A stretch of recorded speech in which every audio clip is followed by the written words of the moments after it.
Welcome to my stream, where knowledge reigns supreme. Calm and collected, I'm about to go live, you know what I mean. Got high expectations, gonna teach you something new. Learning, hacking, exploring, there's so much we can do. Feel the excitement as we dive into uncharted lands. New discoveries await in this digital wonderland. Together we'll unravel the secrets, unlock the code. No limits, no boundaries, no knowledge will explode.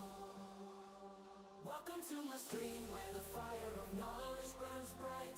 Chat with me, let's embark on this journey of delight. From the basics to superpowers, we'll learn and grow in this stream of knowledge. Together we'll grow.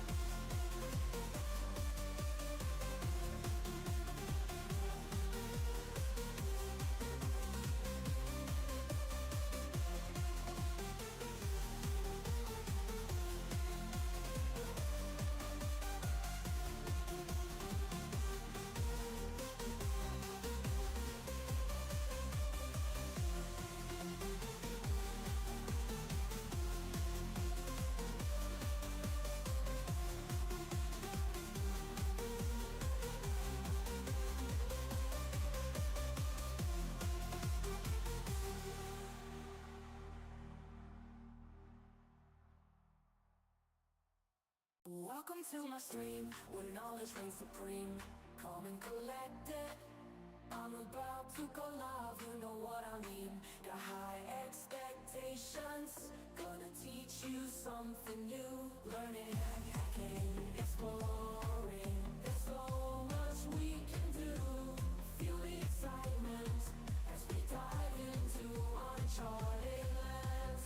New discoveries await in this digital wonderland. Together we'll unravel the secrets, unlock the code. No limits, no boundaries, no knowledge will explode.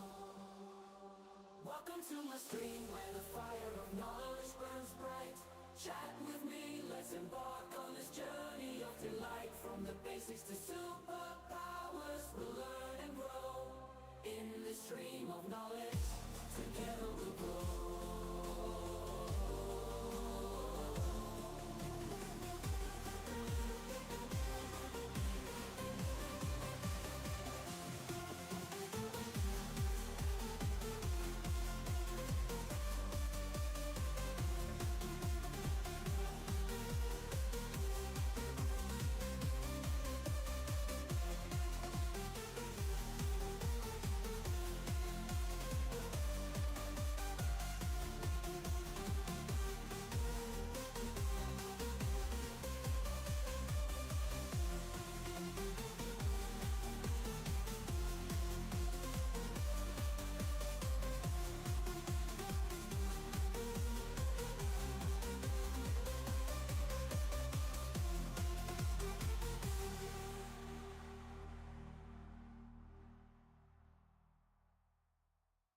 Welcome to my stream, where knowledge reigns supreme.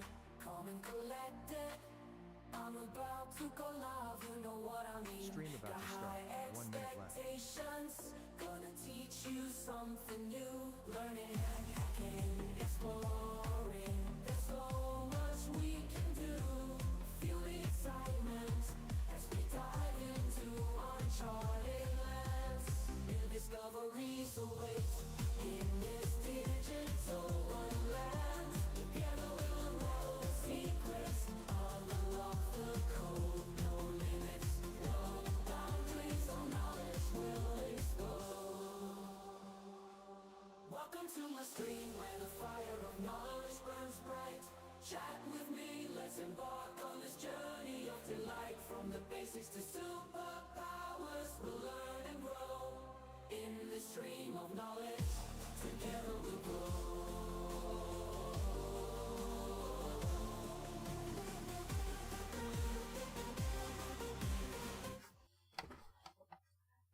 Oh, no camera. That's interesting. It was up just now, but I've been messing with USB cables. And not because of this that's up. I was just listening to that when I was doing stuff, so. Oh, no USB camera? Come on. So.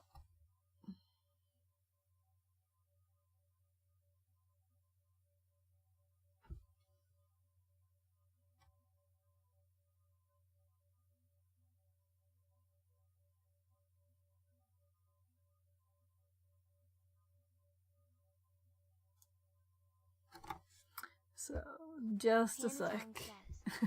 Hair's looking great today. Yeah, exactly, right? Oh, well. I'll go into OBS. I will start doing my buttons here. At least you can hear me, right?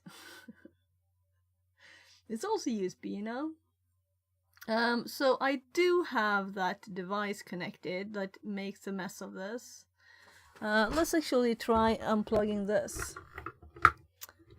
And see what happens. So the Raspberry Pi USB HDMI converter that I use for the Raspberry Pi was connected. So let's try now. Turning the camera off. Waiting 2 seconds. Turning it on.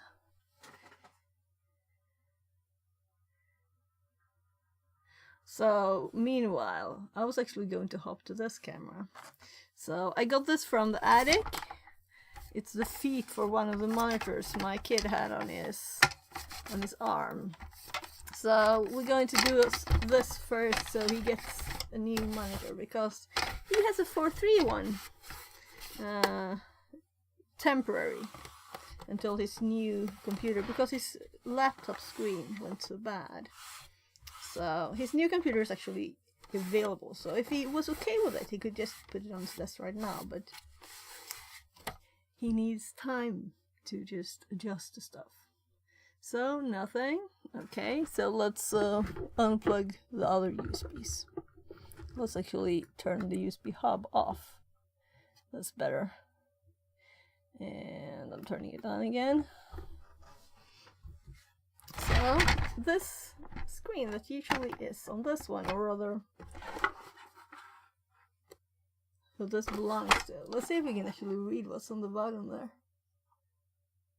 Upside down. So I'm not 100% sure which screen is for which. That's why I want to see this. Come on.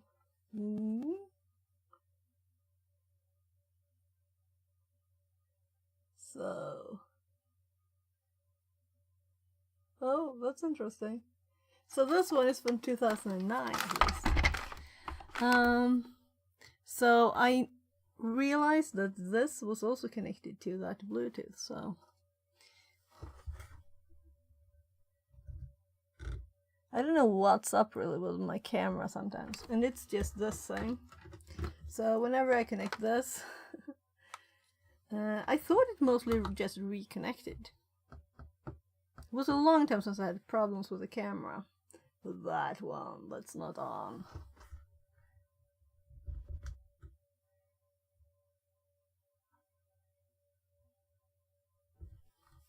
So, we have a few tricks to do otherwise. Right, I actually have a fan on my table. Why do I have a fan? It's not like it's warm. It'll be in the way if I need to access the camera, so I'm going to move it. Actually, it's going to the attic. Let's see, where is it connected? Let's just, yeah, I could just pull it.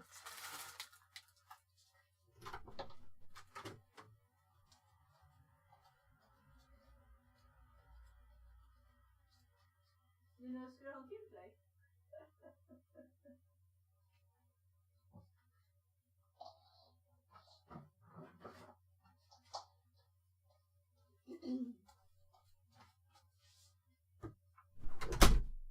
So I'm back.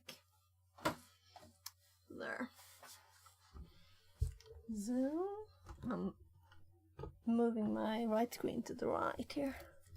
I'm gonna mess with the cables since we messed with them yesterday a bit. So I'm actually unplugging the camera now. So sometimes it's kind of stuck in the wrong mode, not in its USB mode. I don't know why. It's also using a power cable. So now it's off, the power cable is out. I'm plugging that in. I'm gonna plug the USB back in. There. And turning the camera on. Fingers crossed. Let's hope it works. Meanwhile, I'll just go get the... I'm giving it a bit of time. I'm gonna go get the actual screen for that one. So we have two here. So I think this is probably the one. So this. All right. There's something loose in this. We'll have to fix it. So I noticed that when I move it, I think the bits where you actually screw stuff into here, it's fallen and it's loose in the screen. You can't have that, right? So the question is, how is there any like screws, or do we just pull it apart by force? So of course, yeah, it's the plastic. I think we'll just have to use force on this. It's kind of old. Let's see. It's still a working monitor, so don't want to throw it out. But it's tinier than the other one. So I have another one back there. And this will fit on his desk better, because I'm making a new desk for him.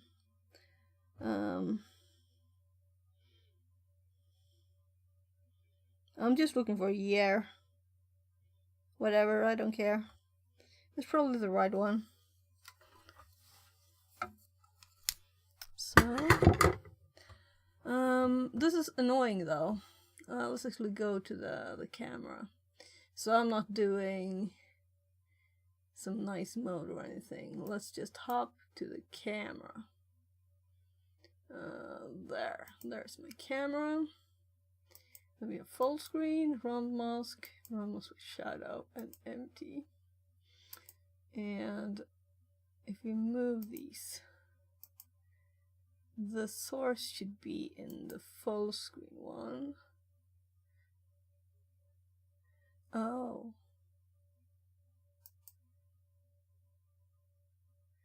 Let's see here. So maybe this is boring. Let's go left screen instead.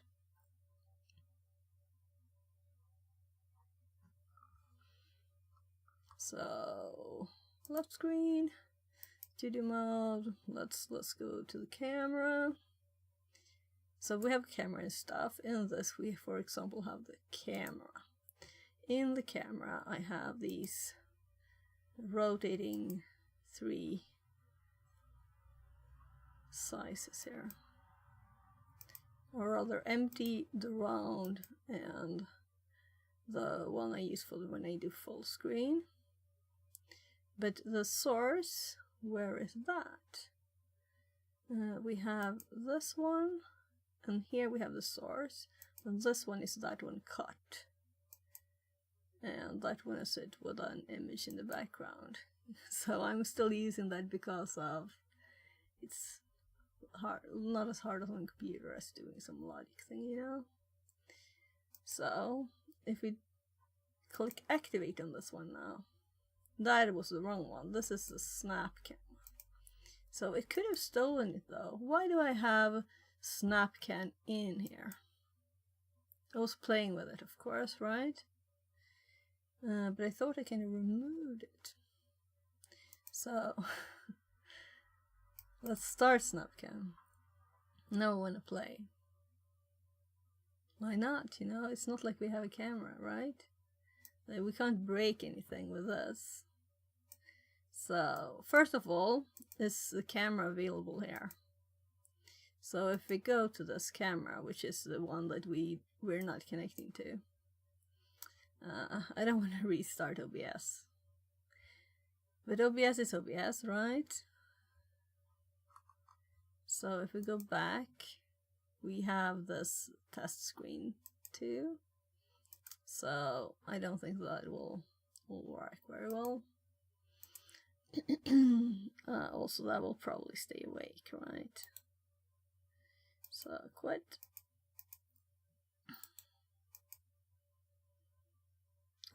Arian. Yeah, so we had another program other than Arian before, and that one stole the camera sometimes. But Arian is a phone app, so it's safe. So I used was it Camo Studio before, and finally I just couldn't live with it anymore. So we ditched that. So we still have we have to activate now this one again and see if we get an image. So the next step really. So why is it black?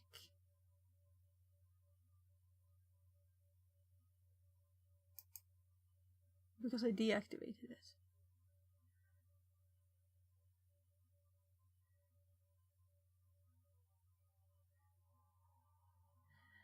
I think we might have to do a OBS restart, but let's do some more things for learning's sake, right? Hi Panda. Oh, we got image. So the thing you should do is to threaten the computer to close it down, and then you have an image. There. So this is how the round thingy works. And then we have in the cameras and stuff, looks like that. I have a round. No, that's something totally different. Green screen toggle, microscope, activate. Oh, so many things. So this is what I usually use. But when I switch screens, there should be logic. No, it's connected to my buttons. There. So the actual size, I should move that. Should move that to StreamerBot. So I could actually just use these if I want to. So if we go to this big cam in here, it's still round. But if I use big cam on my phone, it's going to the big one. And if I switch to this one, haha, that's funny. Why is that one still there?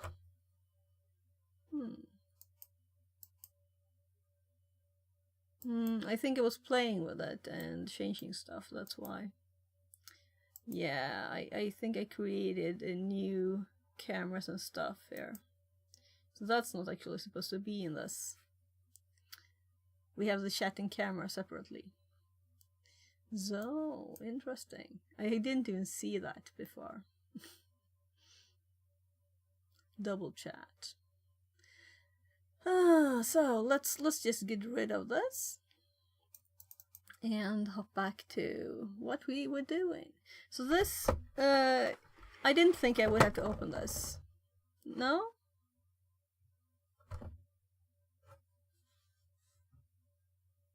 Did I close Arian app too? Yeah, to test, I did. So we'll open it again. This is live. This is what could happen. You could debug stuff and end up closing things. So we also have this project on the side here. Raspberry Pi connected to breadboard. So we did that yesterday after the advent of cyber. So we'll see what we have to do, but let's open this one first.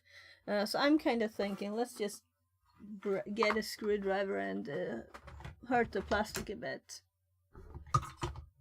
It's the old screen, right? Can't even fit it. I'm just breaking it. So we have metal in this hole and in this hole, but not in this and this. And if I do this,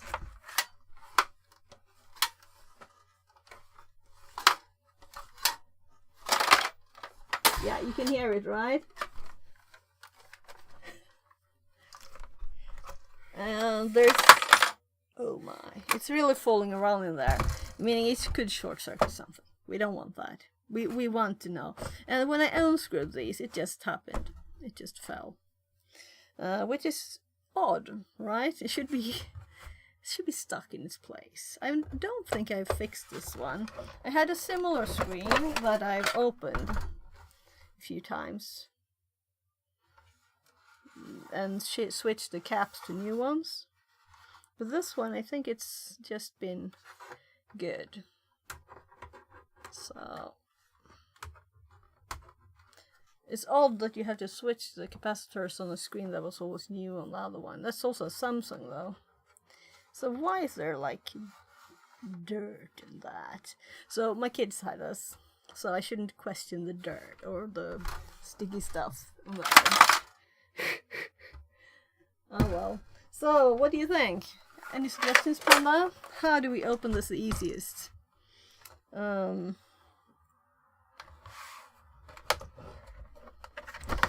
it might be that we can pull the front off by finger power. It's bending, so I'll show you. It's bending here, right?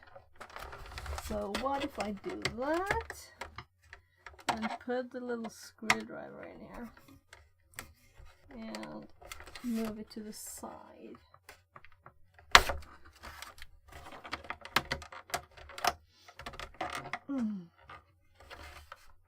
So we want to be a bit careful. We could look for a service manual, right? Maybe we should, instead of just pushing against stuff, but I don't see any other way, right? So it's getting off. We're getting it. So I clicked 2 of the clickies here, apparently. So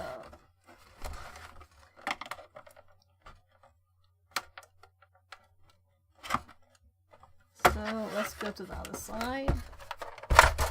I'm standing up so I can reach this. Let's see, can we bend this?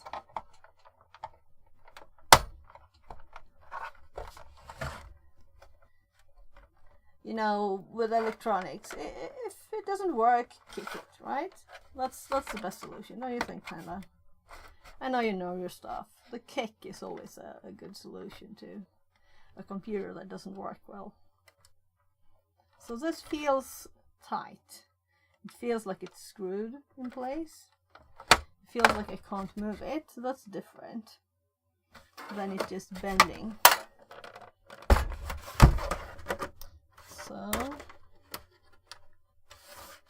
So the bottom side was a different feel. I could just move it.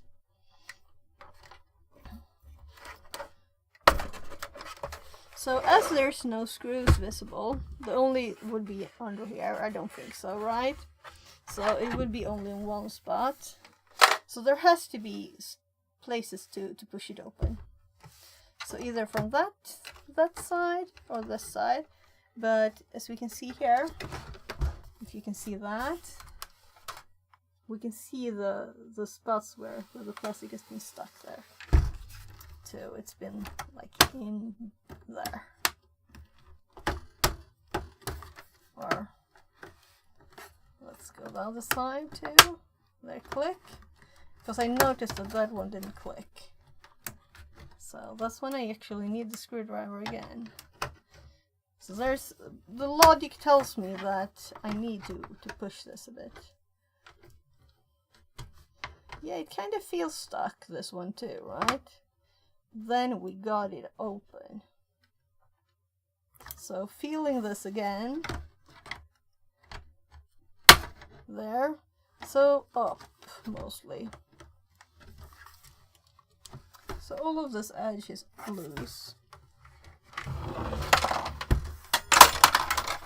Yeah, you can hear it inside.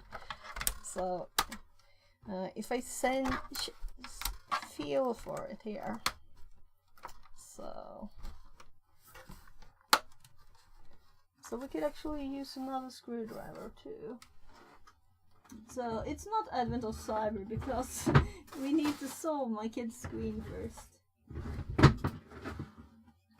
Come on, screwdrivers, I know you're in the store. So I think I put too many things in there, so couldn't get it up.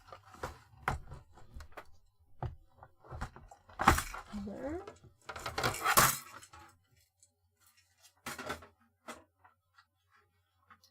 So there.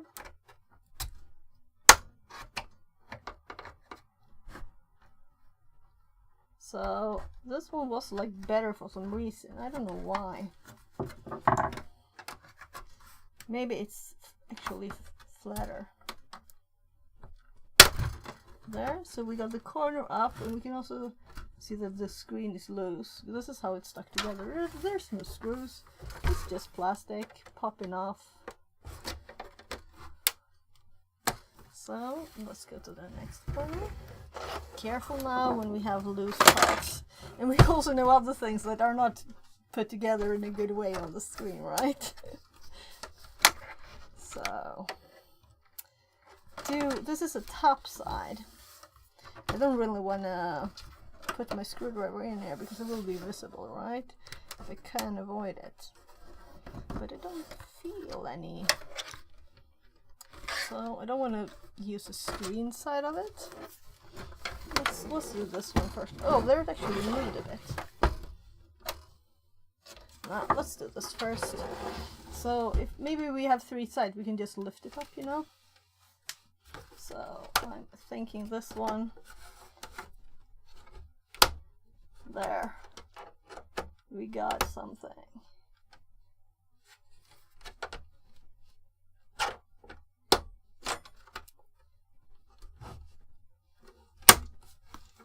Yeah, I'm getting the big one in here, and then we can take the tiny one for the details. So there.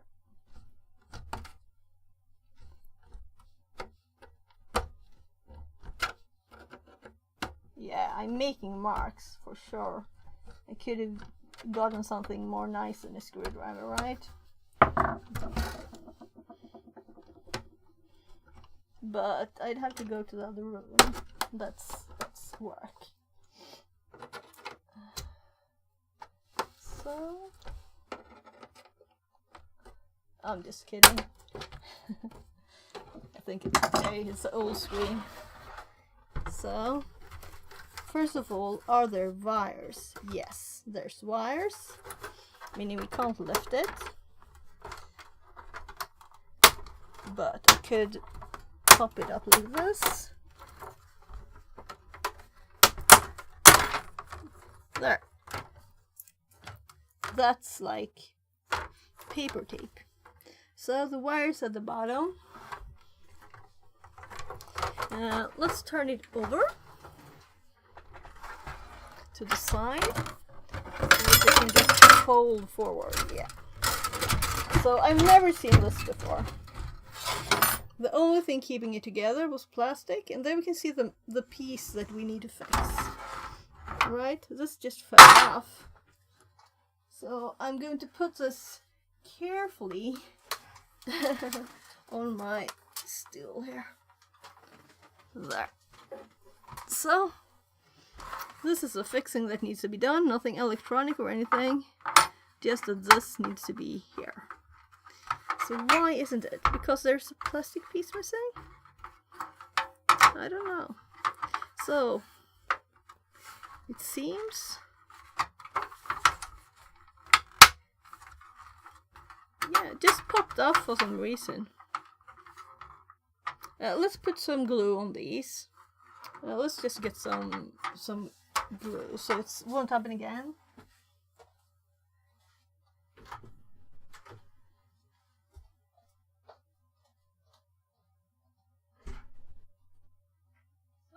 med skärmen gubben. Jag har öppnat den. Jag håller på att fixa problemet.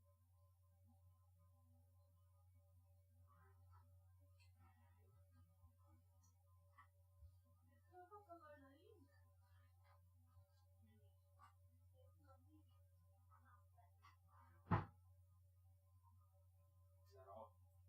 Vet den där skärmen som, när vi tog din skärm från stället så sa det kill. Så ramlade det runt lite. Jag håller på att fixa den så ska vi sätta den hos labban. För den var mindre än den andra. Så här slipper han ha den där dåliga skärmen. There. So, I don't know if you can see how dusty this is. Let's like just take some paper.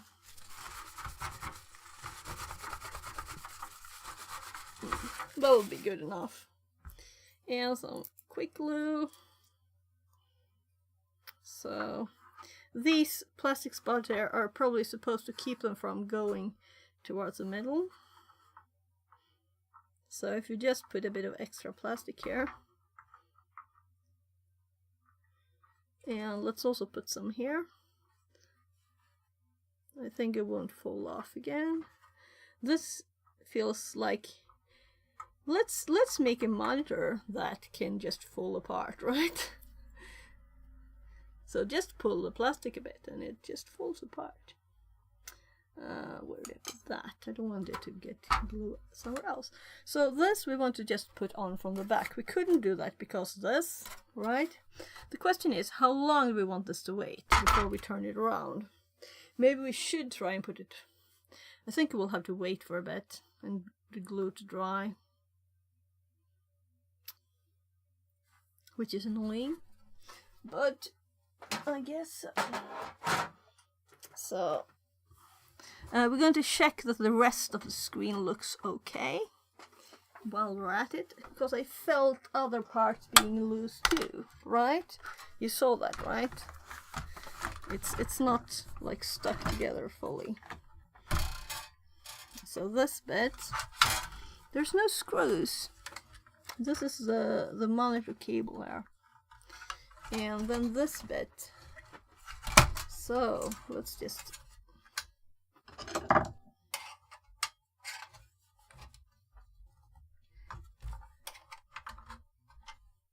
come on. There. So that one was didn't you know there's screw holes even, but it's not stuck to anything, it's just loose. And I've never seen anything like it when I've opened the screen. You only have this tiny little edge here. I'll just move the keyboard further in. So this is the tiny little edge here that keeps this from... and then the plastic on top.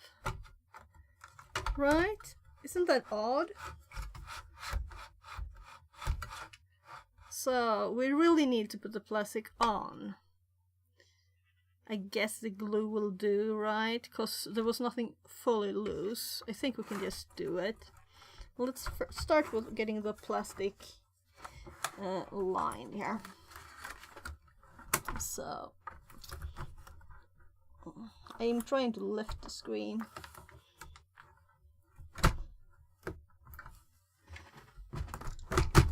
There. So now it's inside the front edge of it. So then we have this cable. Let's pull it up a bit so it's not crushed. These of course fell off. And then we have the protection here for the cables I get, and dried like paper tape. So let's put this as it's supposed to be. So there's two holders there. This is just along the edge, nothing more. That's very odd.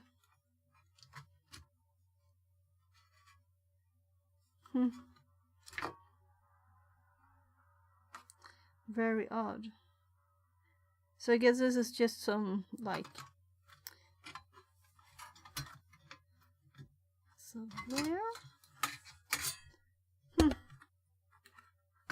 So that, there's a tiny bit of plastic here. And this is this taper thingy there. Is this all really? So it needs to go more up or it won't fit this. But this can go different places. So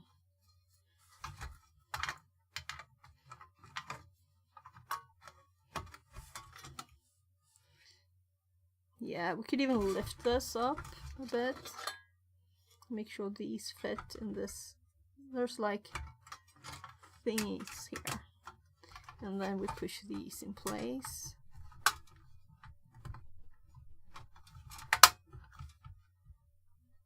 This one is bent actually. Let's get the pliers. So it's bent up.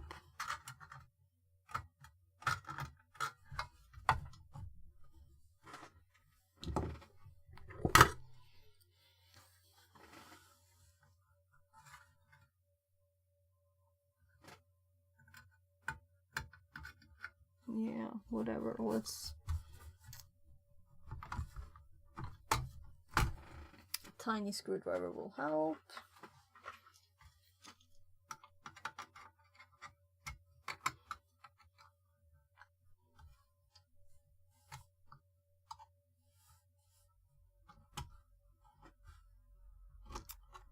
Okay, so the reason it was bent because it won't fit the way it's supposed to, possibly.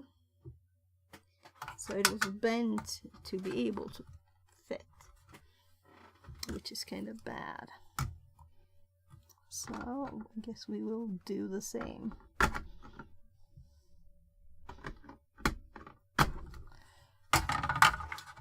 So let's unclip the one that works.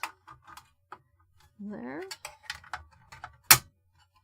And check. Okay. So it's more like it's double bent. It's supposed to be bent this part. Because this is. But it wasn't fully bent. So there and there. And then there and there. Yeah, let's try and make that a bit flatter. So now it looks like it did when I opened it, except for being more of one place, right? So that one there, that one there. So this still isn't like in one place because this can move. So let's hope this is the correct position for it. And let's hope the glue dried enough not to drip at least, right? So it's dusty, I don't care. Well, we could take this big lump of dust at the bottom here. Don't want it to all fall on my desk. So the glue is not dry, but it should be stable enough to turn on its own power. So there.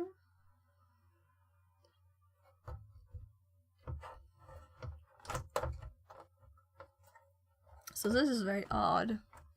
The only thing aligning this is really the screw holes now. I seem to have put it in the right spot because they align. So the front is connected, the sides connected, and the back. So let's just lift it up a bit and feel that it's really tight. So I'm not turning it over, we're going to put the screws in or whatever it needs. It's just like this, right? So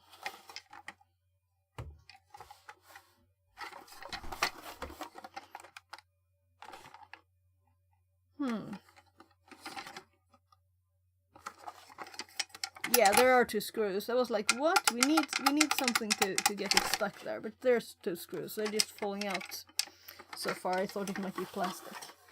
So keep holding those up since it's not flat. there. And another screwdriver.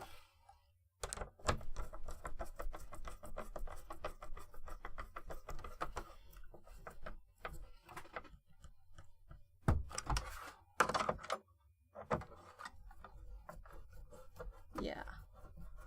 So now it's tight. I just hope that I didn't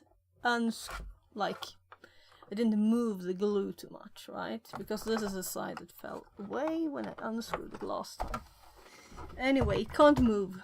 Choose another end of the box or the plastic container thingy.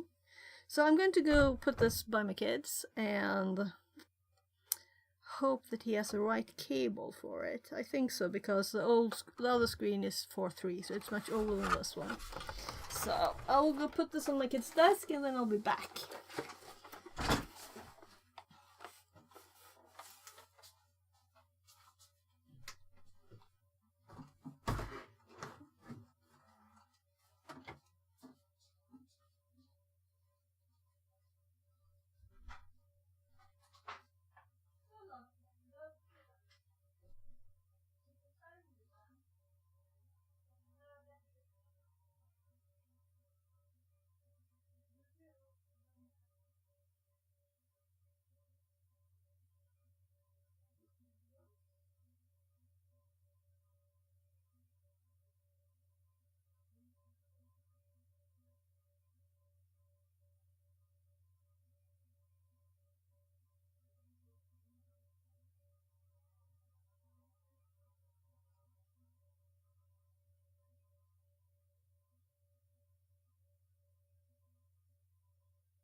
So this is the one he had before.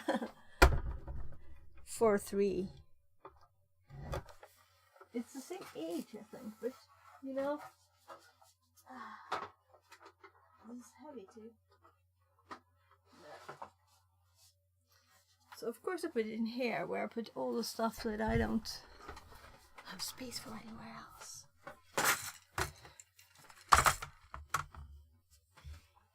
Oh, I moved my trash bin.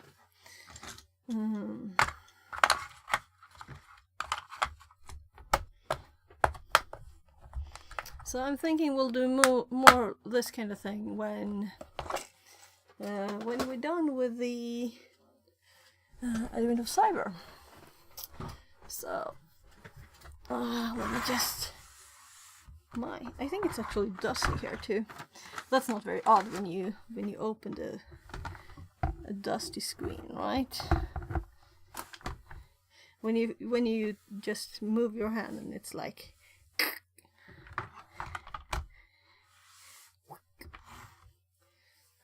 there. So I'm gonna switch ears actually because this one is better.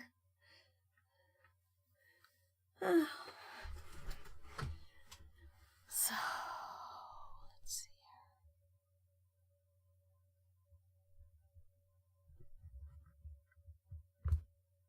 here. Panatong says, It was great when I was working in IT at the hospital. I had so many monitors. Take the failed ones home and replace the cheap capacitors. Ah, yeah. That's usually what's killing them. Yeah, so I had this screen that every time I started, for years, it was like flickering a bit. And then finally it was just flickering more and dying. So, but it did it from the start. I might actually have changed the capacitors when it was like just half a year or something first, and then it started doing it again. That's odd, really, that they don't have better quality. Because most of them work fine, right? So, I've got so many things up. And I'll start the VM now, so we'll see what happens. Right, let's actually do one thing before we start. So, there's Humble Bundles. Currently, let's see. So, I actually have bought 2. And in my whole life, like, right? And that's now. Here's one of them. This is Hacking 2024, No Stars Press. And No Stars Press, their books are good, right? So, good books, and you get like 18 of them for €34, which is kind of good. But I think I might mistakenly have not clicked this and paid 39. I don't know. I can check my receipts. But there's stuff like for, even if you know lots of stuff, there's something you don't know, like Mac malware. I don't know. There's different kind of things, like is Ghidra, you know, IoT hacking, Go. So it's like malware data science. It's not like just basic stuff. You can dig deeper. Bug hunting. So lots of stuff. And there was networking protocols. Yeah. So I will probably put the EPUB files in my phone, listen while I do other stuff, right? That's what I would do with these. Then let's see what this was. Is this the same one, maybe? Oh, so this is... Oh my god, that's so stupid of me. Well. I already redeemed the code, so I don't think it matters. It probably say if someone did it. It's already done, you know? So then we have... where's the other one? Here. And this one I'm thinking about actually doing exactly now. So we don't need more of those windows. So here's, let's see. Yeah, this is a programmer one. This one. So cyber security 0 to hero. And at first I was like, okay, that's not much. Like $20 for 24 video courses with like you're doing stuff. You're not just watching videos. It's supposed to be, right? So, and then I realized there was actually an IoT one in here. So when I got this and had it up, that's when I realized that's here. So, intro to IoT pentesting. Though it's intro, right? So I still haven't. I started looking at it and it's just like basic intro stuff. So we'll see. But hopefully there'll be cool stuff, and especially for this price, you know, it's kind of nice. And it's also, I think they're redoing them, so they're very short times. Let's see, what does it say? This one has 11 hours left, right? So 11 hours left on this one. And this one that I'm thinking of doing too, it's 4 hours. So that's why if I'm going to buy this, I'll have to do it now. The thing is, would I look at videos about this? I'd like to learn React. I could look at YouTube videos, you know, but I'm thinking that these courses should be more to the point, maybe not. So the one I started looking at, the IoT one. So it's definitely good quality. Let's actually hop over there. So this is, let's click something. Oh, I did buy it already. Yeah, because I was thinking the same yesterday. Yeah, so I did buy it. I decided to do it because of the price. And I was too late, too tired. So let's look at something. I don't know what this is. It says security layers. Let's click so we know what we know doing. Let's do security. Or rather, if we uncheck this one and do the IoT one that I started watching. And we can just click something here. I don't think they mind us looking at 2 seconds of the stuff. So you can see what it looks like, because it's nice to know before you purchase this. So first of all, there's a transcript of all what they say here, if you'd like it for some reason. They mentioned there would be a link in the notes or something, and I didn't have any link in the notes for one of the videos, so I don't know if we really have those notes. But let's go. Let's see if we can realize how this works. So if we look, it'll click not the first one maybe. Before we dive into the Internet of Things, we need to define what exactly that is. So this is Stay what the tuned, we'll talk courses about it. look like, right? Watching IT go iOS. Oh, So interesting. Fun fact. But they don't. I don't See, know. you're getting this stuff for free. You're not even paying for that. That's just so there is Sometimes, some yeah, talking, some and it's places very have slow a speed, budget you know, of for the large talking. business, and they So I've speeded it up to 2.5 times when I've looked at them. Let's just check. So it's explaining the multimeter, use TTL to USB, and different tools. And this, I want to look at this, Always you gotta know. speed it up. Yeah. So this is my favorite. Where is it? Here. Video speed. So if I start a video, I just click G and I start to get the idea. oh, Also, did you see that? people that It work for an changed. organization, So some of you these have know, actually if I were done in a that. real-world scenario, like a hacker, a threat actor. So If I were a threat actor, I would start targeting people. So if you were the CEO, of a check the company speed over and here in the again, corner. enterprise It is helps locked back down again. How's your home? So it didn't do it all the time, but it actually did it sometimes. But there's also speed here. You can set it to 2 times on this. That's kind of okay. Kind of Let me okay. start targeting you as a person and see if I can't make any inroads. But that it's way. still You kind of never slow. know. But I did speed it up. I know I did, so I don't know why it doesn't work. Maybe it's because the menu is out or whatever, you know. So it did work, but not the right now. So if we click something real, there's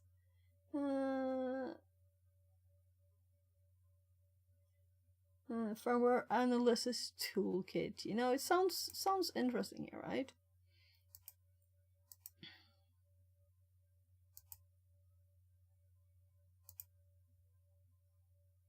So, okay, so they're really just getting to stuff at the very end, but it's also called, like, it's basic stuff, right? Or introduction. So I'm thinking I'll learn stuff here, right? Because I've seen the Yeetagulator, that it's like a... Oh, did you see it changing the speed and hopping back? Have you ever tried to locate or work with an OCD interface? Let's just click on something. Right off the link. Yeah, so... Plus, I would imagine, on their site. since that's So I know that, I think that one is actually like open source, so you could build it yourself. I'm gonna, of course, continue watching this since I bought it. But I did also do the... Let's look at, like, web. Let's see how these differ, right? So I want to learn React.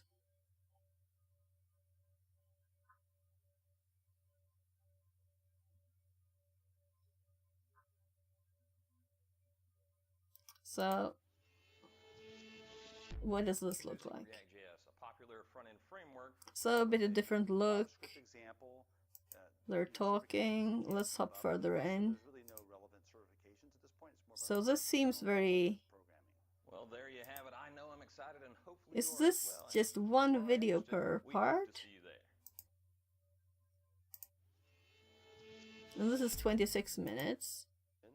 So what happens later on at the end of Okay, the so code, they're like call doing back code to and the explaining it code. stuff, If right? I was to run this, So the thing is, we could probably find this better and newer on YouTube, but maybe I'd have to look for 3 hours for the right thing and start with watching a few things that didn't really say anything, right? So these are still, I'm thinking they have to have a certain quality. And since I recognized, like, the person who did the other one, I recognize the dude because I actually watched something yesterday with him. So, yeah. It seems to be like people that know stuff. Alright, I have to unclick them. So, I'm like, can't we see people's name? I don't remember his name. Anyway, so all of this also gets me inspired to create my own courses. So I should really do that, the Python one that I've already planned. So, well, we can close these. I remember we have to go to this Packed Pub, not to the actual site for these, because I checked the site out before I bought the first one, right? The cybersecurity one. So yeah, that was links from email. So I did already buy this one, and a good thing I remembered before trying to buy it again. But it has it's quite a few of them courses, and never read these, right? the prices. I would never pay more than this for something I'm not really interested in, right? Not that I have a lot of money, but you have to choose what you pay for still, even if you had a lot of money. But with this price, it's definitely worth the time spent for looking at looking on YouTube. So I will tell you later if I maybe I'll do the React one. Numpy, I've used it a bit. It's not my kind of thing, but I guess maybe we should learn it better anyway. Ruby, you know. Well, WordPress. It's not the most interesting things. Well, if you don't know Java, you can do the Java one. Object-oriented Python. There are a few Python ones, and I'm kind of thinking, well, I don't need that. But I thought it was cheap enough to to do it anyway. Programming fundamentals. This is more for people starting, probably, right? And there's a lot of Python. So 1, 2, 3 Python at least. And then we had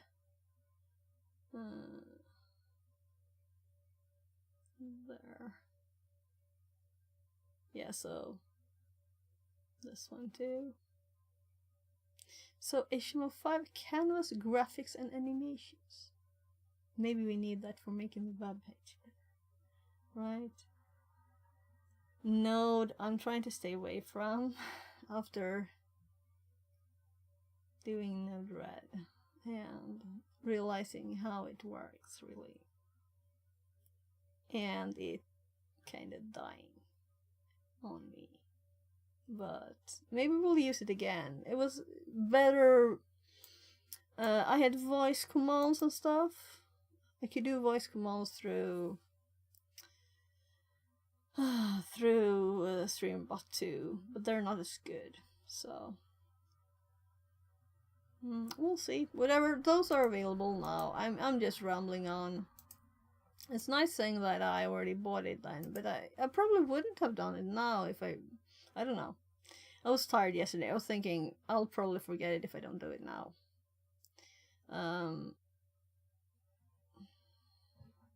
So maybe there's other stuff you're interested in. Anyway, they seem to be like having these temporary ones that go away quickly now. So it's like just up for 3 days or something. There's how to redeem the codes. What's this? Oh, right. So I have to look at that. Let's just do it now, right? And I'm also uploading. Come on. So, day 5. I'm actually making separate videos for. So all the streams have an S at the start because I've been planning to do not full streams too, right? So I usually just leave them on Twitch. So if you want more sorted stuff, I have all 340 different ones on Twitch. As the streams just stay up for 2 weeks. So how will it show this? I can't see anything here, so I'll have to click forever if I want to go to the 340th. There we're doing natives. Fixing a ring light. Windows Provost. It's kind of fun to do. Oh, I actually looked at Go a bit. Someone suggested it on stream. So, can you make a land turtle from Pi? This project is still up for doing, right? So I have to almost look back at my old stuff, and so we're doing Track Me Rooms, unboxing, Panda. Well, there's unboxing videos there. Lock picking. So now we're getting back. Way back. So we're on the last page, I think. So 1st of May I had my first raid. 2023. That's when I started streaming. And here we have Node-RED that I talked about. I was using it here. Alright, so here we are also doing Raspberry Pi stuff that we just have next to me here now. So next up on the Raspberry Pi stuff, to use the cable. So it's the next thing to do.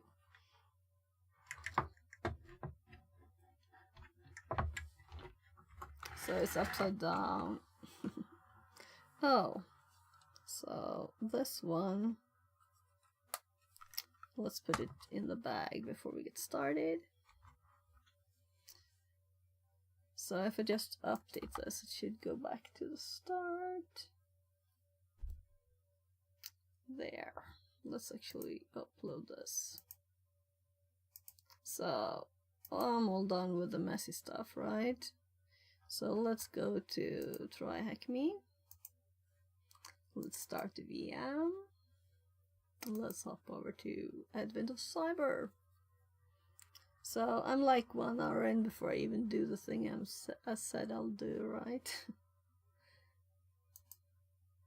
So I'm just starting this.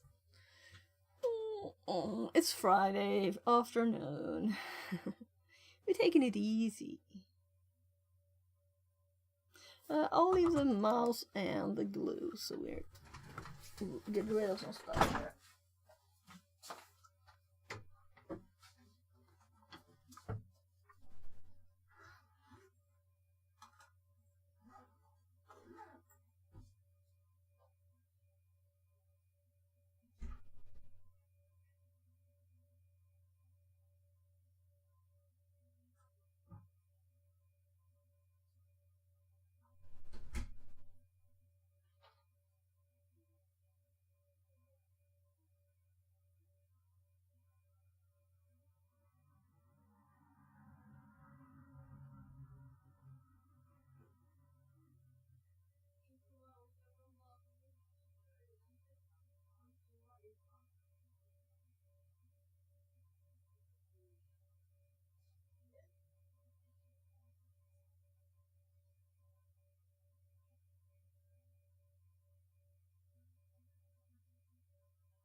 There. I did talk to my kids a bit too. So last time he asked for like help just in the middle of the Agent of Cyber. Then we want to be like focused, right? So Kelly.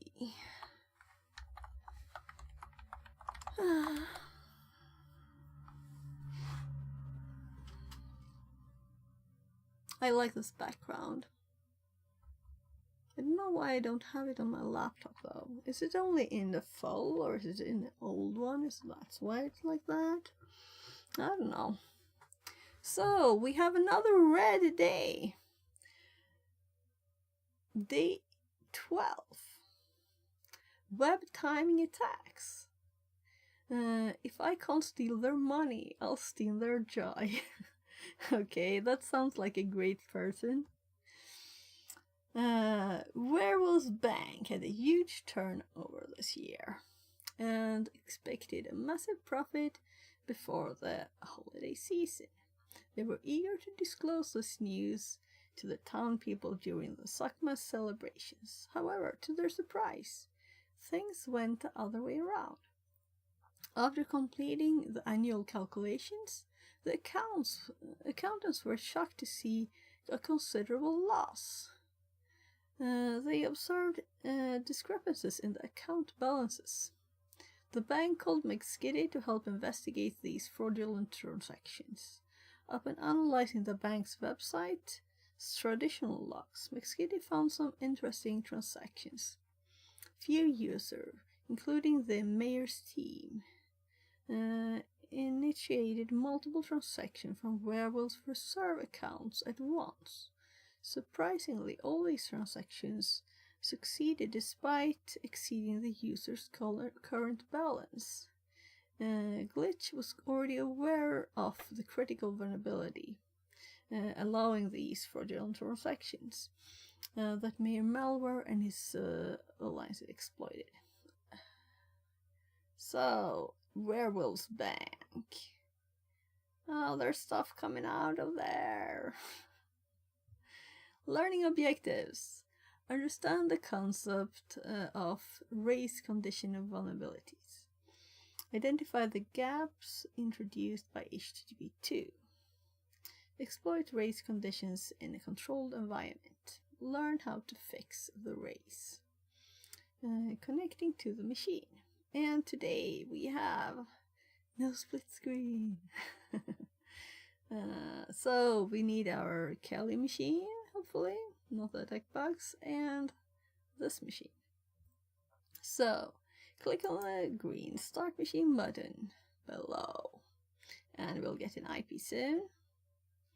So we will have a website. Let's just wait with copying that and continue reading.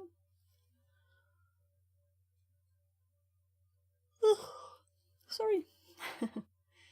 Web timing and race conditions.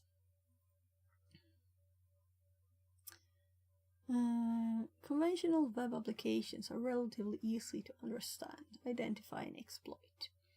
If there is an issue in the code of a web application, we can force a web application to perform an unintended action by sending specific inputs. These are easy to understand because there's usually a direct relationship between the input and output. We get bad output when we set bad data, indicating a vulnerability. But what if we can find vulnerabilities using only good data? What if it isn't about the data, but how we send it? This is the web timing and race conditions attack come into play. Let's dive into this crazy world and often hidden attack surface. So we saw the IP address popping into existence over here, so let's actually copy this. We need the VPN there, so I'll just hop over here.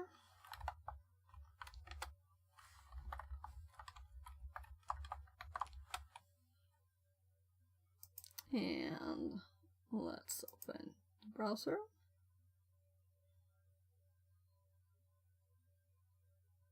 And I think I turned off burp, so this should work. So we have a login account number and password. This is what the site looks like that they gave us.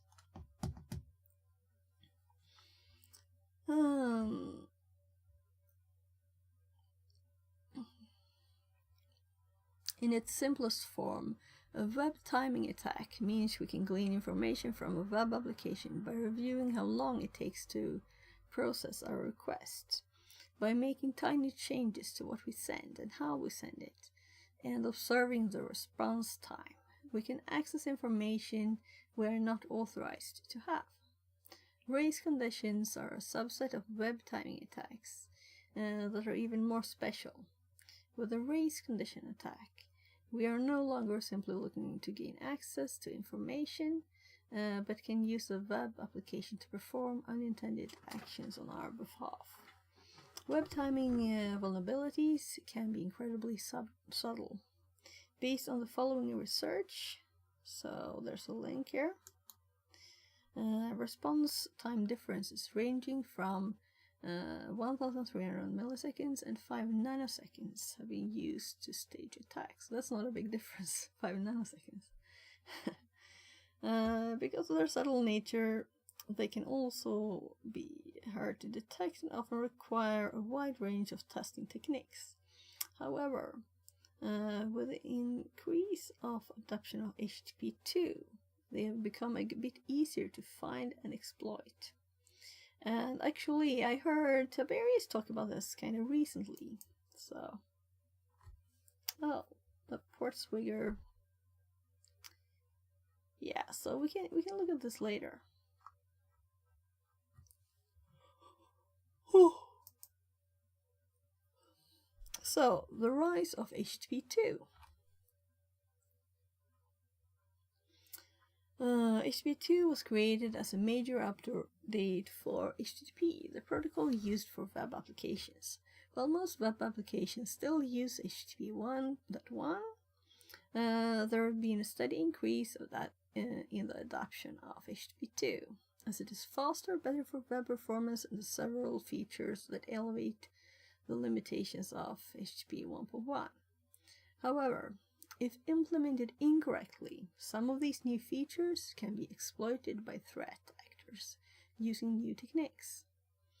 The key difference in web timing attacks between HTTP 1.1 and HTTP 2 is that HTTP 2 supports a feature called single packet multi-requests. Network latency, the amount of time it takes for a request to reach the web server, made it difficult to identify web timing issues.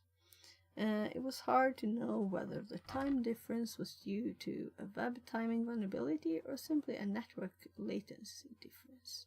However, with single packet multi-requests, we can stack multiple requests in the same TCP packet, eliminating network latency from the equation. Meaning time differences can be attributed to different processing times for the requests. This is explained more in the animation below, so let's look at this. So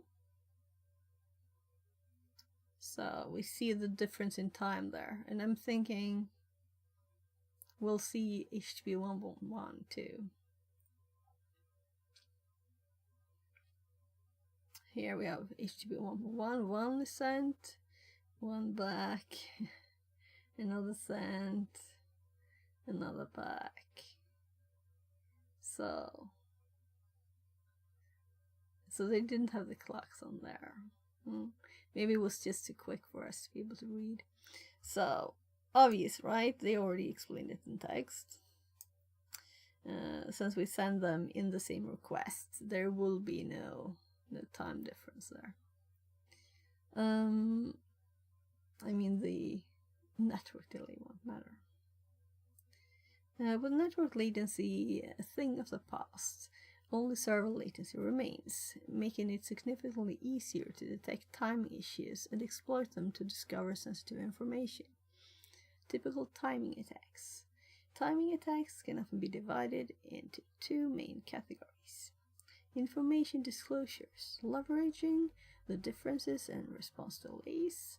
A threat actor can cover information they should not have access to.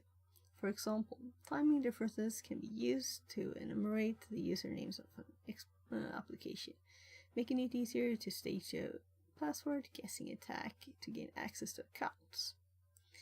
Race conditions. Race conditions are similar to business logic flaws that a threat actor can use, can cause the application to perform unintended actions. However, the issue's root cause is how a web application processes requests, making it possible to cause the race condition. For example, if we send the same coupon request several times simultaneously, it will be responded to.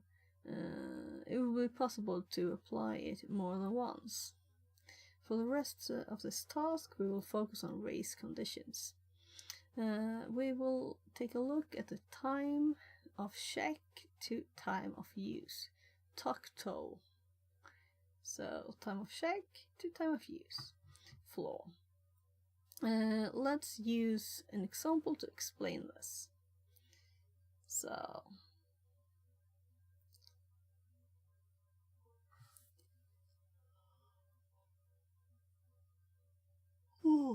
So data there, data there, data there, data there.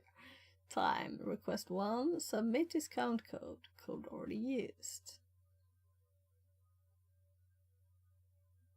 Sumner sent it to it at the same time.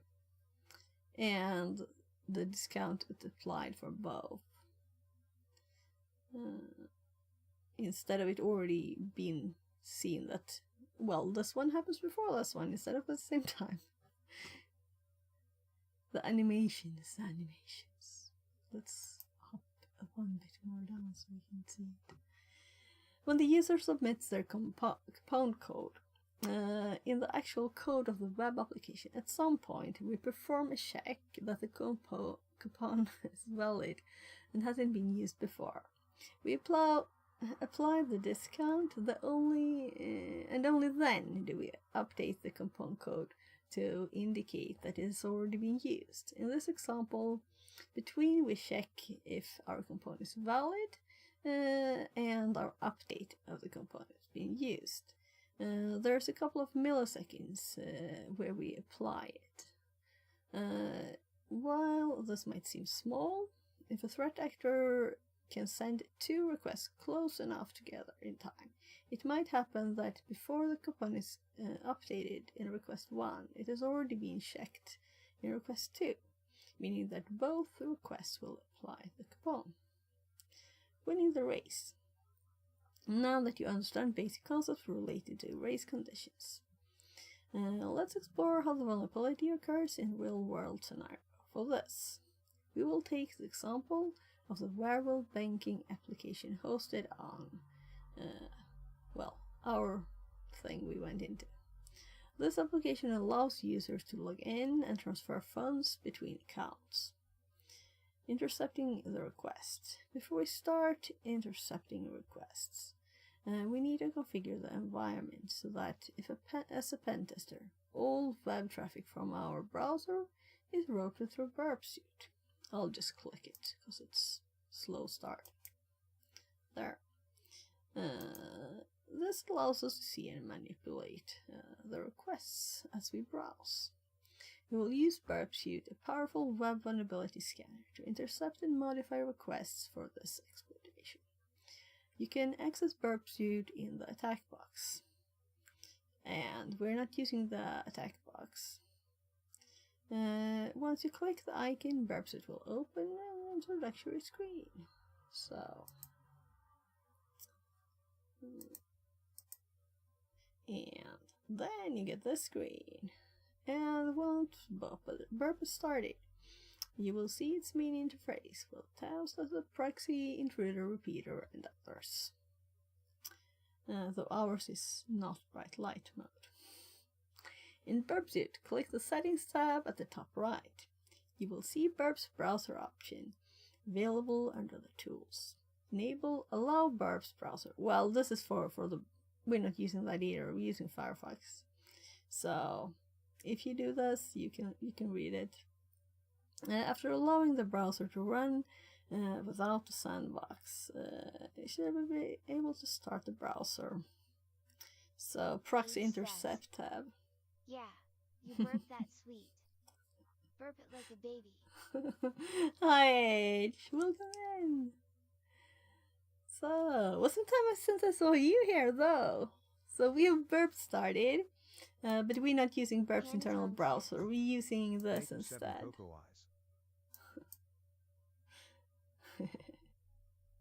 Hi, Panda. Says, Gutenberg Morgen Horgen. Translated from German. That's funny. Oh my god. So, let's go back.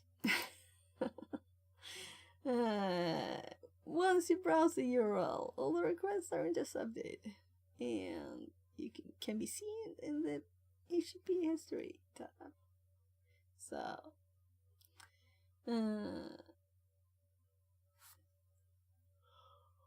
I'm sorry.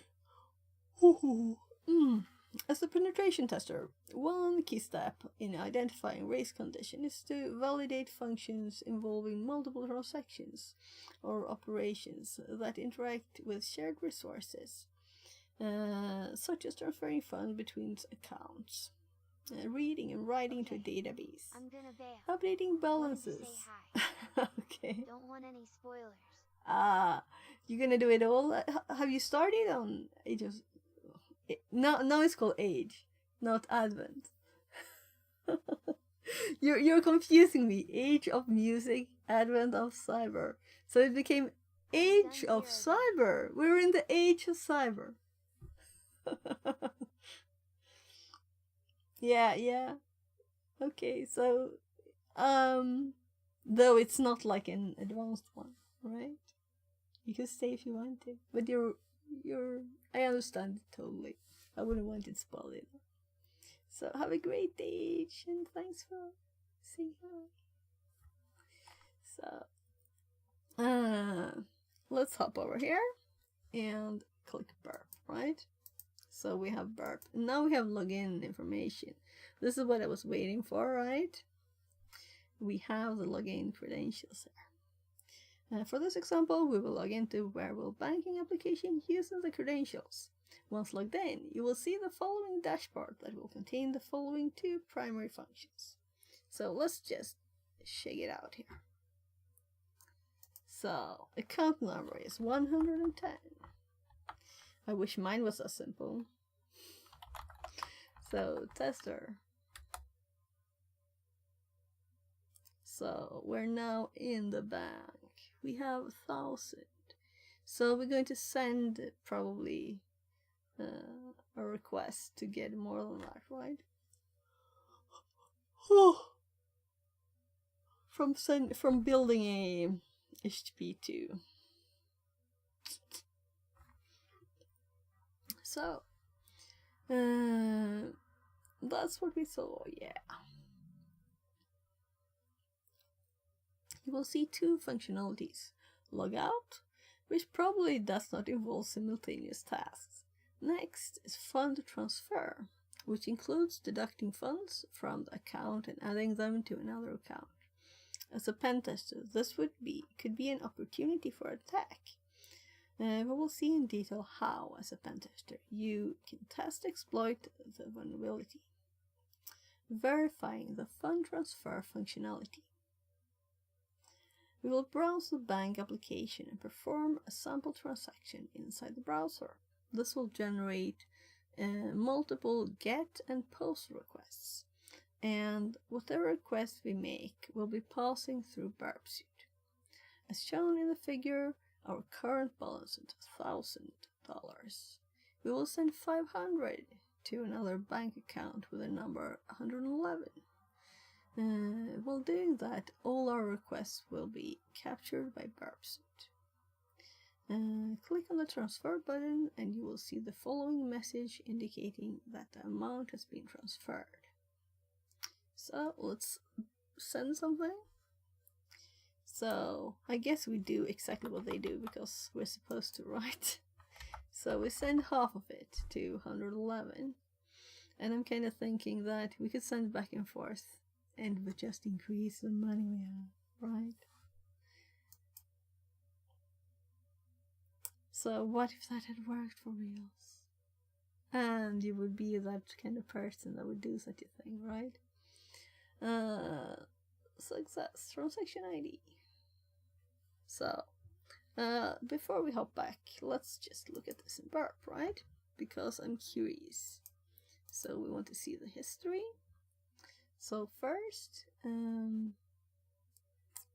let's actually drag this a bit, right? So we want to see the ones over here. My God. I don't know. I won't like the time sorted on time. I wanted to see the time too, though. There, now you can see the time. And now this doesn't work because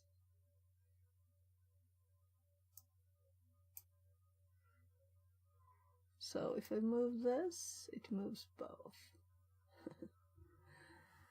Okay. Anyway, let's look at the first one. So this is when we just go into the dashboard, I'm assuming. And cookie. So now this is the successful one. So we started here. I thought it was backwards first because I clicked, but maybe it was actually. Here's a login, and it's redirecting us. And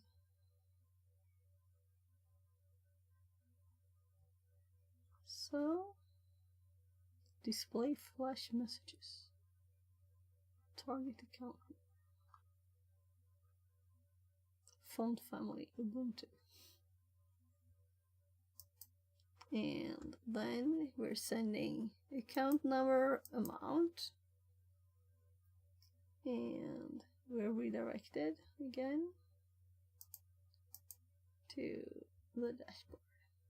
So post to login, post to transfer, and then we get to the dashboard afterwards. Okay.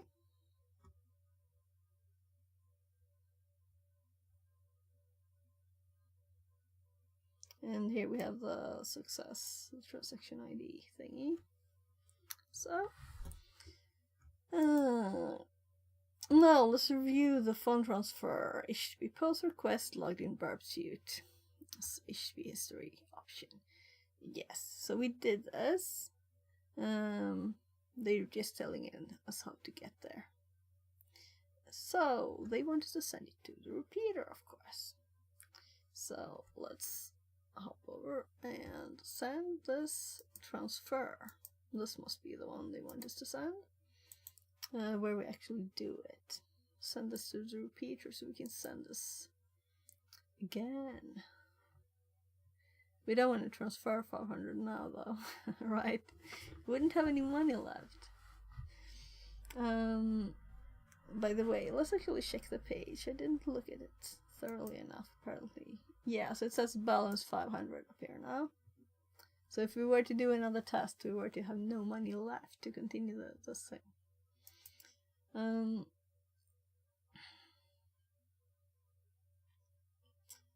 now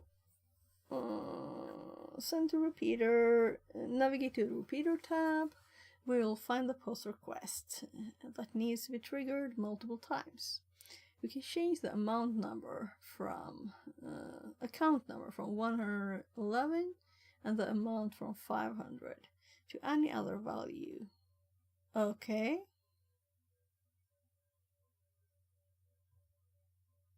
So, learn more by why this happened. Why did this happen?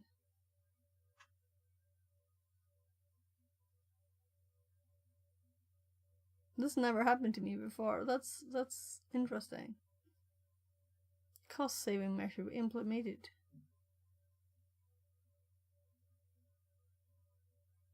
Should not be frequent. Yeah, so it never happened to me. So I'm totally okay with that. But it's a bit annoying when you're streaming, right? So, okay. So let's click the start machine button again. So now we have all the money left though, but we have to redo stuff. And we have to wait.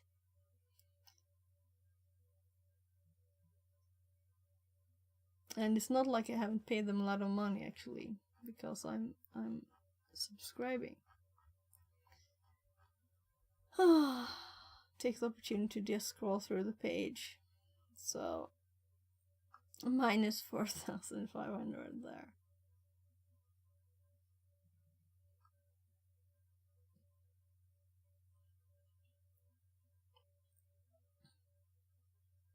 So I don't think this will take much time, but this is quite annoying.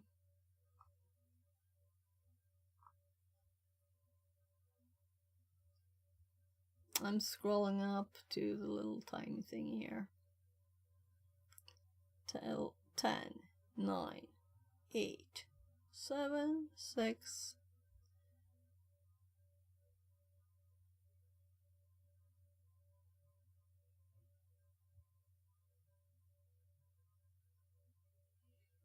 IP. So we have the new IP. Let's up over here. Let's redo it all. So I could change the IP, right? In the request, but we might want to have it here too. So the dashboard will need to log in, and the credentials were, yeah, it's easiest just to redo it. Scrolling down there, so we have 110 tester. And then we have we're doing our test transfer here of, let's scroll down again, 111,500. And we send this. And we get our confirmation that the transfer was correct. And we close this one and hop back to the proxy history. And then we get to the new transfer, and we forward this one instead to repeater. So now we can delete that one without it being sad. So this is now our new one. So send it to repeater. Now navigate to repeater tab, find the post request that needs to be triggered multiple times. We can change the account number from 111, the amount value from 500, to any other value in the request as well, as shown below. So let's see, and here it is saying, oh, they're just showing it, they haven't changed it. Okay, place the mouse cursor inside the request inside the repeater tab in Burp Suite, and press Ctrl R to duplicate this tab.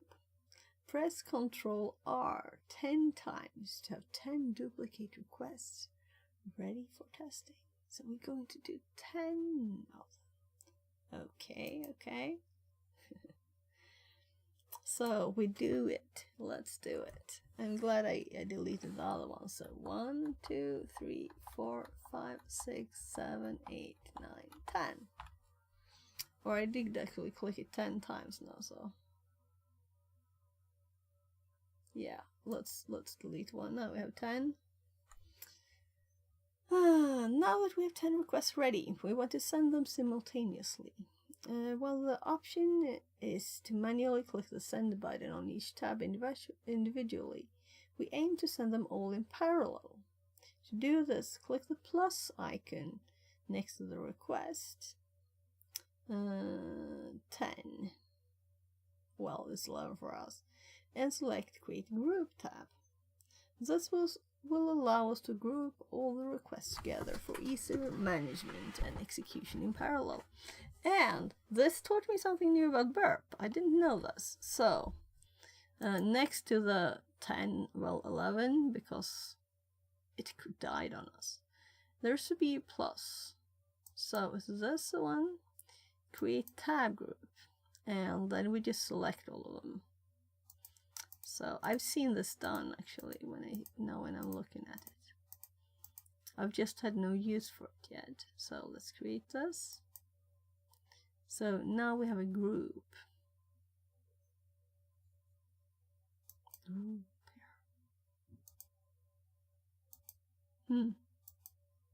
So interesting. New possibilities. After clicking the Create Tab Group, a dialog box will appear for you to name the group and select the button. Select Request to Include, for example, funds. They're naming it something. Now, we are ready to launch multiple copies of our HTTP post requests simultaneously to exploit the race condition vulnerability.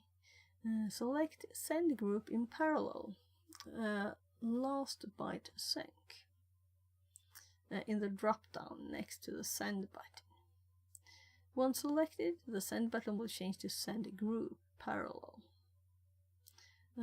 Click this button to send all duplicated requests in our tab group at the same time, as shown below. So, we click here, and we select Send in Parallel, and then we click Send Group. So, we can follow redirection here too, but let's listen to what they want us to do. So we can see our account balance. Once all the requests have been sent, navigate to the tester account in the browser and check the current balance. You will notice that the tester balance is negative because we successfully transferred more funds that were available in the account, exploiting the race condition vulnerability. By duplicating 10 requests and sending them in parallel, we're instructing the system to make 10 simultaneous requests, each deducting 500 from the tester account and sending it to account 111. it is correctly correctly implemented system. The application should have processed the first request, looked at the database, and locked the database. Process the remaining requests individually. However, due to the race condition, the application handles these requests abruptly, resulting in a negative balance in the tester account and an inflated balance on account 111. Verifying through source code. Suppose you're a penetration tester with access to the application's source code, as in white box testing scenario. Let's look at it first, right? So we didn't look. So let's look at the browser here. And let's just F5 this page. So now we have minus 4,500. So it worked for us too, as it should. Or shouldn't. By analyzing our code, we can pinpoint areas where multiple database operations are performed without proper transaction handling. Below is the Python code that handles the front transfer. If user balance amount, update user balance was. So yeah, it does both there. In the bow code, if user balance is more than or equal to amount, the application first updates the recipient's balance with the command update user set balance equals balance plus, where account number equals, followed by a commit. Then it updates the sender's balance using update user set balance where account number equals, and commits again. Since these updates are committed separately and not a part of a single atomic transaction, there is no locking or proper synchronization between these operations. This lock of transaction or locking mechanisms makes the code vulnerable, lack of it, vulnerable to race conditions. At current requests could interfere with the balance updates. Yeah. Time for some action. Now that you understand the vulnerability, can you assist Glitch in validating it using the account number 101 and password Glitch? Attempt to exploit the vulnerability by transferring over 2,000 from his account to account number 111. Okay, so let's just do it. So we have logout, and I'm actually going to hop to burp, and since we had the messy history here, let's just clear the history. So we have a fresh and empty thing there. So we're going into account number 101 and Glitch. Let's see. Oh my, I did click the logout, didn't I? I assumed we were in this already. Maybe I didn't click. So Glitch is the password. So we're supposed to transfer 2,000 from his account using the vulnerability. Now he has 2,000, so it feels like. One thing I want to do first is to see if they... Yeah. So there's the flag that we're getting here. That's what I wanted to see. So first we send like... let's do 500 then, right? And amount... Okay, 111. Here, 500. So then we have transferred 500. Then we have 1,500 left. It doesn't say what amount they want left on the account, right? So we could have transferred 1 instead. And then we hop over to burp, and we look at the transfer. We have oh, I transferred to the wrong account number. Then we go repeater, and we send it instead to 111 and 500. So the problem is it has 2000, and it still calculates the correct sum, so it is not correct. So let's assume that we want this to be copied 4 times, meaning 3 times. So let's make 3 copies and plus these together in a group. 13, 14, 15, and 16, meaning 500 times 4 there. So I don't think they thought through this. I don't know why they selected the same amount they already had on the count. I mean, it wouldn't be a minus.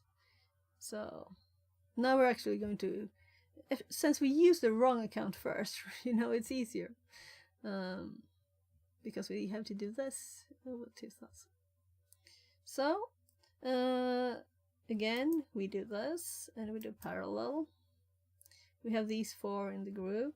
They're each doing the same thing. Account number 111, confirming that we're asked to do to account 111, $2,000. So this will be that. So we just send it,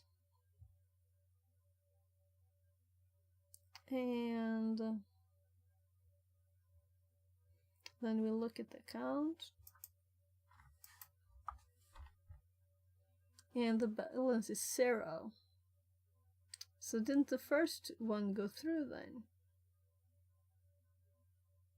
Anyway, the thing I'm thinking about, you know, it should have been minus, since we sent 4 of these, it should have been minus 500 if the first one went through.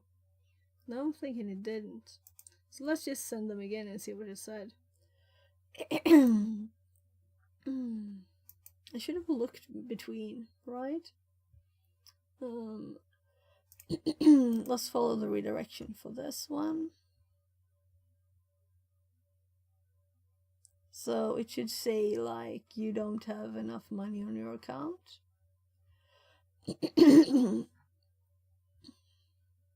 Welcome glitch, balance 0, transfer money. So it didn't do anything.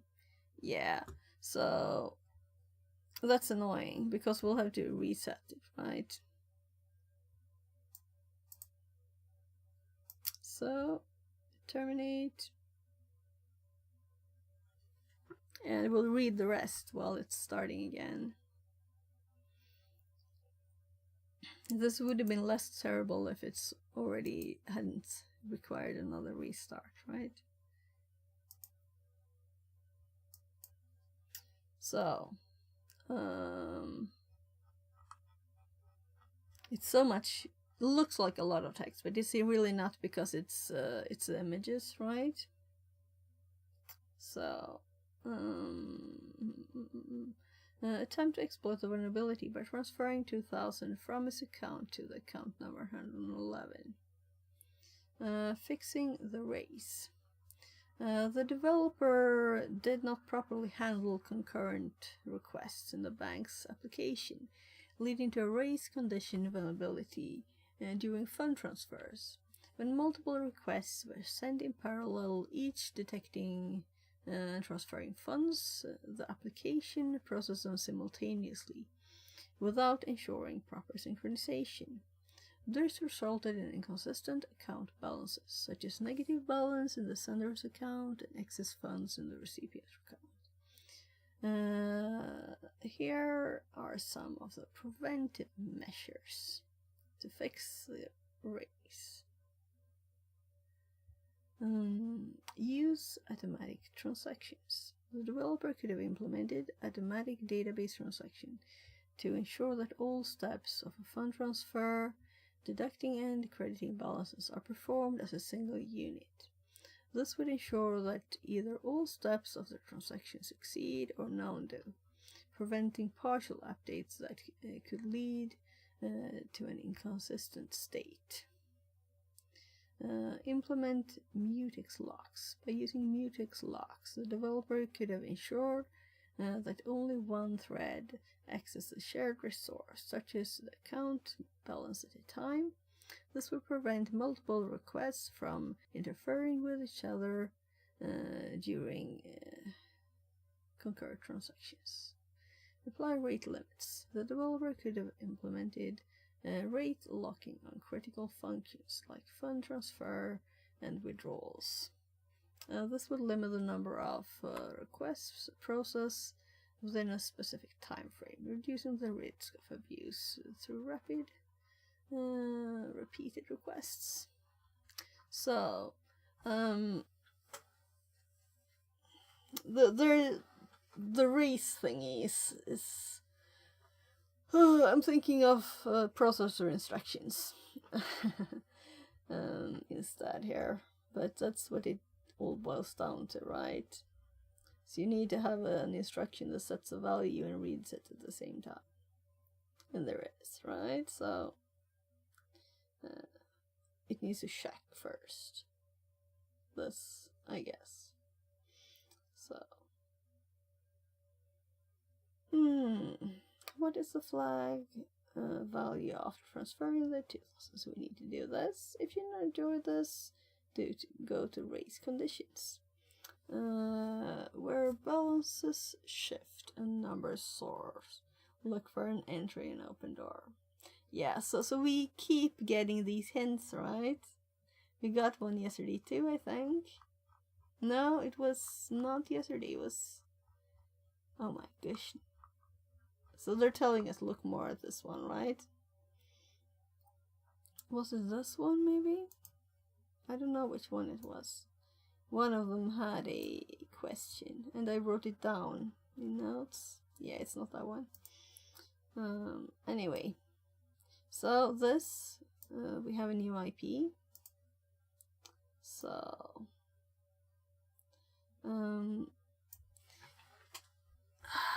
let's log in. Let's remember the login creds, of course. And what we're supposed to do. So let's go back here. This is where we did it. Here. So this is what we're supposed to log in with. Let's close all of these, right?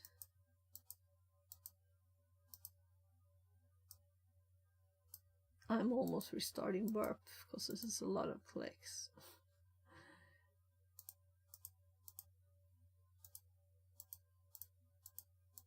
A lot of clicks. Click, click, click. And clearing here. Just to have a clear history, right? And then we go back here and we put a new IP. We can do that too. So, and we start with logging in. Carefully looking at the numbers this time, since I wrote something else than I should. So 101.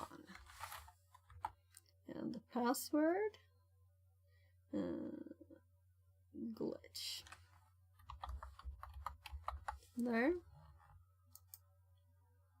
Then I'm assuming, so we have 2000. We can just transfer 2000. Attempt to exploit the vulnerability by transferring over 2000. I didn't read I just checked the fat text. So now we know. Now we can transfer how much we want. It doesn't have to be 2000. Because that was odd, right? So we're supposed to do it 211, right? So let's repeat the same, because that might be the exact thing they want, right? You never know what the try-hack means. So let's do 500, because that's what we did.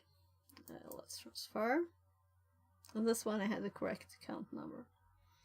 So let's go here and look at the transfer. With the correct numbers, it's redirecting, but we just want to send this to repeater. But let's go back and check the account. So F5 this, Now we've lost 500 there, as we're supposed to. And it's supposed to have gone into the right account. So, here we have it in the repeater. So let's duplicate it so we have 10 again. So 1, 2, 3, 4, 5, 6, 7, 8, 9, 10. And we're keeping the same requests. And I did it 10 times again. I'm like, why? I will see. I'll do 9 times in this. I thought it, you know. I didn't do it though. So, clicking all the tabs. There. We could put a name to it. And then we're going to select to send these in parallel. And then we're going to send them in parallel. And hope that it works this time. So we go back here. And we update. And we get a flag. So, there. Won the race. And we got minus 3,500. You never know if they want the exact same thing, right? So let's open this room. I don't think I will click finished on this one, because I want it to be there still. Where balances shift and numbers soar, look for an entry and open door. Yeah. So we're supposed to find something else here. But not right now. So the race conditions room.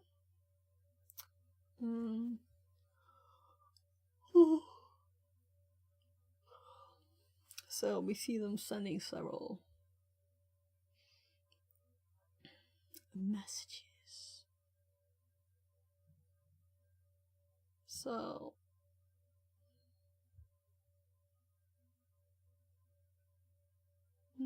it seems to be a very web application. So let's put this one in our Chichan one. I think I want to do this kinda soon. And let's look at this page too. And I will save this one, I think. So we can see which ones have these, right? Because the other one I took a note of. I have a notepad file on my desktop, or a text file on my desktop. Before we get started with something else, I'm thinking I'm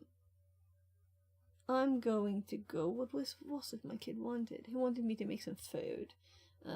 So while I do that, we can TTS this text, right? So it seems like quite a long article. I won't be able to scroll these for you, but we can listen to it while I get some food, and it's kind of new too. And I think I might have him on LinkedIn. Let's see here. So I've definitely seen his stuff before. So we just click this button and it will TTS it. That actually work. And James Kittle, Director of Research at Albinaux. we can do this. Published August No, 7th, it can't 2024 get at bigger. 10 UTC. 2. Updated November 18th, 2024 at 8:32. I'll go and get my kids some food and I'll be back. So Websites are riddled with timing horses eager to divulge their innermost secrets. It's time we started listening to them. In this paper, I'll unleash novel attack concepts to coax out server secrets including masked misconfigurations, blind data structure injection, hidden routes to forbidden areas, and a vast expanse of invisible attack surface. This is not a theoretical threat. Every technique will be illustrated with multiple real-world case studies on diverse targets. Unprecedented advances have made these attacks both accurate and efficient. In the space of 10 seconds you can now reliably detect a sub-millisecond differential with no prior configuration or lab conditions required. In other words, I'm going to share timing attacks you can actually use. To help, I'll equip you with a suite of battle-tested open-source tools enabling both hands-free automated exploitation and custom attack scripting. I'll also share a little CTF to help you hone your new skill set. Want to take things further? I'll help you transform your own attack ideas from theory to reality by sharing a methodology refined through testing countless concepts on thousands of websites. We've neglected this omnipresent and incredibly powerful side channel for too long. This research paper accompanies a presentation at Black Hat USA and DEF CON. You can also read this white paper in a print-friendly PDF format. Outline. 1. Background. 2. Making timing attacks that work everywhere. 3. Answering difficult questions. Making timing attacks local. Making timing attacks feasible. 4. Hidden attack surface. 5. Discovery overload. The hardest problem. Proving the concept. 6. Server-side injection. 7. Blind SQL. Blind JSON injection. Blind server-side parameter pollution. 8. Reverse proxy misconfiguration. 9. Scoped SSRF. Firewall bypass. Hidden destinations. Front-end rule bypass. Front-end impersonation. 10. Research roadmap. 11. Defense. 12. Takeaways. Background. Web timing attacks are notorious for two things: making big promises, and failing to deliver. Examples are often theoretical, and even where a technique is dubbed practical, everyone knows it'll stop working as soon as you try to apply it outside a lab environment. This reputation might be why we've ignored a huge opportunity. My first foray into researching timing attacks yielded results firmly in the theoretical bucket. For my second attempt, I started by looking back over attacks that I'd successfully applied in the wild, alongside others that I'd read about. From the top, these are examples of 1. Cross-site search. 2. Username enumeration. 3. A probe for potential race conditions. 4. A lab-proven attack. 5. A theoretical attack that would be absolutely amazing, if it actually worked. In the hunt for novel techniques that work in the wild, I focused on the divide between the two categories, which is massive. Timing attack research is often focused on a single target, but this constrains its real-world value. I wanted techniques that could be applied to arbitrary live targets. To ensure my new attack concepts met this standard, I validated them on a testbed of 30,000 live websites. Based on BeebScope and Rapid7's Project Sonar DNS database, the test platform was a 20 GB Burp Suite project file containing every known website with a bug bounty program. Before this research, the smallest time gap I'd personally exploited was 30,000 ms. Now, it's 200 ms.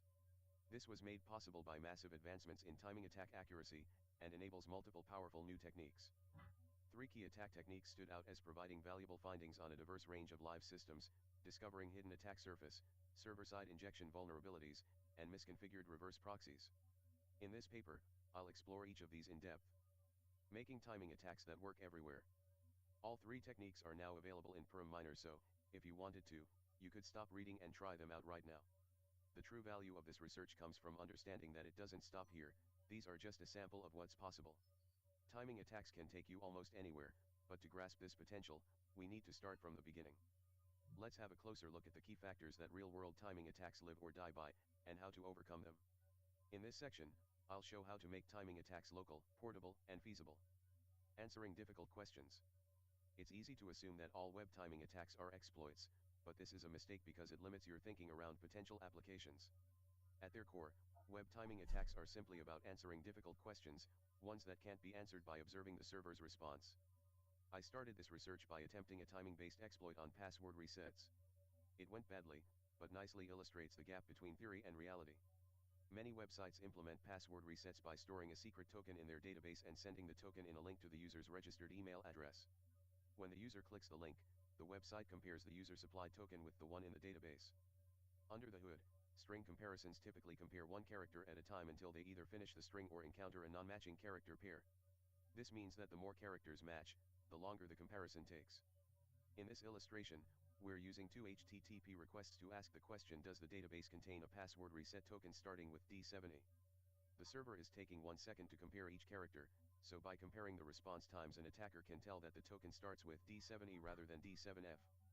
Unfortunately, the actual time to compare each character is somewhere in the realm of 5 nanoseconds, or 0.0005 seconds. Good luck exploiting that. Noise vs signal. The success of every timing attack comes down to 2 competing variables: signal and noise. Signal refers to the size of the timing difference you want to detect, and noise refers to everything else that affects the response timing. If the signal is too quiet relative to the background noise, you won't hear it. For an attack that actually works, you need to maximize the signal and minimize the noise. The rest of this section is focused on how to do this. Note that this equation does not include number of measurements. You can attempt to cancel out noise by taking repeated measurements, but this approach scales poorly. Once noise heavily outweighs signal, you'll quickly need billions of measurements, resulting in an attack that takes so long the target will probably be decommissioned before it's complete. You can split noise into two parts: network noise, jitter, and server noise, internal jitter. Network jitter is the variation in latency, the time taken for a packet to get to a target system and back again. It's the classic nemesis of remote timing attacks. When someone sees a timing attack demonstrated against a local system and says that'll never work on a remote system, they're basically saying that network jitter is going to make the attack impossible. 5 years ago, this might have been true.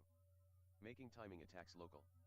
In 2020, timeless timing attacks showed that you could fully eliminate network jitter from measurements using HTTP/2. You could place two HTTP/2 requests into a single TCP packet, ensuring they arrive at the server simultaneously. Then you could look at the order the responses arrive in, inferring which took longer to process on the server. This single discovery eliminated the biggest source of noise and shifted the boundaries of what's detectable. There's just one small catch: the sticky request order problem. At the HTTP/2 layer, the two requests are completely concurrent, but the underlying TLS data is a stream, so one request is still first, i.e. one will be fully decrypted before the other. If you try this technique out, you'll notice that websites show a significant bias towards answering the first request first. This bias probably stems from multiple factors, including the time it takes to decrypt the second request and resource availability. Unfortunately, this can mask the delay that you're trying to detect. Yeah. This really woke my memory up. I remember where I saw talk by him, right? On YouTube.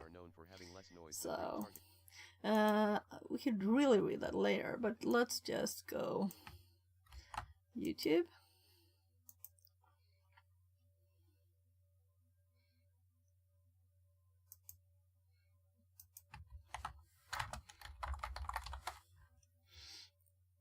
And I think that will probably be okay. So this is what I was seeing. So he's explained it, you know, talked it instead. So let's. This might be where they got the inspiration, right, for Acme. Welcome to Listen to the Whispers. So first off, I'd like I'll just pause it and I'll send the link in chat. So, and I saw you there, Panda, in YouTube chat. So what icon is that? Or emote? Anyway, so I saw this probably a few weeks ago.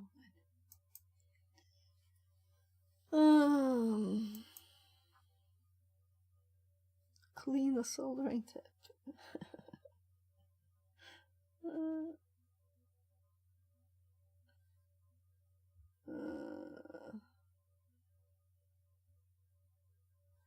So I'll put this in my read list. Read it thoroughly more, you know. But I'm thinking we won't test the rest, since it was kind of a long article, right? And there's images too, so it's not good for doing that. The thing is, what should we do now, right? I can do the Raspberry Pi thing, we can do the rotor thing, we can clean the room. So I did clean that part, right, on stream, only. So now we have moved more stuff, so it's a bit messy again. But I guess that's life, right? I'm just thinking, what else? What project is the most like fun for now? If we look at the here. So what we've done recently Here's when I was cleaning. Let's just see if this one is doing its thing. When we looked through these before, we saw also the make a Raspberry Pi into, like, you know, what's that thing called that Hack5 has? You know what I mean, right? Turtle. I don't know. They have so many animals. No, that's not the one. Oh, whatever. I don't want to hop through all the tabs here again. But we have the rotor here. Yesterday we started with the Raspberry Pi, so we have this. I'm thinking that if we do this, we will use the microscope's HDMI instead, so we don't kill this camera. I'll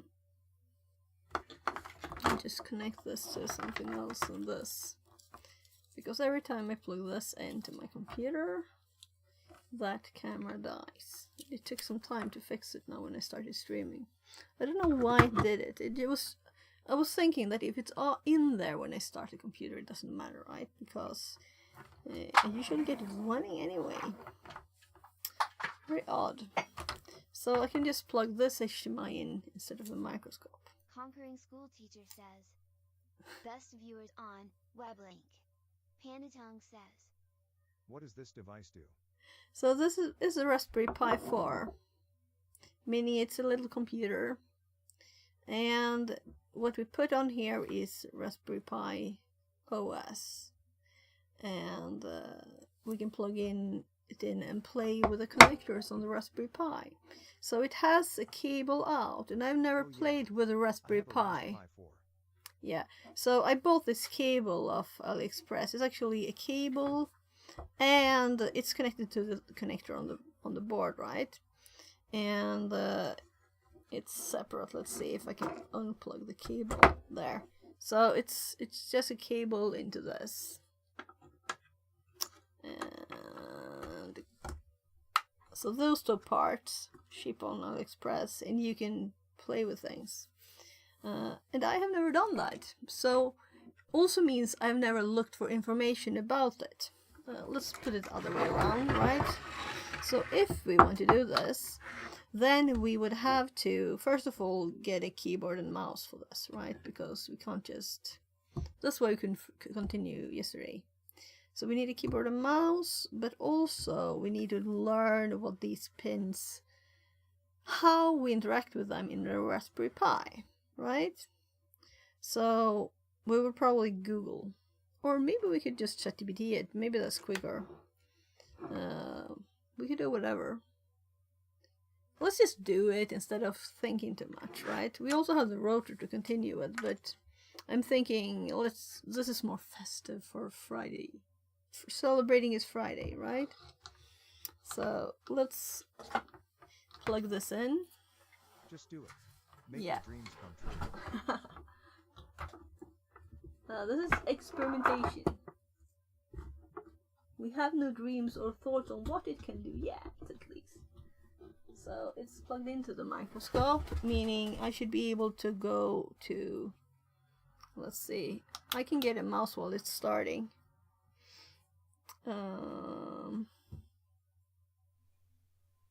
Here. So there we have it.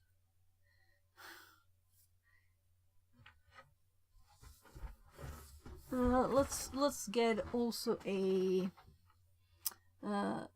desktop screen up on this one. So I'm going to go get it here in the another window. So let's get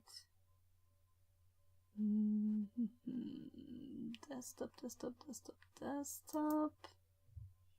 And we getting that thing. Right, this is what we want. Let's just add it. I'm messing with OBS here while it's starting. Now we need a keyboard. Oh my goodness, right. We have the 4K problem.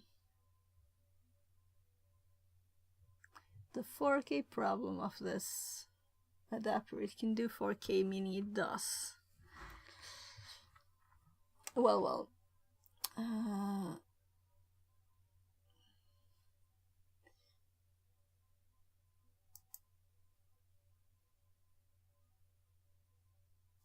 I'll just find the right source for the desk so we can see it at the same time, right? So of course it was at the bottom of the list. The second to last on the list of all scenes. There. So there's the Raspberry Pi. We want to see these things too, right? And I shouldn't put my arm on top of it because we have 5 and 3 volts and everything here.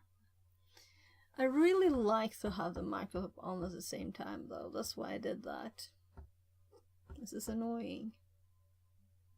But in the post office, I have a new USB converter waiting, so hopefully it won't do the same thing as this does, and they kill my camera when I connect it. That one doesn't, so. And that one also has a 4K problem. I should get ones that are only 1080p, so I can limit it. And the one that's in the post office is also 4K. But hopefully it's just AliExpress bragging, right? And it's actually 1090. Can we hope for that? Or is that a bad thing to hope for? I'll stop rambling and actually get a keyboard and mouse. It feels like it's far away because I used it, right, the other day.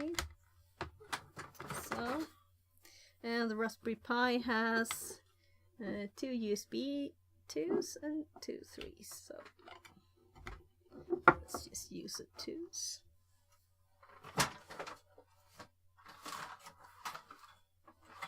So these are the ones we used the other day.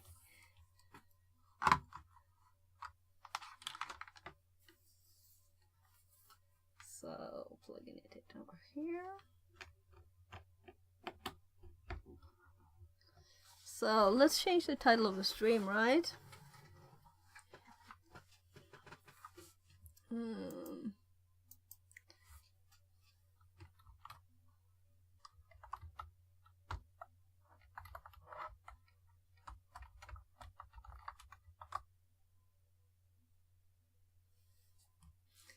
Raspberry Pi. I'm sure I typed all letters there. So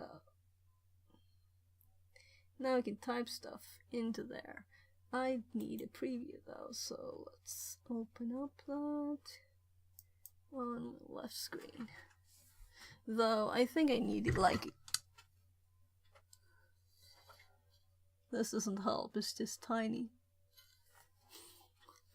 It helps a bit. Not really. Before you start using it, there's a few things to set up. Where's the mouse? It's so far to scroll. I will never want 4K. This is horrible. If you're using a Bluetooth keyboard or mouse. Country. My goodness. Seriously, people. So I know I cheated before. Let's cheat again. So we do have OBS here, right? Meaning I can just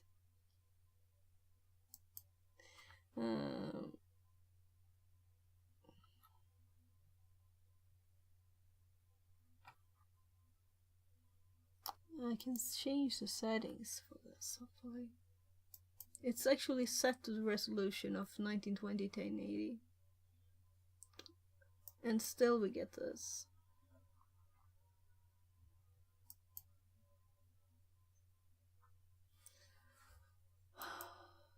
That's annoying.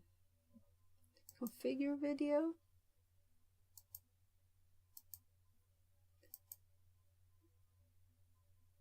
So it is set to be that. Okay, I'll try to read it. It says UK. We're not in UK. It's mostly bright lighter, right? So I've never used the Raspberry Pi first. We don't want Swedish. My God. Come on, I want to click this. Can't I change the language? Okay, so currently Raspberry Pi OS is not okay. So I'll have to select another country to be able to... But I want my right time zone. Oh, there's a check mark. Use English language. Thank you. That's nice. And there's a use keyboard, and there's no keyboard selection. So we'll see if it does Swedish keyboard, which is what I have.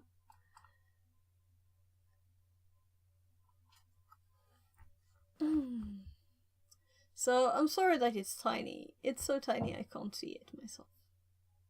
I can hardly see it.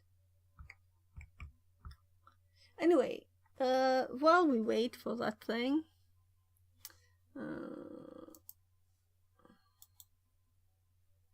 let's see here. It's already got something else up. I know. I'm just messing with this so I can have a preview up even if I change my screen or my scene. There. So now it's up as a secondary. That's good. So, my goodness. Create user. You need to create a user account to log into your Raspberry Pi. Username can only contain lowercase characters. So, let's call it Fixit, right? For now. And let's have Fixit. This will never be on a network. Fixit. That's a very easy one, hopefully. It's better than the Raspberry Pi, right?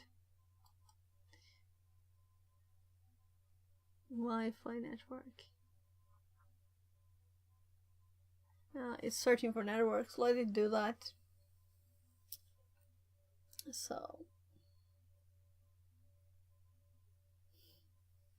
So what are you doing, Panda?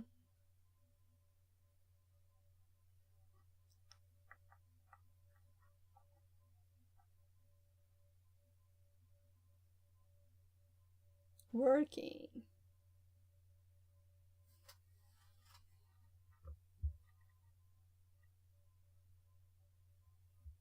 So I'll just check my messages.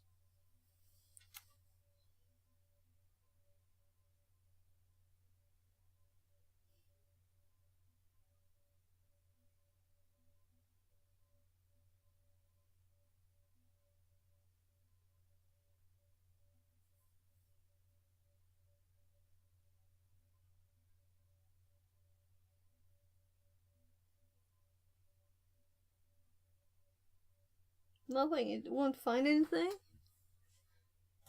This is kind of odd. So we don't want to skip it. We wanted to find networks.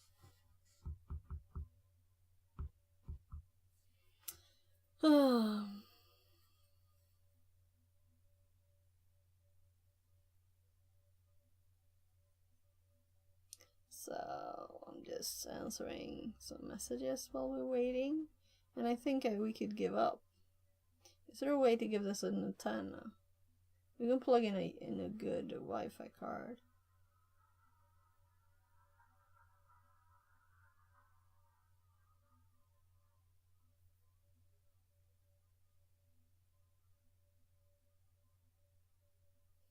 So there.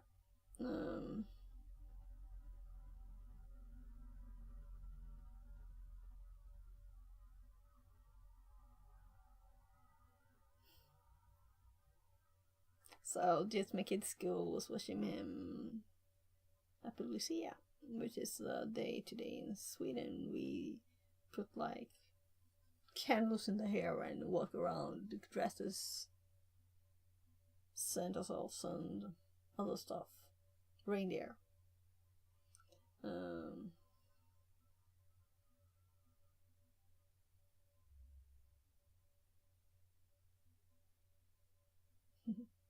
So let's give up, right? We don't get anything. So what do we do next? There's no next. There's the wrong mouse. I'm trying to click on.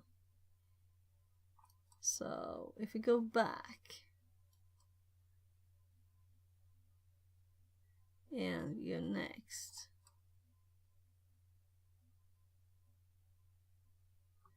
and there's no list of Wi-Fi, so it's not like we have a connector for anything here.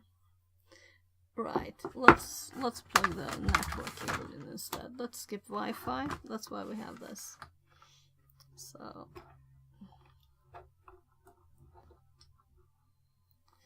let's go back again, and this time I will probably detect this instead, right? So let's do next. Choose browser. Firefox.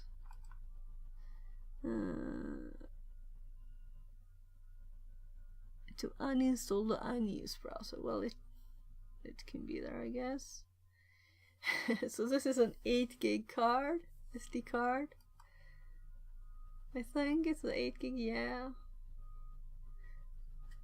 Update software will now be checked and updated. That's why we plugged in the network cable. Come on. So, while it's checking for updates, we're going to hop over here, and now I still have it up on my screen because I use it as the preview is what I'm previewing. Raspberry Pi. So Raspberry Pi cable connections. Oh, I misspelled it. Let's click the one that's correctly spelled. So no, this is nothing. And also we maybe want some images to see what they really mean. We want this connector and the cable from there. Nothing else. So here we can see a camera connected. So here we're going the right way, right? This is the cable, but not the right thingy. We want to do our own stuff with it.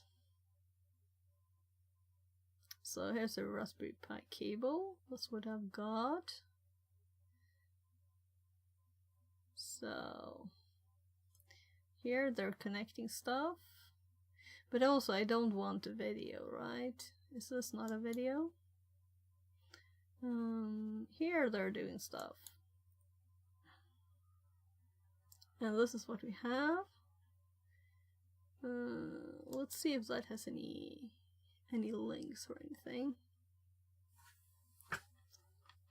Raspberry Pi projects.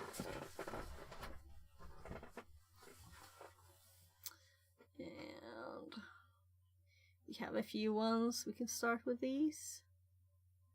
But this is exactly what we have here too. So there might be links to like projects or more information about the pinout. We could type pinout in the search too, right? So let's do pinout. And here we have the pins. What I'm mostly interested in is actually how do we access these pins from within the Raspberry Pi? And the Pi is going installation still here, so you know.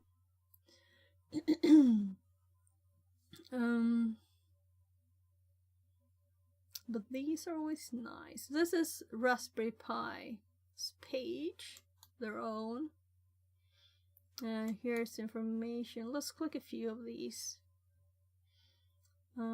Here's the 4, specifically the one we have. Arduino forum. They're talking about it too. So we got a lot of info on the pinout. So let's add like project. So projects that have a pinout in them, kind of thing. But before we look at any of that, I'm just gonna click this and start looking at what this is. So they're using these straight there. Since we have it in a nice box here, we don't want to do that. So we have a very nice box, so it's cooling down nicely. It's also not flying around or getting very dusty or whatever, you know. So let's click this. How do we access these pins? And I would really prefer a normal Debian or something, right, on the Raspberry Pi. But since I haven't used, I've only used Kali on it so far. Because the first thing we did was to scan for, we put the Wi-Fi card in manage mode and stuff. That's the first thing we did, and scan for networks. That kind of thing. Kind of what we did yesterday with the phone.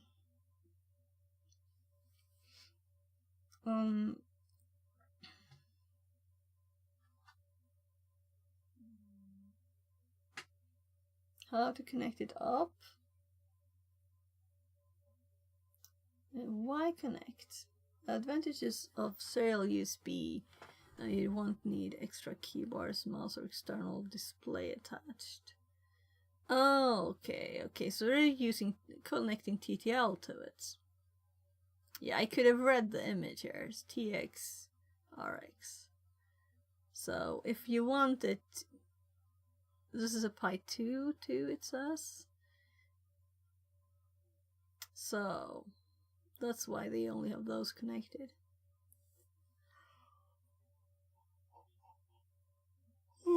So you get a terminal when you connect it, of course. A running screen.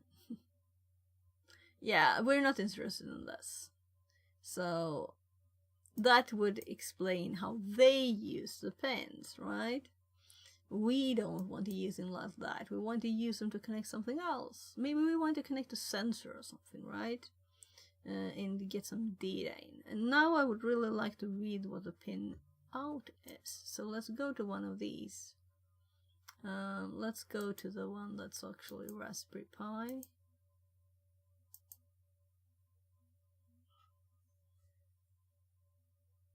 This on Raspberry Pi Com.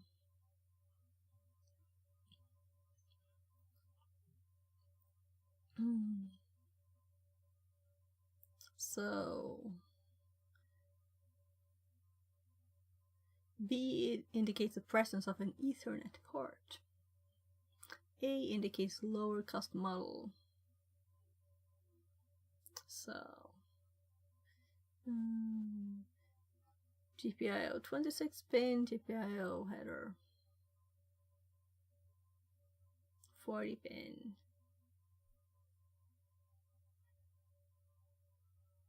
So ours has a 41.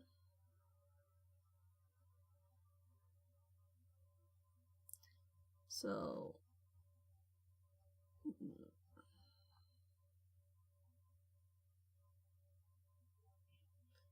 now we're getting to the pin out stuff here. That image should be in this page, so it's kind of a long page though. Let's just click here. until we find something interesting. So there seemed to be a lot of information in this page.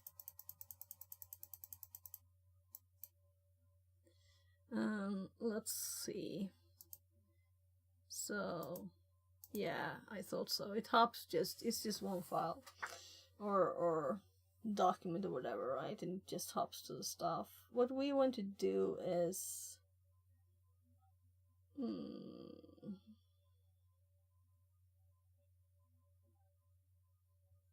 GPIO boot mode. What's that? Pin assignments. Okay.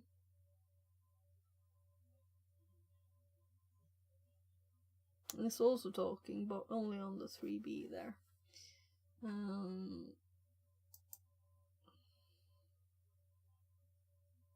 GPIO and the 40 pin header. So this was better than scrolling, right? You can find a 40 pin GPIO on all current Raspberry Pi boards. 254 pitch. So in here we can see it without reading on the board. So, oh, this is quite pretty, right?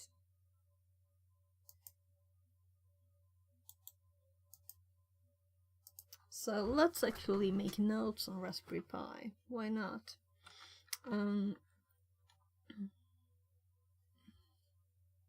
So I could do this.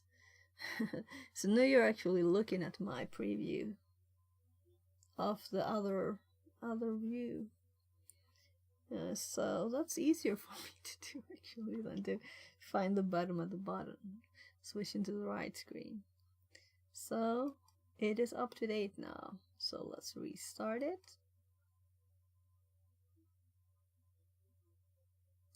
What we did yesterday is to measure the voltages, so we are sure that it's correctly connected to the Raspberry Pi. So we measured that we had 3.3 volts here and 5 volts here against the ground connection.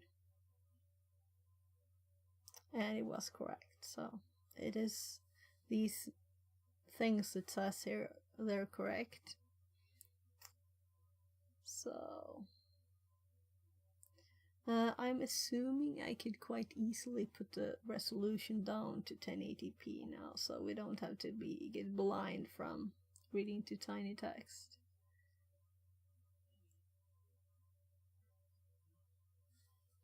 So I do have some food here.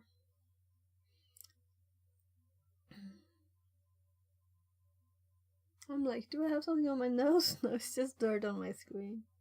I should remove that thing. I need some kind of wipe for my screens. I haven't cleaned them since I got them, and they're not new. Also, by doing it this way, I can see actually my... Oh, you will have like a double camera on there though. But hopefully it's not visible. There will be a double shadow of the camera and stuff. So it's taking this screenshot of the already one that has the camera and the clock and the chat, and then it's putting them on top again. So there. Let's actually remove the desktop for now so we can see the full thing.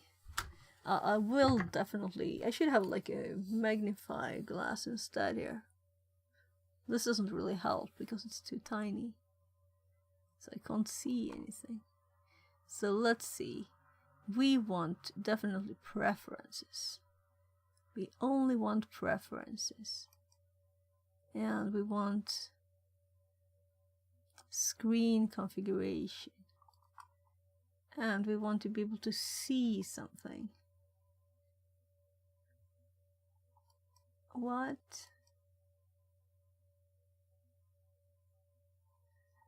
Oh gosh, I'm like feeling blind. I can't see these tiny things.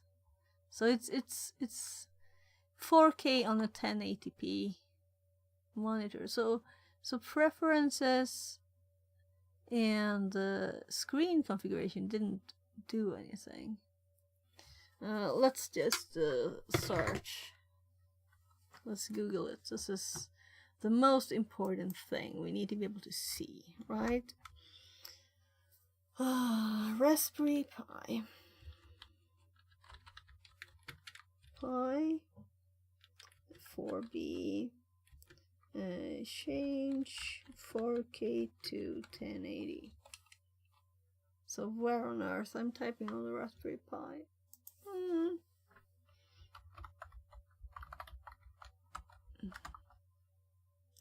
Raspberry Pi 4B.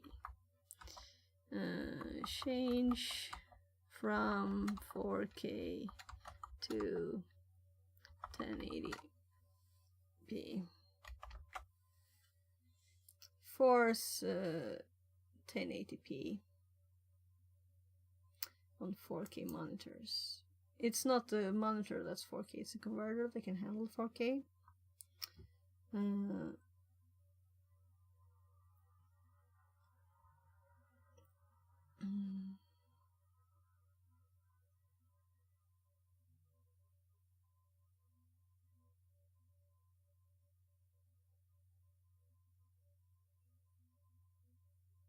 Oh my god.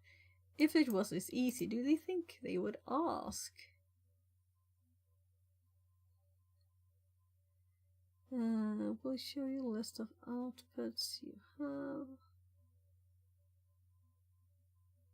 have. I'll just click the terminal on the Raspberry Pi here. And the good thing with this is that this is a terminal, right? So we should be able to set the font size.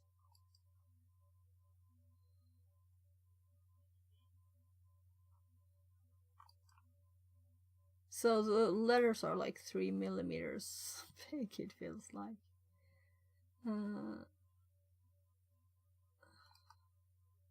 It hurts my eyes.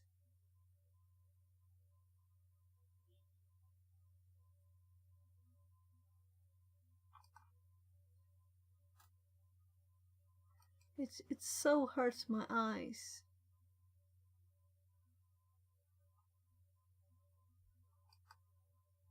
And normally, the only thing that's big, by the way, normally I have 24 on stream.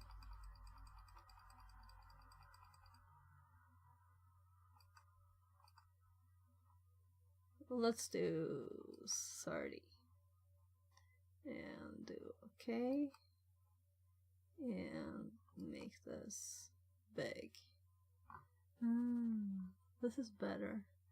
My eyes feels like now there are tiny details that we can survive, but it's still too tiny with 30.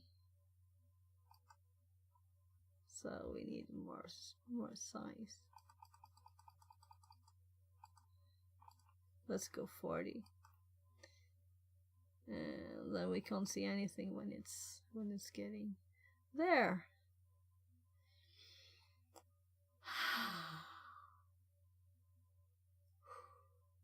So let's do X. I know I've done this by the way before.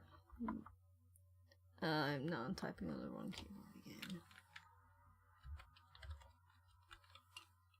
It says do this to list all the resolutions. So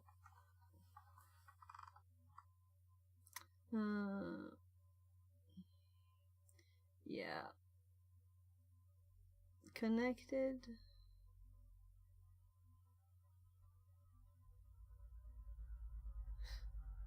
It thinks it's 700 millimeters, the screen.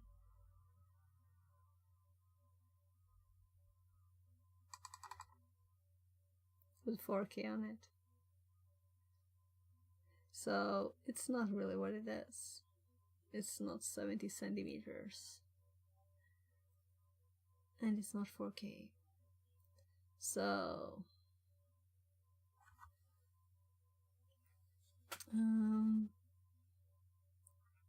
X render. for HDMI 1 and X.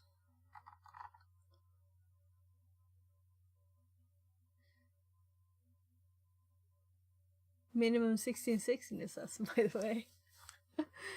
This is kind of cool. Look, minimum what it can do in characters is 1616, or pixels is 1616, and it's currently at 3840 times 2160. And the maximum is 32,000. How long is 32,000? Oh, that's so funny. How blind would I have been, felt, if that was what we were doing?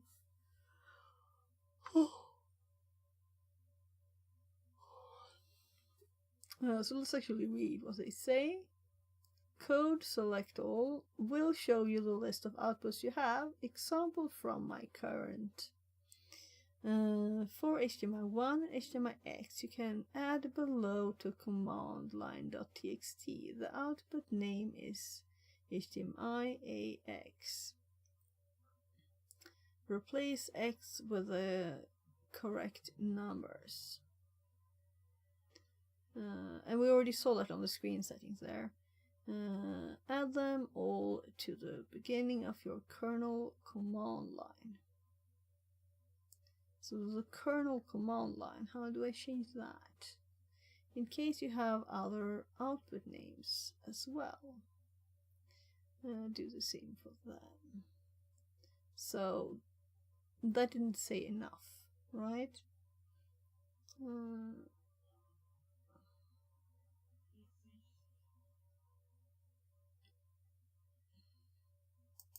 So this is the same, right? Yeah.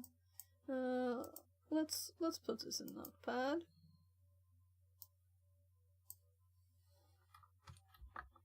I was on the right keyboard, but I wasn't on the right keyboard, so copy.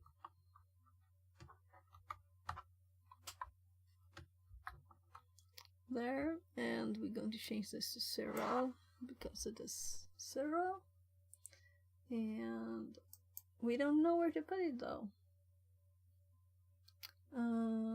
Let's do this.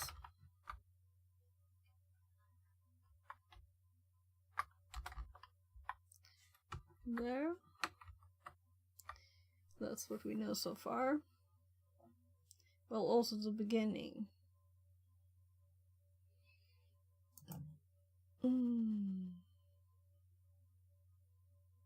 Video equals.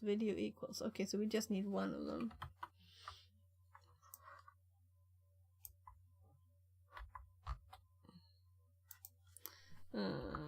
Beginning of kernel command line.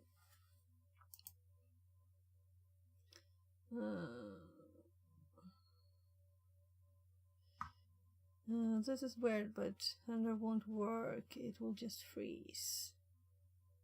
Okay, so it worked for us. Config TC is only for the RPI firmware. A 0 effect on the desktop version.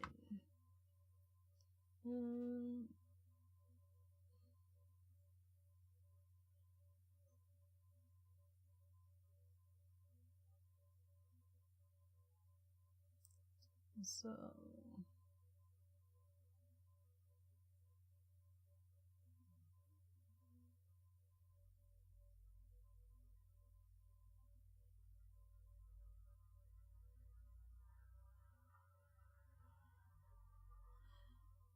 so this wasn't useful. Well, it was. We could just continue asking. We could do Raspberry Pi.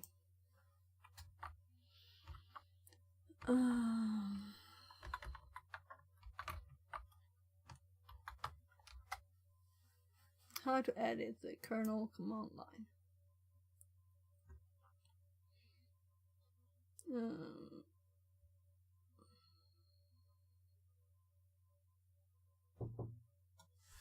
Knock on the door.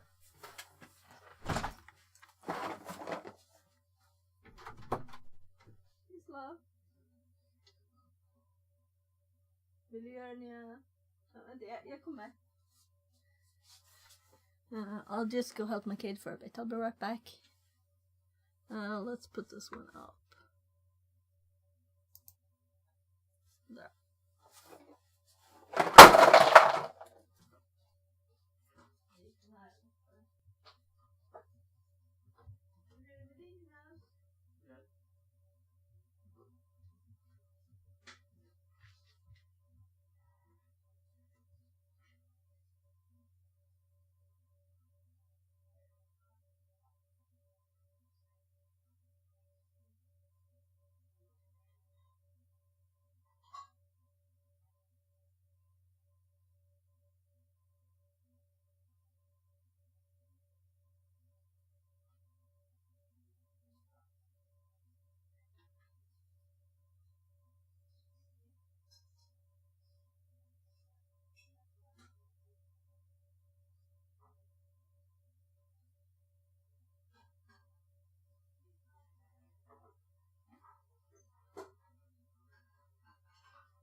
there's 8 paragons and I'm missing 3.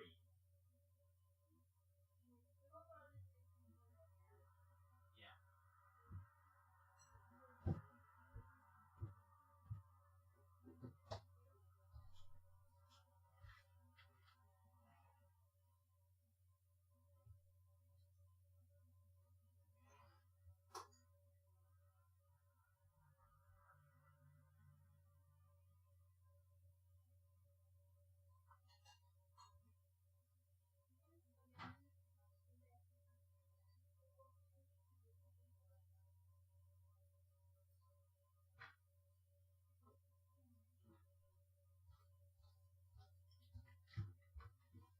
Never mind, brother, I'm a dumb fuck. There's 9 paragons and I'm missing 3. I forgot one of the ones that I had.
Now I'm showing my 6 paragons.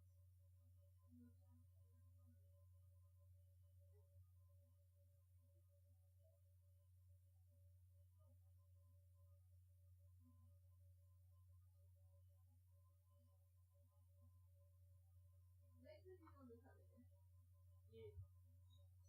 Is that good?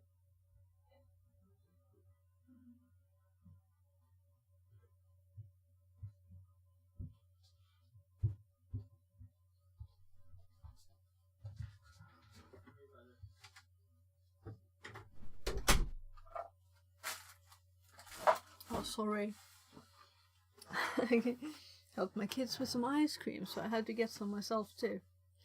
So it's, I think the chocolate ice cream is too sweet, or the ice cream is too sweet, so I have cacao in a lot of it. Chocolate. Hmm.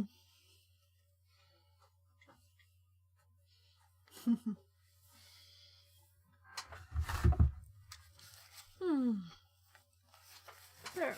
So, this is just slow and easy, relaxed, finding out how this works, right? So let's look here.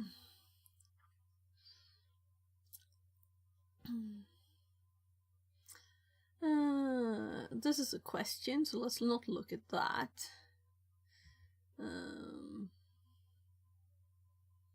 Cat boot firmware command line txt. But we just had someone saying that that doesn't help. Why wouldn't it though? It will need to boot even if it's doing. Let's try it. So using the wrong mouse. So,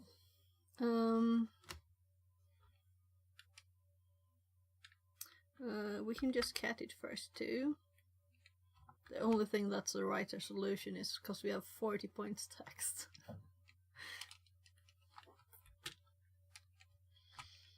Boot. Firmware.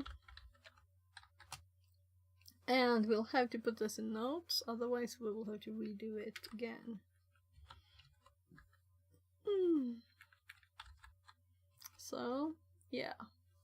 So let's assume we have Nano. And we can edit it. Let's remove the desktop image there. So console. Let's actually also remove the camera so I can see it all. So the one we have, the thingy we're going to add, we put in Notepad here. So we're supposed to have a video. This is what we want. And here we have console, serial, and console TTY, meaning we can also use serial for it. And that serial was on these pins. So it's good to know the default there. 115, 200. Then we have root FS type,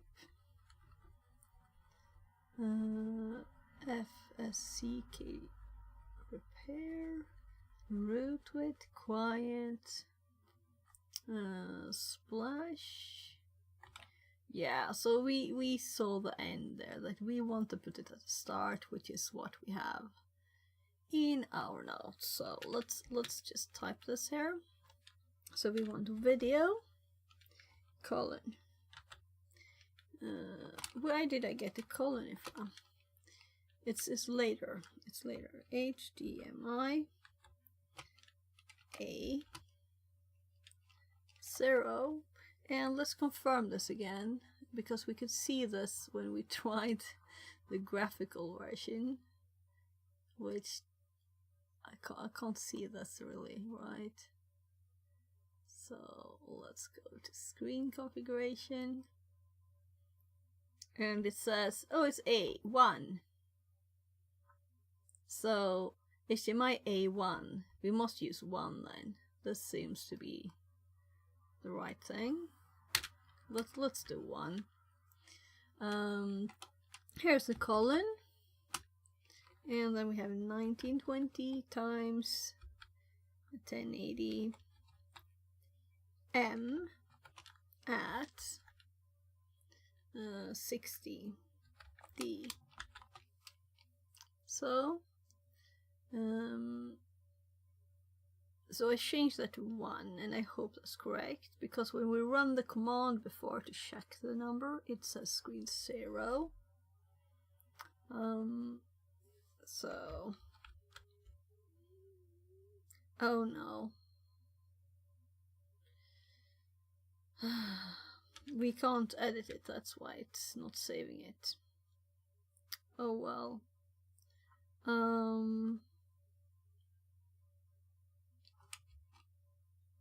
Yeah, I kinda knew that. So let's Control Exit again, save. Yes. Can we do TXT too? Yes. Yeah, I thought so. So we need to just no, and then we will run this again with sudo and hope that we have this permission by default. Yeah, I thought so. We don't have any other passwords. And there seem to be space in between the different commands there, so HDMI A1. it still says 0 in my nose. 1920. 1080. M at 60D. So confirming it's correct again. Every character, we don't want it to mess up the boot. So it looks correct. Now we should be able to save that. So I guess we just exit and try and restart this thing. I'm assuming Alt F4 would work though, right? Log out. Let's Alt F4 it. Why make it harder for myself, right? Alt F4 must work. No? Nothing? There. Control Alt Delete did it. Shut down. It's first shut down since it what got its SD card. This SD card. It's been doing other stuff. So it's off. So now we're going to cycle the power for it here. Off, on.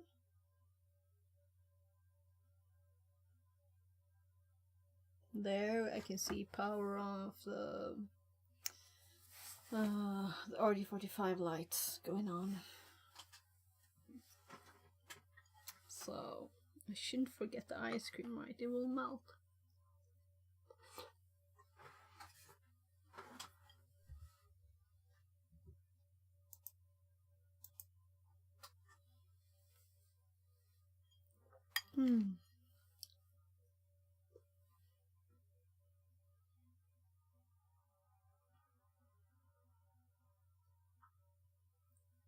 Looky. So, what do you think about the resolution? I think it's still tiny, right? I don't think it did anything. So we had a comment saying this file won't work when you go in UI.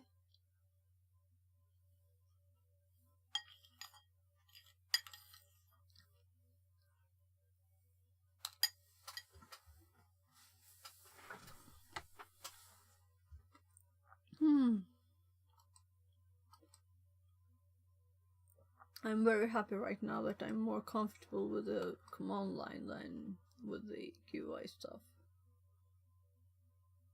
I'm trying to click this. Will it do a double click here? That's my only problem with Kali, that it doesn't do that. The only one. I don't have any other problems with it.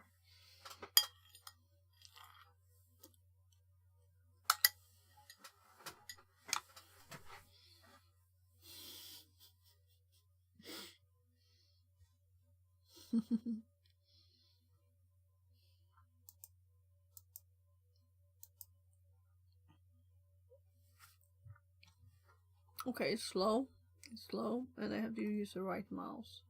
So we have 2 more.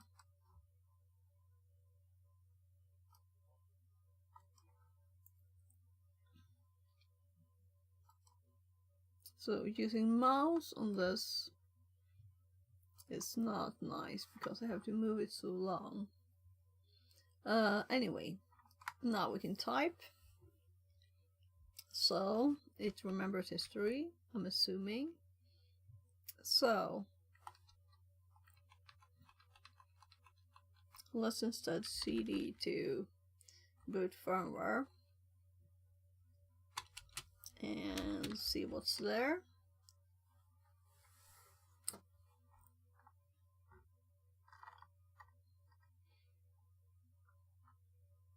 There's something called boot code, command line, config. Let's look at the config one. So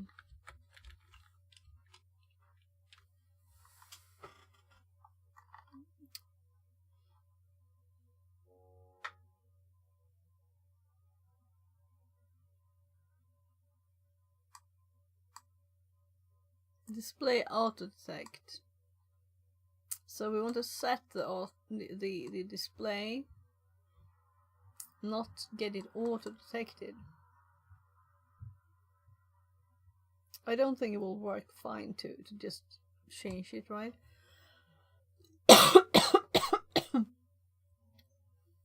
So what was the file name? Config.txt. Oh, whatever. Let's continue looking, right? So maybe we could just put this line in here.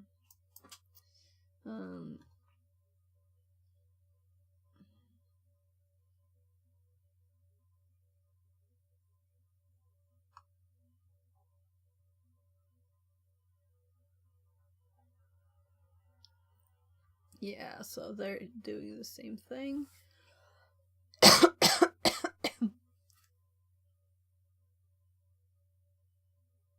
Well, that works for the TTI, and the display doesn't seem to be stretched. Yay.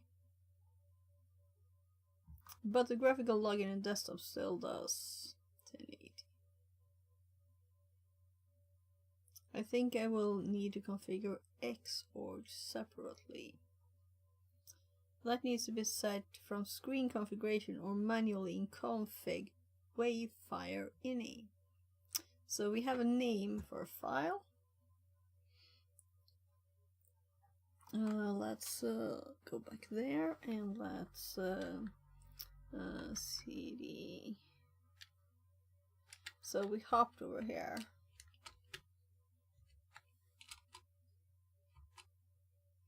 So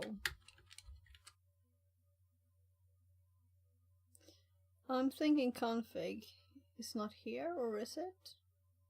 Is it this config? We're not logging in, were we? Yeah, we were. Well, let's try. There's two of them. Wavefire. We don't have that file, so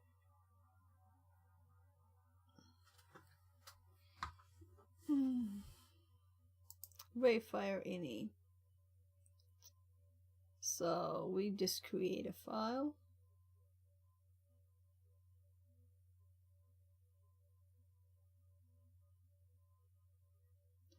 This one just looks like in one of my installs. I don't trust this. So I've been avoiding ChatGPT because it's cheating, right? So I wanted to try the other way, but let's see if it can do this.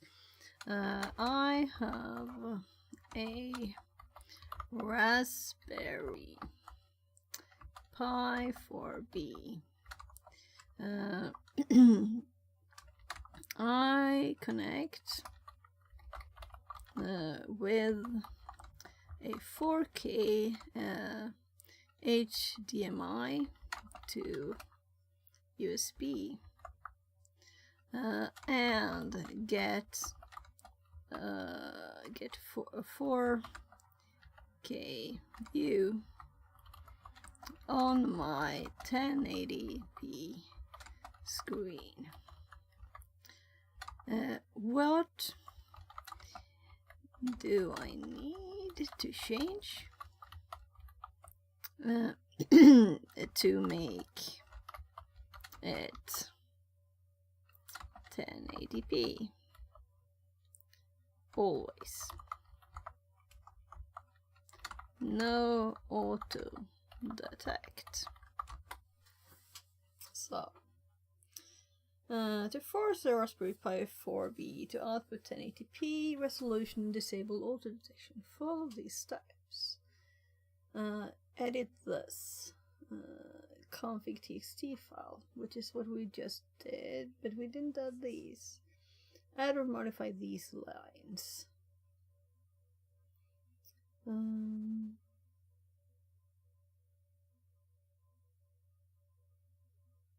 CEA TV resolutions, HDMI mode.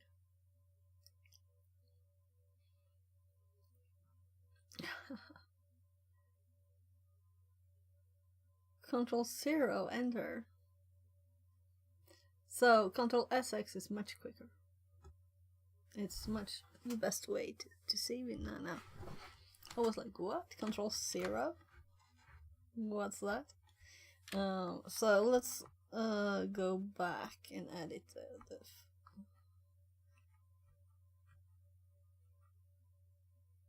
yeah, so it was, I was in the right file. It was a new file that we looked at that I found. Okay, okay. That's good. So, but we would have needed to add other things than we could guess. So let's hope it just works. Okay.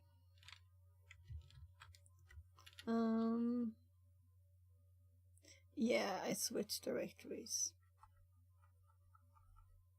I'm just going to the very start of this. There.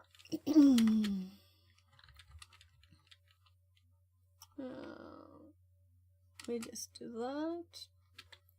And then enable audio. And I saw this value, you know, with the display auto. That's why I used those words. Am I blind?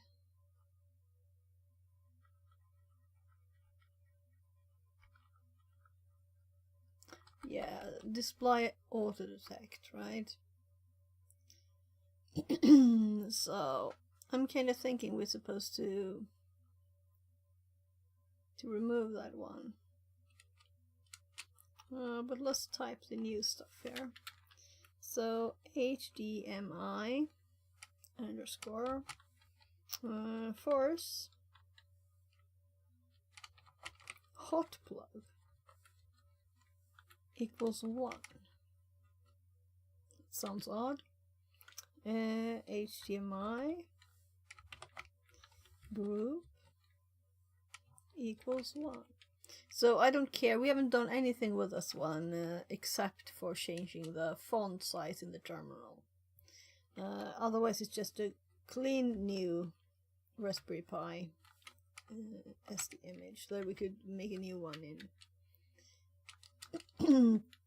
Whatever it takes to burn 8 gig memory, right? So if these settings are wrong from ChatGPT, I don't feel I need to double check them or anything. Though we will ask about the option that's already there, right? So there is a value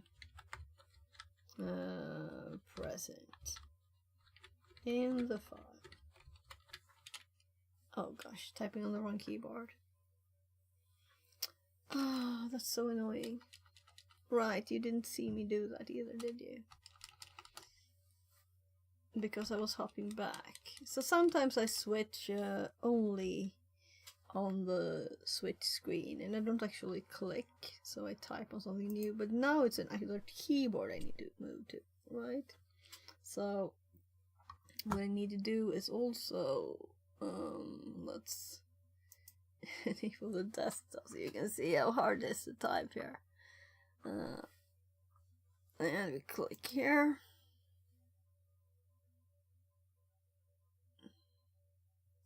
Alright, you can't see that there anyway. Whatever. So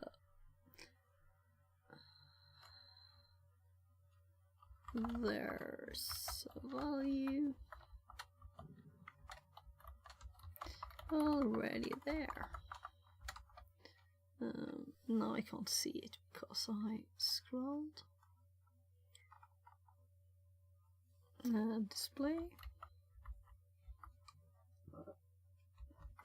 auto detect equals 1. Oh my god, I don't really care if I misspell, but that was advanced misspelling, right? And I just thought I'd do that. That was why we did that. Display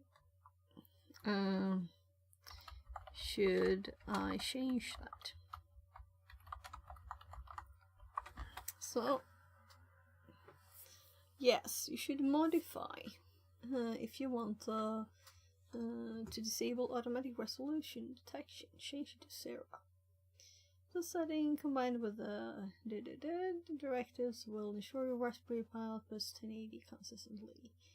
Making any changes. Let's see if I can reboot the USB. So let's change it. That's kind of the first guess, of course, but still. It's good to confirm stuff. I didn't do sudo again. Fuffin, whatever.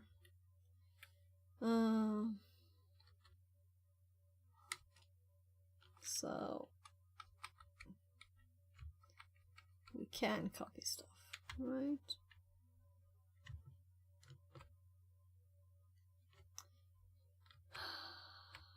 Let's hope it would save that, because I was stupid and didn't do sudo.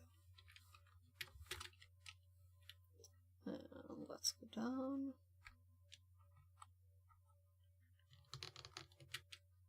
No, I didn't. I have to retype. It's not that problematic.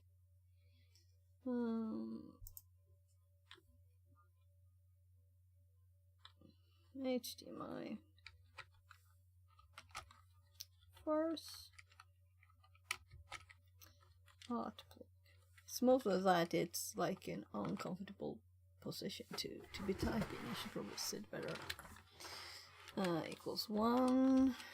HDMI group equals 1.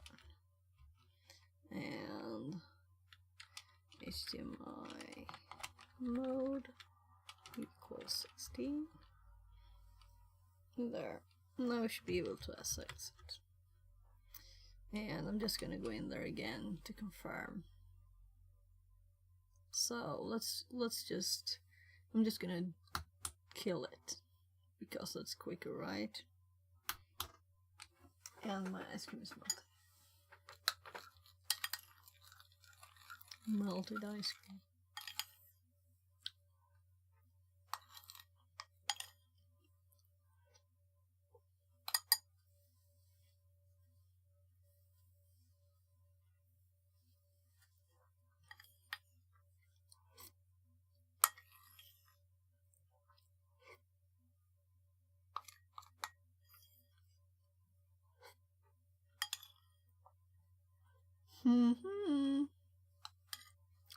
Let's hope. It must work. Okay, come on now. Whoa.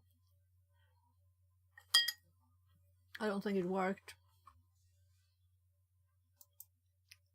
For 2 seconds there I thought that my other mouse pointer, this one, was in here.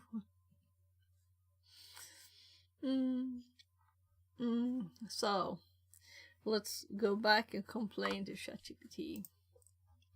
That didn't help. Didn't work. I'm typing on the wrong keyboard. It didn't work.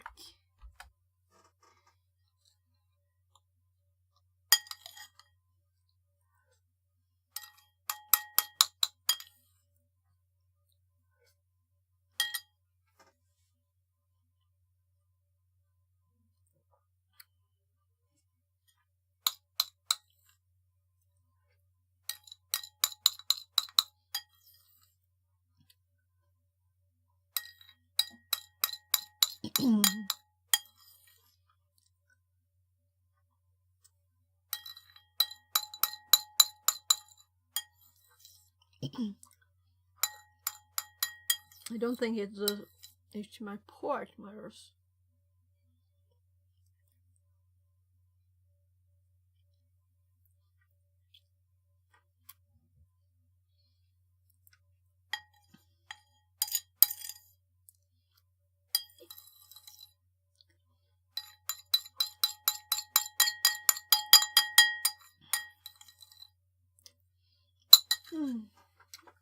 let's hope that my hubby calls me a bit and about food.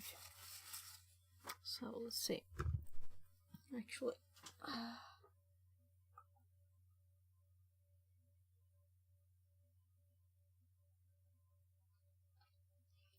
right, we can do another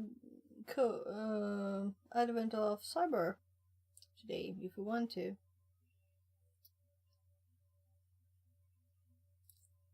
We could, because there's a weekend coming, and I won't be streaming then. So if I don't do 2 today, we'll have extra 3 ones Monday.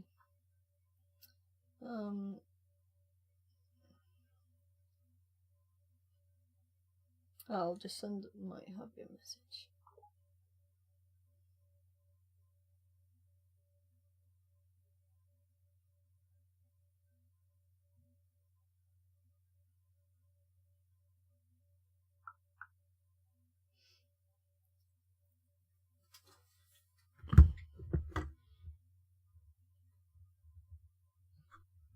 So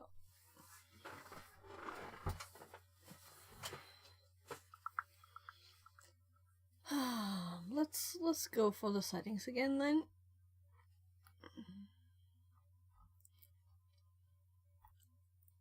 And this time I only click once, click, and I wait. Okay, that was quicker actually. So it's even works. So we're going to add stuff. So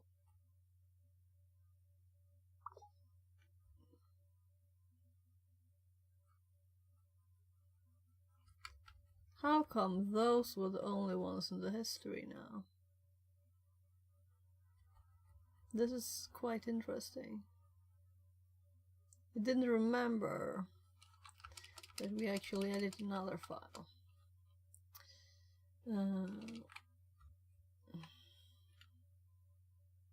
Well, whatever.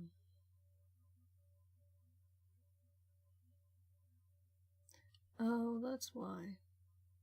I used the button, right? So it's still open, the file, though we have restarted it totally. So let's go out of here. What if we do like sudo fg? There's nothing like that. So I'm thinking let's just kill all processes, but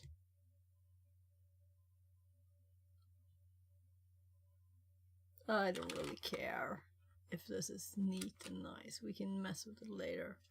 So we want to edit it even though someone else is editing it.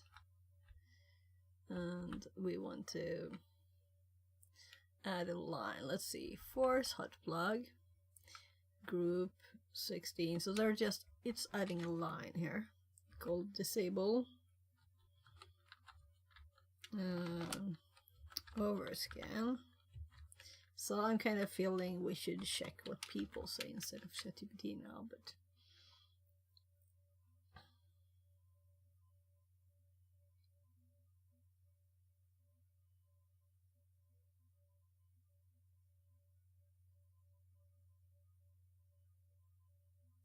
so which HDMI are we using? Just let me double check if there's like signs on them.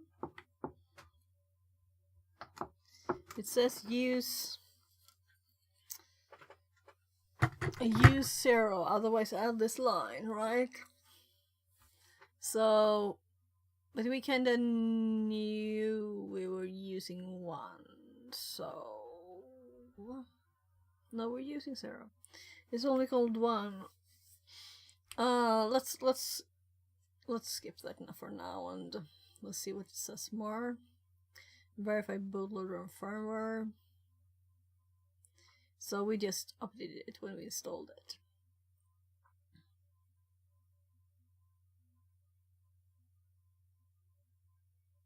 Yeah, so I know if this were to output 1080, we would get 1080 because that's what the microscope does. So it's not the converter, it can't upgrade the signal.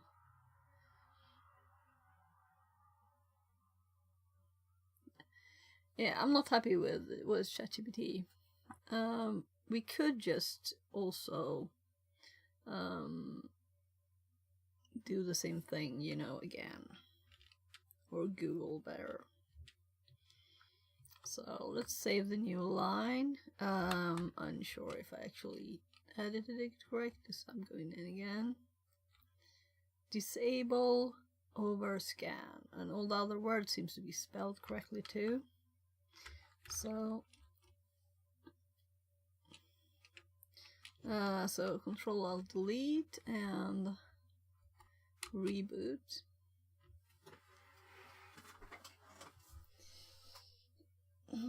It sounds kind of crazy that it would still be editing a file after having restarted. It's odd, right?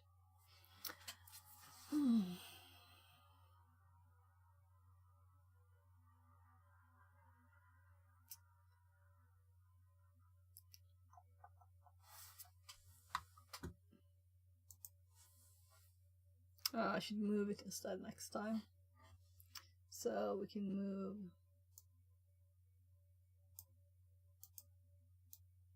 move this over here or something.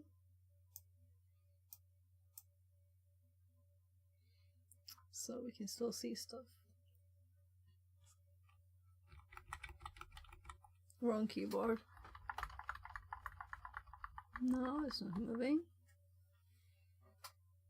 Ah, whatever. What else? So we're still in the tiny world. Let's ignore that for a bit, right? Because this is not really what we were going for. Our real purpose, right, is... I'm just gonna quickly check if there's anything in the hit we already checked. No. So this is what we're really going for. Let's make notes on Raspberry Pi and its hardware connection interface. GPIO. Yeah, so I made this before, I just cut a few things from the wiki. Because, my god, I how long have I known UART, but you don't know the words, right? What is actually... what the words are. So no Wi-Fi today, that was yesterday. Today we do hardwares. I guess we do a Raspberry Pi here.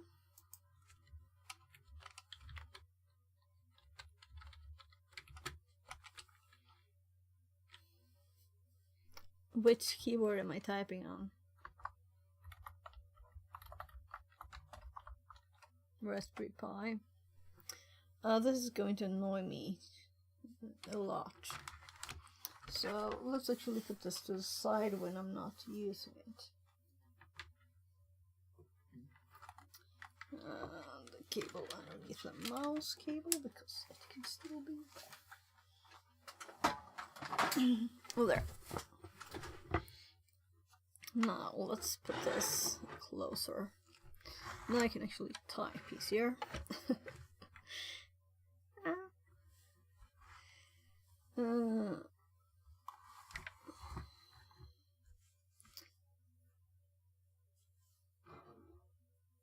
And this is a bit slightly warm now. The aluminum case, it's no longer very cold. So, Raspberry Pi, new note, I guess GPIO, right?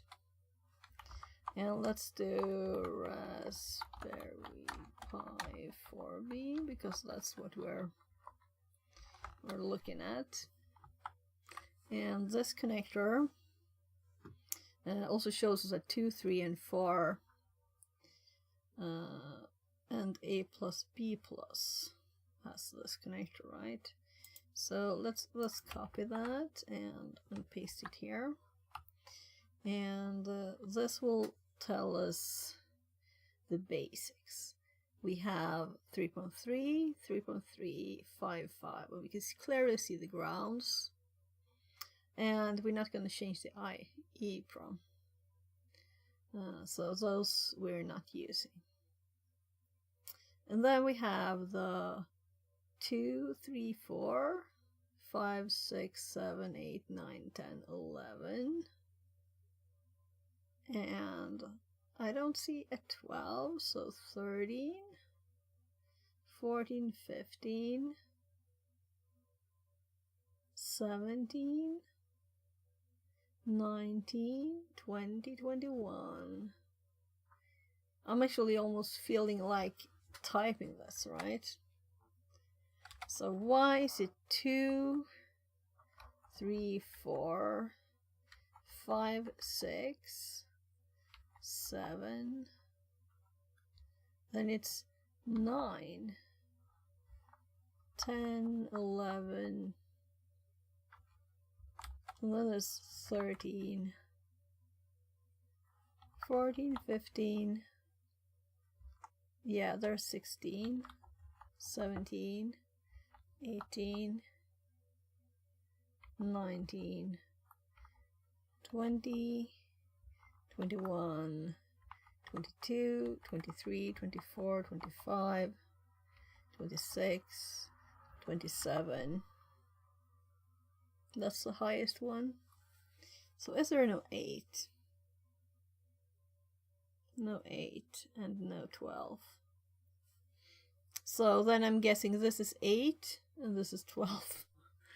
But we're not using them, right? Or this is 1 and 2 or whatever, you know. It doesn't matter at all. But it's just generally interesting to know. So, oh, okay, let's reopen that.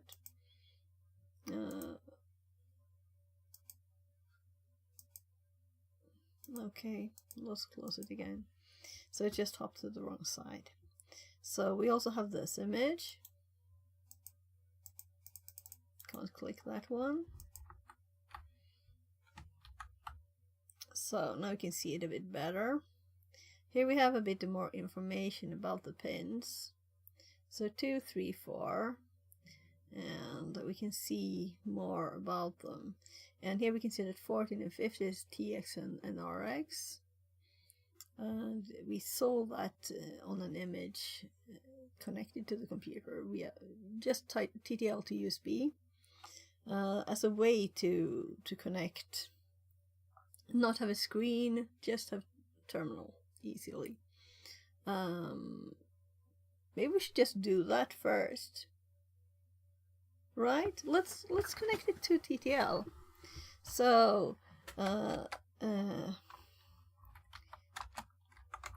TTL to USB connection. Right, let's do that first as a first test of actually using them. So my should we unplug this one or should I get another one? I think I actually had one here, right? So this is the one we got in the mail, and that will do. Though we would like pins in one end, right? So we need 3. That's a servo. We got a lot of these too with the latest delivery. I'll just go get some pins and some cables.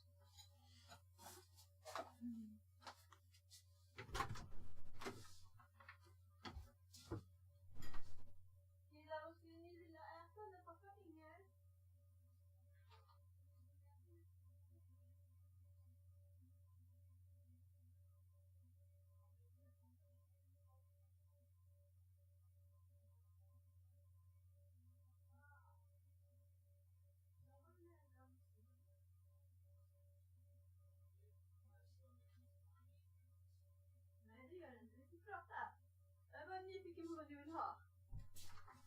Laban kanske vill ha både och. Oh, sorry. I talked to my kids so much I forgot to get the keyboard.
So we have cables.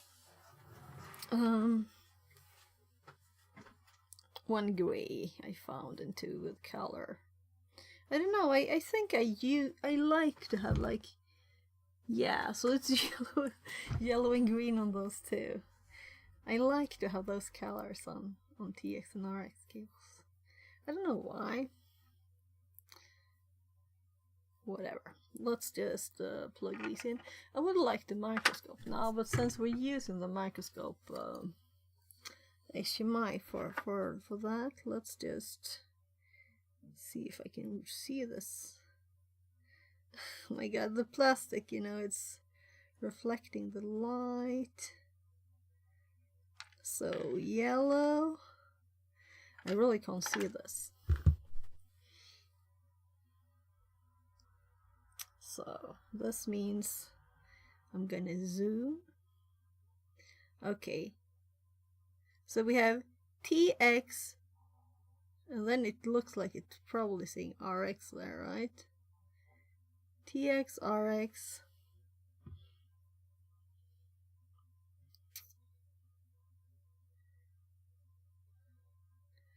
Uh, 3.3 volts, TX.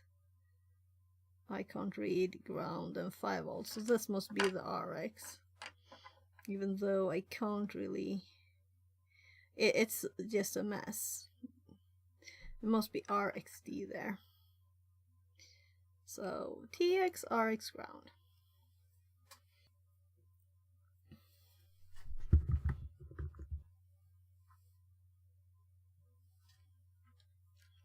Meaning ground is a gray. There. Come on. And we have these, doesn't matter which is which, as long as we switch it for the other connector side. Right. So as these were very nicely put, right, we should put this of course in the breadboard, not just having it like this. So these were useless because I made new cables. So well, let's put it over here. And we remember TX, RX, ground. That's the important thing. Let's just check. Maybe I should have checked before. If it's correct, we can just put it there, you know.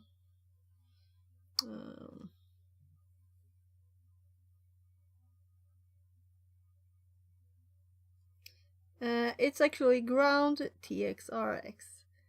Do you realize what that means? If we didn't have the other pins, we could have just put it there. But we do have the other pins. So I'll just put it over here. There. And we have TX, RX, ground. So I just made a few long ones. Here is a orange one. So I can see it says RX here. So I'm putting RX into TX there, and then let's do TX into RX, and then we have ground. It actually took a photo. Why? So why is it taking photos? That's interesting. So let's see here. RX, TX, ground, and we knew that was TX, RX, ground.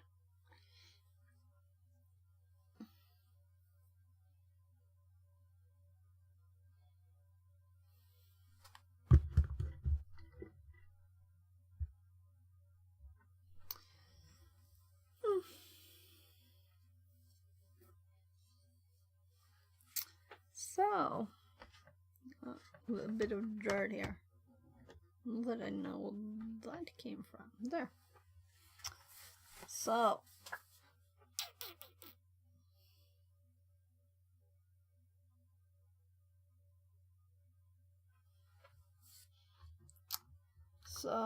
if we were to kill it, and I'm gonna pull the cable out for HDMI. We don't have anything. We only have this. Oh my, let's connect it. We need a USB cable. So let's get a USB cable. Let's connect it to the computer. Here we have the computer. So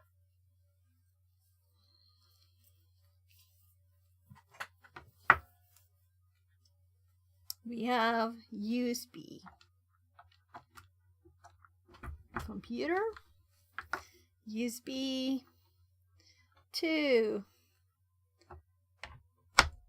new from AliExpress. TTL.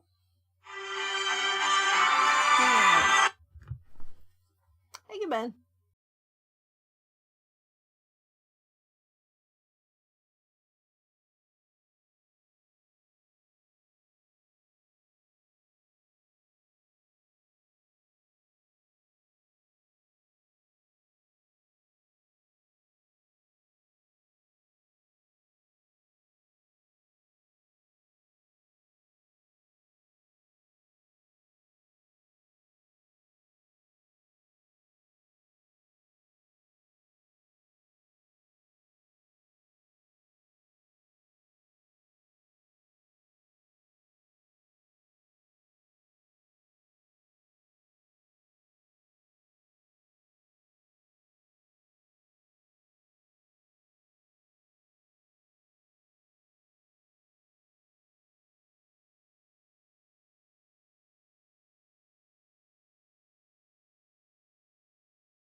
L2Coda Linux says, Python1:D.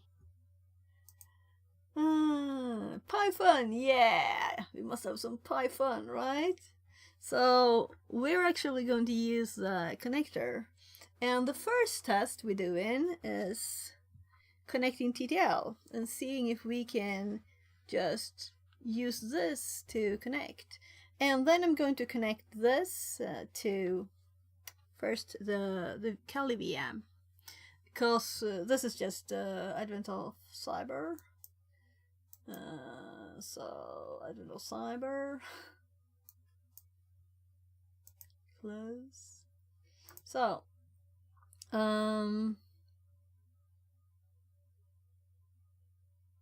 first of all, the connection.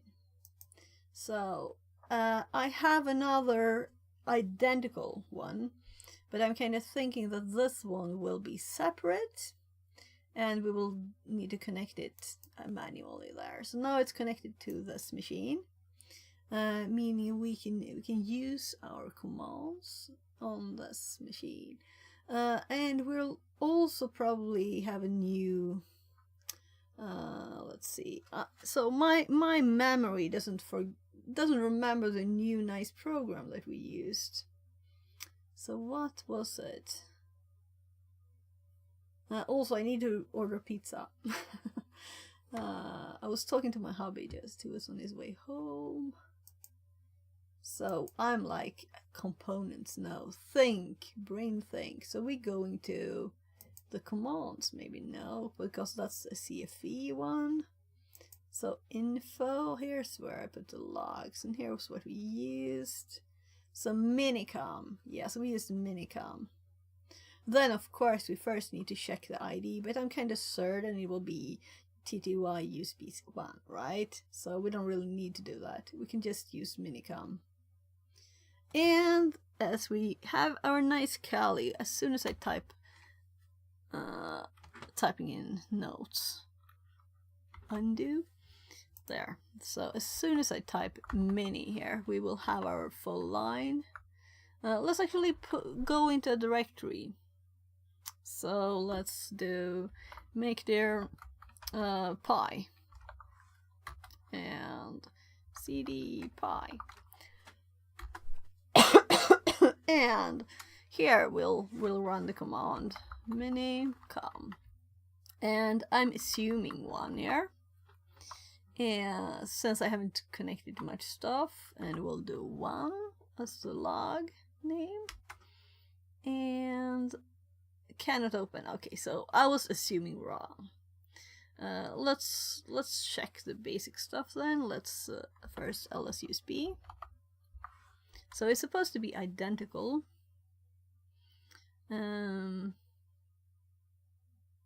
So it is here. It is there. We can see it. And then we do DME SG. Oh gosh, I need both hands. I can't type with one hand like that. Also just arrow, right? So oh, it's got 0 again. So I was totally assuming wrong changing it. It was just 0, 1. I was kind of assuming that since it wasn't the same one, it would have another ID and get a new one. But I'm guessing since they're not connected at the same time, the other one is not connected now. So let's start the Pi. We have on the desk here this little power cable. The red light is on here now on the TTL to USB.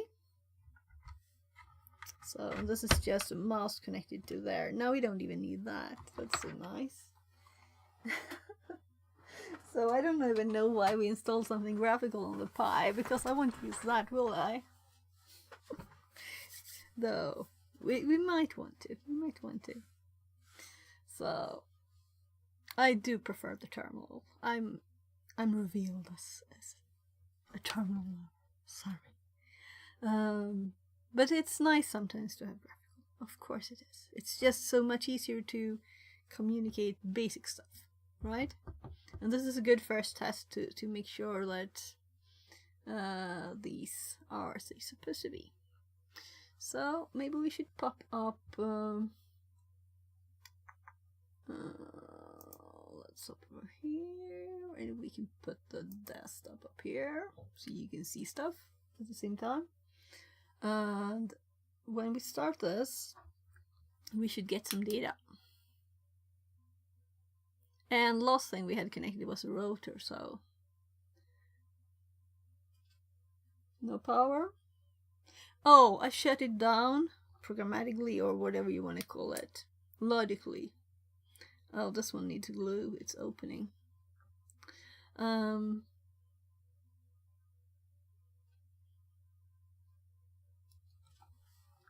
Power is in. This is in.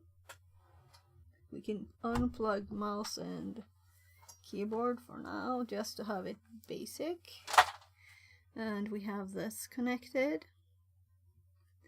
And I'm like, this is it's alive right now, right?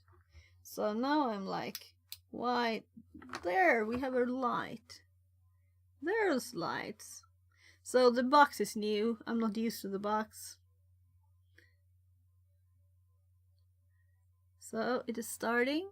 We're not getting anything. I did read in the config file there that it had 115.200 actually. So it should be good. But maybe not then.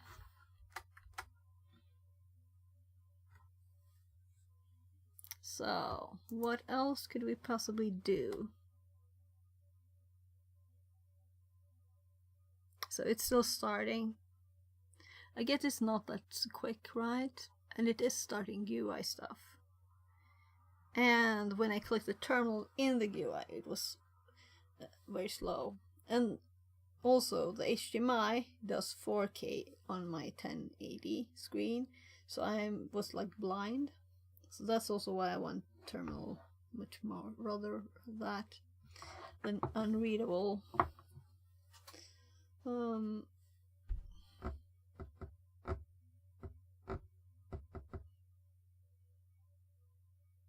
So, you usually do Pi stuff?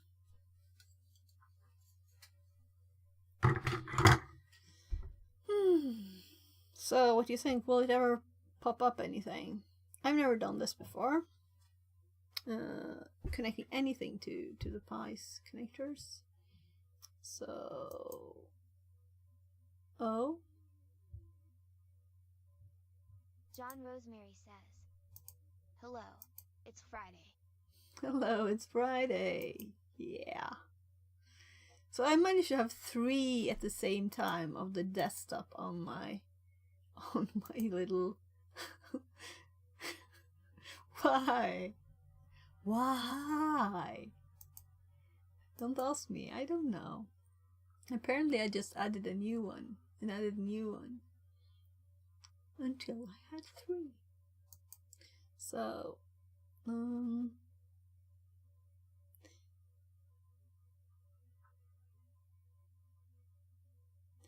this was a bad first test because it's not working right. I'm used to stuff just working. I'm just deleting these extra desktops. So we have less stuff on this scene there. We also have a microscope here if you wanted to. This is where we connected the HDMI. So let me plug it back in. Making sure it's HDMI and not USB-C here. So there. We can see that it's booted, and we have the desktop there if we want to. Also with the full desktop in the corner. So the desktop is everywhere. It's a virus. Am I blind? I have to preview this now. It did do it. Do you realize what happened? When we booted without the cable connected, we got our default setting of 1080p. So apparently when we boot with the cable not connected, we can get what we want. So we were messing with the settings in the config file, and I thought it didn't work. But this might have been the same. I'm plugging the keyboard and the mouse back in. So this is not the main thing we want to do with this, because if we just wanted a terminal, you know, we could just SSH. We don't need to. As it's on the network, it still has a network cable. We could just SSH to it. We don't need the TTL. But I want to try these. And why is this not working, right? So this just arrived from AliExpress. But I'm assuming it's just simple cables. It's nothing advanced. It would work. These TX and RX are crossed, because this one said TX RX, and there we have RX TX. Getting those glasses again, just confirming that I'm not stupid. So we have RX TX ground. So these all go through.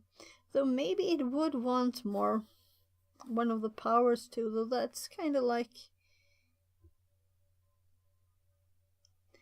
why, right? We could put another cable in there. But sending power is always a bit scary, right? Since both this one has it and this one has it. So if we were to send this from the computer to here, this is not connected. Actually, let's unplug it, because I don't want it to convert to 3 on the other side. So, and then we get, so the screwdrivers keep being in the way here.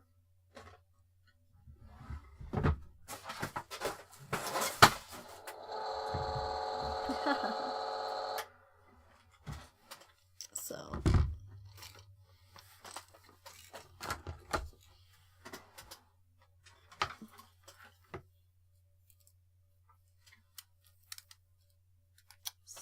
let's put these in, and let's also put the ground, right? So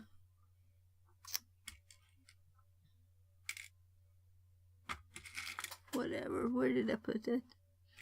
Just throw it back here. There's the black one. So into the same ground as this, and into the ground here. Oh my, oh my. How hard can it be? There. So, and then we measure from that to that. Let's turn it on before we start it, so we can see it is 0, and then we plug it in here. Now we have 3.5. So apparently I plugged it into the 3.5. The other side, I should have 5 volts. So if we plug this side in instead, should have 5 volts there. So there you can see better. So 5 volts on this side, and kinda 3.3 on this side. And if we were to measure these, so let's go with the ground one here, and I think this is the 3, this is the 5 volts probably. 5, and on this side we have 3. And the next one is also 3, right? So this is what we have in the notes. So where did the Pi notes go? We just made them.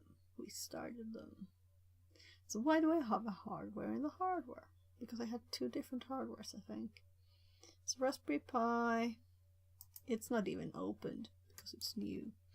So here we can see the connectors. We have the 2 5 volts on this side here. So it's supposed to be another 5 there. So this is actually 2 then. This is not 3.3, this is 2. Then we have another ground, a few down. So let's see, there. That's ground. Let's put this one up on the side a bit. Right, and you can't really see that. Whatever. Whatevs. We could also just measure on these. So I'm thinking maybe we should paint something over these so you don't just put your hand on it like I did before with the arm, though I didn't get feel anything. But yesterday when we got started with this, so here's ground, here is 3.3. I can just see something point something there. It's dark too. Why didn't I turn on the light? So there, you can see a bit better. So all of these pins, these IO pins, if you happen to know how to use them from Raspberry Pi, the operating system, I'd like to know, because I've never done this before. This is new. I just got this in the mail, as I said. So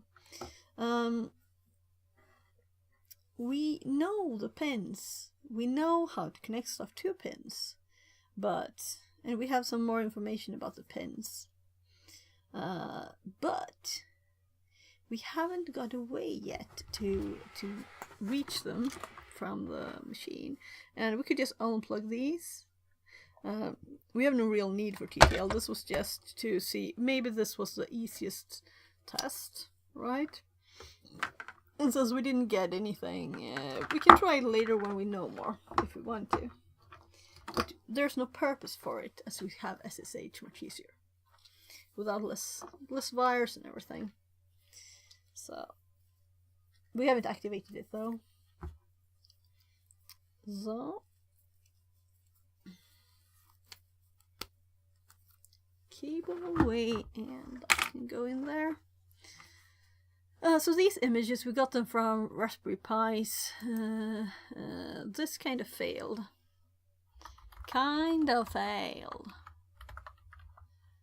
Well, let's just say failed, right? Test later.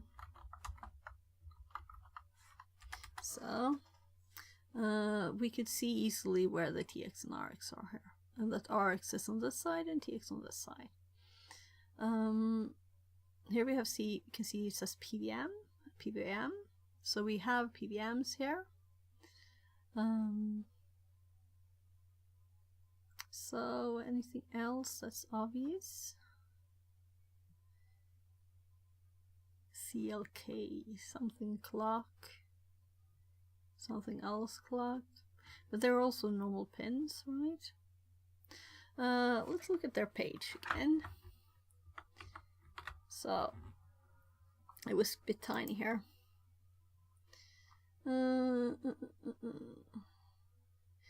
General purpose input output header on all current Raspberry Pi boards. And there's so many things you can't see anything, right? So I just put that up for fun. That might be interesting. But it also might be in the way. I don't know.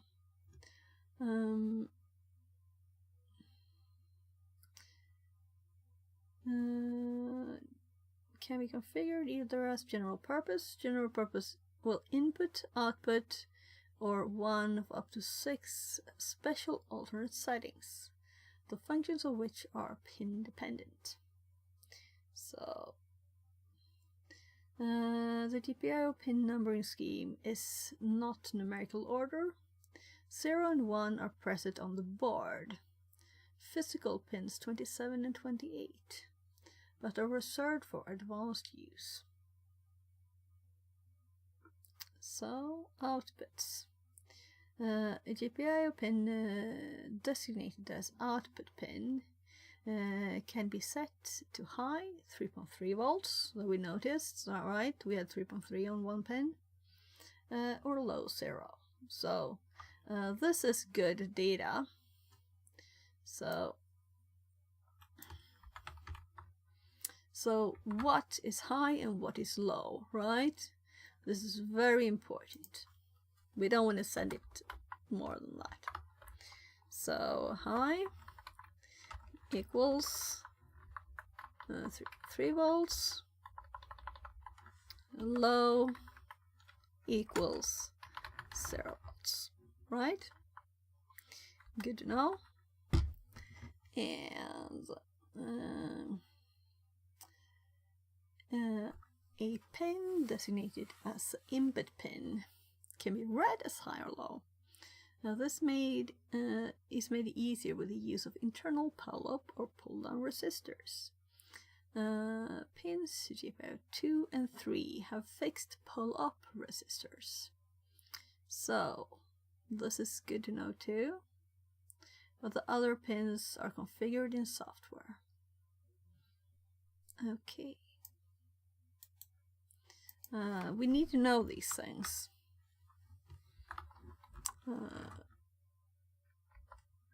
So let's put a dot at the end of that. View a GPIO pinout for your Raspberry Pi.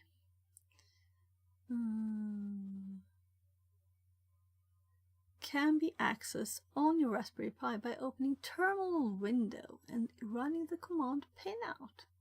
The tool is provided by GPIO0 Python library, which is installed by default. Now we know a way where we possibly can access it through this. This is a good thing. So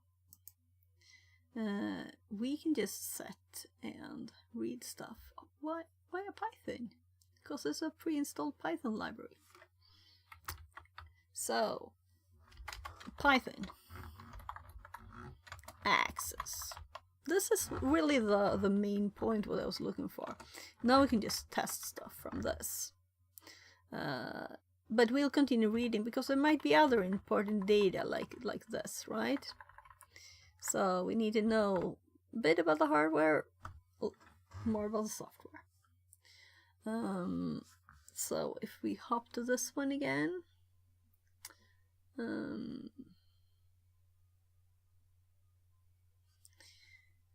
let's get the mouse. So I will have to type too. Cables everywhere. So let's move the multimeter to this side, because I'm assuming we'll need it again, right? There. So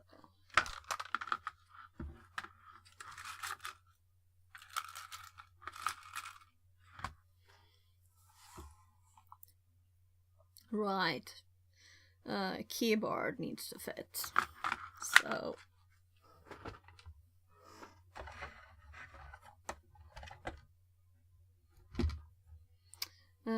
I plugged these in here, but they're not connected to anything anymore. And these are not either, so.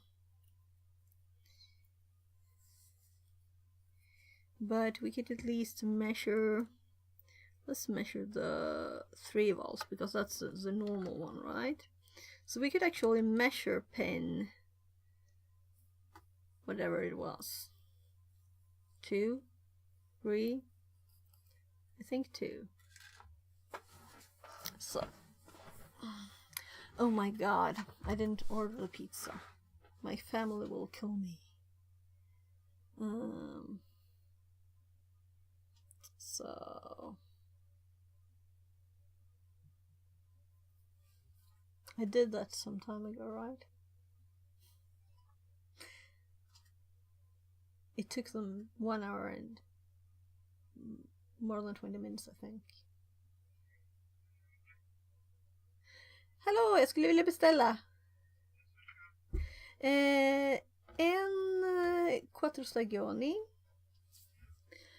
en kebabpizza utan grönsaker, En pizza med bara ananas. Och nu ska vi se.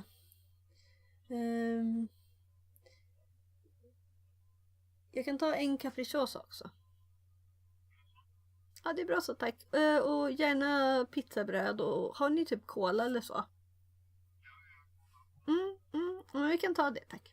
En sån där stor flaska. Ja. Ja, tack så mycket. Och hemkörning. Yes, tack, tack. Hej.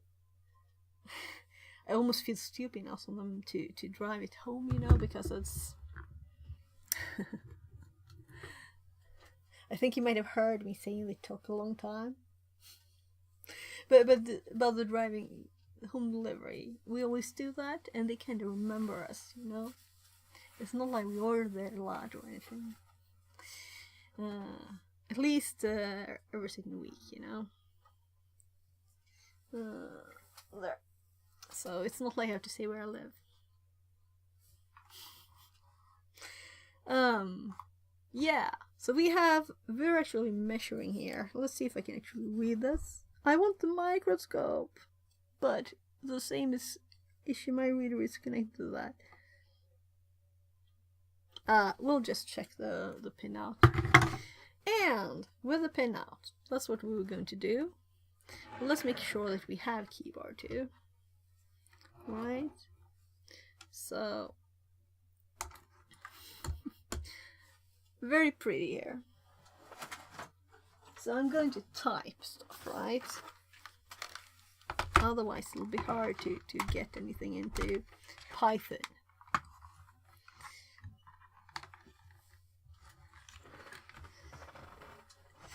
A pie with Python, isn't that like pretty? Alright, and this popped up. It's time to do the next day in Advent of Cyber things. No, it's 19 and that's when it does it. So GPIO 0, a simple interface to GPIO devices with Raspberry Pi.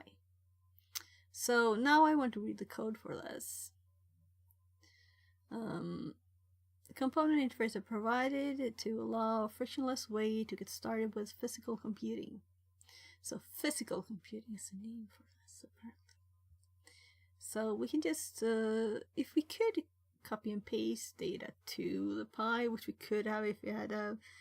Yeah, should we set up SSH? I could just copy paste and I don't have to deal with the graphical stuff. We're not going to make a graphical program for the Pi right now, right? So it will be a long time if we ever do that. We would rather do a web interface. I know you've been on for a long time, you can't close down. Let's do it. It will just die anyway. So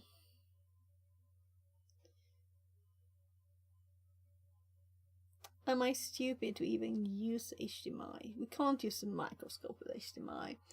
Could be doing all this through SSH and have a very nice and smooth interface, right? But SSH is not installed, so we have to install it. And I don't think I've done that manually. So let's install SSH Raspberry Pi. And as I said before, I have never actually used a Raspberry Pi OS before. This is the first time. I've always had Kali on it instead. So it is new. Yeah, that's not it. We just want normal remote access. It'll be very simple, you know. It will probably just but I don't even know the Linux family yet. Hi, welcome in. Welcome back. We're gonna add SSH. So probably can click SSH here and see.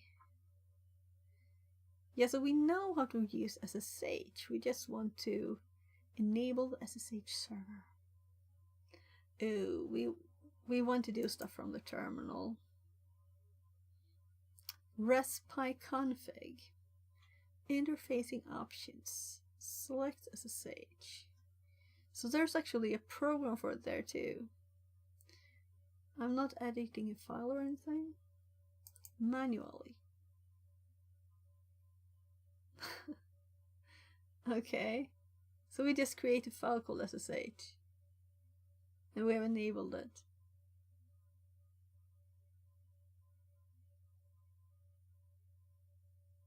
We have to do this. Right. I wanna play. I wanna play. Let's hop over to that and click the terminal here with the actual mouse for the Raspberry Pi. And now it's big because I set this font size up for when we had 4K resolution. So let's, well, we're not gonna type a lot, are we? Let's put it like on 30 at least. Because we might happen to boot into 4K again and not see a thing. And that's very annoying. So I couldn't see the OK button either. There. So let's touch the file and reboot and see if we can connect. If it's just all automatic. So touch, boot. We've been in this directory before, boot firmware. That's where we change the graphic resolution setting. Or rather try to. It didn't work until I disconnected when it was booting the HDMI cable. So SSH. Is this how we do this on a Pi? It will always have SSH installed there, and it's just a setting. And we need to sudo, of course. So let's reboot. But before we do, we just added the file now. It won't change anything until we reboot, right? So I'll delete this preview. So yeah, so we have some data here from the Pi, but we didn't get anything useful. So Control AX. No, wrong keyboard. Control AX. Well, let's just close that terminal. My kid's knocking. 2 seconds.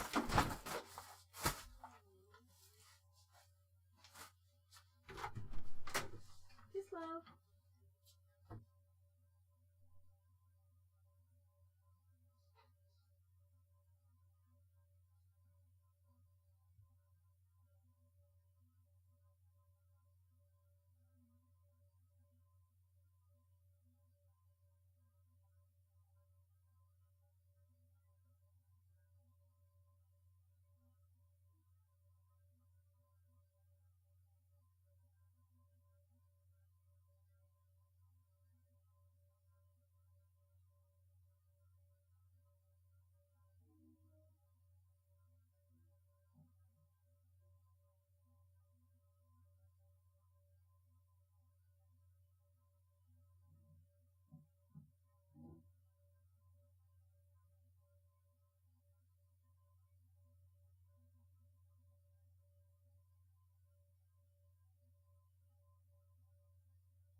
Windows Update.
There. Sorry, my kids need help sometimes. So, right, we touched the file. I just wanted to make sure is SSH already up, right? First of all, so you can't see this screen, so I could just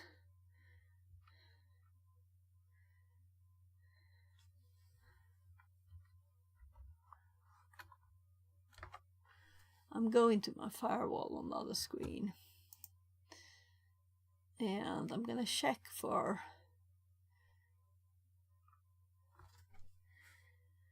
the DCP here. So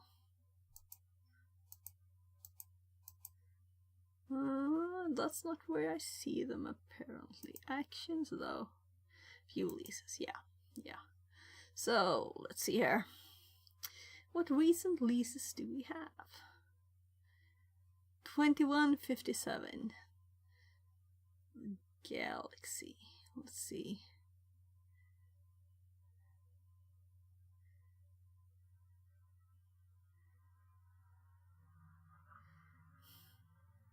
So it doesn't have to be recent, I realized.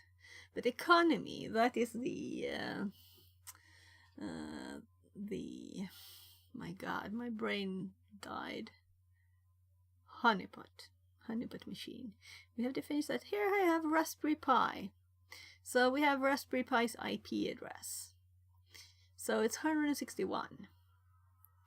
161.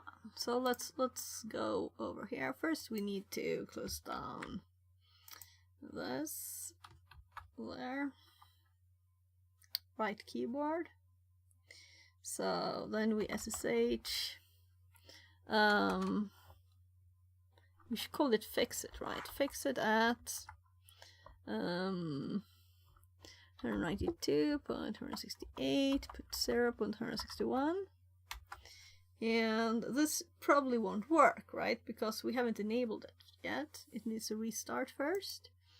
So I just closed my firewall down so you can't see all my settings and what stuff I have. And I'm assuming that this SSH won't work. So first we need to hop over to, yeah, so it just failed there.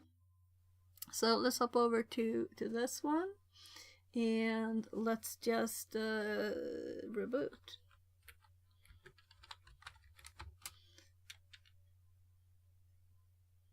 And we can say bye-bye to the keyboard, hopefully. I'm putting it to the side for now, so I can type more easily.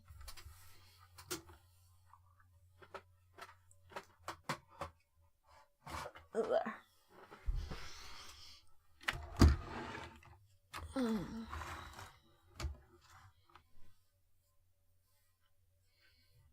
So I'm thinking of putting something on top here. I could just, you know, have, I don't know the English name for like clear paint. I don't know a name for it. Varnish or something? I don't know if it's the same. That's like for wood, right? Let's, by the way, see. My call last time was 70 past. It's not that long. No, that's not for that. 1858, yeah. Oh, I actually got a call that I missed. That I didn't even see. Okay. So it has started. We know it is up. So let's hop over here and run this again. I'm doing arrow up with the wrong screen.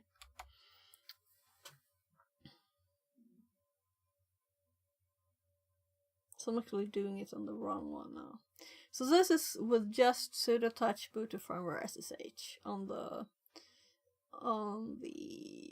Raspberry Pi and rebooting. And we know it's up. So connection refused. So I'm kind of thinking, let's just do ping first, right? So I have 2 Pis, so we never know.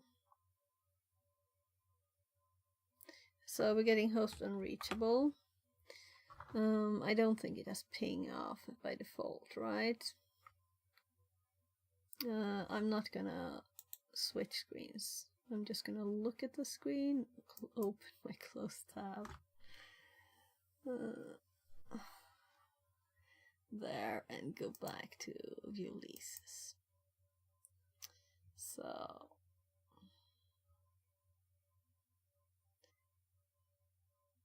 what else do we have? I think that's, you know, because the host name is Raspberry Pi for this one.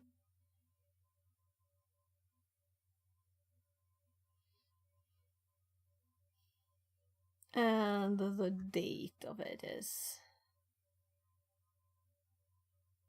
the 13th of January 2025. Meaning it's the 13th today, right? So logical lease length. But I don't know. Well, maybe that time yesterday when we first installed. Maybe that was the time. Or maybe first got it on the network. I can't see it. We have so many units. It's crazy. So I'm going to move this tab to the screen that you can't see, but we'll keep it up. But I don't think I will need it. Citizen Bragg says, "Good evening. What we are trying to have today Smile tap. Good evening, and sorry for the echo. The power ran out while I wasn't here, so that's why I didn't switch ears.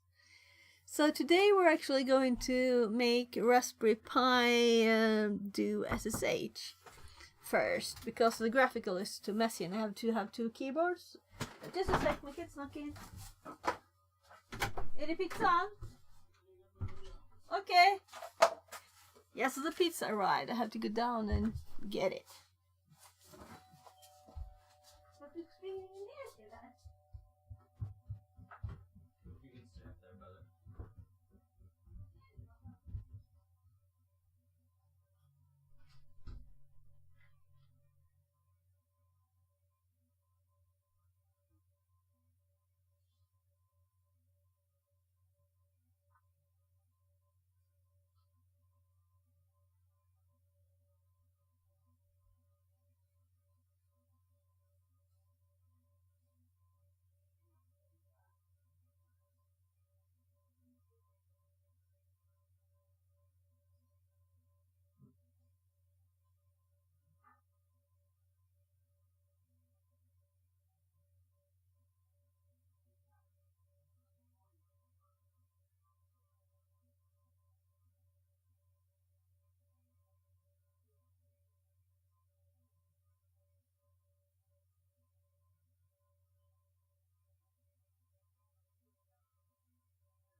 Men det var ju sån här vattning förstås.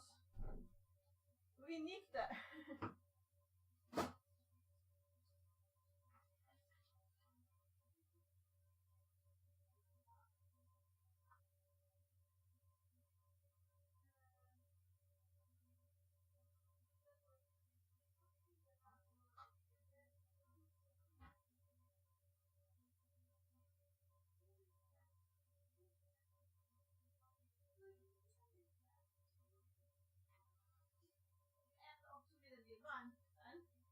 Kan vi kolla på det sen efteråt? Jag tittade några på filmen.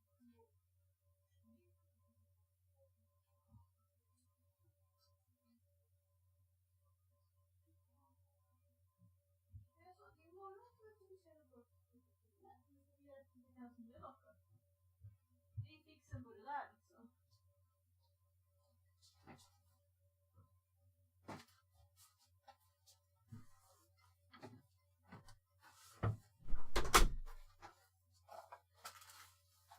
So there. So I have pizza bread too. So let's see how I can manage this. So what if I pull out a drawer and use this as a table? There. Ah, perfect. So I haven't eaten pizza for a long time now. And when I've eaten pizza, I've had pizza that's like folded over. But now I have ham and mushrooms.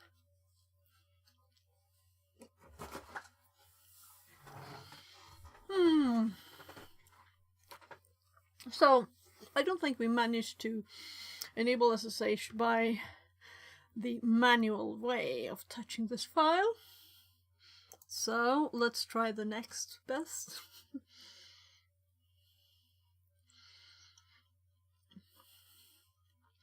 So sudo raspi config, and there's a menu. Oh, wrong one. I need a bit of preview on this.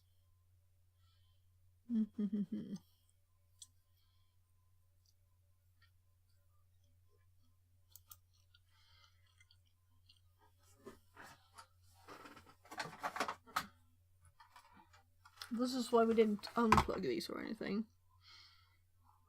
So, and also I had the cable plugged in, meaning we get the high-res one, 4K.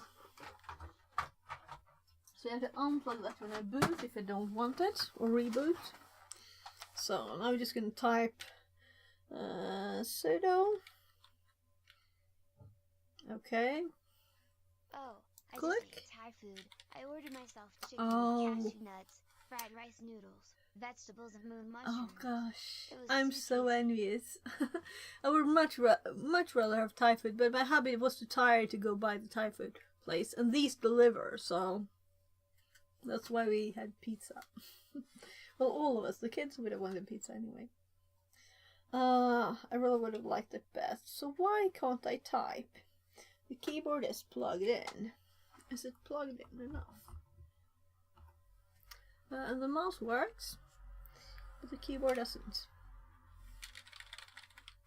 Oh, something happened there.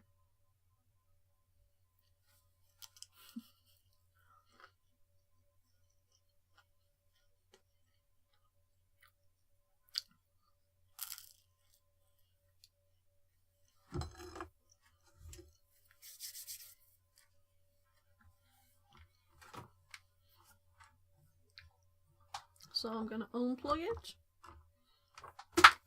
Take the opportunity to make the cable nicer. Plug it back in. And now we can type. Good. So, sudo raspi config. There. This is good learning, you know, because this recipe config that's on Raspberry Pi OS, I've never used it before. So, we're going to interfacing options for the SSH. SSH, obviously, would you like to enable? Yeah. It's enabled. So, this seems like a much more obvious run, right? So I'm trying to go up there. It's not possible, so if I tab, there, finish. And let's sort of reboot again.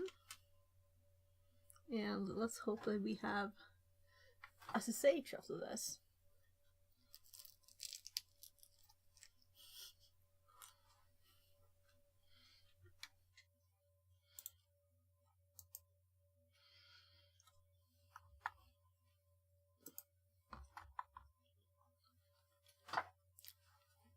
Enjoy your So, meal. thank you. So I'm sorry for eating while doing this, but otherwise I'd have to stop. So let's see if we suddenly start getting pings.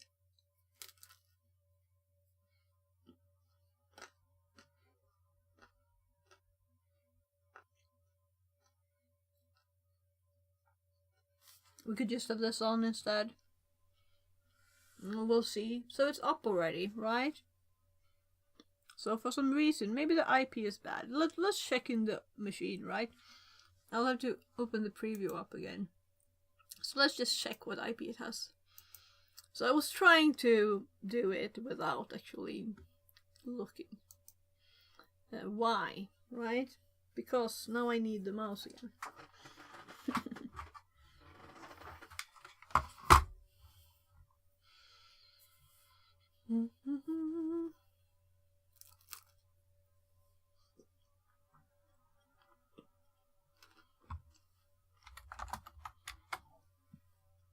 Wrong keyboard.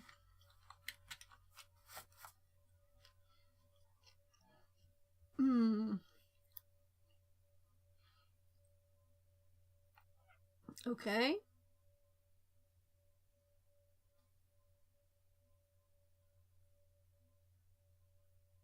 So maybe the cable... Oh, okay, the cable popped out. It's not... the plastic piece, you know, it's off. I need to switch cables, but this is a long one, so... Maybe I'll cut it and make a new connector. We can do that now. Then we should disconnect the other end first.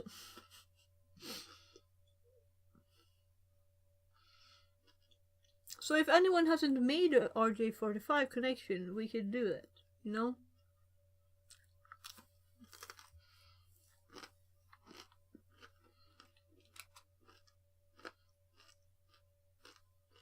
We can see the IP was correct. It was just a cable loose.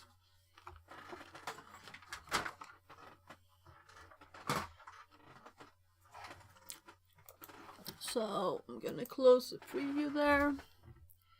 And suddenly we got replies when I plug the cable in, which is nice. And then we can SSH it. Woo! So we did do fix it as a password. Very secure machine, this. So now we don't have to have two keyboards. We don't even... I can just pull this keyboard and mouse out and be happy, right? And the best thing, we can paste Python code in there, right? Instead of just having to read and type on a different keyboard. But I want another pizza slice first. So...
anything?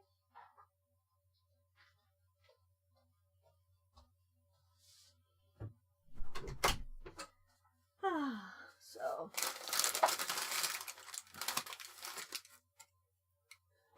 some tools away there. So when I pulled off this drawer, I got the thing to walk with a radiator there too, in the middle of the floor.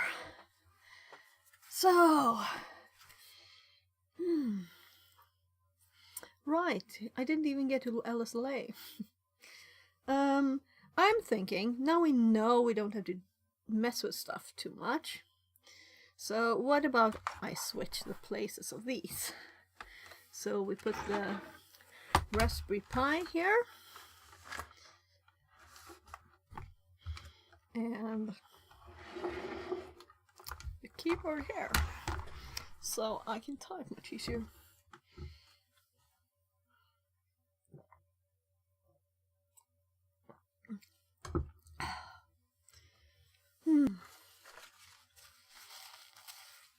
So I don't eat like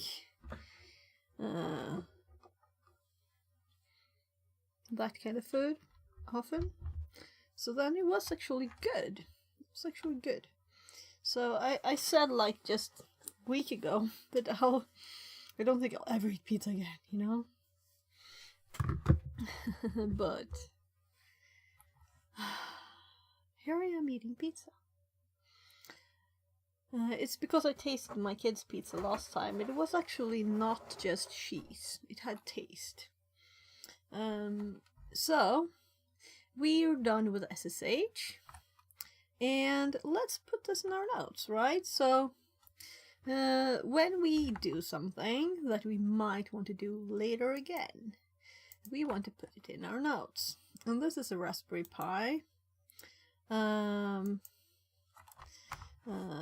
So basic configuration, and I don't know what it's called even. What's the OS called that I installed? So we did the default one here, recommended. Raspberry Pi OS 64-bit, right? Raspberry Pi OS. Well, let's do 64-bit. It's definitely the same, right? I can't imagine the commands being different. So let's just.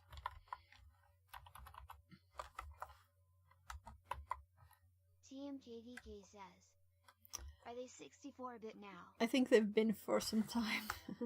And mine's are 4, so we're on 5 now too, right? Okay, yeah. I guess it's just as good, right? So we want to have enabling SSH. SSG, there's something new. So we just did. I guess I didn't even. This is what we want, right?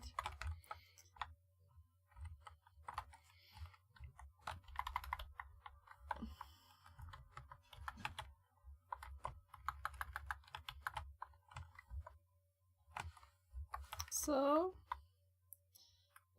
there. That's it.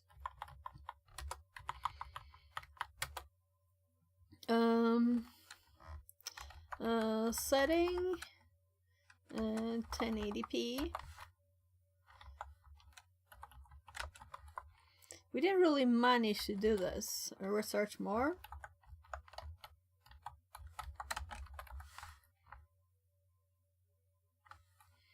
It only works when cable is unplugged at boot. So I think it's like star to do cursive, right? And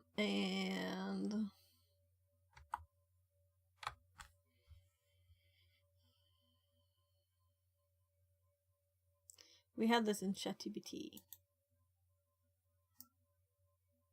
No, let's open ChatGPT.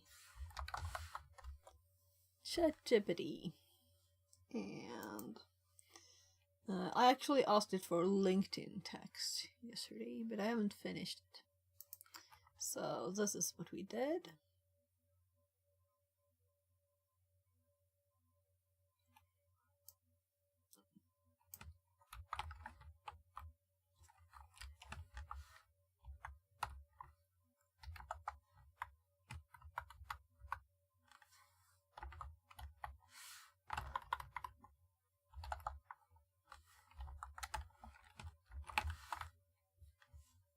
So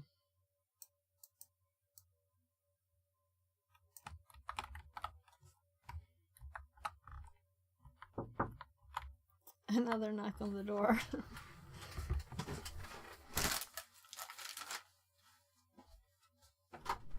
Hej gubben!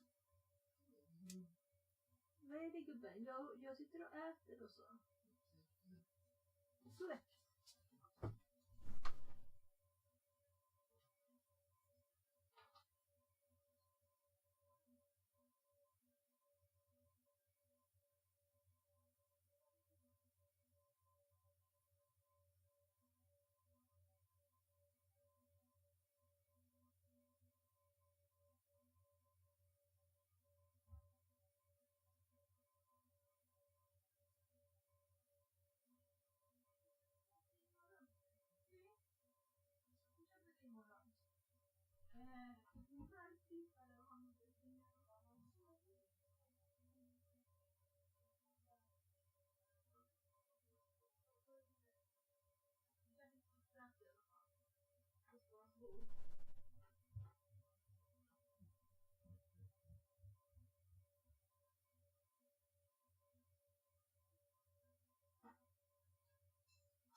So he managed to flip his pizza piece on his table and partly on his computer.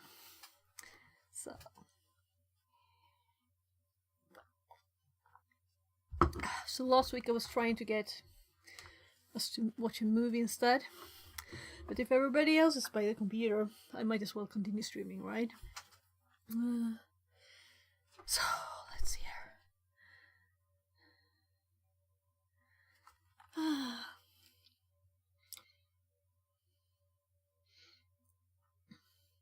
So this is what we did. So we also tried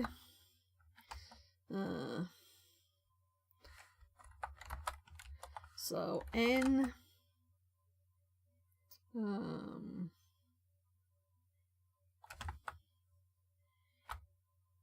I don't know if it mentioned it in here. No, because I was saying. So we had other stuff that mentioned. God, this is falling out constantly.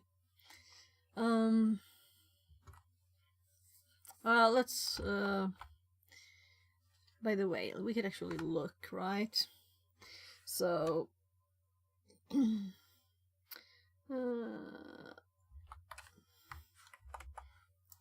CD boot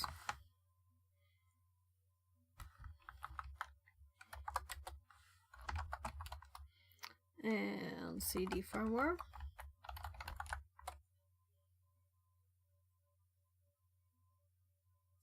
Oh, look, there's a command line here too. Yeah.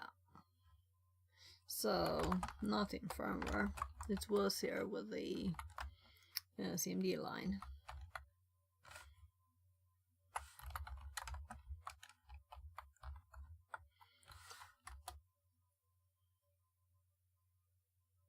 Yeah, it was in firmware. Yeah, so I was just blind.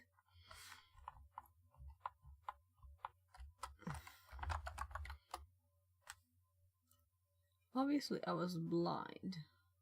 Because it's green, probably, right? A text file executable is not logical. So that's why I didn't see it. So if we nano CMD line here, and there's also a config text. So this is what we added.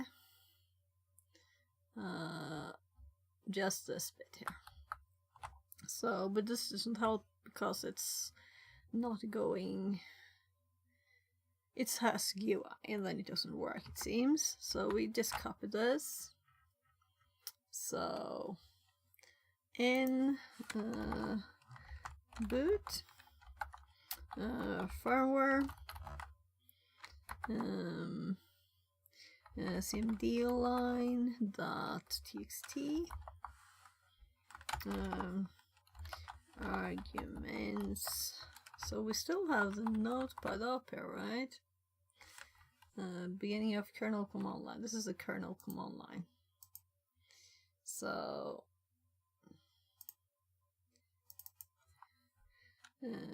kernel command line arguments, right? Well, let's just do kernel command line and this.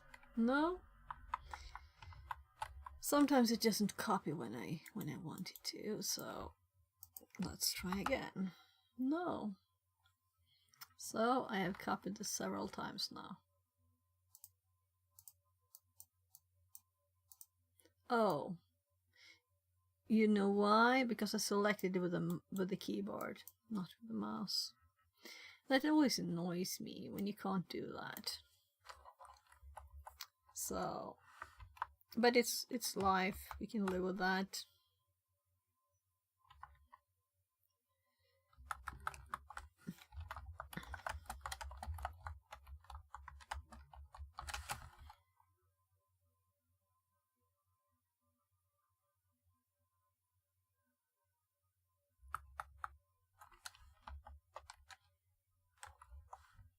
There. So, well, this is what we have about the basic configuration so far. This is what we're really interested in right now. And now we can easily edit files. As we have SSH, we can upload files easily, we can do lots of things easily, right? So let's just exit this thing. Come on. I'm Control-Xing. We're definitely clicked here a lot of times.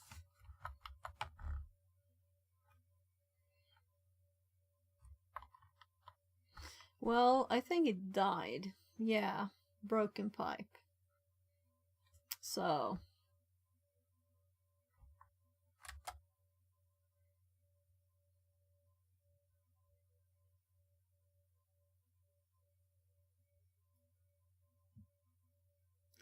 What is connected to the Pi? We have still got this connected. So let's actually hop over there and look what happened. So what happened?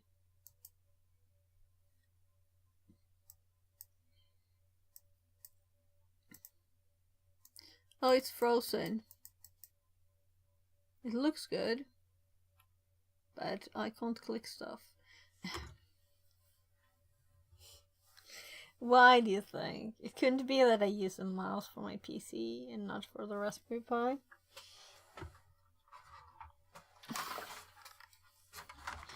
So embarrassing. So embarrassing. So still it's frozen. I can't move the mouse even now. So it is frozen. Why is the question. So it is here. It's not warm. This is only not connected, not on. We can see a 3.3 volts out on this pin here. That's our goal to test. So this is actually, this is a 3.5. Here we have 5 volts, and this is a pin, a data pin. So I thought we'd change the value of this, and we can see. So it's at 3.3 now. It will just beep if I don't close it down. So.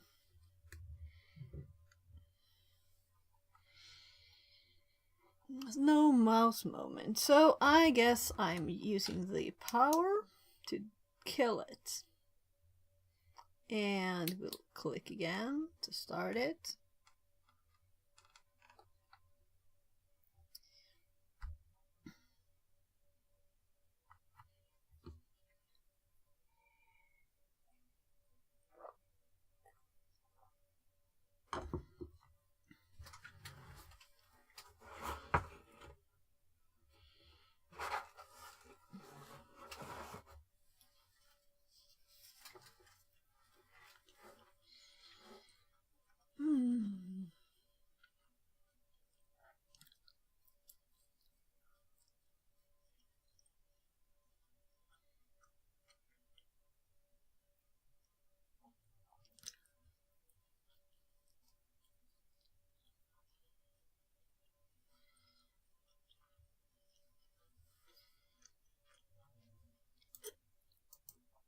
So let's go back.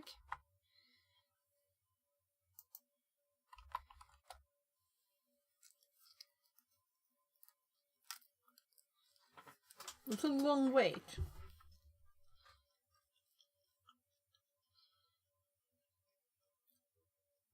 Does it not save the configuration? Maybe it's not enabled now, but only for one session.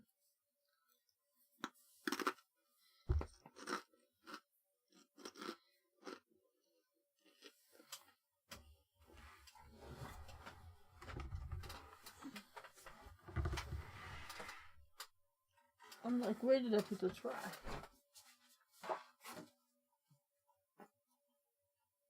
That was too dark for me. Burnt bread.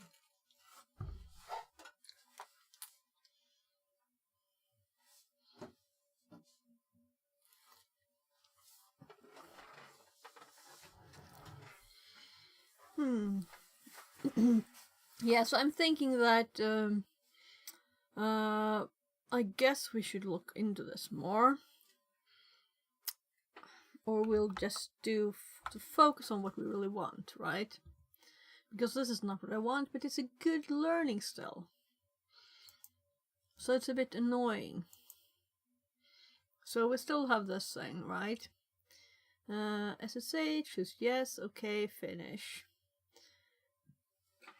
Let's see if it says anything. If this is supposed to without a password.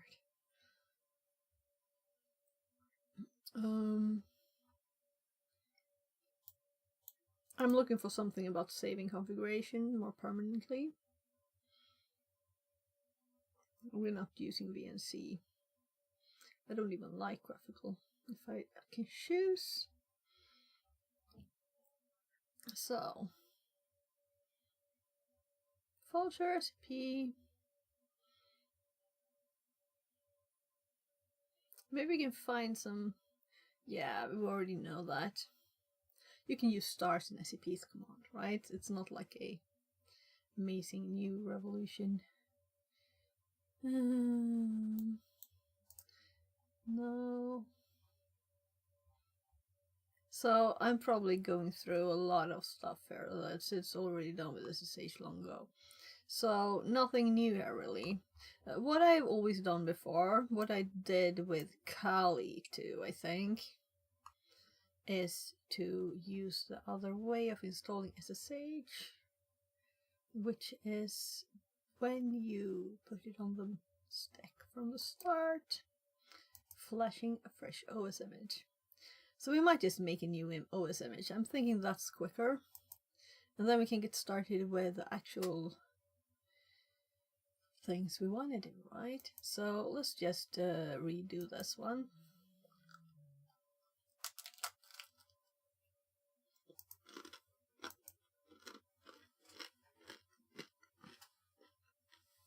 Stopping this. I'm just killing it.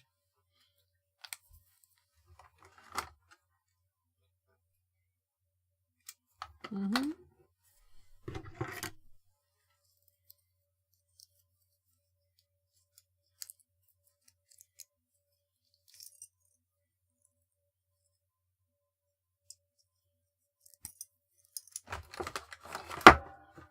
Mm-hmm.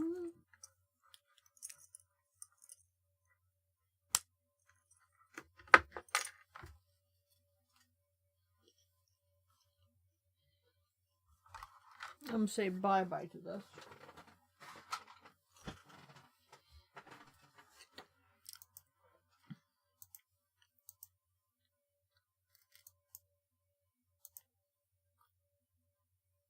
That's not the right one. Is it? No, I just saw the USB. Okay.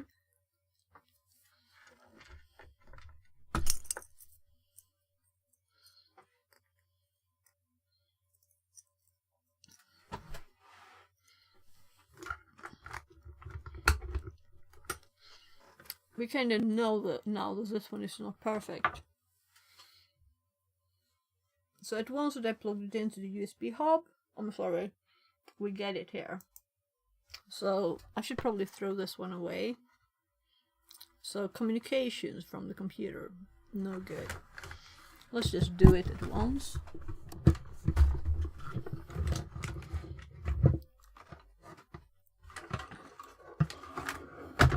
So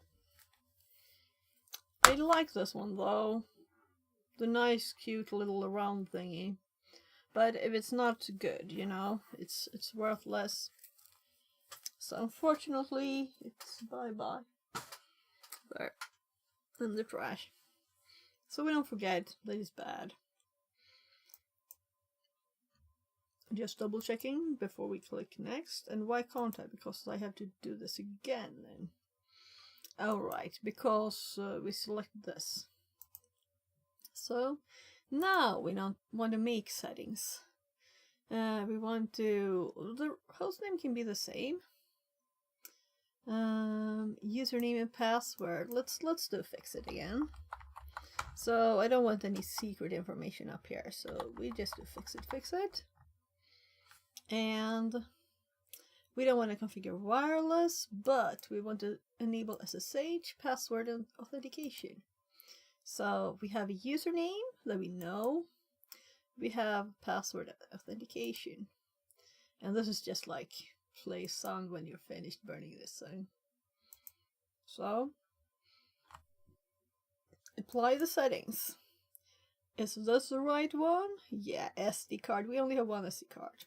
I'm safe for that, right? I did click the hard drive first though. It would have been sad to overwrite 2 terabyte of data.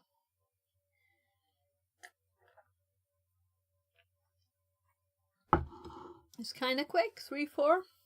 So while this is going, because it'll take some time or no.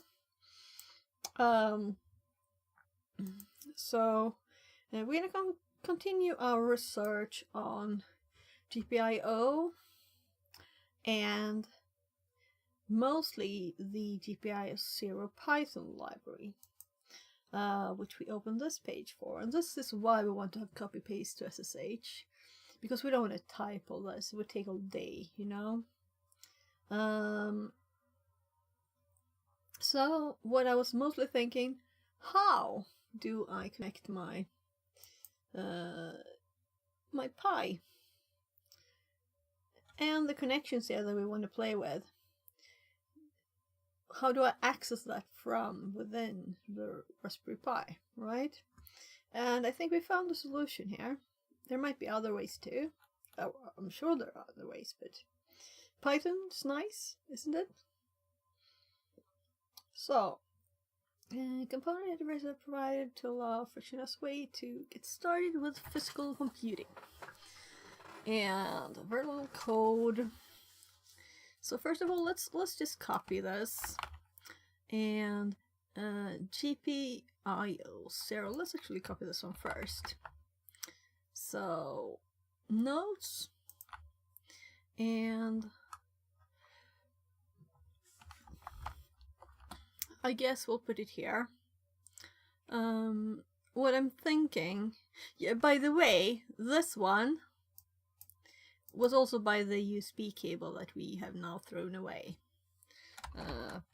Probably bad cable. Maybe. I'm degrading it. Maybe bad cable. So at least through that cable we couldn't burn the SD card. And it's working just fine. And we had to do the same last time, yesterday. So it's not just now.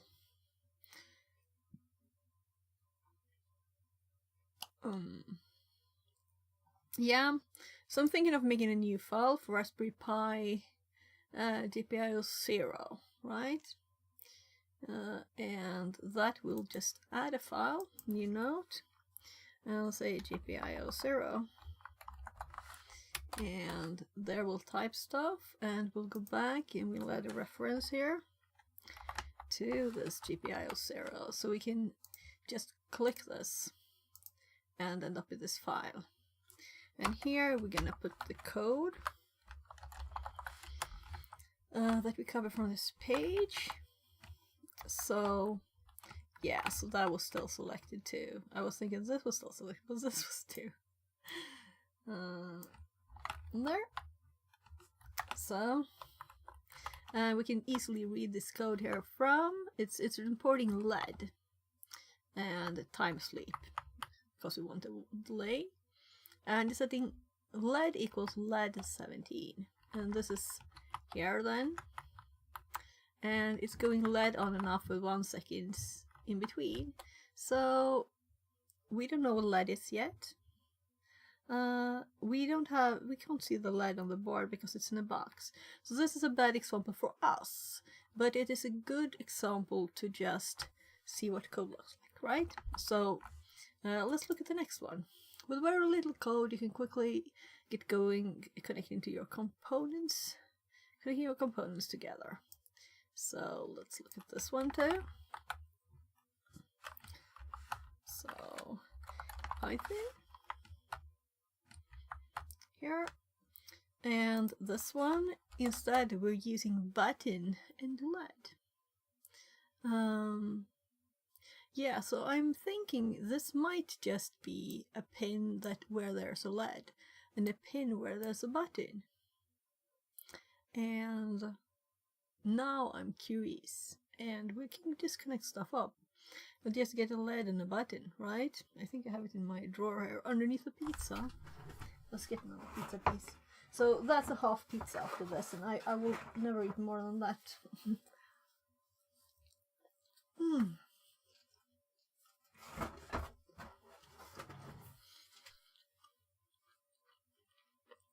Though I haven't eaten much today, so I'm actually hungry.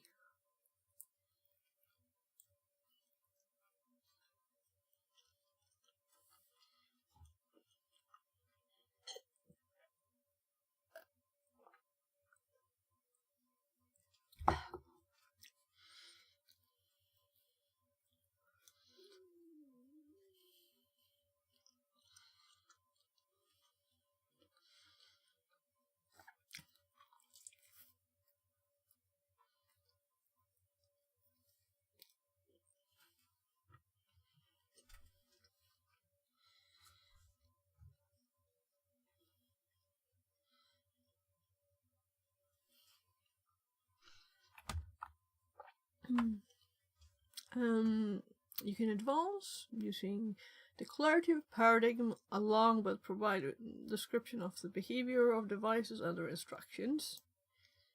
So I mostly just read the code, right? And we see and we try to understand it, right?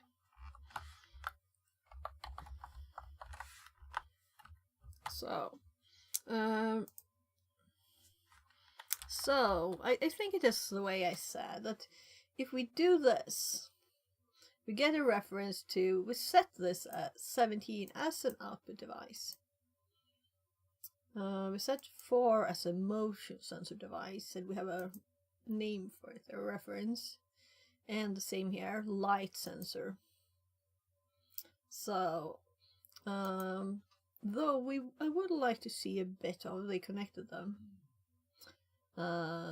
Because the button, you know, this button could be connected in different ways to this pin. So we need to know a bit more about the functionality.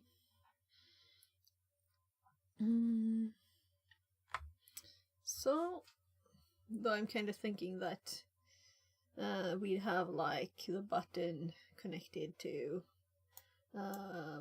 the pin connected to one 3.3 volts being up, so we connect a resistor to ground, and then we connect the button to 3.3 volts. So when we click the button, we get 3.3 volts there instead of ground. So that's what I'm thinking. Pull down resistor, in other words. So see the chapter on source values for more information. Yes, that's the first link, is it? This might be LED button. LED button equivalent to LED source equals button. Oh, you can even do that. So you can set it automatically to do like an event. Like, what do you say? If the state of this changes, this input changes. So though I prefer really having it in clear code like that. And we can also see here what the... And this is like debouncing the value of the button. I don't know.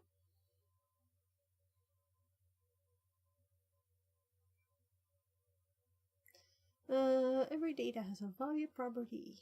Device's current value. Input devices like buttons can only have their values read. Output devices like LEDs can also have their values set to alter the state of the device. And now we're on the Python prompt here. LED is initially off. And it's giving us a reply. And LED on. And then the LED value. So you can read the value also of the ones. Nice and object oriented.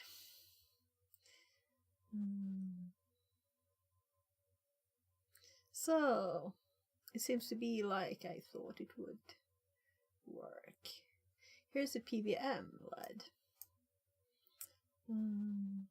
So we could adjust the brightness of the LED by PWM.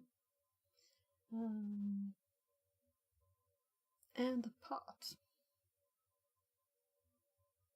And this is an interesting name. We need a list of the names. I want the list of the names. Gimme. So, we're at the very start of it, right? This is a start. So, the library includes, by the way, let's actually do this. And I'm gonna eat a few bites. The library includes interfaces to many simple everyday components, as well as some more complex things like sensors, analog to digital converters, full-color LEDs, robotics kits, and more. See the recipes chapter of the documentation for ideas on how to get started. Pin factories. GPIO0 builds on a number of underlying pin libraries, including RPI.GPIO and PICPIO, each with their own benefits. You can select a particular pin library to be used, either for the whole script or per device, according to your needs. See the section on changing the pin factory. A mock pin interface is also provided for testing purposes. Read more about this in the section on mock pins. Installation. GPIO0 is installed by default in the Raspberry Pi OS desktop image, available from raspberrypi.org. To install on Raspberry Pi OS Lite or other operating systems, including for PCs using remote GPIO. See the installing chapter. Documentation. And it said it was pre-installed on the Raspberry Pi page. That's why we went here, right? So I don't think we need to install it at all.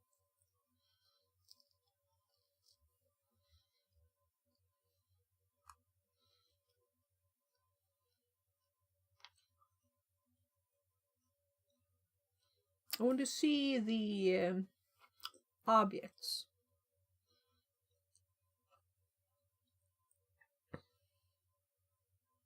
API, I guess. Here.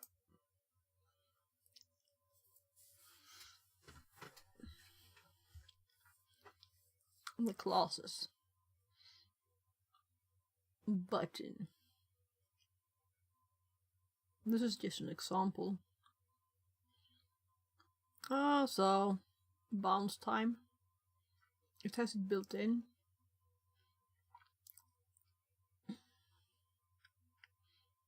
A lot of nice functions.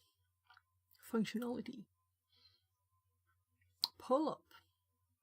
So you don't even have to set your own pull-up resistor there. You can just set it to the pin to default. And that's where we read about, see if I can use tab. We'll have too much food on the keyboard. So we read here that GPIO 2 and 3 have fixed pull-up. And other pins can be configured in software. But you never know how strong these are, but maybe this Raspberry Pi is like a powerful thingy. So it should be good enough, right?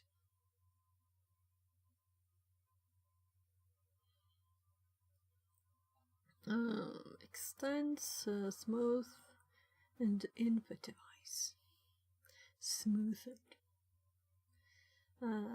TRCT 5000 line sensor. And was this what we saw used?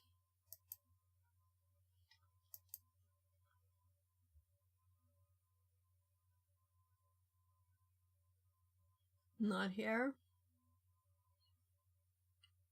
MCP 3008. So there's lots of devices.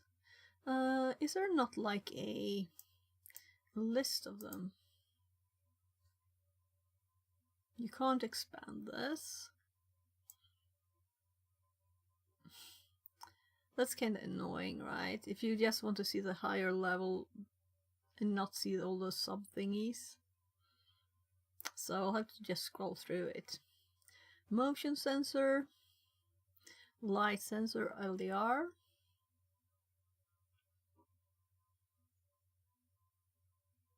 rotary encoder,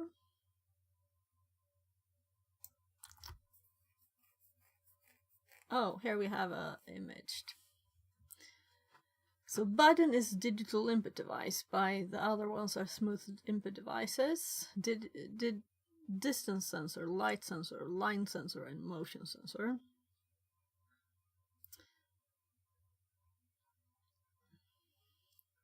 So let's actually grab this image, right?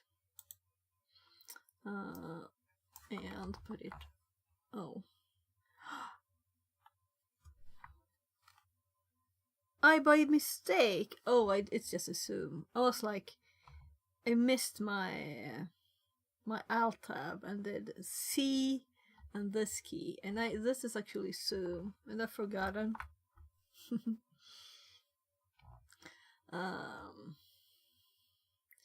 So let's put this one in the. Actually, let's keep both up.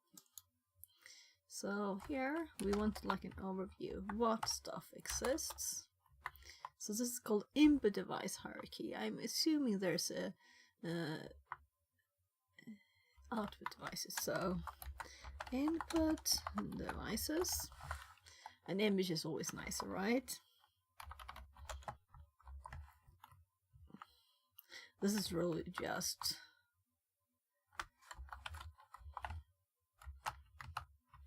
This is really just image text. And then we have, I'm sure, for the output devices, here, the same image with outputs. We'll see here. So this is very nice. And let's do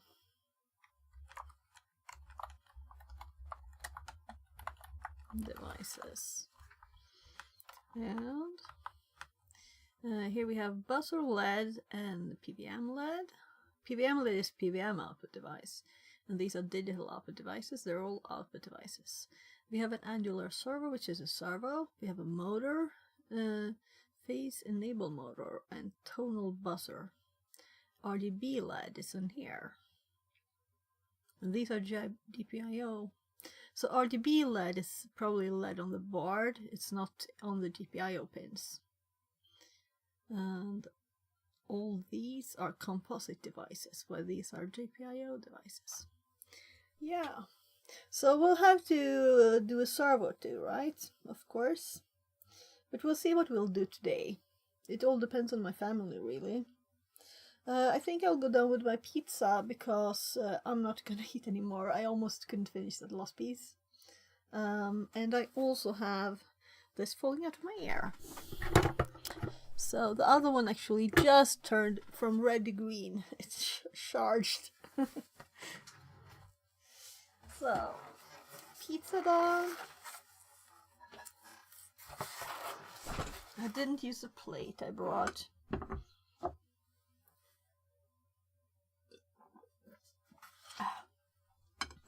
I'll be back.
So there.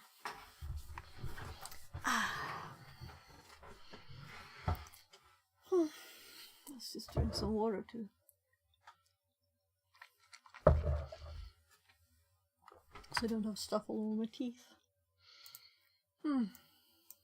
This is finished, meaning I think it's unplugging automatically. Yeah, so we only have the hard drives here. And I just have to UNES drive H. I'm still not used to having a 20 terabyte drive. That's very nice. Yeah, so it's already unplugged. We can just pull it out and put it back into the Raspberry Pi. So it's going this direction since it's underneath the board, and making sure I won't drop it in there in the middle of it. So,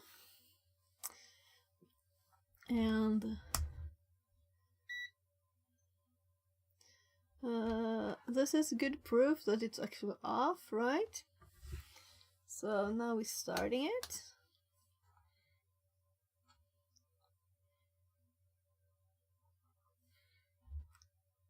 You should have something underneath there, right, so it's visible.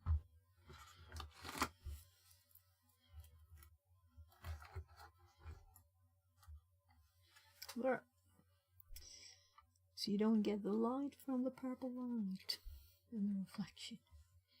So what is this? It's lighting up. Right. So we found this nice images showing us a very nice graphical overview of all the input and output devices that we have in GPIO 0. It's just too good to be true, this, right?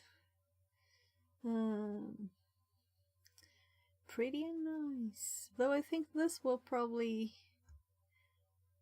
Yeah, we need a bit more data. A tiny bit more data. I could assume things and test things, which we could just do, or we could read a tiny bit more. Well, this is starting with the new one, which should have SSH, and it should have the same account. So now it should actually connect. So I think it dropped the data that it's supposed to have SSH enabled when we rebooted it. That's why we made a whole new image. And it will probably reboot a few times at first to do the configuration. So it might not be up yet. So let's do the ping until we see it up. So as long as we see destination host unreachable, we can just continue reading. And if it's too long, I'll have to check it out, right? So it's still, we still got HDMI connected, so we can double check. Maybe we even have to click something at first, but I don't think so. When we enable SSH, it's like this is going to be remote. We can do it all remote, right? We don't have to connect a screen to it to do stuff. So we have this one. It actually annoys me to have that up, so I'm aborting the ping for now. Yeah. So these are some examples. Source values. Alright, this is that. And then we have pot. This is a pot. I really want to know more about this. So I'm going to search for it in input devices here. Control V there, and I thought so. It's not in there, right? So what does it exactly mean? This is kind of why I continue to look. So I'm assuming this is a potentiometer, and maybe that this is some kind of details on what it is. I don't know. and this is PWM LED, setting the value dependent on the pot here automatically. And this is very cool. This is a lot of, we don't have to code. LED source pot values. Alright, also this doesn't have, this doesn't have a port number. This is something special. The way this works is the input device values properties. It's used to feed values into the output device. Source had to be set on older versions.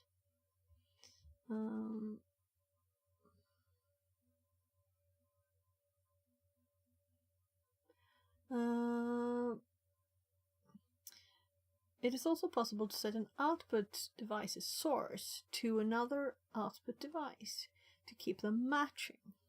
In this example, the red LED is set to match the button and the green LED is set to match the red LED. So both LEDs will be on when the button is pressed. So could you not then set this to button, or were they just showing something? Or is this a workaround since we only can set one per each source? I mean, use these for one source. Input device, custom generation output, button opposite LED. So we can also do opposite. And custom generator. Def rand, while true, yield rand int. LED 17, LED source rand. So it will just just fluctuate randomly. Like a light. Like all these fake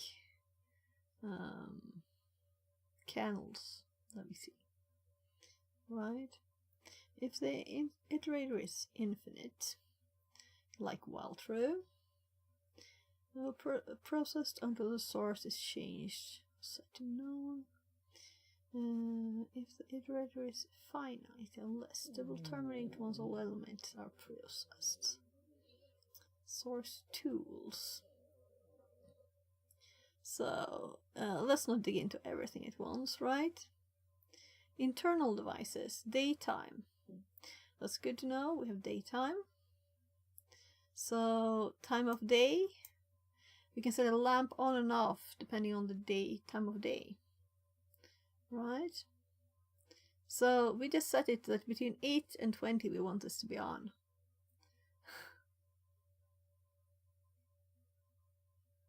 Daytime when activated. Lamp on.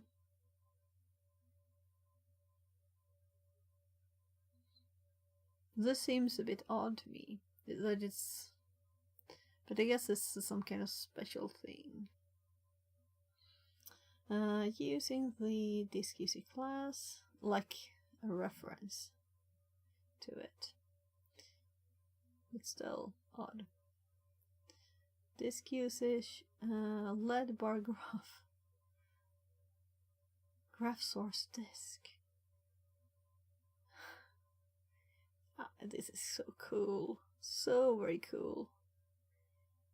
So we're gonna have like a thing behind me saying how much hard drive space I'm using. If I wanted to, you know.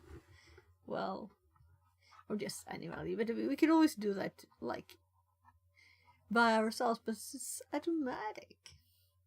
Demonstrating the garden light system whereby the light comes on in the dark. Yeah, so now we have a motion sensor and a light sensor setting the garden light.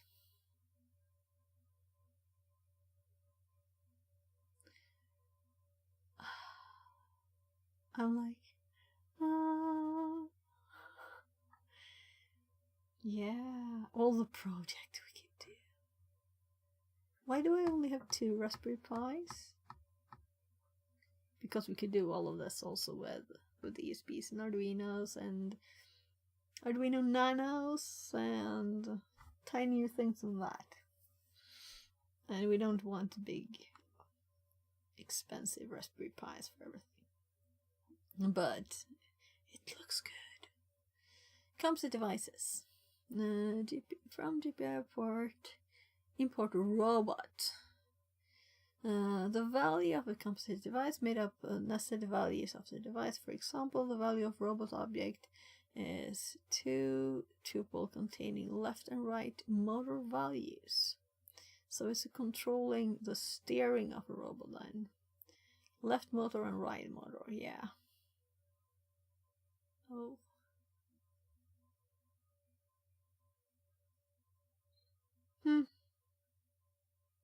Cool.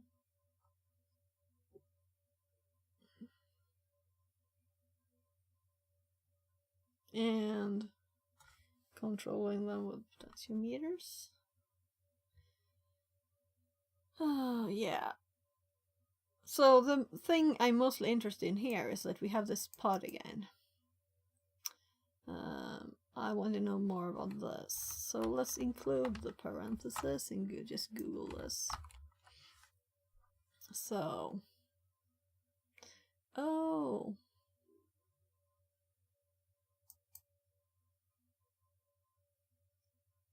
It's not a potentiometer, is it?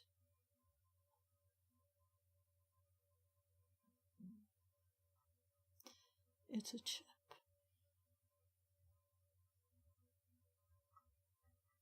Where's the data sheet? I must have been blind not to see the big data sheet PDF here. But let's just see. Oh, it's just hopping down.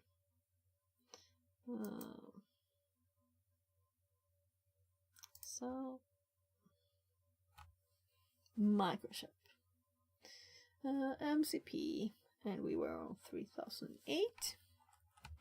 And let's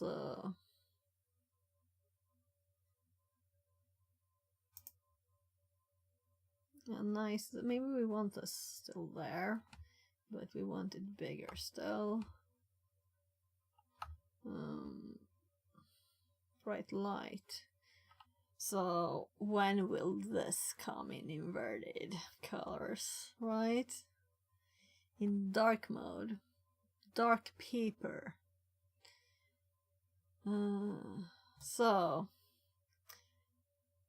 8-channel 10-bit 80 converter with SPI serial interface. So AD converter. I need more information. Sensor interface process control, data acquisition, battery operated systems. I'll not understand this. This is what it looks like.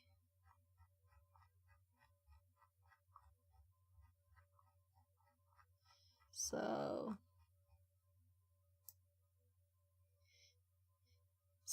a fun bit is to program this yourself, you know.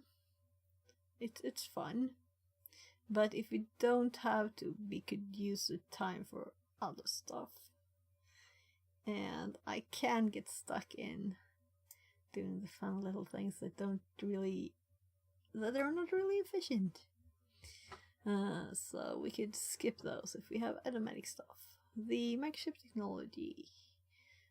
Devices are successive approximation of a 10-bit analog to digital converter with onboard sample and hold circuitry. Program will provide pseudo different input pairs of 4 single-ended inputs. Program will provide 4 differential nonlinearity and integral nonlinearity are specified. So this doesn't tell me anything, okay? Communication with the devices are accomplished using simple serial interface compatible with SPI. Devices are capable of conversion rates up to 200 kbps. I guess signal per second. voltage. So we're going 3.3 here. Low current signs mid operation, typical standby currents. 5 NA. Nanoamperes. Microamperes.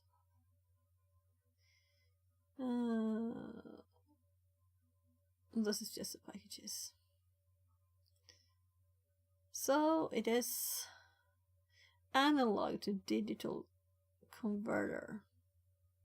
So it converts a potentiometer value then to a digital signal. Can't the Pi do that itself, or is it doing it? And that's why we have it, because that's what's on the ship. Right? Is this why? Do we have these ships on the Raspberry Pi? Converting stuff, right? It's turning off. Let's do that. Okay, so that's interesting. So I'm curious now about the MCP 3008. Let's go back, and I want the connection. So I can order these from some Swedish stores here. That's not what we want. Maybe we want that. Though we would order from AliExpress and be patient. So I don't want to order them. I want to see their connection with Raspberry Pi. Oh look, someone else Googled. So Raspberry Pi analog to digital converters. So it is probably used in there.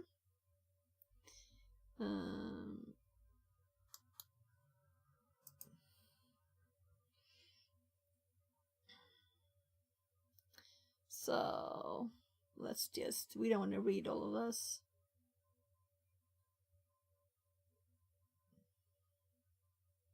Oh look, here's another image. We can see all the things. Yeah, so I end up on this random nerd tutorial sometimes. So I've been like getting their email and just deleting them for a long time. It's just like spam when you get to money, you know. So look, they're doing kind of what we want. Oh, they're using this. They actually need the ship. It's not on the board. So use a potentiometer here to control this like that. We need the ship. So I might have it. It's not like it doesn't seem like an odd one to have. Let's look a bit. MCP 3008. Just go AliExpress quickly and just check.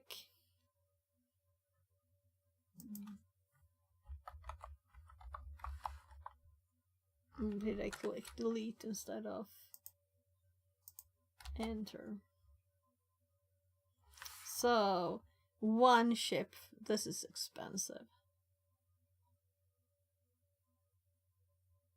So if we get tiny ones, no, this is just one piece of what?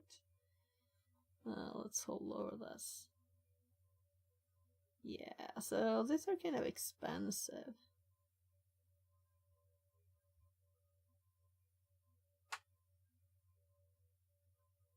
So, I have so many random things though. We might have them if we want them. So I'm kind of used to tiny processors having these built in. Doesn't the Raspberry Pi have any? So if we go back to this article and look here, there's no pin saying that it is an analog pin. So that's probably why these are used. I'm just surprised, you know. I'm sure the ESP has them, the Arduinos have them. I think Pigs have them. So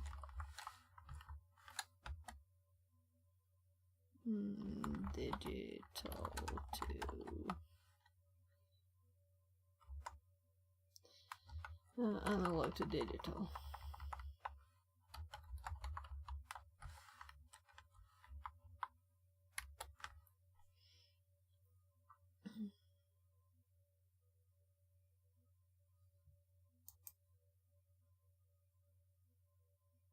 I don't have 8077, I think.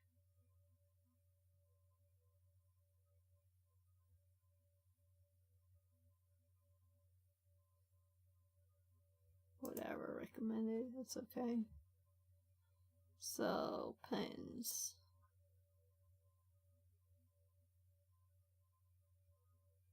EN. Control registers. So this doesn't say very much. Let's not dig into too many details and just go down into something. So I want to make something that functions before I end stream today. So let's continue looking. So Raspberry Pi. Let's do RP, right? And then do GPIO, right? Because I'm thinking I don't want to dig into this now, but I might want to look at it later. So this is interesting, and this kind of, come on. So wiring it. So this is something I would expect it to do itself. But I guess it's more like a PC, which... whatever. So here we can see some example code again. The pot again. And this is like a special, not a normal input line. It's not an input type with a pin number. So... channel 0. So it has a set configuration that it needs to have. Possibly. Since... well, might not. But it says that it is a channel now 0 on this. And...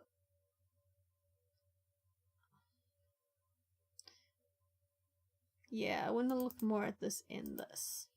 It's probably in there in the docs. So we want to be able to use potentiometers.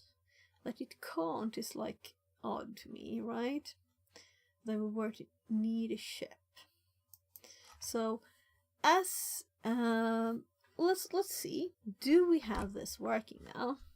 Do we have SSH running?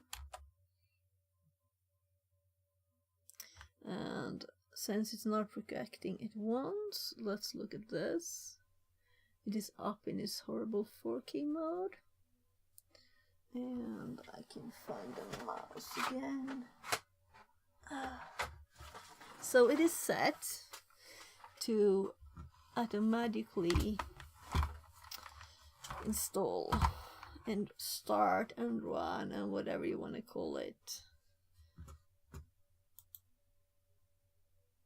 SSH now.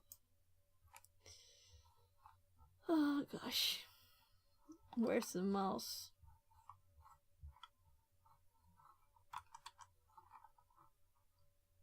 Oh, so it is actually disconnected, which kind of says why it's not connected.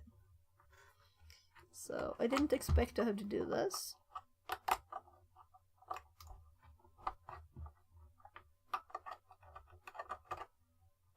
So using keyboard and mouse makes this horrible, and I just want SSH working. And now we did the pre-install thingy, and we're going with Raspberry OS because it has these things installed, right? That's why we're doing it. I'm clicking with the wrong mouse. Let's move it. So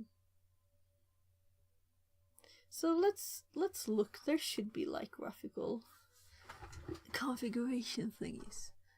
I can't read anything. So if we right, let's preview this on my right screen. So I'll have to go to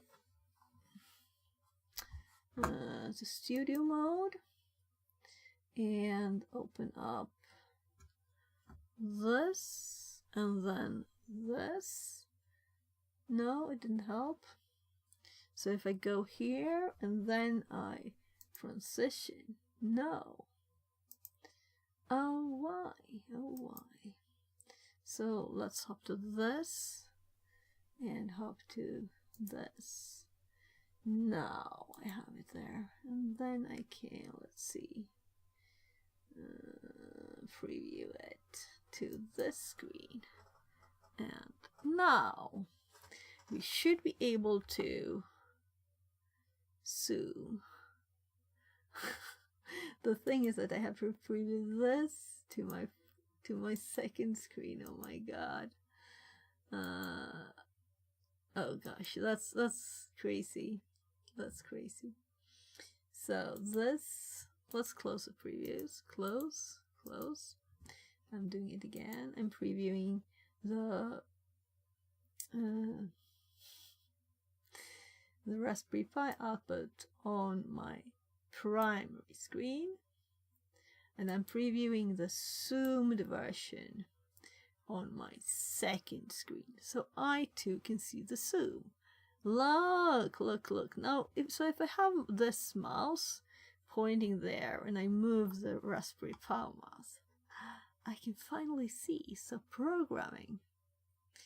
And we can see the pixels are not that nice either, right?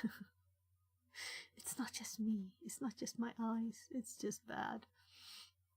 There's a graphics menu, image menu, VLC player, Firefox. So we don't really want any of this. So I know what I should have done. I shouldn't have installed the graphical stuff, right? Because then I have to use the graphical stuff. Archiver, document viewer, file manager, terminal text editor, preferences. So here we have the Raspberry Pi configuration.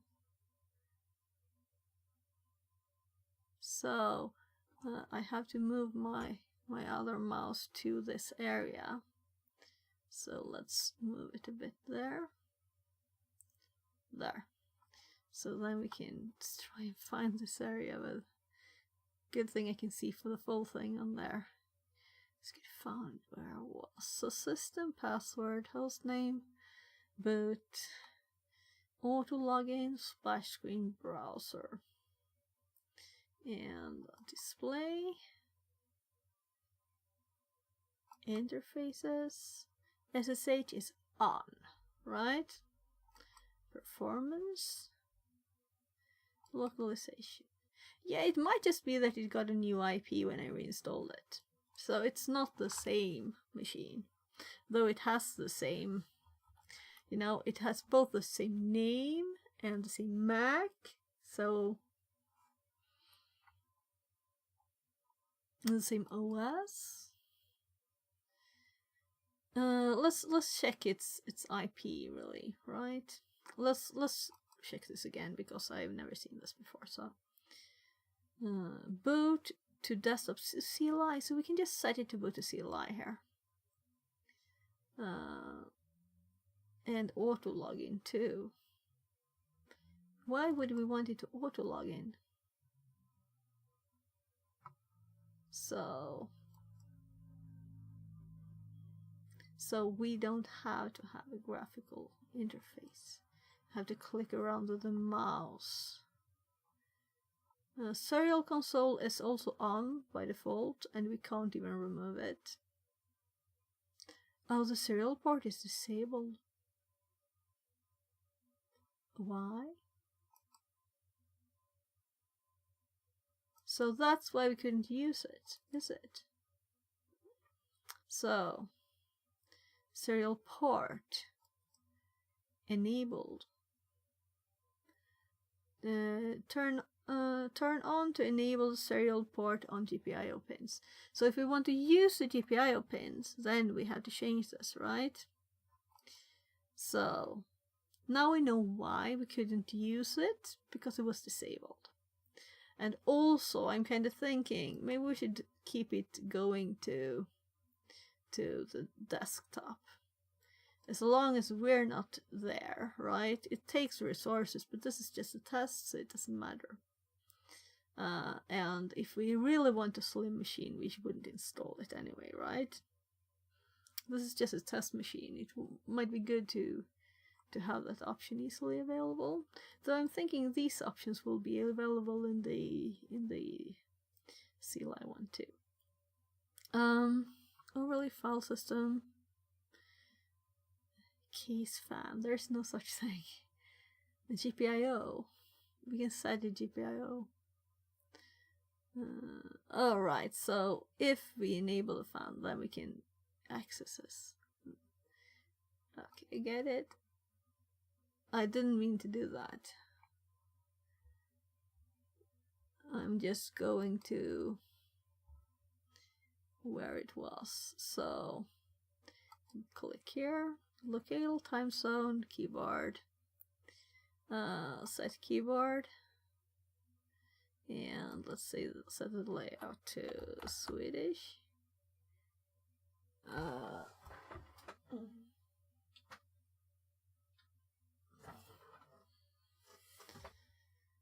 So I tried. Oh, it's just a very long list. There, so we have Swedish keyboard on. There. So that's good to have. Keyboard. I don't care about any other settings there really.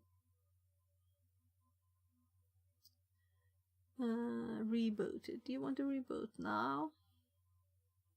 Yeah, and let's check my configuration. So I'm going to close these previews. Let's exit the zoom mode.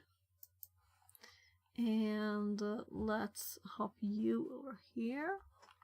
Let's see if we can manage to ping this IP and see if it pops up.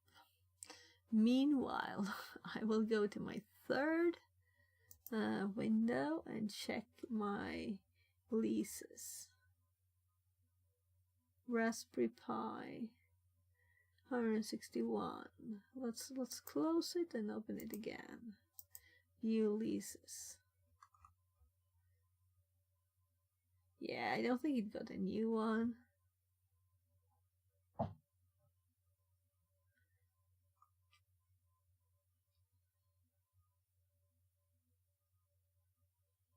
I can just can I remove it? I can map static IP for something, but I don't think I can remove the lease.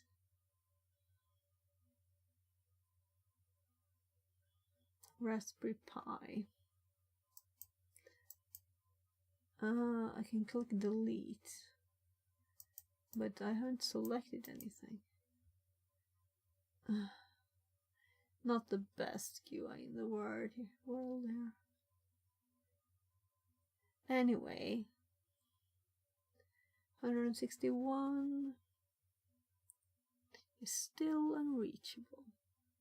So we know now that it answered on ping, right? Because we got it before. Maybe you can see it now, but I can't. So it is up. Preview. Oh yeah, so now we have a login instead because I asked it not to automatically. Alright.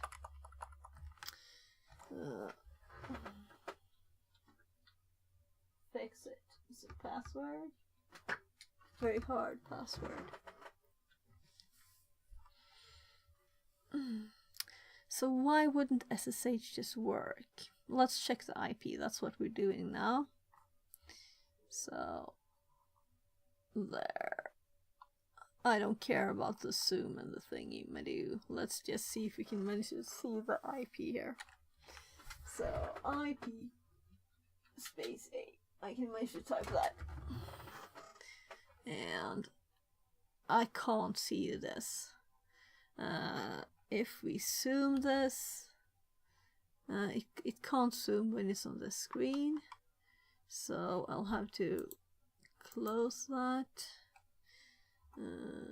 Preview it again. Preview on this screen. Then I can zoom it and preview this on the other screen again. So much just to be able to see an IP address. So let's see there. I'm here. If I click this, why won't it zoom now?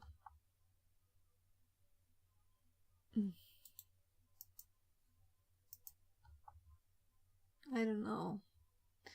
So I'm just gonna print screen the darn thing, and let's get the image program. So there's no way I could read this. There's no way. Come on. So here you can see my attempts at previewing. So this is how tiny the text is. Yeah, so it's not just me. It's the computer too. So it. Oh. I feel so stupid. So we talked about fixing the cable, but what happened? The cable is not really there again. So now, let's see. Yeah.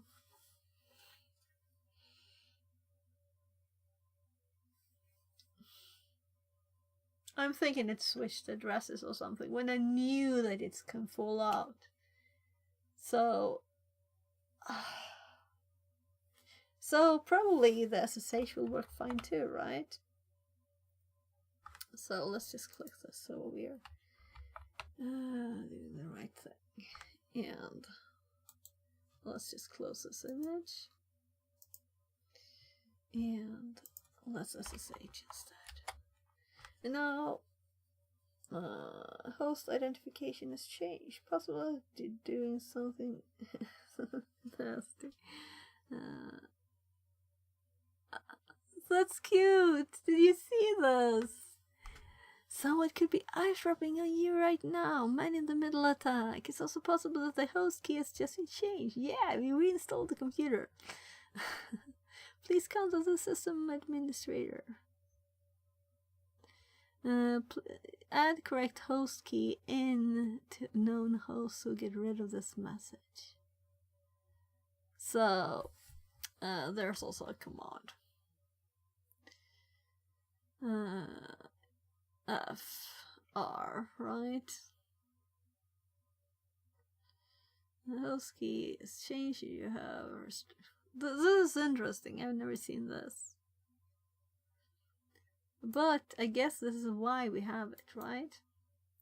But I would kind of assume after all the times I've added new ones for the for all the boxes, you know, when you reconnect and there's a new one, because the box is, well, I guess it's not the same. This is not the same either. It just has the same IP and the same MAC address and the same host name. Well,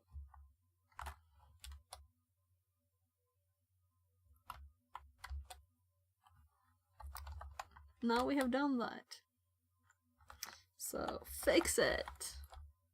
If you're on my internal network, now you know the password. So that's, I guess, why I'm never worried about some security really for myself, because I always assume that everything I put in a digital device connected to a network, everybody can see. That's my default from always. So then nothing is new or surprising or, you know. I'm not assuming stuff is secret.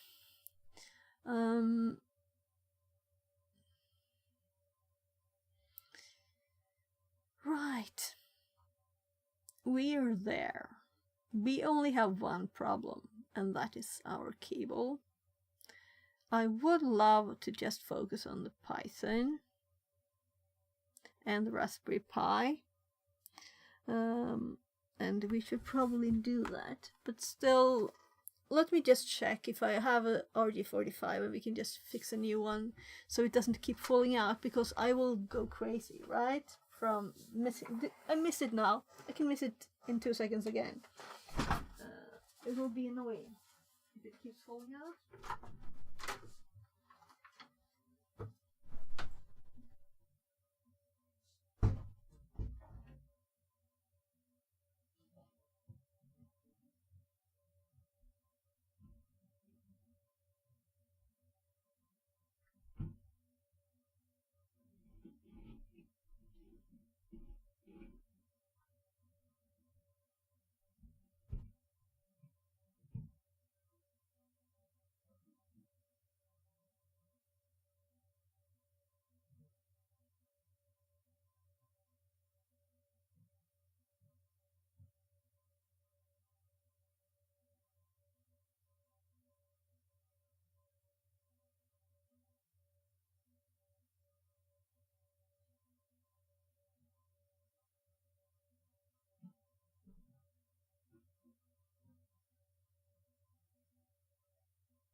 Raspberry Pi inkopplad.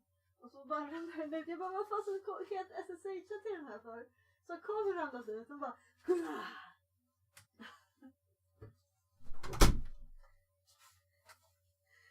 There! We got it!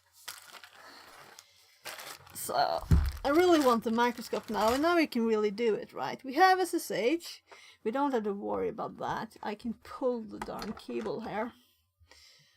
So, we see nothing. And let's actually look at this instead.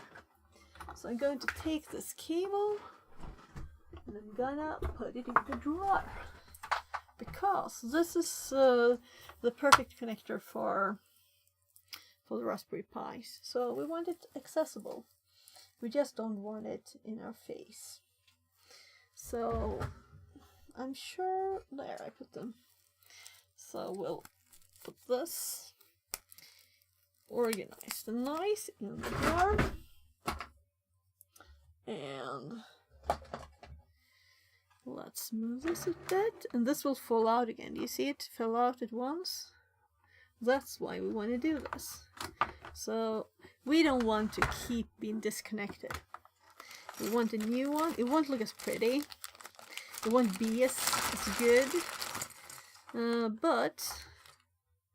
And my eyes like need the microscope for this, because I have a little nice guide I've made for myself, but I didn't find my one of these, so I got my hubby's. I think we have 3 in the house, which is annoyingly bad. So one was my dad's. That's why we have 3.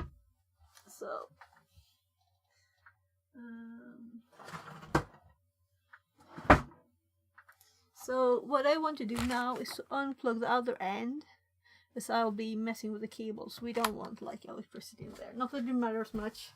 It's not a lot of it, but still. Alright. So I'm just gonna unplug the other end of the cable. Meaning I need to reach it. I think it's, I can see it, but it's on the other side of the table. Probably going under it is the best. So let's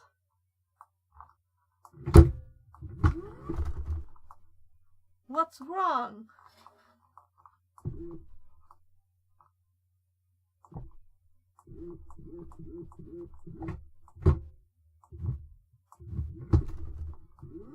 There.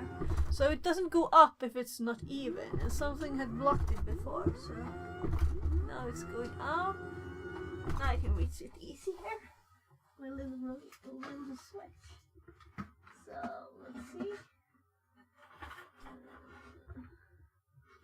which one is which. So I don't unplug my computer. So that one goes to the computer, and this one goes up there. So we could really just get a new one. This is a very long one, but it's on a big roll over here. Nah, let's do it when we've started. So the table is up now.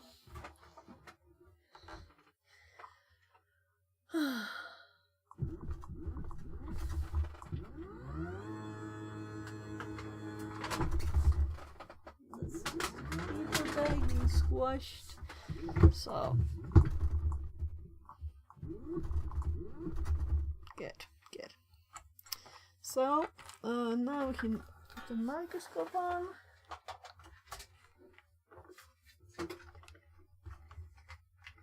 And we need to connect its HDMI.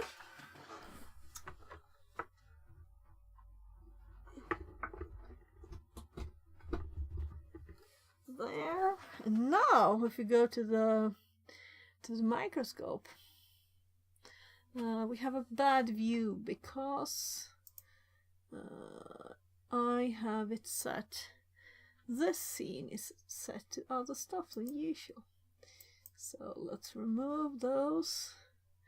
Let's put the rounded corners back on. Filters. There. And then we can go to this one. So those were just adjustments. Those were just adjustments for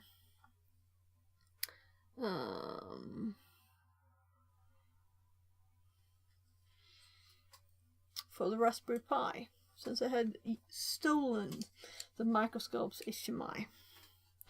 Since this one kept disconnecting my camera that I used for the Raspberry Pi. So let's see, we want not a mega tiny one. There.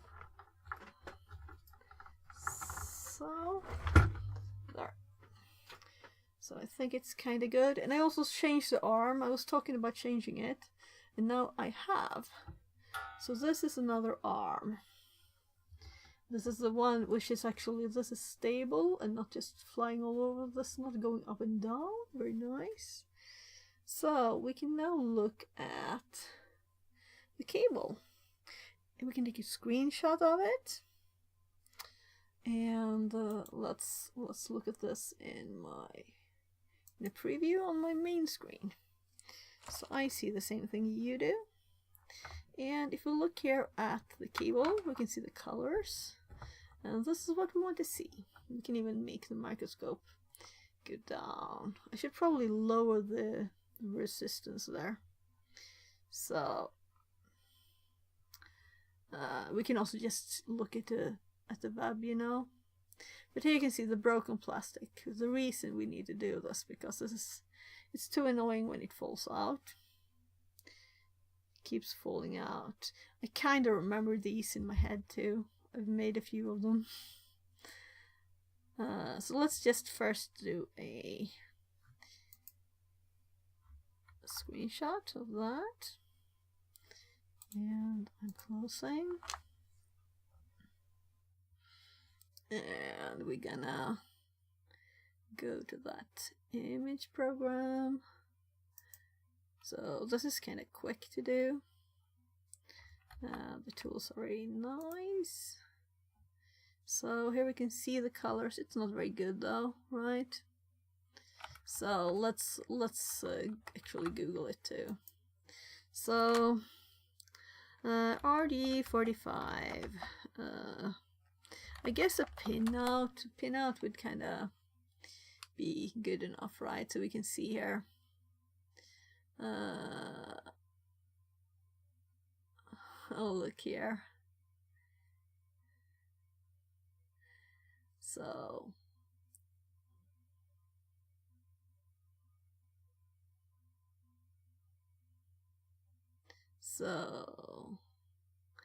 yeah, so I have made crossover cables too.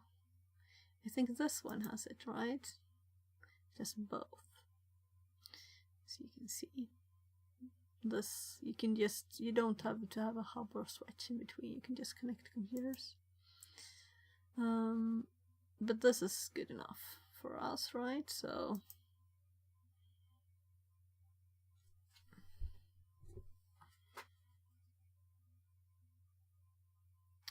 I need to call my mom too.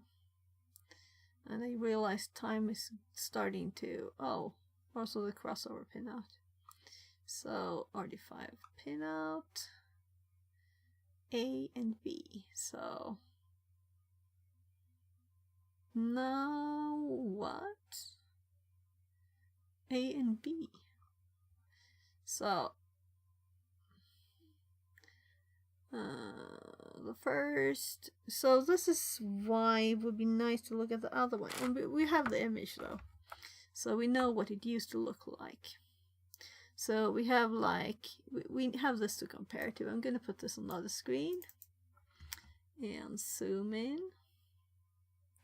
So I can see it's brown, and then it's probably brown white. Yeah, so both have that. Then the next one is green. Oh, so it's this one, green, and then I can't really see, but I see something blue, and then it's definitely blue. And then I can't really see anything, then it's orange, and then I can't really see anything. So this is what we need to build, the B one. So as long as it's, you know, the same color on both sides. So now we know what this one had, so we can just do the same again. So I'm gonna cut it.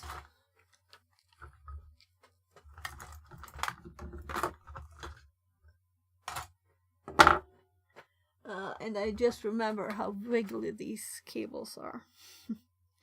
So we're cutting the cable with a broken thingy. This bit. So I do have these plastic pieces too, but as I didn't find my pliers, I didn't find those either. So let's, how much do we need? Something here somewhere. That kind of length, I believe. So let's get rid of the white plastic. And this is a very loose cable. So it will probably be very hard to get it organized. And now I kind of need the microscope. the preview to see this good.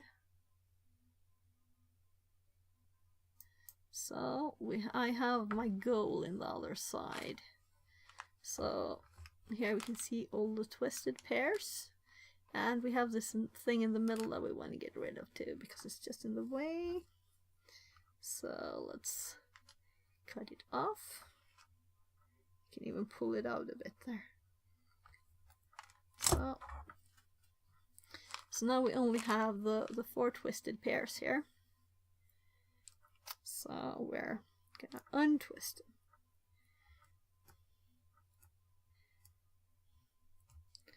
them. And trying to make them straight. So this is what, like, if you do a lot of them, your fingers go ouch. And they also get longer and different lengths from this, right? So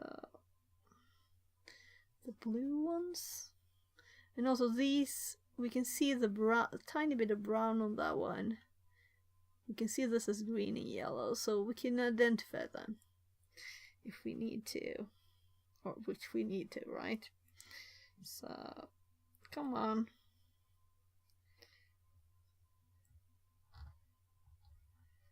So I'm just like bending them back and forth a bit to make them straighter. So we don't need to make these. Kitty says, just cut the red wire. It's always the red wire. Yeah, sure, let's cut the red wire. So now we need to organize these. We need brown on the right side. So we're just making a new internet cable there. Alright. So now we want the brown and white one. And it seems to be this one, right? There. And then we want the green. Then we want the blue and white. And then the blue. Then we want the green. They kind of organize themselves there. Didn't have to do much. Now the thing is just to not lose these. And keep them in order. Try and hold them. Let's see now. Are they still in the same position? Yeah, it looks good. Because if we push this down, and then I'm gonna actually cut a few of them just because they're sticking out extra. So how about the blue one? They're kinda same. So then we just push these into the connector. So here's our old one. We can see what it looked like there. So we can see it's the other way. So it's supposed to go in this way now. See? So not this way, but this way. Meaning we should probably have done it the other direction, but I was looking at the image. So I have this image up here to confirm the order, since I couldn't really see the colors of the connector. And I don't remember them in my head. So, by the way, let's hop back to microscope because I need to see good. And my fingers are dying now from pressure. So usually I'd like to see them in this direction. So let's actually turn it over. Try and clamp down on this and double check the order again. So green, blue, blue and white, green, brown and white in there.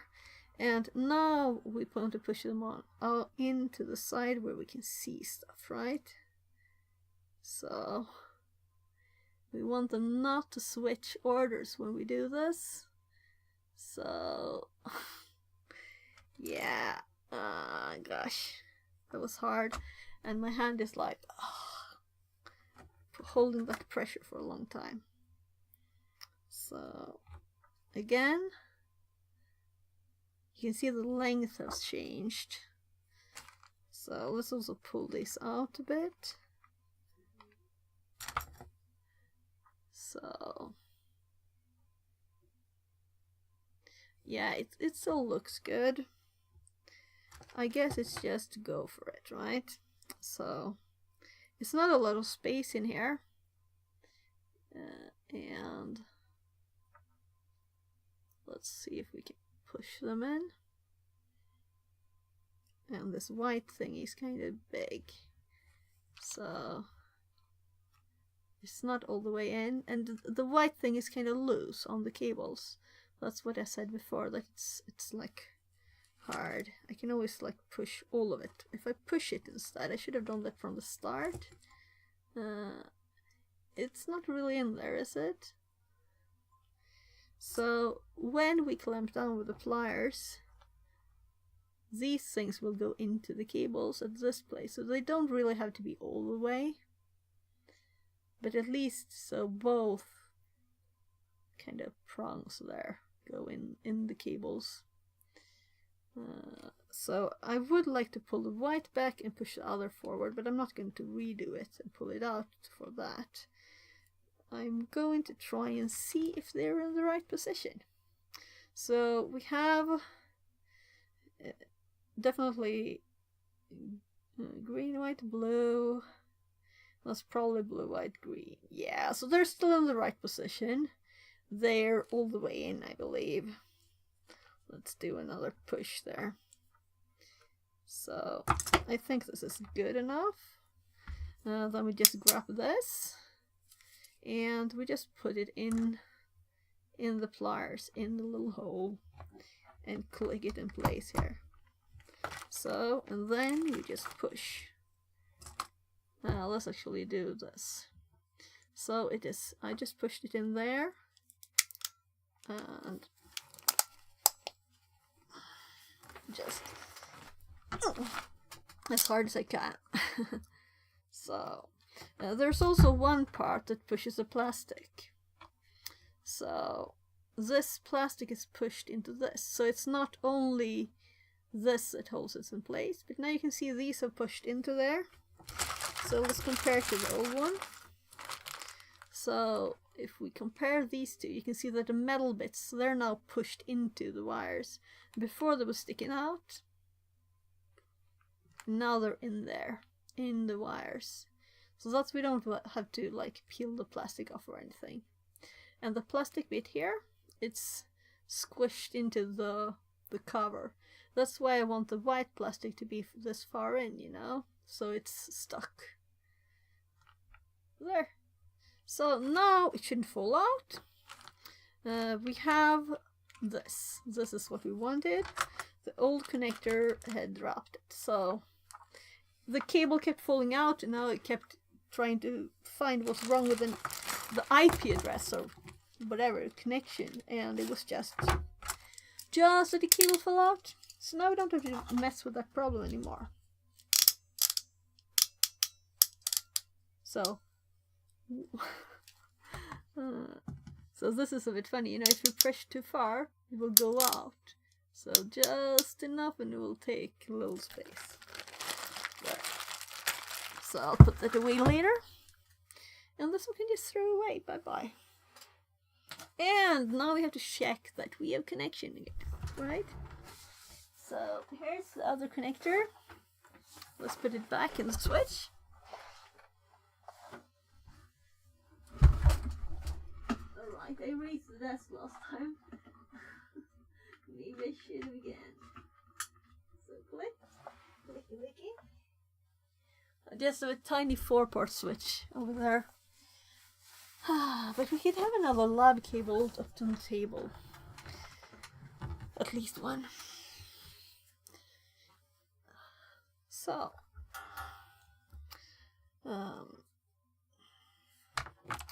now we plug this into the Raspberry Pi. And it will not fall out. So, actually I have to open this a little bit. This is always scary. There, now it's stuck. Can't fall out.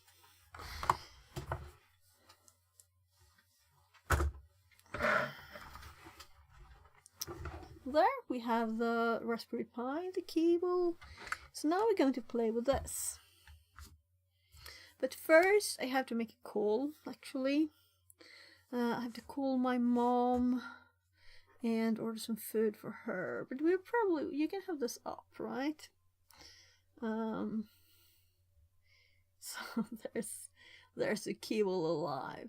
Before we do it though, let's go to the right screen and confirm. So it could LSLA, though we plugged the cable out, didn't do anything, plug it back in, and we still have our connection. SSH and TCP/IP, of course, right? Let's just, I'll make my call, and we'll continue and actually get some cool stuff done with. Let's see.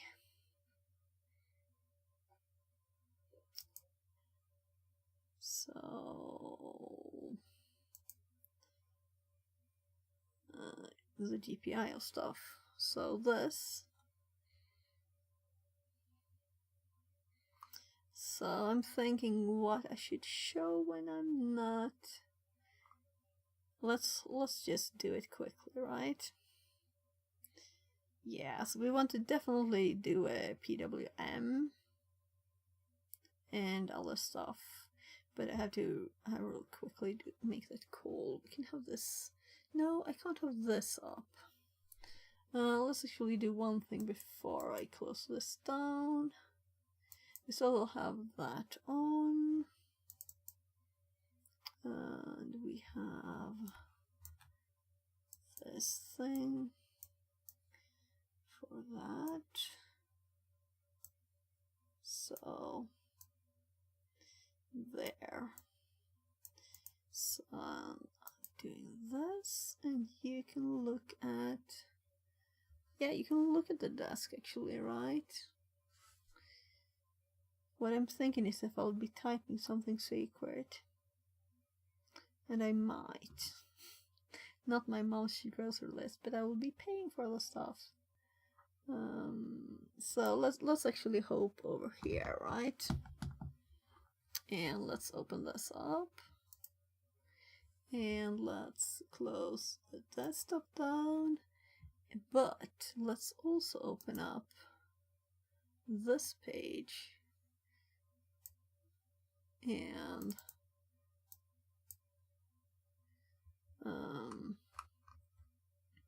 this thingy-madoo. So this is what we're doing there, right? This is what we're gonna do, and then I'm gonna call. Let's see. And it's usually kind of quick to order some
There, sorry. So I was ordering food for my mom. So there we got an echo because I had the stuff on there. So there.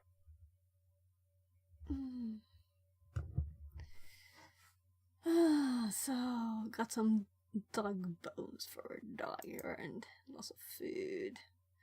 Alright, right. So I'm just gonna add in. Oops.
There.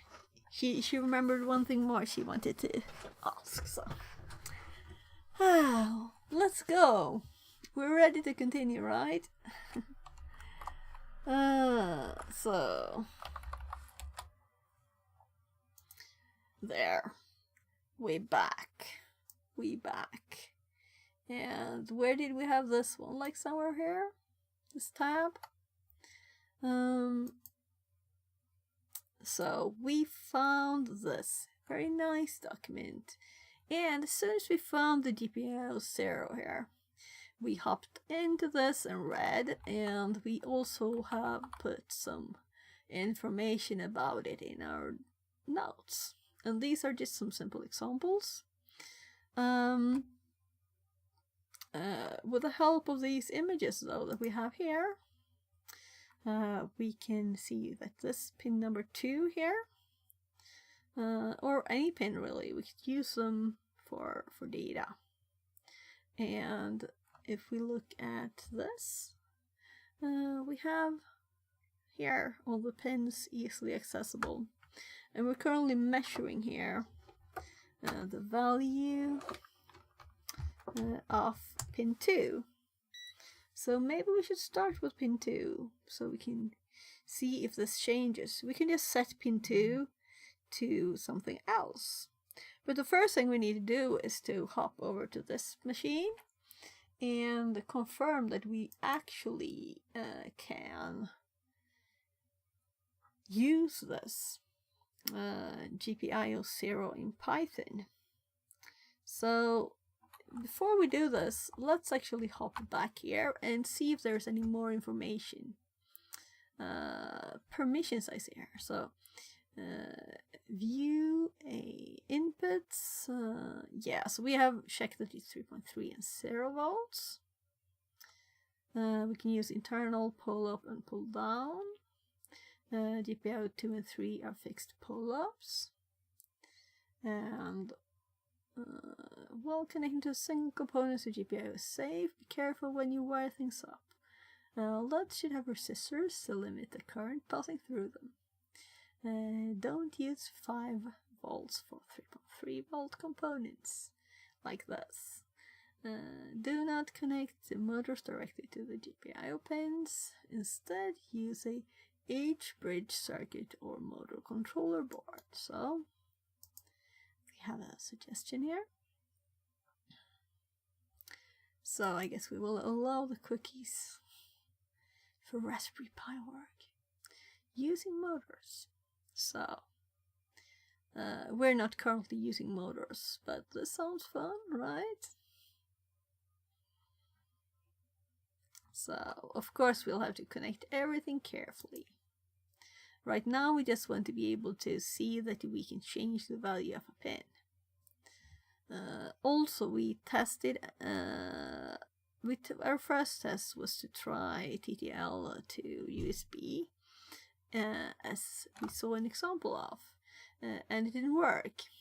And then we noticed that in the GUI, we could see that the serial was actually off. So that was why. Witty Insomniac says, best viewers on WebLink. That was a cool username actually. Too bad it was just an ad thing. So don't click it. Permissions. In order to use GPIO ports, the user must be a member of the GPIO group. The default user account is a member by default, which is us.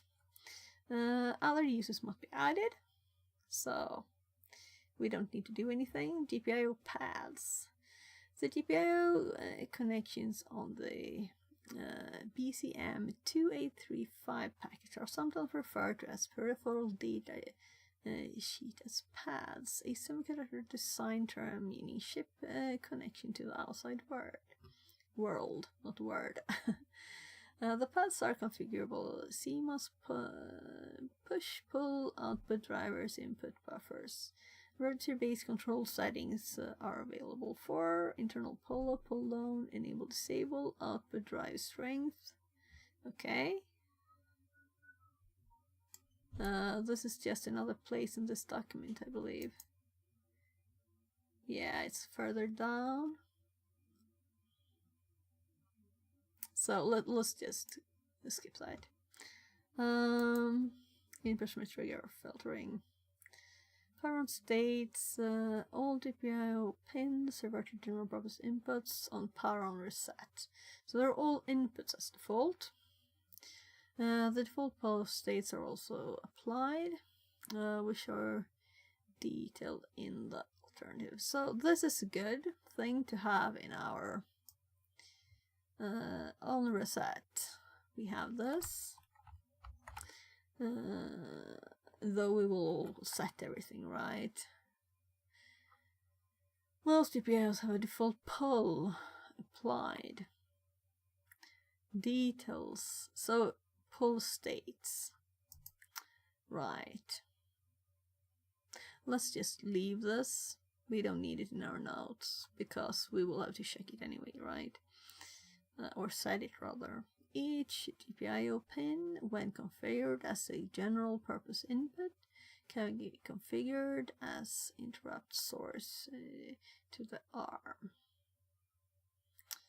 Okay, so inputs can be interrupts. Several interrupt generation sources are configurable. Oh, so it reconnected the TTS. Level sensitive, high low, rising falling edge, synchronization, rising falling edge. Yeah, so let's not read all of it, right? So what am I mostly looking for now? Is there anything else here that we want? Industrial use. So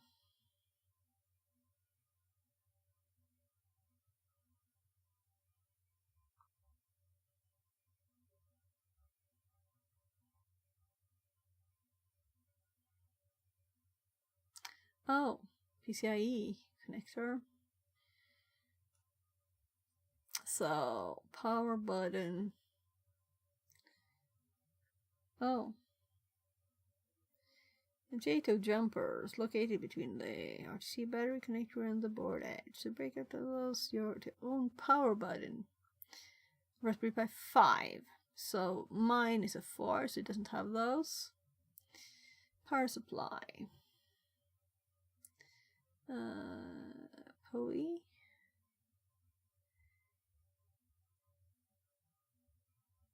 Yeah, we don't need to read all of this, you know.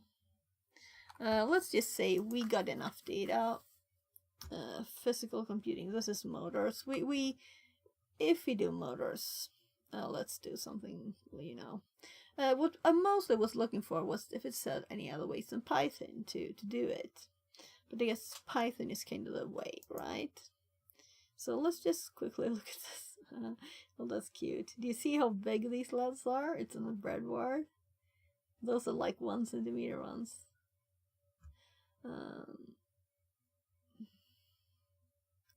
So, oh look, they have like cute little examples. And these are not even using any data. Here they're using data.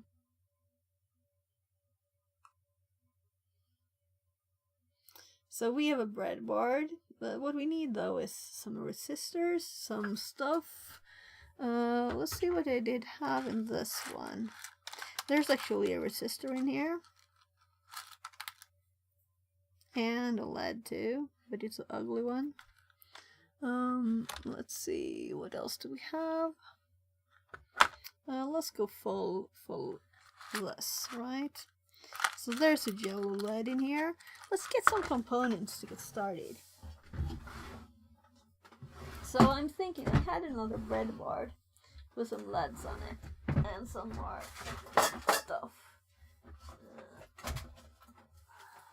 So this is a bunch of CDs. I need to decide if I'm just gonna throw them out.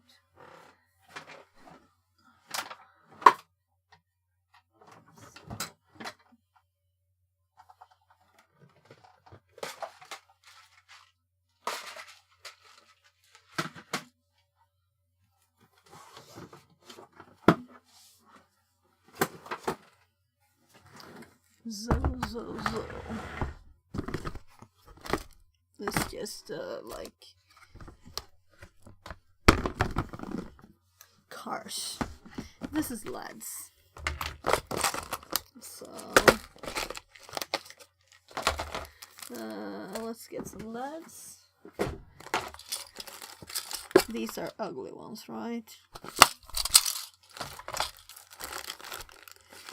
We don't need that. We don't need this. I have more easily accessible stuff, I'm sure, in the drawer there. USB Arduino displays. No, that's... yeah, I'll just go and get some stuff in the other room, because I'm sure I have this ready there.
think most things are in here now. But this one has a easy button and another resistor too.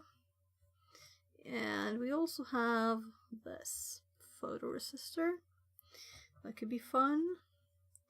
There's a LED, and this is a LED with actually a resistor on it. So I have obviously used this to see if it's powered. Right? So there's a resistor in this. So if we connect this to this one, first of all, can you see? So let's actually do this too, and put up that, and let's zoom there. Right? So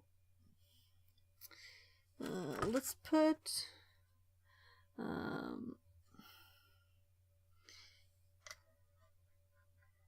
so I'm disconnecting these because now we're going to be connecting. I don't have a preview. I need a preview. There. Blurry. So we want the 3 volts, and it's actually not straight up, that's why it looks crooked. So let's connect this one, 3 volts here, to this. There. You can see. And then we do ground with a black cable. And we can take the ground we have right here. There. So now we have 3 volts though. But that's what we want. So the LED might be a bit weak because the resistor is put in there thinking 5 volts most probably, right? So you can see the bulge there where I put the resistor. Yeah, look, I actually did that. That's funny. Yeah, so we can also see I put the length there. The reason for this is that the short leg is minus, and minus is black, right? So we put the long leg in the red one. And if it doesn't light up, I put it the wrong direction. So this is just our power indicator now. So if we go back to the desk, you can see the LED being on. And if I were to unplug this one of these, so that we're getting the power from the Raspberry Pi now, it turns off. So you can see that it was actually on there. So we now know that all of this strip has power. Let's actually move this one to the very end, so it's out of the way. Right, so we know that it's on, it's power. If we were to turn the Raspberry Pi off, this would go off, right? It's always good to know. And for me, this is red. For you, it's just white, right? So, I also have this button here. So, if we look at the microscope again, so you can see better.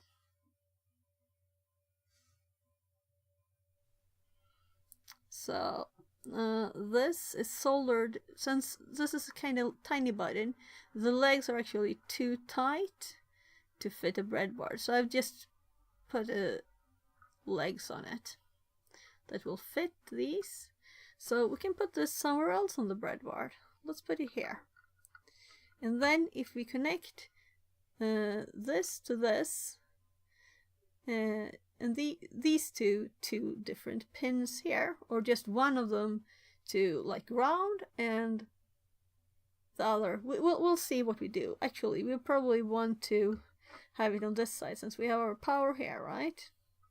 So we will connect one of these with a resistor to whatever value we want, or we won't, because there's a pull-up-pull down automatic. So what we would usually do, or what we want electronically, is that when we push the button, we have one value, like 1, and when we release it we have 0. And to get that 0, it can't just be nothing, you know? It needs to be connected to something. And then what we usually do is we put a resistor, so like, let's put a resistor from one of the legs. Now this is not a very big one, it's just for lead. So let's put this between ground and it's kind of hard because it's soft legs, so I'm gonna use pliers to push it down. So if we push this one into, I don't know how big a resistor we should have though. So these are like good value for actually it's kind of funny because it's the same value as this one, right? This is like the normal value of resistors. It can be anything, but I usually do this value, and I think I'm not alone. Anyway, these are kind of weak and thin, so let's hop back to the microscope and let's just do it so I can show you. So if we push this into there, and if I would push the other one into the 3 volts, I probably wouldn't want to touch both of them, right? Or the 3 volts, because it would get power. So let's say that we want this to the ground. And this is another reason to use the pliers. So I think I can see better with my eyes. So the soft legs, and my fingers are not tight enough to push close to the thing there. So now this side is like connected to ground. There. So what we would do then is we would put a cable on the same side and put this on an input pin here over on the Raspberry Pi. And this would be like, first of all, we're going to just test to see whether this connects. Where did I put that lead? I have a yellow one here with kind of long leg, but it was so ugly. Look at the color of those legs. Whatever. It's not as horrible as it looks, actually. My eyes see it worse. It looks just like they're black. So, as you can see here on these, we have a shorter leg and a longer leg. And we can also look from the bottom. And if I hold it lower, let's actually use this. So I can hold it lower. One edge should be a bit flat. Do you see that? So if we cut the 8 lugs off, we can still see that this is the lower side because it has a flat edge. That is the side that's going to the minus, and the long leg is a plus. The round side is a plus. So let's connect this. This is not what we're really gonna do, but just to show you the basics. So as we have minus on the other side there, I'm now going to put the plus leg in there, and the minus leg on the other side of the button, right there. So this has nothing to do with the I'm just looking for a cable. So far it doesn't have anything to do with the Raspberry Pi. This is just basic electronics. So we're connecting this side, this leg here, to, right, I didn't say right, but these are all connected. So this one, this one, this one, this one, and this one, they're connected. So when I connect the red cable here, I connect it to that leg. So this one and that one are connected, right? And on these, the long ones, They're connected the other direction. Actually, I'll go get another one. But I can pull the bottom off.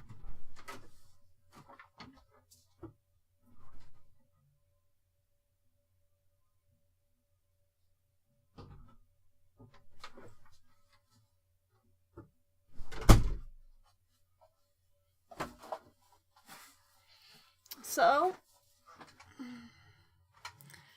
let's see, what is this look on the other side?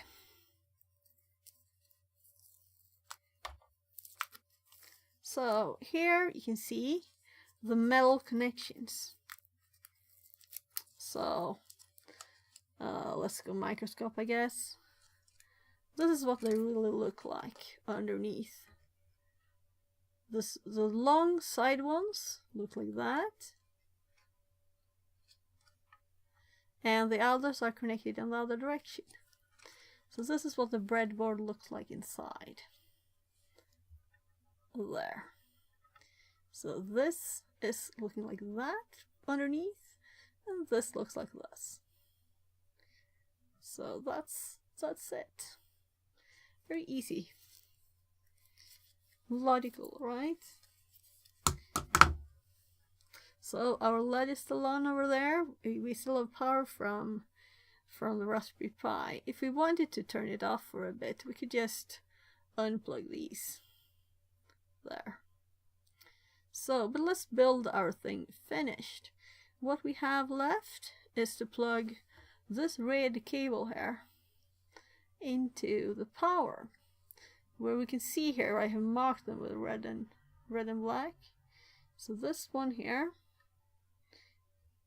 this is power. Meaning, what happens now, I need something tinier to point with. So the power goes from here over to this point and through underneath there, up this leg, through this, and down this leg, through the button that's not pressed, so it's not bleeding electricity right now. And then if I don't push it, so I shorted it now. I shorted the leg and the resistor.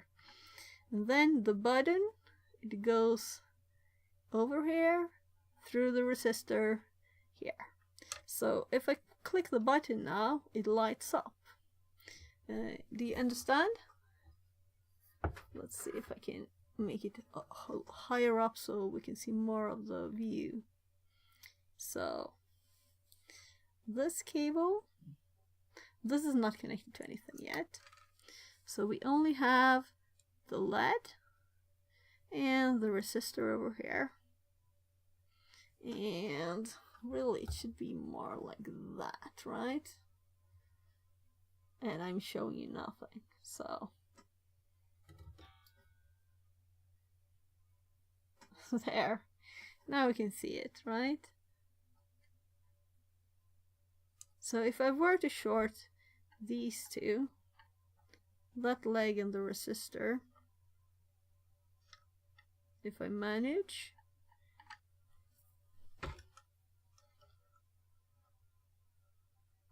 then we also short it, but the button is easier, right? I press the button and we get this. Okay.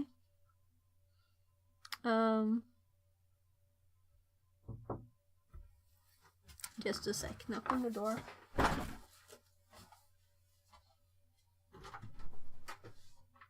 Yes? Okay, go in the hall.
Vi städar massor imorgon och fixar gris.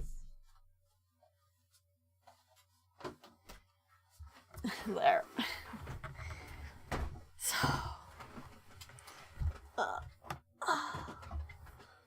So I realized I didn't get all the things.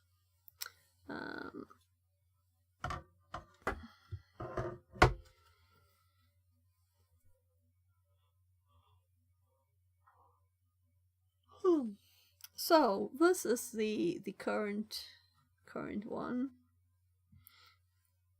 and this is in the way. So we still have power. If you click the button now, it lights up. But what we really want is, we don't want the LED here. We want the LED on another one and pass it through. So maybe we want the LED to go on and off when we push the button, right? Add some logic to it programmatically. So we would want first to read when the button is pressed and output it to another place, another pin. So right now, then we would just remove this, and maybe I should have this still here, because it was much better view, right? Why doesn't it update?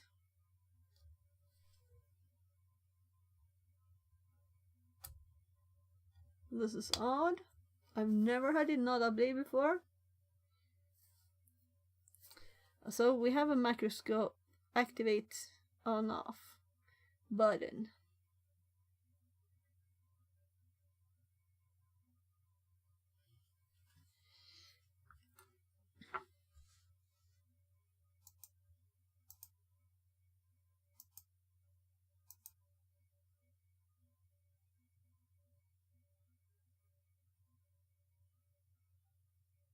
This is a totally new experience. It's never not worked. And it's not like we're getting a test image or anything either. So I'm thinking, did I pull some cable out somehow? I'm just reattaching the HDMI here. There.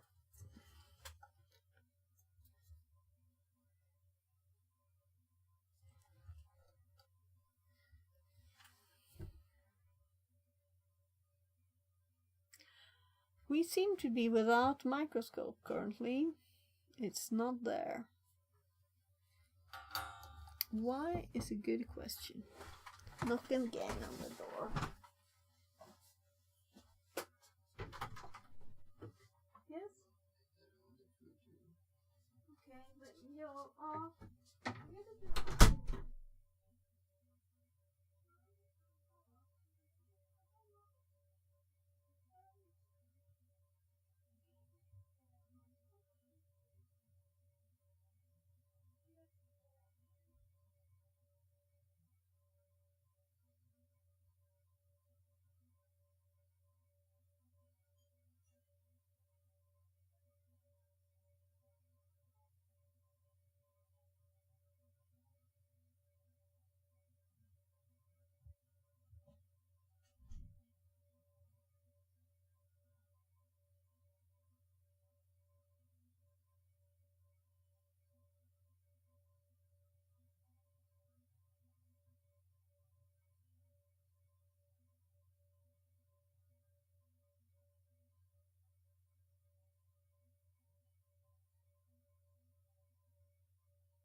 Yeah, I really need. I a box fell over before, so I have those old phones all over the floor. So, there. So I'm so sorry for all the. This is life with family with kids, you know. I'm the mom. I have to go and get help because I'm saying like you can't ask your dad for food too, you know. Like try and do it evenly. He's like, Mom. So we were doing this. We wanted to do this with a microscope. So let's see if I can try and debug it. It's black. There's no power, right? That explains why it's not on.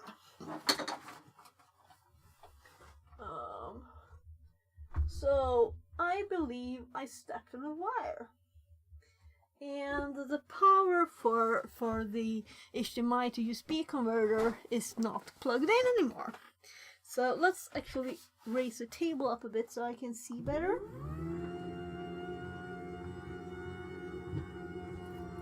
There.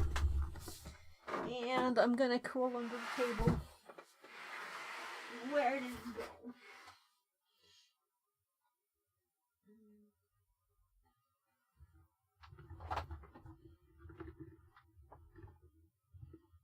That goes up.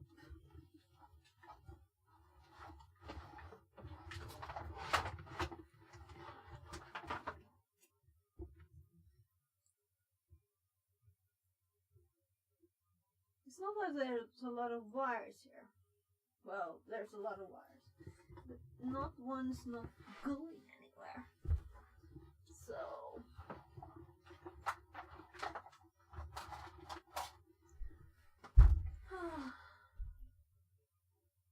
yeah, I really don't see anything. I think it's probably USB powered.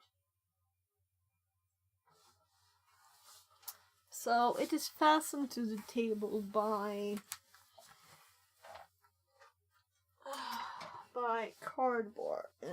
What am I saying? Like, what do you call them? Whatever thingies. Let's see if I can. It's attached to the table. Come on. This is so annoying. Oh wow. It's too attached. It's attached to the table.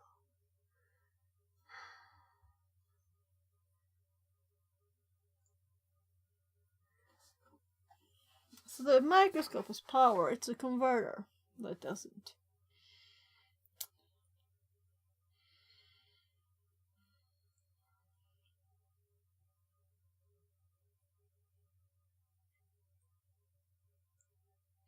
I didn't see any cables.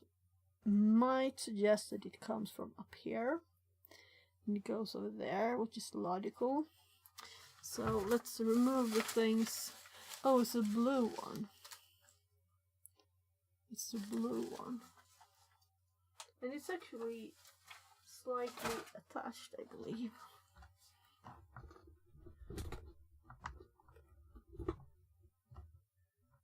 There.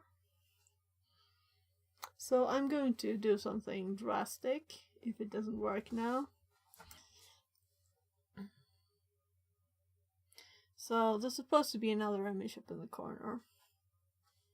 Oh, the other one died too. Yeah. Because I unplugged and plugged in one of the main ones.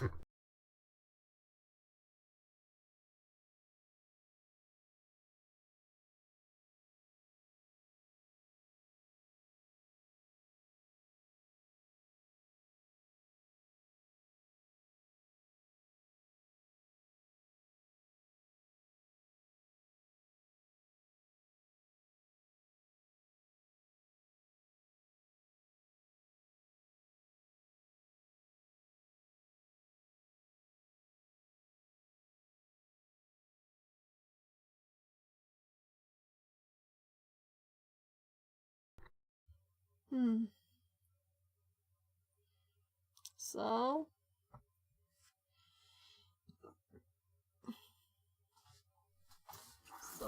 let's see. I'm gonna hop over to so there. This is now reconnected. My ear said that it has battery medium too. Actually, let's hop to the right screen and let's pull up both the microscope and the desktop. So when the microscope appears in the corner there, we can see all of it. So we were just looking at one of the pages here.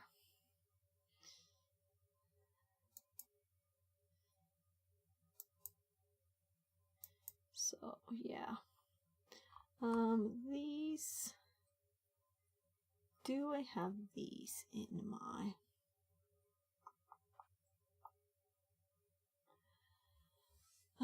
let's actually put these links in the notes while we wait. Let's give it a bit of time, then I'm going to mess with so I think I had input.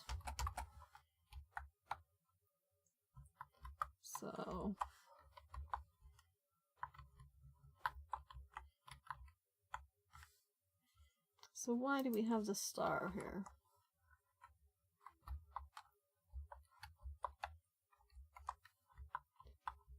Why is it showing? Undo, undo, undo, undo, undo. That'll have to be good enough.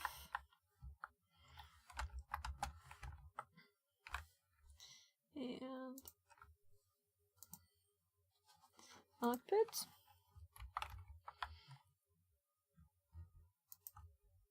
There.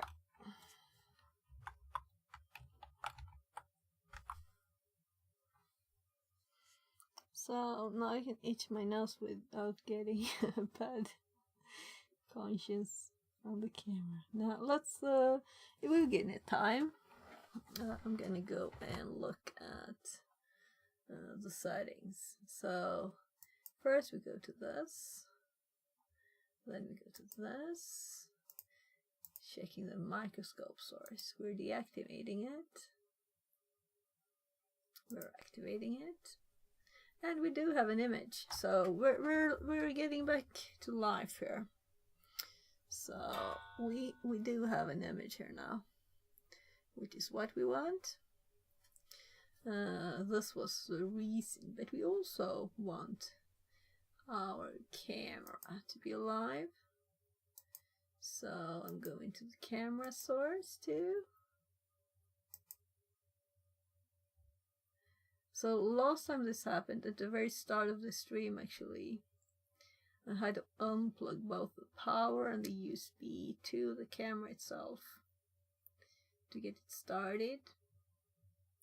And usually when I activate it and it has a connection, it will say like, will become gray, the white text. That's it. It will become gray.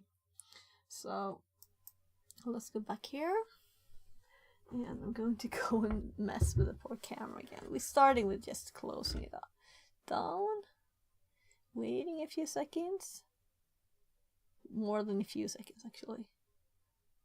I think I might have been too quick first when I messed with it. So now it's had a few seconds. Let's see. Yo, what's up? And I'm actually standing now, that's why. So we have everything working. Let's lower this desk again.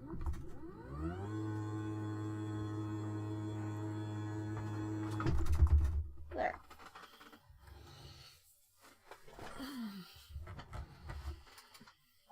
Goody good. So there. We can see everything is working. And I just turned that on to test it. So I want water actually.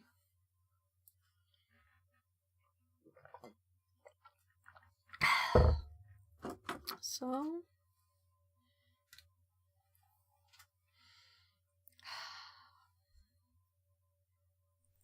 now we can go and look at this again. So to remind us where we were when this started to happen, I had this one went. We had a lead between here and here, so the power went through this cable, through here, through the lead between this and this. Then when we pushed the button, it went through here, through the resistor to ground, right? And now we're going to change it. So instead of that, we're going to put this leg here. So when we push this, let's see.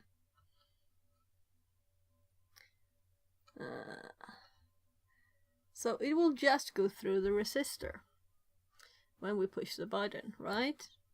But what if we connect something in between? Let's actually move the button a bit. Let's move it back all the way there, right? So we have space.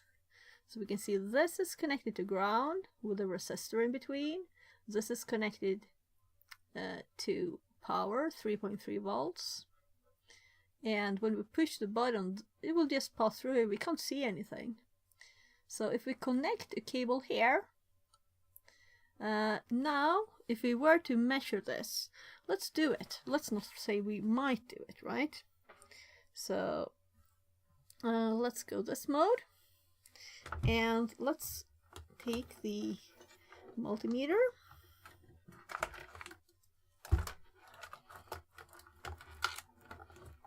There. Gosh, it's really stuck. There. So we'll turn it on, and we're going to connect the ground here to the ground over here. So when we measure things, we will get a value from there. So if we measure the 3 volts over here, we will get 3 volts. Well, 3.3 is the value. So now, if we measure this point where the blue is, it will show ground, right? When I push the button, it will show 3. And now it will show 0. And now this will show 3. So this is the reason why we have the resistor. So we get, this is the pull, in this case, down resistor, right? So we want this wire to, when we push the button, it should be 1. And when we release it, it should be 0. This is what this does. So we can decide the value. So if we were to pull this resistor out, which is a mess, I don't want to do it, but it would be like a very odd thing, right? We wouldn't really have something there. I guess I should do it.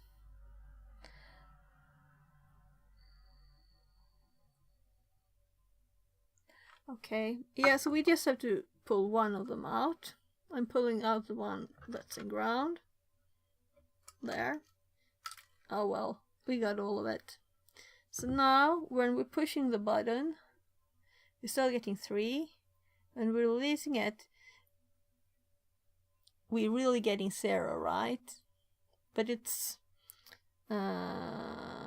it is connected to this, and it's connected to nothing. So it's not as safe. So that's why I really wanted to test it too for myself, because it's a long time since I did it. So we didn't really see anything, but we want to make sure, you know, that it's 0. It's not anything else.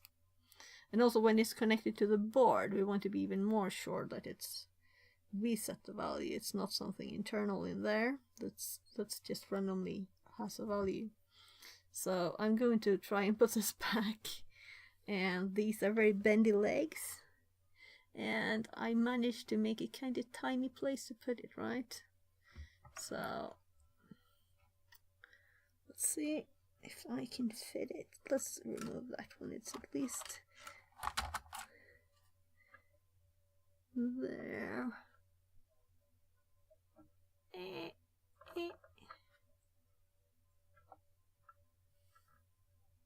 So this is why I didn't want to pull it up, but I wanted to test it.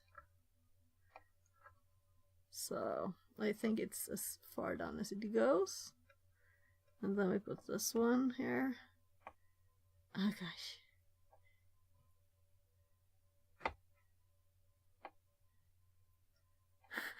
I think it's about straight there now. It's far down both sides. So let's measure this again. Then we're actually going to connect the blue wire, which will have the same value as the one we're measuring. Here. Push button, release button, push button, release button. It's going to have the same value as that, what we see. You can see the value here. So when we connect this,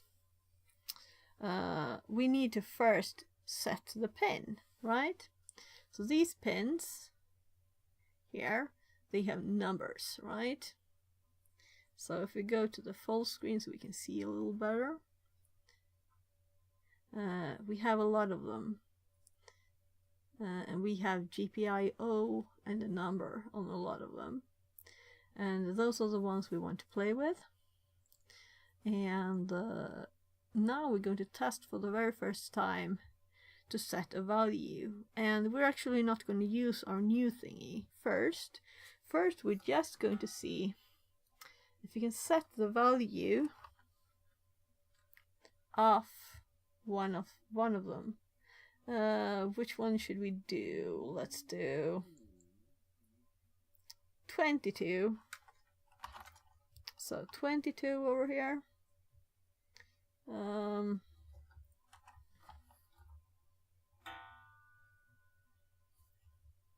So I'm trying to get this as straight as possible, so we can see straight when we put the pin down, or the measuring thing down. So let's go to pin 22 here. We're going to set this to output, and well, I guess I could use this hole, right? Because the other one was almost underneath. So now it is connected to GPIO 22. So we want to set it. So for that, I'm going to have to remove my preview so I can see Kelly there. We're going to have to make our first Python program, and we haven't tested this yet at all, ever. I have never done this. So I'm just pulling these out of the way of the keyboard so that I can see something. There. So we can still see the pies on there.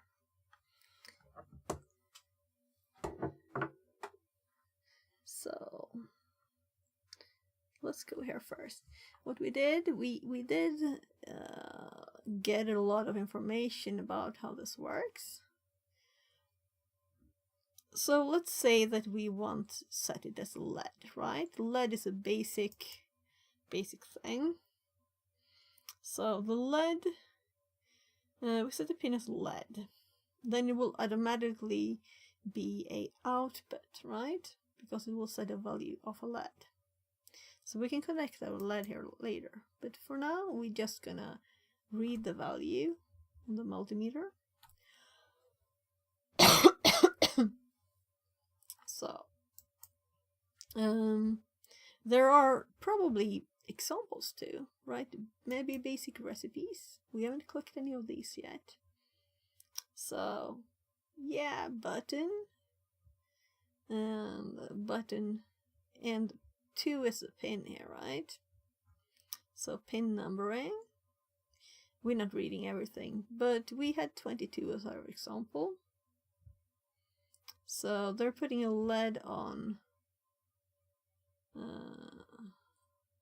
attached to 17 rather than 11. So now 17 is 3.3 volts. Right, this is interesting. Yeah. This is not the same numbers we have, I think. We have, yeah, so we have these numbers. 6, 5, 17. So this is, the 17 is actually pin 11. So the other image we have. The question is, do we want this image too? This is actually kind of nice, but we don't really need these numbers, right? They're useless. So let's... No. So LED 17, is it the same as GPIO? Yeah, so we need to read this. This is a basic how it works, right? We need to read this. So to learn how the Python works. Oh my god, Callie fell asleep. Come on.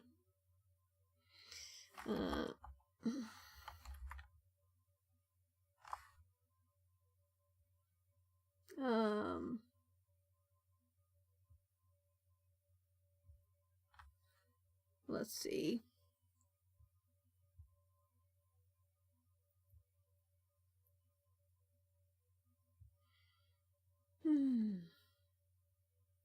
I guess do this. You can't see it. Not that it matters very much.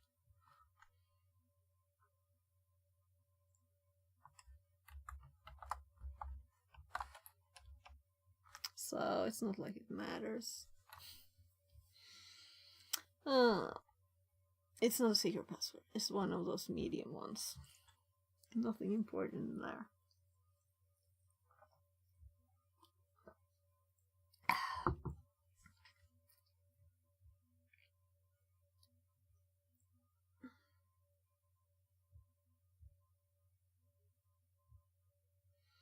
So first of all, we're still live on the machine, right? That's the worst command when you already had Ellis delayed, right? So we're on this. So let's make their Python and cd Python, and it's empty, of course, because we haven't created any files yet. So let's do like nano.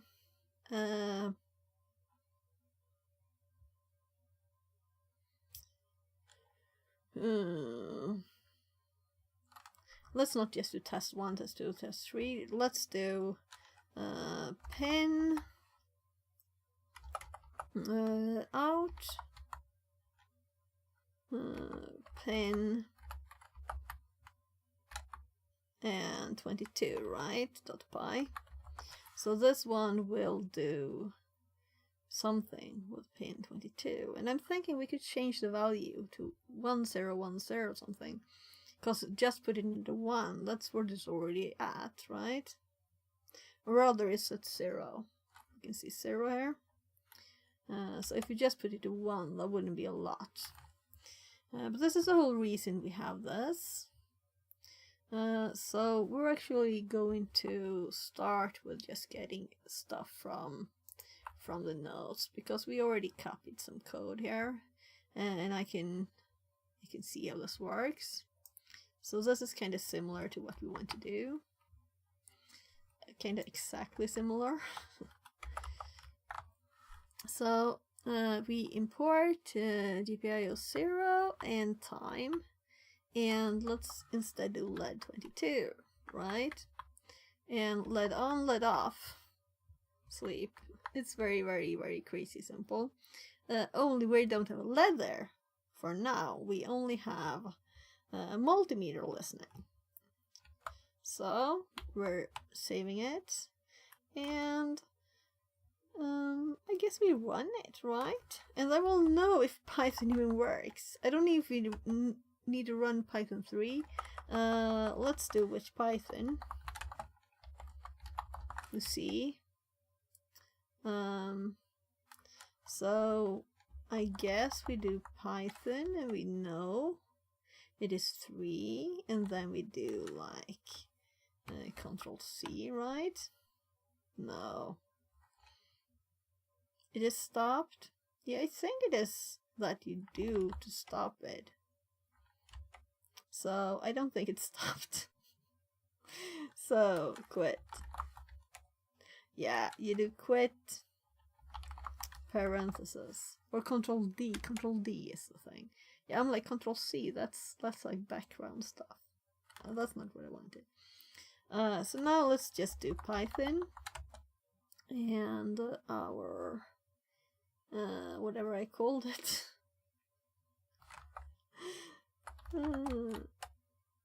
So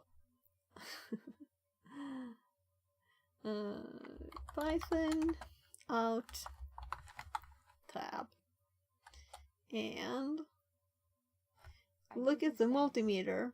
You need sudo to access GPIO, if I remember correctly. No, it's actually working.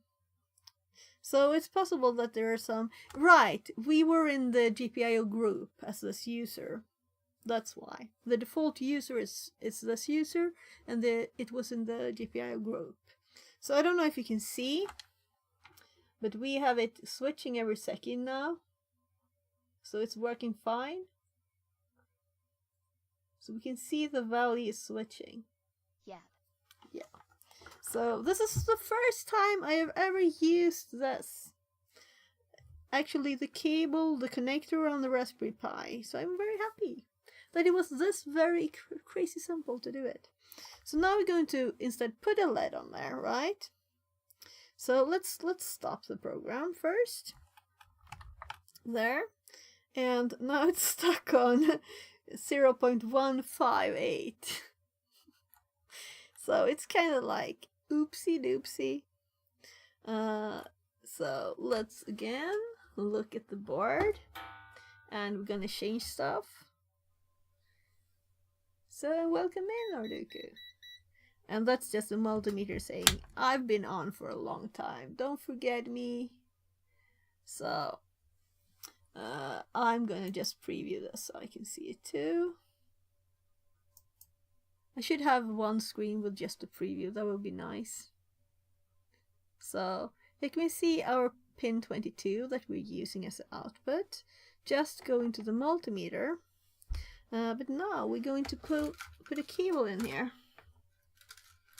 So it is still live, but it just has 0.1 volts, right? So what color is this? Maybe the other one is blue. Maybe we shouldn't use purple. Let's do a yellow one. So see if I can manage to... There, yellow. So let's put the yellow cable here in the other one. There. So this... so I did have more resistors on this board, if nothing else. Yeah, so I stole one of them. Let's just go and get more. So here, instead of like killing my own old thingy, oh look, we got more stuff here. So I already stole like everything from this. So let's steal this thing too. And let's steal the LED too. We could steal the cables too, I guess, if we want to. But we already had some cables. So these were kind of odd LEDs. Alright. So they're very short legs. But they don't like look cut. They're just short. So... I should really make more like the ones I have put here, which has, I've just put a resistor in there, so you can just plug it in easily. So we have the button there we're going to use. Now let's put the LED next to it, and let's do kind of the same thing as we did here, but this time we put the LED. Let's see, the lower leg is to the right. The shorter one, and let's also look again so you can see it's flat on that side. So if the legs were cut, we could still see which side is which. So this side. We put the resistor again on this side, right? So let's see if we can push this in now. I need the pliers because it just went bent. I should buy fatter leg resistors. So let's see if I can plug this in now. Holding it like this. So there, and it goes. And as this was to the minus side, oh my god, it is on the side of the there. Sorry. So it doesn't matter where, as long as we put it in the black one, right? So just two thin wires in these. And that one is also much higher than the other. So what we need to do now is to put our yellow wire here, the yellow one that comes from the pin, on this side. And we could have put this on the other side. It wouldn't have mattered, except we would have to turn this one around if we wanted it, the plus to be on this side, right? But we could have put the resistor between instead of the yellow wire as well, if we wanted to. It doesn't matter. This doesn't have any directionality either. It's just the LEDs, and it's a diode. That's why. Light emitting diode. That's the name. So I'm just getting all the data if someone doesn't know, you know. So now we have the yellow one. It goes still to the multimeter too, but it also goes to the LED. Right? So if we now just run the program again, so let's just focus a bit there. The button is not doing anything yet, it's not connected. We just have a blue wire going to nowhere. So it's going nowhere. I'll actually unplug it there. So if I show you my right screen right now, we're having the preview problem there. So let's run it again.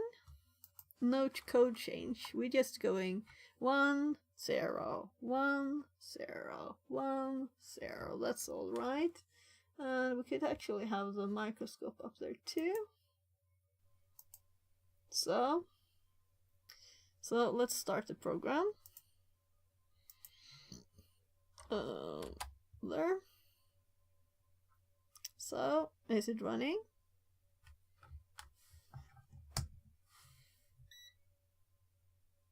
It is going. It is going kind of quickly.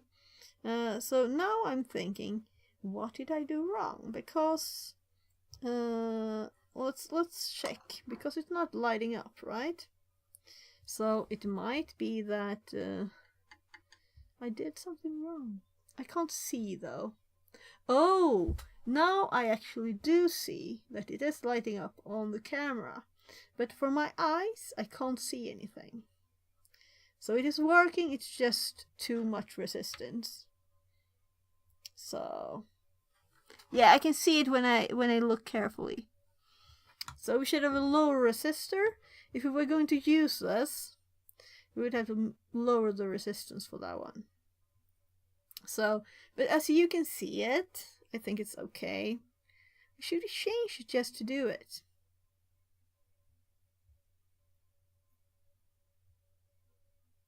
Whatever, let's just continue.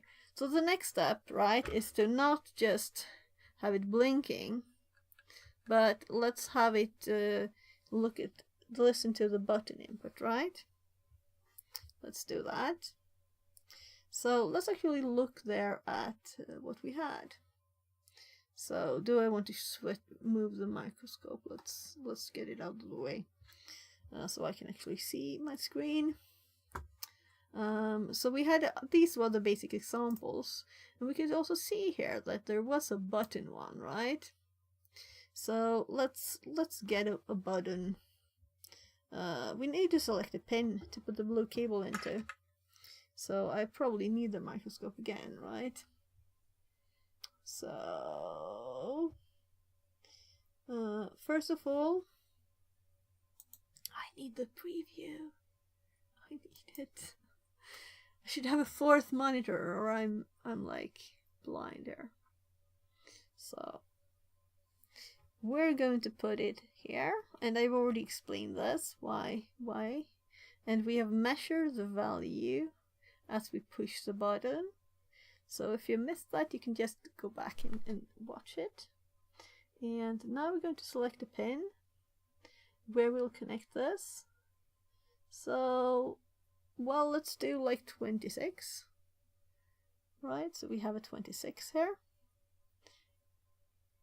And let's see if I can reach. So currently, really, before I connect stuff, I should really. So it's low voltage, but still, I want to. And now we have drawing mode here again for my preview. So we should have stopped the program, right? First. And now let's edit it. So we're going to add the button. So button equals button bottom. And what did we do? What's the number? I can't see. Damn. I'm blind. I'm blind. I need the preview. 26. I should have like remembered that, right? So 26. There. And then we have to not just make it blank, right? We want to do while true. Oh my goodness. Well, that's the way. Let's do spaces instead. So button. No, we don't want to use that. So there's lots of functions for button, and I remember that. So let's go back to the information about the button is an input, and input devices here. Let's go to the button class and see what we have. We have pin, pull up. Also, we can read the value of this. And we can still print stuff to our command line to get data about it. It's interesting to see what the default is, right? So it seemed to be default for different pins, different defaults. So bool or known. So it's true, false, or known. And maybe known means different things for different pins. So we'll have to get a list of that too. So active state, bounce time, hold time, hold repeat, and pin factor. These are the parameters. And let's see what we have more. We have functions here. Wait for press or methods. Wait for release. Hold repeat, hold time is held. So here we have a property is held when true the device has been active for at least hold time seconds. Yeah, this is nice. So we can assume that the default value is kind of good, right? Because otherwise we'd have to set everything for every time. So is held, is pressed, turns true if the device currently active and false otherwise. So is pressed is the current one. This one has a bit, it has to be been held for a bit. The property is usually derived from value, unlike value this is always Boolean. So, property pin. The pin that the device is connected to. This will be known as the device has been closed. Property pull-up. If true, the device... I'm now looking for the other one. There's no pull-down. Pull-up worth is set to pin to high by default. Property value returns 1. I can see no pull-down, in other words, here. When held, the function to return on the device has remained active for whole time seconds. This can be set to a function which accepts whatever. I don't need to read all. When held, when pressed, when released. So these are like events, kinda. But I just want to know if it is pressed. So is pressed is what I want to check. So we want to make an if here. To click. So if button dot is pressed,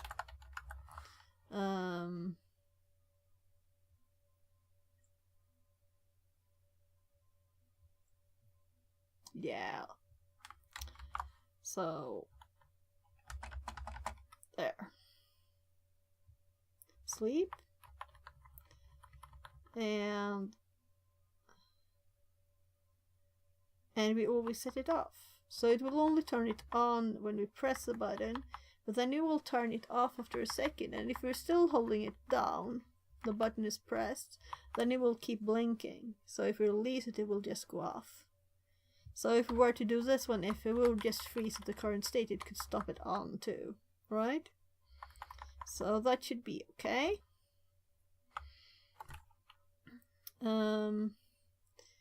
So it is property is pressed, it's not a function, and it is always a Boolean value, so it's true or false. It can't be known. We don't have to check for anything else. So if we run this now, and we should probably have the microscope not on my floor, but on the thing. So let's look at this.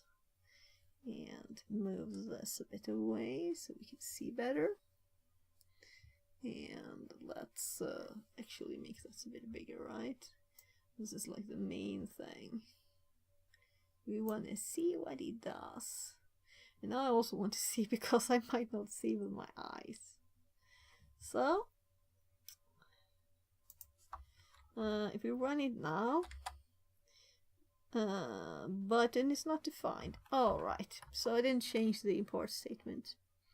So we need to add a button.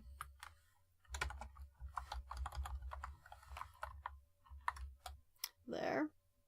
So nothing is happening, but when I click the button, I think it should blink probably.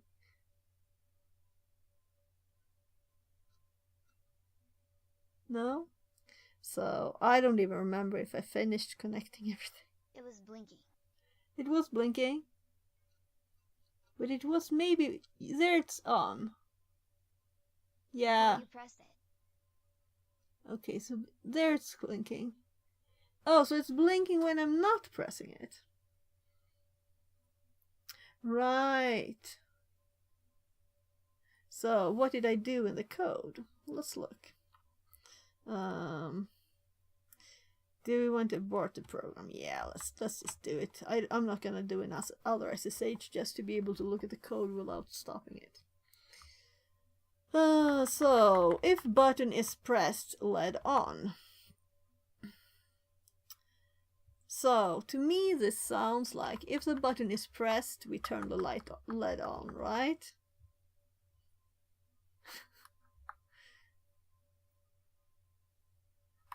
So is pressed. And now I'm like, how many equals do I do in Python? So is it 2? And Python has uppercase, right? You should turn off the LED at the start of the program just so you know the initial state. Yeah, sure, we can start it off. Oh gosh, yeah, so I don't know the copy commands Because for. maybe you stop with the LED on. Yeah, but doesn't matter really, right? As it's still going always off here in the true loop. There's just a second before it would turn off anyway, so it wouldn't matter. So we need to Pythonify the white space there. So we're saving and we're running it, and it's supposed to be off. And if I manage to push the button, so now it's doing it the way I wanted it. When I push the button, it's blinking. Only true and false is wrong for me. So let's explore this. So the default state of this is somehow not the right one. So we can see here what is blinking. The default state is 0. And this is the LEDs. So let's move it to the blue pin. And since I have this on the microscope, let's go here. And let's plug this in here. So we can see that this is indeed 0, right? So meaning it should be false in my mind. But maybe it depends on what pin it is, and like some pins have 0 as true.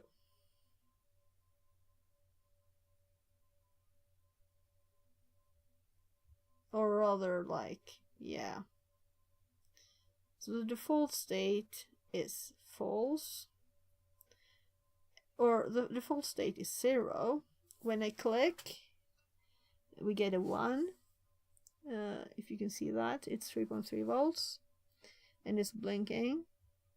And if we look at the code, which I can't do at the same time, unfortunately, we can always cat it. So we can see it at the same time. So let's board it. And let's look at the code. So now I added a false. Instead of button is pressed. So if button is pressed is false, then LED on. So we got it backwards.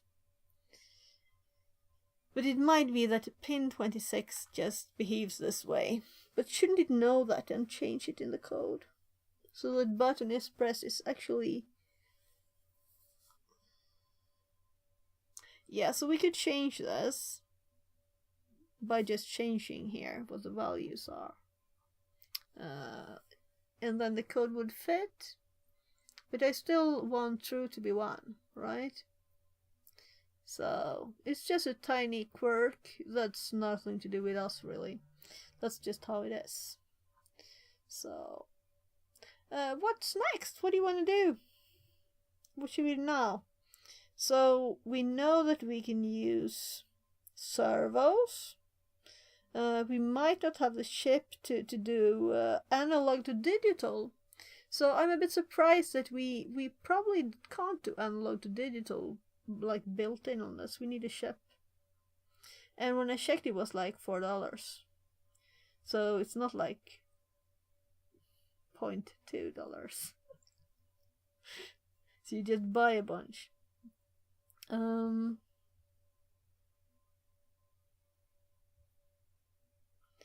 Right. Yeah, we can always look at their examples, right? And see if there's anything interesting to do. We can look at their basic recipes and advanced ones. So you're looking at my floor currently with the microscope.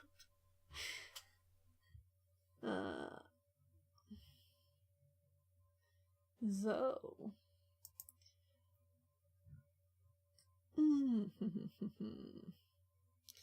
So we had the output, the input, and here's the recipes.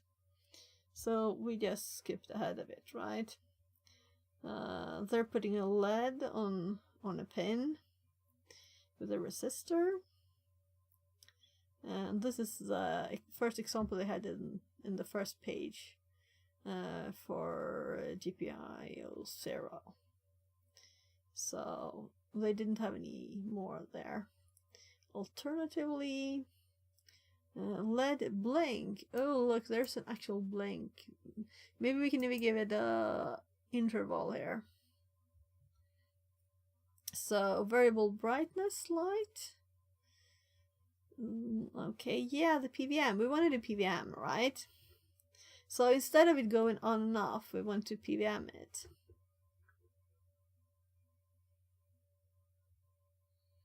Let's add PWM, only we don't want this.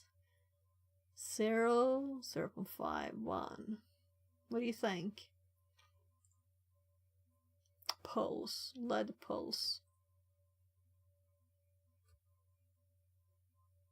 Yeah, let's just add another F. So we now change it to PWM LED. And there's special pins that are PWMs, so we need to change it. You can add if we go to our notes, for some 5 seconds if you hold the boot on for 2 seconds.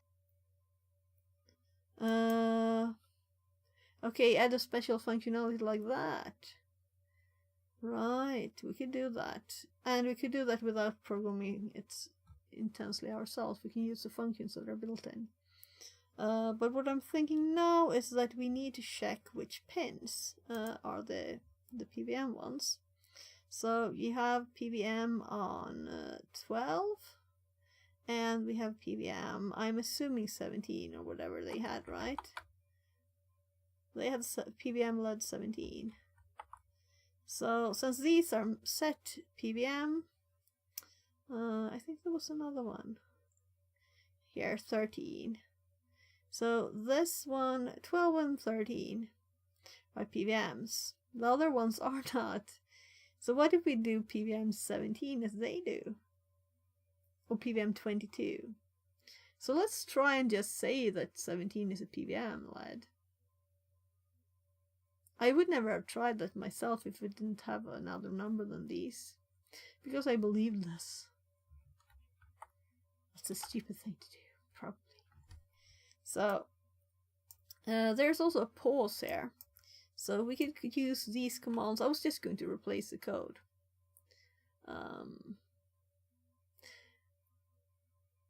Should we have another one?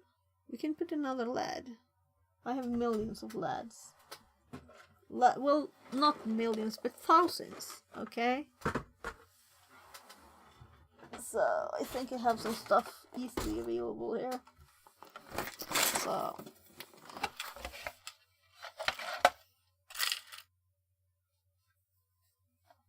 let's get another color. That's a green one. So ugly stuff here. So green LED. And we need another resistor. Did I have another one here somewhere?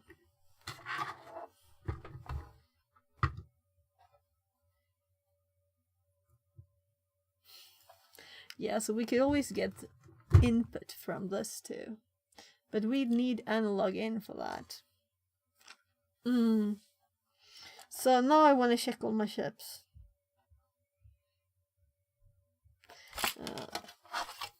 It's not impossible, you know, that I'd happen to have one. So I think this is, these chips are from like some kind of kit. And the analog to digital converter is not impossible. So, but if it were to be the right one, that might be a bit hard to know. So, let's just focus a bit. So I don't remember all the numbers, you know.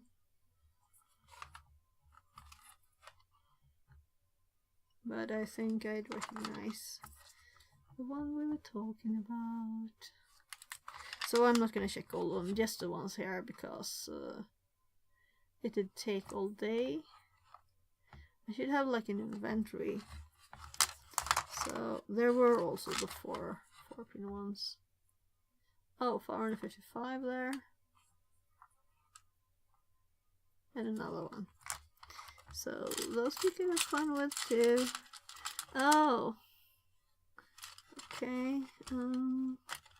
Also we could play with audio, but let's see. Here's some resistors. So let's stay with the same.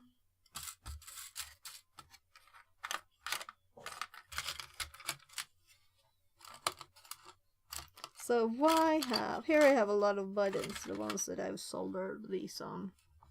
So if we wanted more buttons, we could just take these.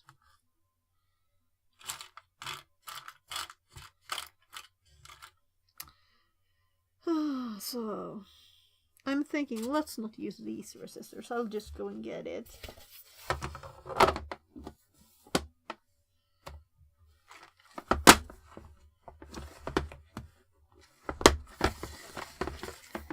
Unless we have something very easily accessible here. So more of the buttons. But those I haven't soldered or put the shrink tube on.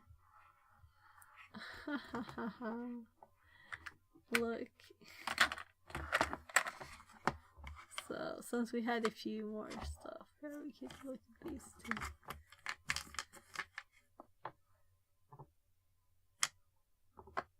Oh, that's a pick.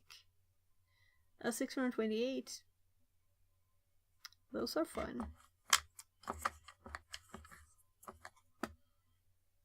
What's this? I can't put it low enough.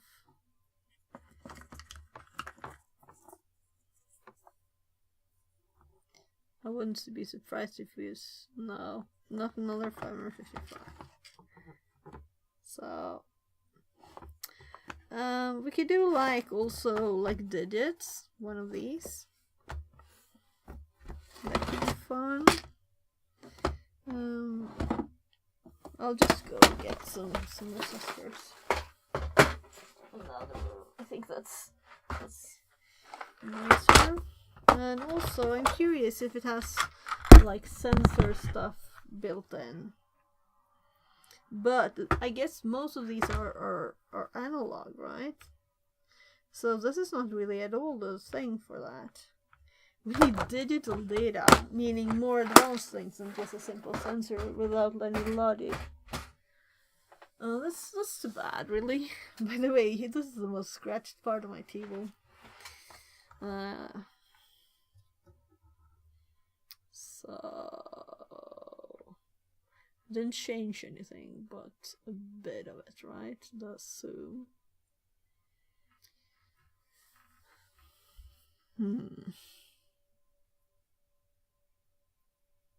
Right, I have this too.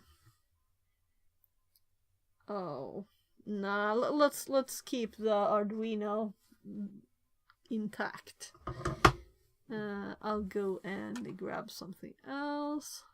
Let me just consult my resistor list. And this, I think these are actually, are they the same? No, they're not the same.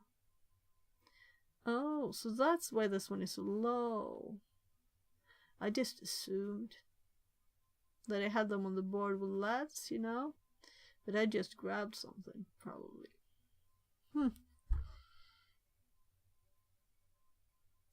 So that's 330, I think. But let's confirm, since I actually made notes on this recently, right? I put in my notes my little favorite image that I had on my desktop. And we have it under, not under hardware. So I should sort this up too. The components, resistors. So here we have our little 3, 3, and the brown for the 0. Oh, a calculator. So I'll have to add that to my links, I guess. But I'm kind of happy with the image. Online calculator tongue. Yeah. So if we do here orange, orange, brown, we'll say 330. Do we have to click to calculate? Oh no, I got selected yellow. I totally failed this. So brown is there. It's on. TMKDK says, I learned the color code in my head. They are not that hard. So I've used these since I was in like 8th grade. And I still don't remember them.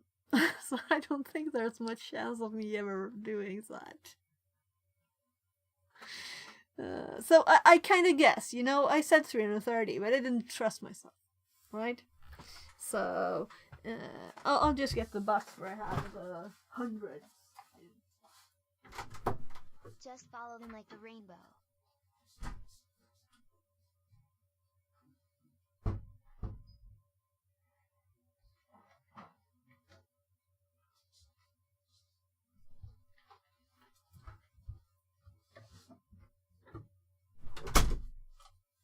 So I wish my kids would want to learn this. I think actually I have a lot of exactly that value.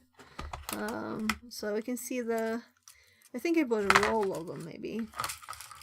So is this all 330s? I don't know. Let's look at the microscope again. Since 95, but only took me 5 minutes to remember.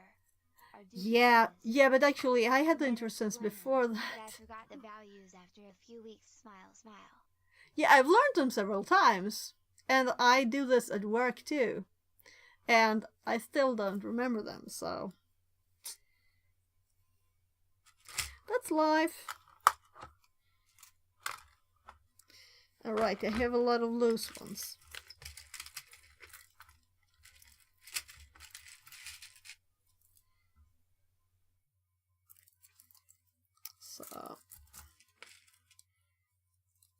So let's start with these that are just loose. And the bottom.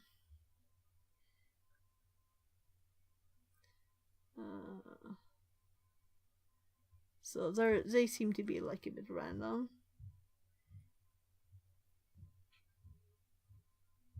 So something desoldered.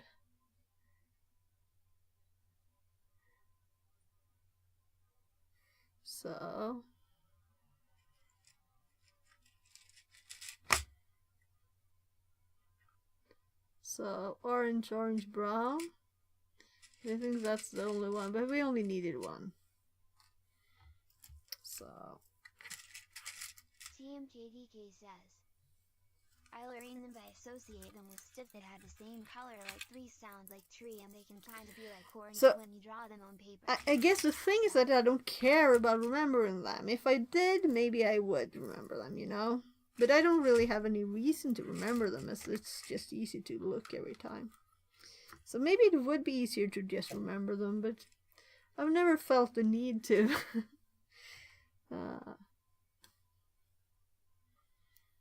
I've never felt the need to remember the resistor values. And I kind of know that it's black, brown, you know. Measure them. Or measure them. Yeah, and it's kind of nice to measure them too. So I did, when we did this build, where is it? We built this on stream just a bit ago. And I checked the values. SMD anyway.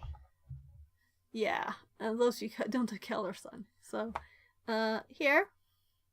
So, I checked the values and we got a wrong one. And I was like, I just, from reading it, you know, myself, I was like, this is not in the list, is it? I must be wrong, right? And it was 1,000 ohms. 1k ohm instead of 1 ohm. So this one is supposed to be 1 ohm, and now the tiniest one I had, was 10, which is not good, because it doesn't work. So I was thinking we should build this on a breadboard and try it instead. So we can build the same thing on a breadboard and see if we can make it work. So that's like a $1 or $2 AliExpress project probably. So you can't expect much. 5% is easy. 5%. Yeah, the blue ones are harder to read in the colors. I actually have a very cool image of that. I think I put it... Did I put it in here? So, the red and the orange and the brown with the blue, it's like impossible, right? Impossible. So, we're gonna put another LED. And I guess we use a microscope again, right? So instead of watching the dust between my keys, let's move over here. And let's put another LED next to this. And we can compare this here. See? Oh, yeah, this one had a different value. So it is a different value, and it is also lower brightness. But since I only saw one, I could have gotten one from the papers, but you know. So this one is actually a bit sturdier, and I can actually push it down. By the way, should we put it close by, right, so we can see it all? So let's just put it a few pins away. There. And then I think this still has its legs, the right length, kind of short, but let's just confirm that we have the flat side there of the LED by the short leg, so we know that we're supposed to put it this direction. So let's just see, that's the short one, right? Short one towards minus. So now you should be able to see all three things, is my hope here. And if I also up a bit, you can see all things in the camera. So we need another wire too. We have yellow and blue. Let's do green. It should be visible, right? So green with a green LED. I didn't even plan that. So should we do one of the PWMs? I'm kind of feeling we should do one of the PWMs for this one, since it's why? So it was hard to push down for some reason. Well, this is a cheap breadboard. I think it was probably the wire.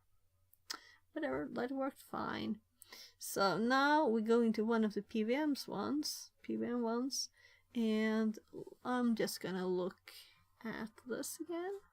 Where's the notes? Right, should I put like this in my links? So this is the original one. I don't think I'll ever use it because it's easier. It was harder to click those things than to just calculate it in your head. Right? Let's skip it. I'm sorry. I'm sorry, I don't see the use. We want to go here. We want to check the 12 and 12 and 13. So let's go 13 so we can have them all on the side here. So 13 we'll use. I'm just currently looking for, here's 22, here's 26, and we have 13 here. So it's just 2 steps from the blue wire here. So the blue one is a bit bent. I took a too long wire here. So 2 steps on 13 there. So let's put this green one over here. Eon 13.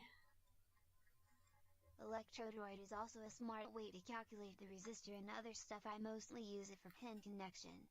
Electrodroid. I don't know what it is. Is it a URL? So, when I started with this, internet didn't exist. At least not like for normal people. Yeah, an app. Oh, it's an app. Yeah, so I actually have an app for resistors too. If you want to, you know. So this one is green. It doesn't look green. Oh, I turned the light off? I know why. It's because... right, look there. It's lighting up. Let's actually close it down again. So this is just a reflection, so it's hard to see if they're on. It's hard to see if they're on there. So the program is not on.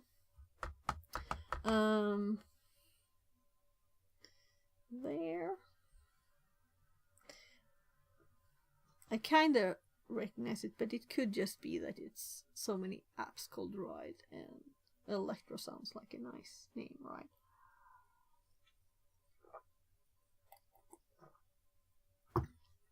But I have the photoresistors and you see it, but they're not very good. It's safer to do it yourself. And you can't really measure it if it's in a board. So, or you can't. So power still on here.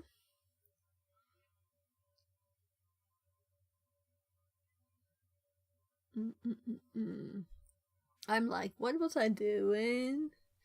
I'm having the preview on, so we can't see a thing. Let's add stuff now.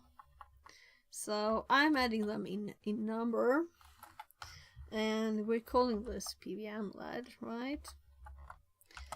Equals, and I have to check what the thing was called. But it was PWM LED. And then we had the function pulse. Then pause. Import pause from signal. There's a new thing.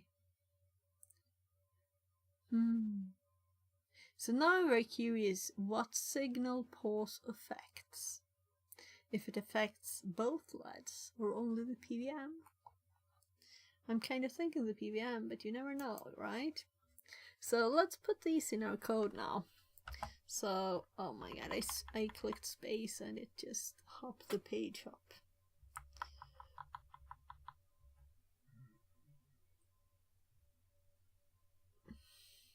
I have no idea where on the web page I was. Yeah, so it hopped actually up. Camera, yeah, so... I think you can use sleep instead of pause. Yeah, so we already use sleep, but pause will probably switch the blinking, automatic blinking off. So you see that the LED class has a blink function, right? That's automatic, and the PWM LED, let's see here, it has pulse. So I'm thinking we just start the pulse and then we pause the pulse. Probably. Because it's in the signal. Right? So this will be interesting to see what happens. So first we need to import it if we want to use it. But let's type finished first. PWM LED. And we did put it on 13, right? TMKDK says there are many ways to do it. Yeah. Have you used this? Or are you just playing around with the thoughts of it? So let's get from signal import pause. And it was lowercase. and this is uppercase, and this is like first. It's not logic to me, right? It's bad naming, but it's kind of cool still. So now we'll just add. Let's invert it. Let's put an else here, and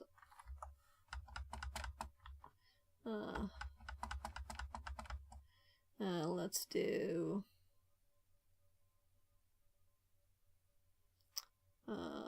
lead dot not lead PVM lead dot pulse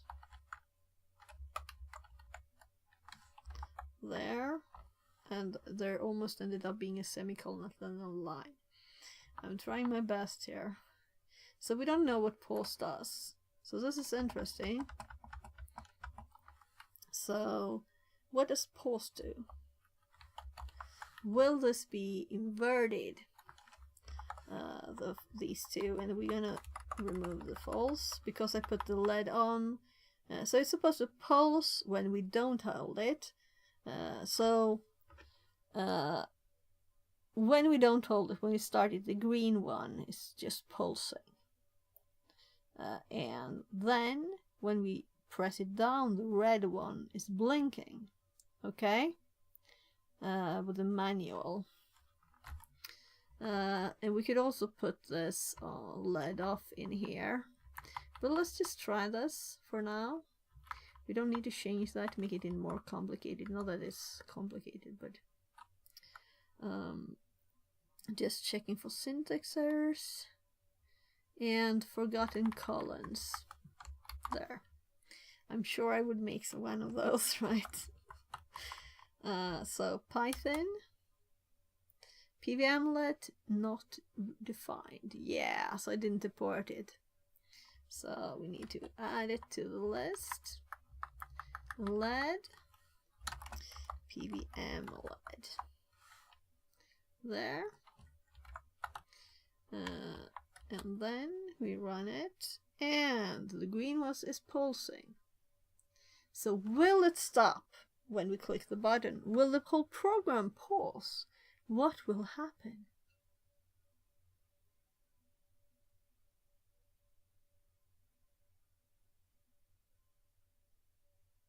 So it's all paused.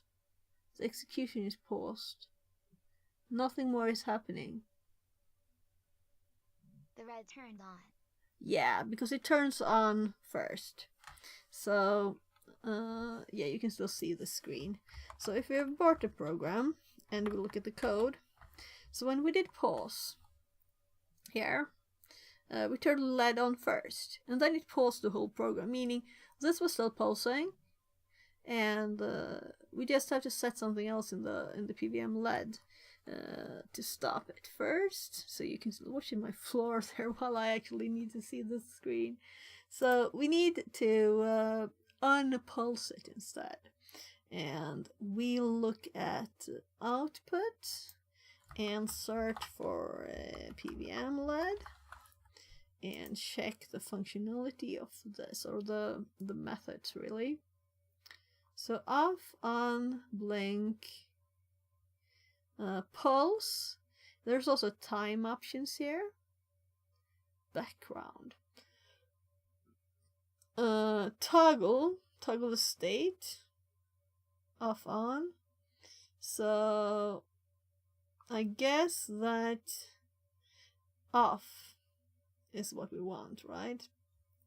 So if we go back here, and we replace our pause, which paused the whole thing. So we don't want this. Let's just delete this. And this was just a test because it was in the program. We could have kept the parentheses. And let's go off here instead. So now it shouldn't pause execution. But now we know what the signal pause means. It's just froze. And I probably could have clicked the program, like, this is not intended as I have to be in the terminal and click stuff, right? I want this background. So, Ctrl SX. And great. There. So we're back at the right spot and we're running the program. And it's pulsing very nicely with the PWM. So the next thing we do is to switch the values, right? If you want toggle, you can also do LED equals LED with the syntax for the compiler you use. Okay, isn't it LED value? Wouldn't it be LED value? Because LED is the whole object, right? And LED is actually with a capital L. We didn't call it that, but it doesn't matter. So let's just continue. We're gonna click the button and see what happens. So holding the button, it's paused again. Oh, so I must have called it the wrong name. I'm not used to Python like this. It is WebLink. TMKDK says. Yeah. The LED include the value. Oh, did I do only off? Oh my god. Yeah, of course. So did I just do off? Oh, it's because of the pause, right? So I just replaced what was there. I didn't think of this. PWM LED dot. So there, and you can just suggest if you don't have to check before. So now we click. And this is blinking. And then we release it. And we have the nice pulse again there. Oh, I like that pulse. It's pretty.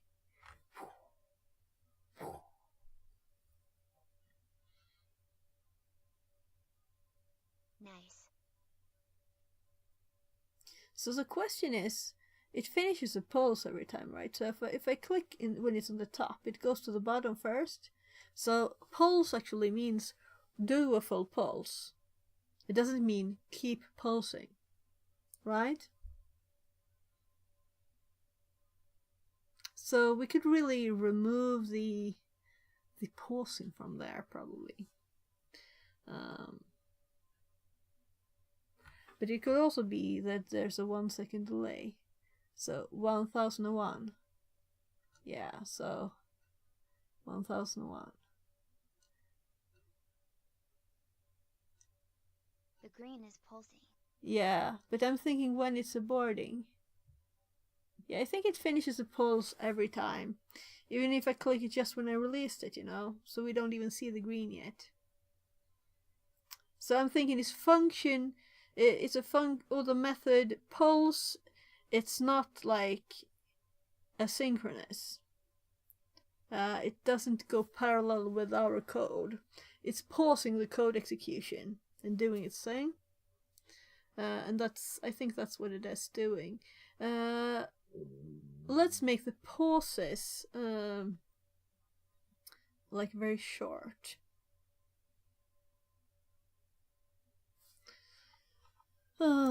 So let's change it. So sleep 1.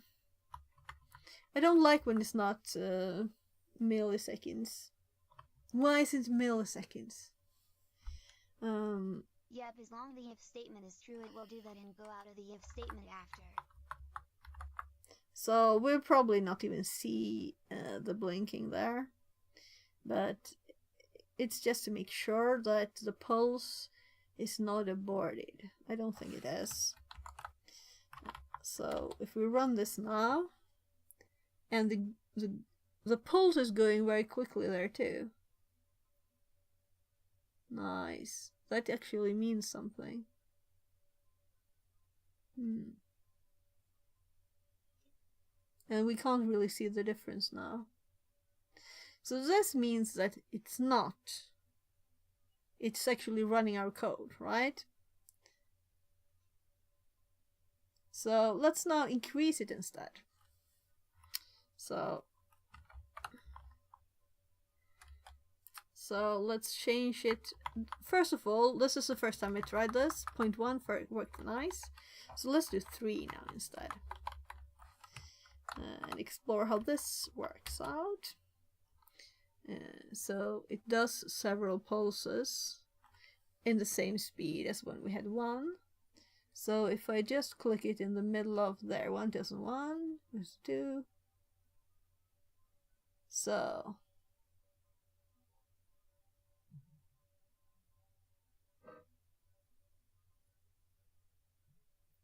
1, 2, 3. 1, 2, 3. 1, 2, 3. I'm too quick. So 1, 2, 3. 1, 2, 3. 1, 2, 3. Yeah. Well, it's hard to say. But obviously the pulse has the same length now, right? So we didn't really affect that. Was it before it actually aborted it, right? So when we put it on 0.1, when we turn the pulse on, and then we turned it off again, or we waited 0.1 here, and we got to the next turn, it started the pulse again, and it started the pulse, and it started the pulse, and it started the pulse. So it is asynchronous. We know now. That's nice. The 1 was getting a nice value. So what's the next thing we do? Or rather, we could have that up. What do you want to do now? Did I say something more we could test? So we only have digital in. Yeah, so I think this is actually digital. I thought it was analog, but I think it's digital. So I wonder what it can do by itself without, you know, us adding stuff. Let's look at more examples, right? There was examples. Humidity sensor. Yeah, temperature and humidity. So if we just look at this, here we had sensors, you know, it had line sensor, pin line sensor, infrared proximity sensor. So what is this kit? So if they mean this, we have that. We can get one of these from the box. If they mean this thing, I don't know. So this isn't IR, is it, right? Come on. So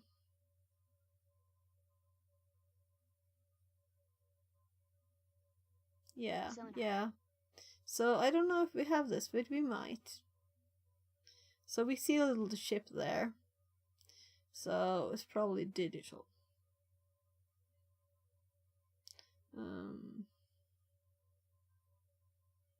So here's the ultrasonic distance sensor. Line follower sensor. That's an odd thing to have it integrated. Is that what they're talking about? Line sensor? Okay. Yeah, so then it's probably this thing then. So there's probably LEDs and photoresistors in these or something to follow a line. That's not a good thing. We don't want to do that anyway. Motion sensor. So let's look at this. So I probably have lots of kinds of those.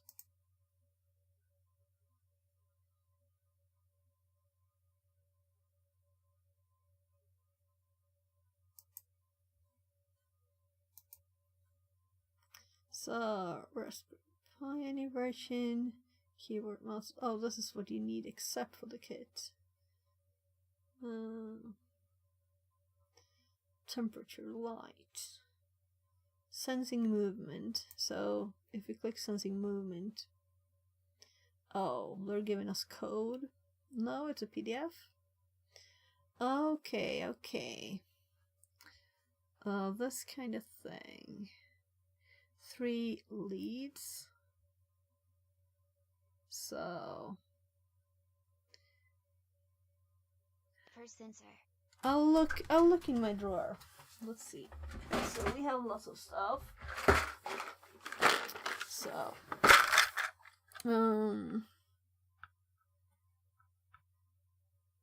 I don't think anything in this one. Oh.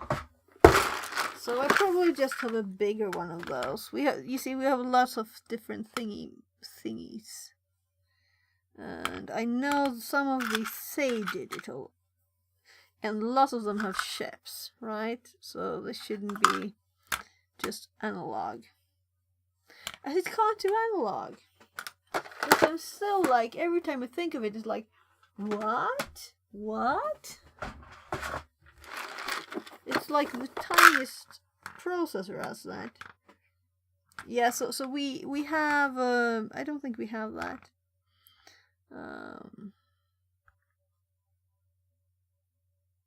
I think these are just 555s. Yeah. Gosh, I can't read. Oh, max 3232. Okay. This is 80 tiny 85s. So, nothing in those at least. Yeah, so I'm very surprised. Why doesn't it have that? It's very odd to me. You know? Why? Why? So, let's see if we can find anything else. I might have something in the other room. Yeah, exactly, but this is like in between. So you have this header with the cable, you know, or the pins, so you can connect stuff for being like low level. So we can't do that. Let's close these down. Then what's next? Light sensor. So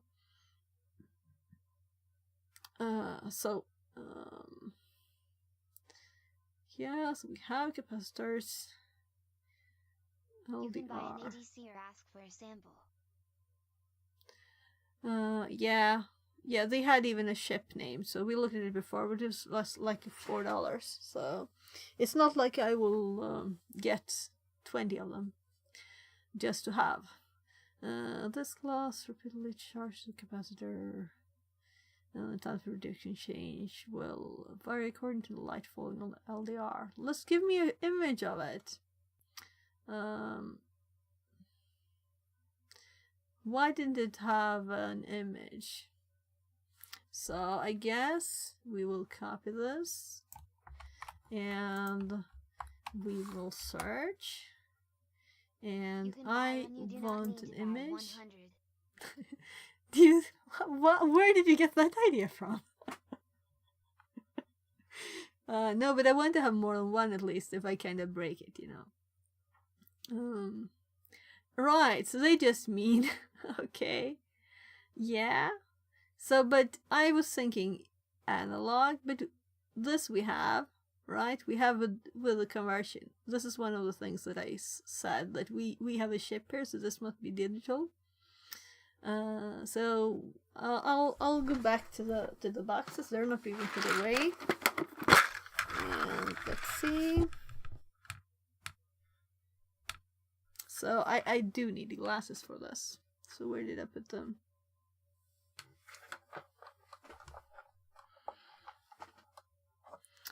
Right here, just behind the mic. So in the shadow of the mic.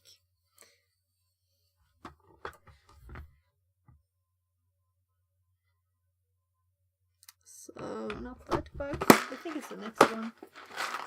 Maybe it was that one.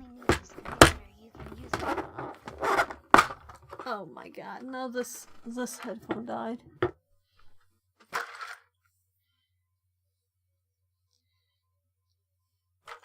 So So please tell me more about that when I can hear again. So I can probably hear again. So let's see here. So let's touch. So they have the same layout for several things, and they just change what's in the front here. And that's why I have to go through these. So here's a different one with a different thing. So, and here's the same design, but with a speaker on it or a mic. And the same design, but with a like this thing. So moisture sensor.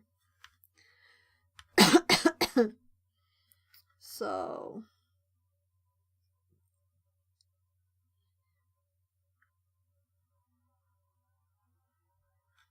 I feel blind. Let's look at my little notes. So yeah, those are Hall sensors. Some analog this switch at some point, like a thermostat you can use in comparator. Yeah, but you want the analog values in, right? That's the reason why you have an analog sensor. You don't just want like on off. So we could just so this kind of says do this or nothing, right? And we don't want to do this or nothing. We want to do lots of stuff. But maybe the Raspberry Pi is not the real good thing for this. We could just put the ESP in instead, and we would have better. So flame sensors. Here's laser emitters. Yeah, so I see no. They're somewhere. There are somewhere. Maybe they were in the first spot, so I haven't looked at that again yet. So I feel blind. Where is it? FPGA do also not use that because it is only gates. FPGA.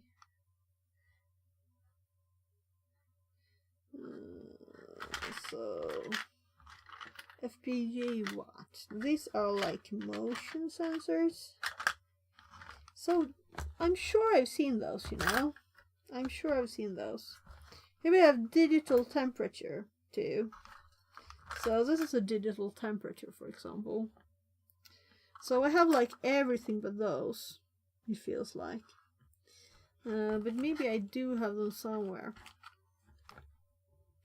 Maybe. But not right there. So now I won't find the glasses next time I need them.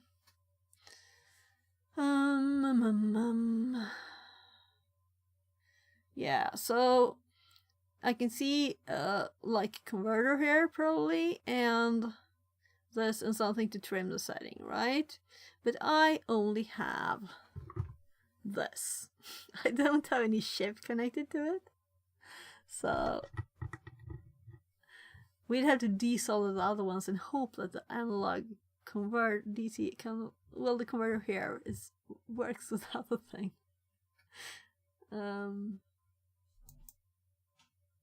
So let's continue the list. Distance sensor. And now we're probably there. So let's do this. It's the easiest way, right, to find things. So we want images. I clicked images. And now we got this one, yeah. So I even kind of recognize the name because it's all over them.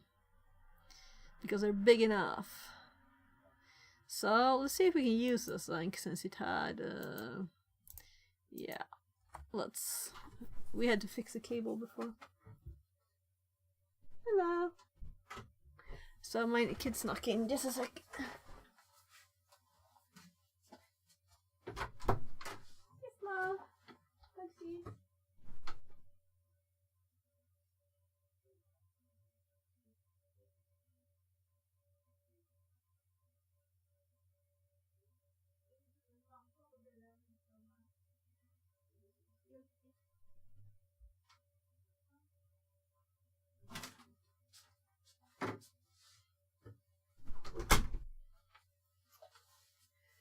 So my kid came and said good night, which is good because he's getting to bed in good time.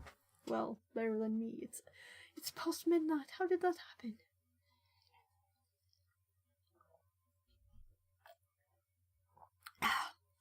So now I see the differences here.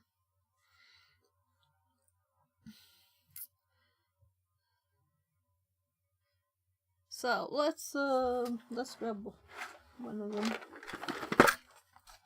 So something we have, and that's very easy to find. It's not like a million similar ones.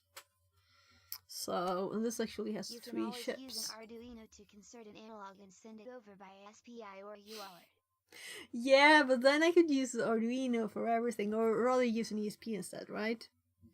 So, microscope. Oh, that's not the one I wanted. Let's... Maybe I zoom too much here. I just want to preview. There, and now I can see it. And there.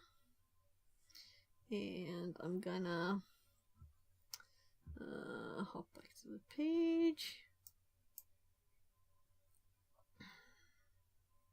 Yeah, right here's where we just search quickly for these. And when I did, I didn't even know which one it was, so here. So now we actually have a hardware component that works, right?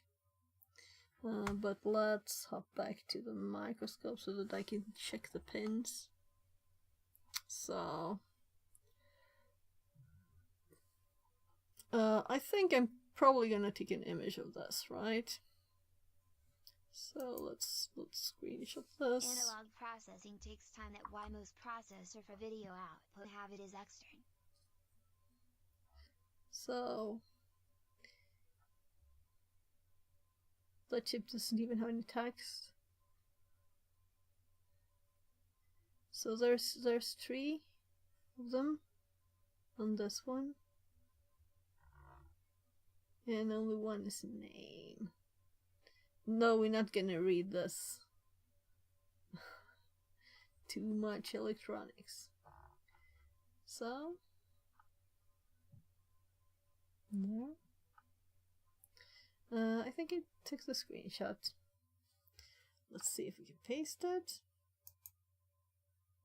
So, and I will have to like get up tomorrow, so this is good enough.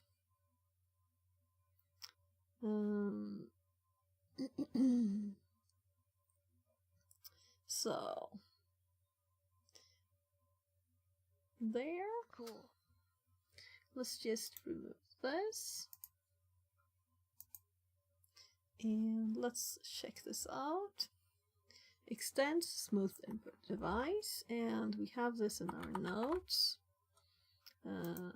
here. So input devices,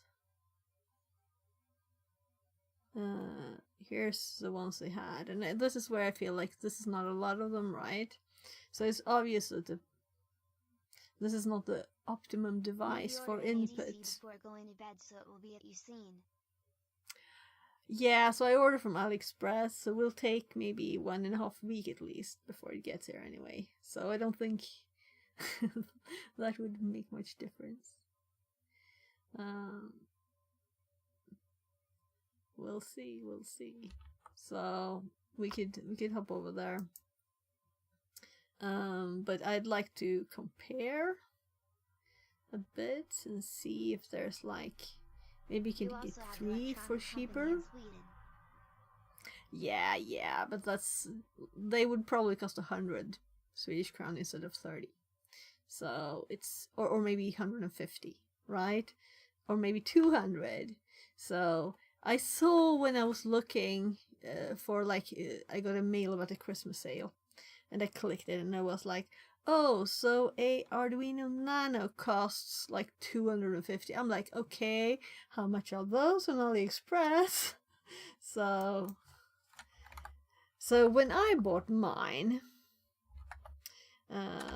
before they increased the postage fees, they were like, well, this price. But this is probably a lot of freight for this. So, but you still can get them kind of cheap, right? So at stores, they take so much extra. Not Yeah. only the chip. I know. No, the chip is not it. So this is on my Arduino, right? So no, that's the wrong board. This is the Arduino. So I have several of these Arduinos. So let's do there instead. This is the Arduino. The Arduino is not the chip. Arduino is the layout of everything. Dooku says, that is Yadwell. Yeah. But it's an Arduino on a breadboard. So you have Admiral is a chip. I mean. Yeah. So the chip. So let's see if we hop back to the microscope. So here you can see. My first Arduino I got from Sweden because Denmark did not have them yet that time. Oh, okay. So here you can see the Atmega 328. And as I said, I had a few tiny ones here in the box.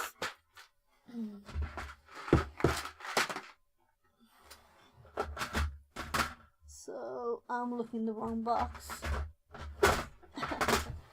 So the cool things about the Atmegas and the At-Tinies. So here, let's see. So this is 1885, and it's kind of the same thing, only if you need a lot of output pins, a lot of memory, or if you just need a few pins, right? So it's very nice that it's so flexible. So, but this is the one that's on the Arduino, on the like common ones. But let's continue. We have this up here now, right? So before I have to go to sleep, because I have to go soon. So let's go back. I was just checking the current price. Even with PWM for LED. IO extender even with PWM. IO extender. So I've used like shift registers, but those don't do PWM. Let's hop back here.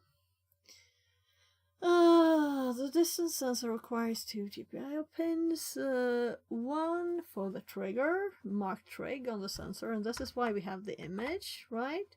So we know which one is trig, and another for the echo, marked echo on the sensor. However, a voltage divider is required to ensure the 5 volt from the echo pin doesn't damage the pi. Wire your sensor according to the following. Yeah, so I'm kind of thinking, I don't think that I'm awake enough, really, for another project. When I realized we're closing up to 1 AM here soon, and I'm a bit tired. I'll have to go run components and put this. But let's do this next time, right? So maybe Monday. This is our next project, right? So is there a link for this? Let's copy this link and let's put a continue here, right? So that's the link, and let's actually copy the header too. So distance sensor test project, right? And we're going to do this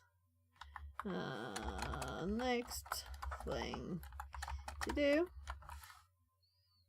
right? And this is here, it is ready. I'll just put it on the board somewhere so that we'll probably want a cable to this so we can do other stuff with it, right? Not just have it pointing to this. so we can actually see some values. School AliExpress takes often 2 months here to get here. Oh, okay. So I ordered some things last week and it's already arrived, so it's kind of quick. I have 2 things waiting for me at the post office. It's not like I buy a lot of stuff on there. Lots of cheap stuff, right?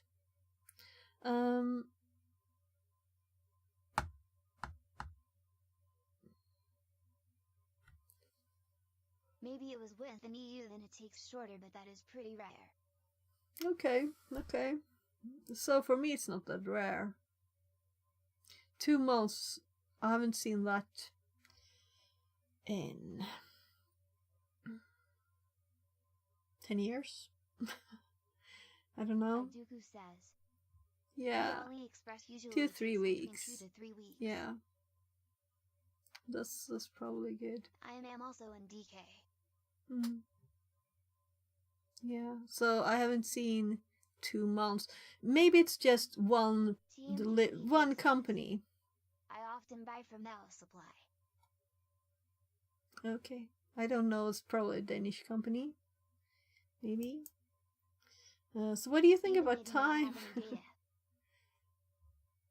Okay. So I'm kind of going to look at what tabs we have up and checking a bit of data before we stop. So here I was just looking at what is the MCP. Okay, in Denmark. So yeah, so I was debugging the SSH when it was the wire, right? So I put a new connector on, a new RJ45 with an actual plastic thingy to hold it in place, and now it's not falling out again. It was worth the time, right?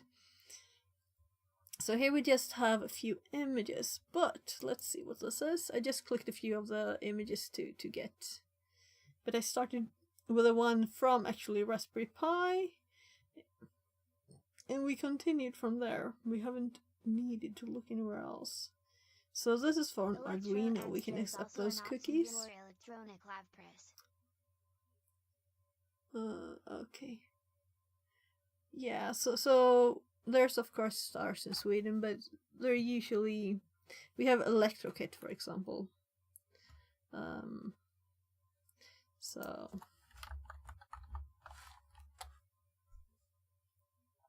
this one, we have a lot of stuff. I think this might be where I ordered my pies. Yeah, Alpha used to be great, like 20 years ago. And you could just go pick up stuff in their storage shop.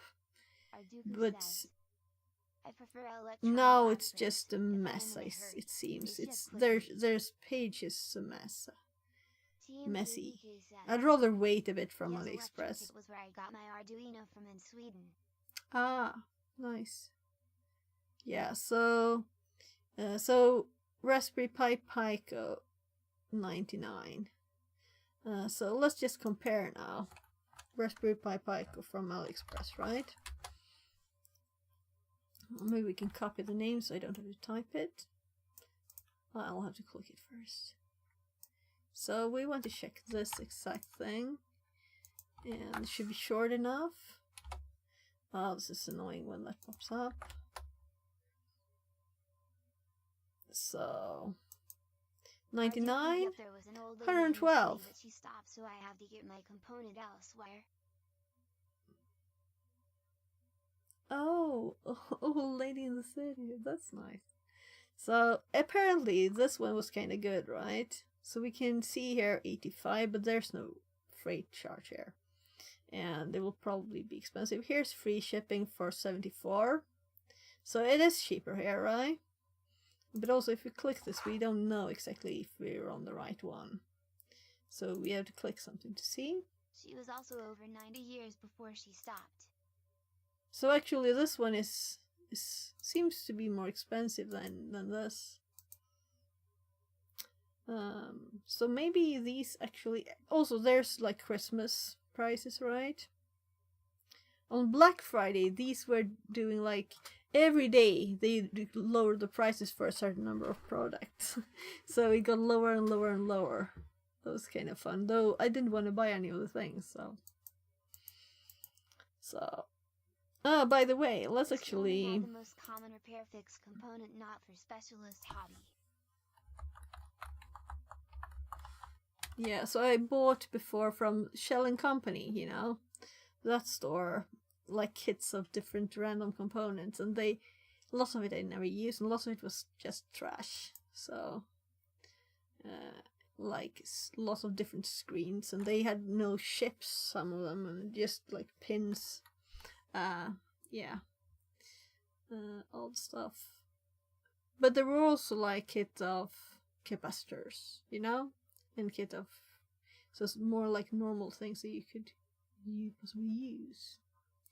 Let's search for this on ElectroKit, because it might actually, oh my, I failed to copy. So Control C. Yeah, I'm feeling I should go to bed before I try and put the components in the right place, not to burn the Raspberry I looked Pi. under Raspberry Pi distributor where they sold to find them in all EU.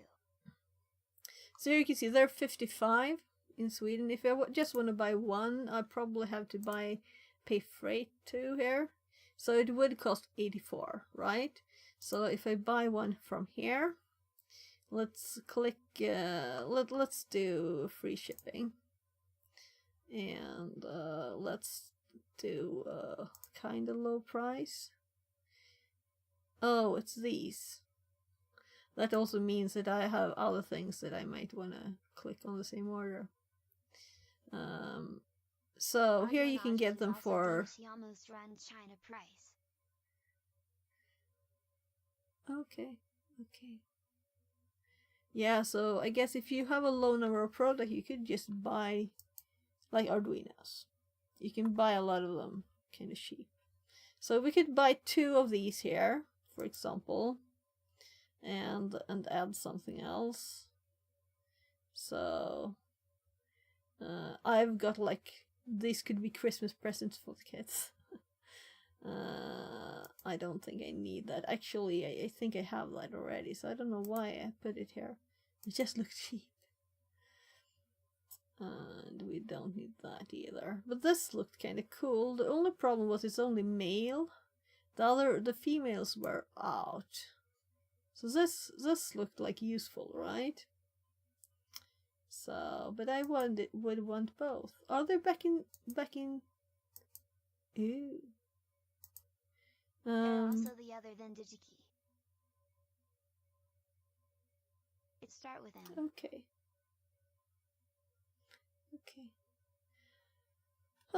So the problem with this thing is I can't search here, right? So you have to go and search. So if I click this, and I want this, and go to AliExpress, search it. If you have any tips for this, I'm happy. Maybe they're cheaper to buy this way anyway. But that thing with several, Now it's they have a usually EU cheaper. site and a US site. Yeah, so a lot of shipping here. Yeah, Mouser. So let's click a few of these so it knows we're interested in these, right? So we want to look at those. That's not what I want. Those are what I want. Can't find that page. So let's go back here now and update this page. And hopefully they will pop up. They did. So it's a bit of a mess to use that functionality. So I think I had the mail.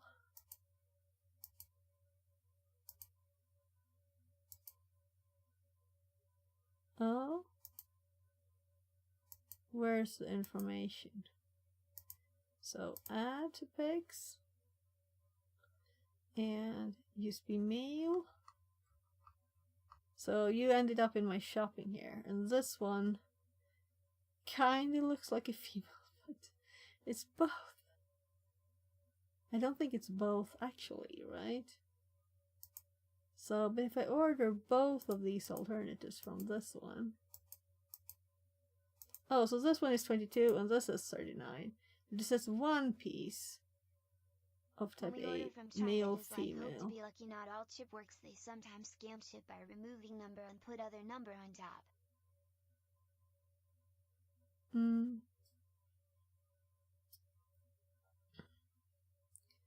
Yeah, so I'm thinking they're both. So that one is 1 and one is 2. And this is what I want. So when you're checking a cable that I was doing the other day, it's so much easier to have this. I used a solder connector and grabbed on with a hook to measure them. But if you have this, you can just attach the cable. Very nice. So definitely this one is going in my thingy. So let's remove the other one. This. Also, often the component they sell it is often product component that have failed the test. Okay. I've never had any problems at all. Except for this one. I don't even know if I bought it though on AliExpress. But there was a wrong resistor. And if you buy like a robot kit for $10, or no, for like $2, and then the pins don't really fit in the wheels and you have to mess about, right? And maybe some components are a bit off. But that's because it's extremely cheap. If you buy like reasonable prices, then it's usually just good. I haven't had any problems with any like ships or anything like that. Never. Really. So I bought a lot of stuff from them. So 5 pairs, male, female. Often they test in out of one lot, and if just one fail, they trash them all, and then China sellers sell them to buyers.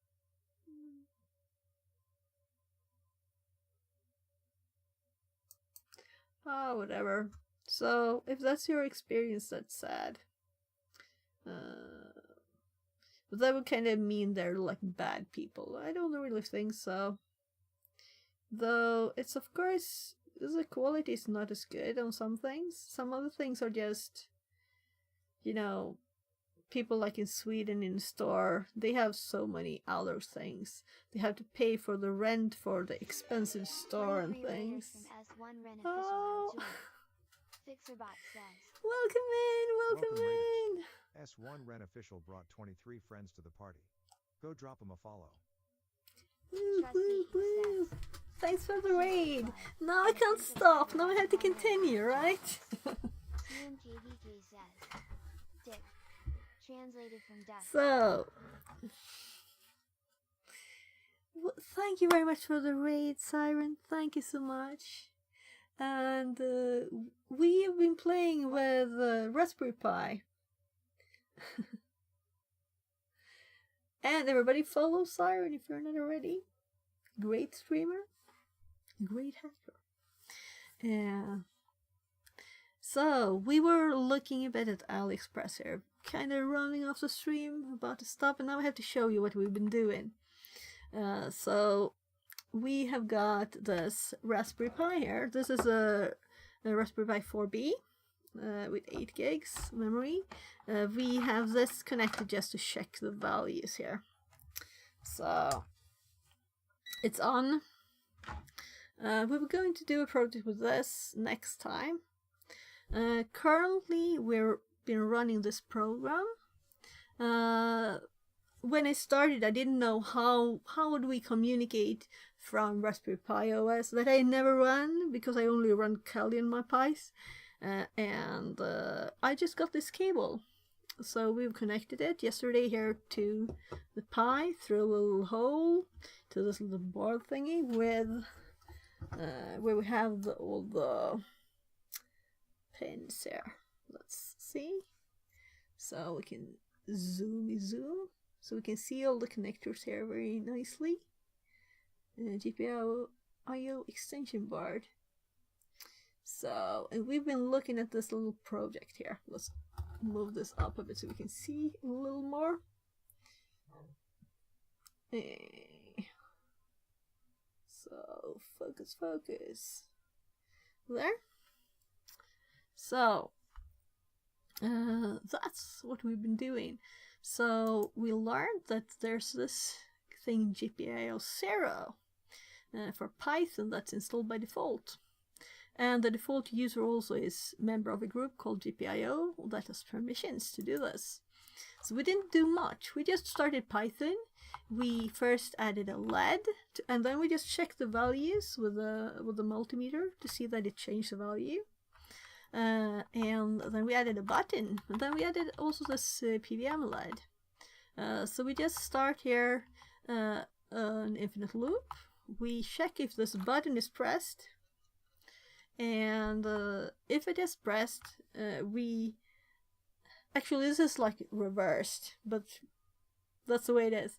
Then this will pulse, which is the PWM LED, and otherwise, if we're pushing it, this LED will blink because we're turning it off every time here. We're waiting 1 second, so we can just save this and run it again.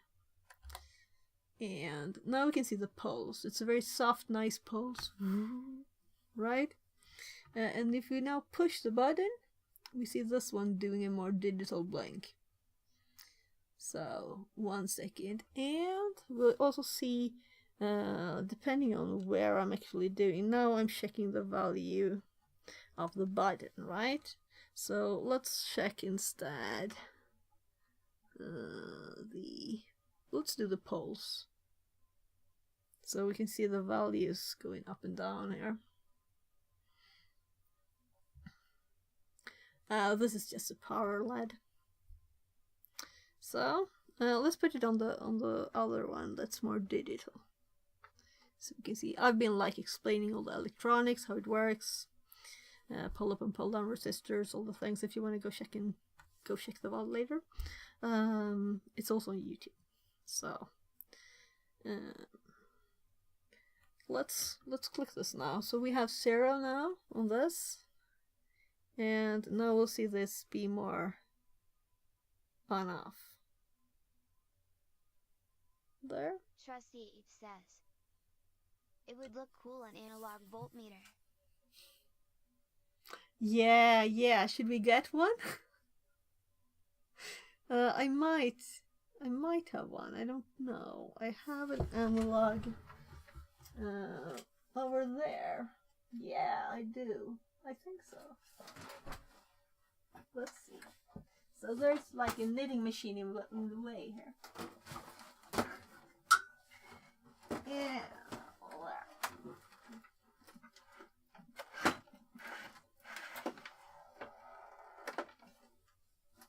So, why not, you know? You mentioned it? It's a bit dusty. So this was my dad's. So, we could check this. So why not? I think I switched the cable because it was broken.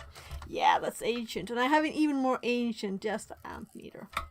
So, it's really cool. And they also have a power supply with the same age. But as it's just working, you know? So let's actually see, was I right? TMKDK says, all my analog meter is more for decoration lol. So I'm not sure now if this is actually a power supply or a meter. But it's probably power supply, right? When I'm thinking about it. Because it has both. Yeah. So we won't be able to read anything through this because it's, but we should get I one. used them under my education. Yeah. So I guess my dad did educate me. So I have a big There. I have a digital multimeter with the old numbers, you know, with this like light bulb tracks in it. That's very cool. So we could get that one, but it won't be as cool as a meter going this. Trustee says, vacuum tubes? There, it's a bit heavy stuff over here, and I don't want to drop it, but I can try. So I need to clean this out a bit. So, books.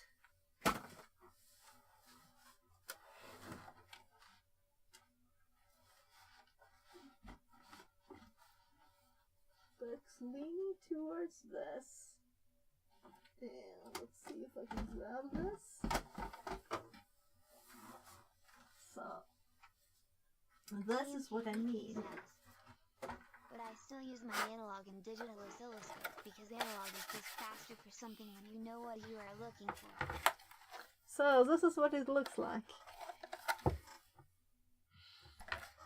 Kinda cool, eh? We could plug it in. So it's set to volts, and Trustee says, that's cool. Yeah, it's really cool. I love this kind of cool stuff, especially if it works, you know. So one of the power supplies, the potentiometer isn't really working very well, so it's going when you turn it. So if you set it to something and then, so I'll have to see if I can find a replacement. But that's a cool project too. But that's the kind of thing that wears out, right? So it's not very odd. So this is probably older than me. So first of all, let's give it some power. And let's see, I think there's a AC-DC power switch.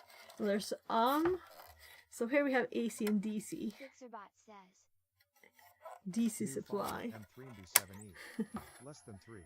So here we have 0 volts. And since we're just using these, we can just plug in. So I should probably pull these down because plus 1 k volts, check 1 volt. So let's just do plus minus. We're not doing 1000 volts. So New follower Trusty 8. Less than 3. thanks for the follows, guys. So what do you think? It's 0. Let's actually move the keyboard, right? Because we want to see this good. So keyboard can be a bit squiggly here. digital oscilloscope should have a reset button, not an auto button, so you can reset after you had to measure some specific for next time you use it. So now we can see the values changing here. Let's do the other one. That's actually pulsing automatically. So we can definitely see the difference between the digital and the analog one, right? So these digits are so cool. They're crazy. Right? So this is almost cooler than something going like this. I think so. I think so. So, also, it's on 200. Still digital, I see. Yeah, it's digital. Yeah. So it says digital multimeter.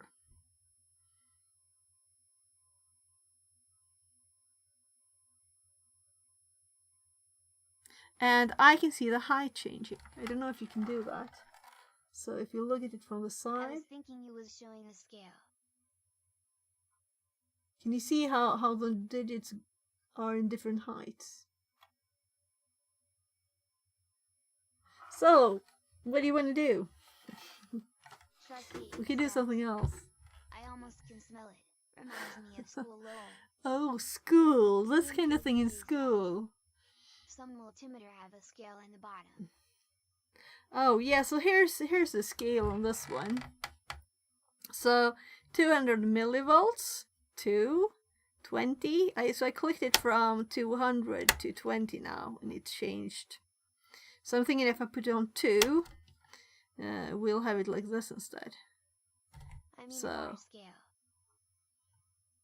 Yeah. So whatever. What will we do now? I guess that I will disconnect this again. But it was kind of cool to see that it still works. And we should get like... I'll have even more to clean up tomorrow. So another thing that we're doing, by the way, we're looking at this rotor.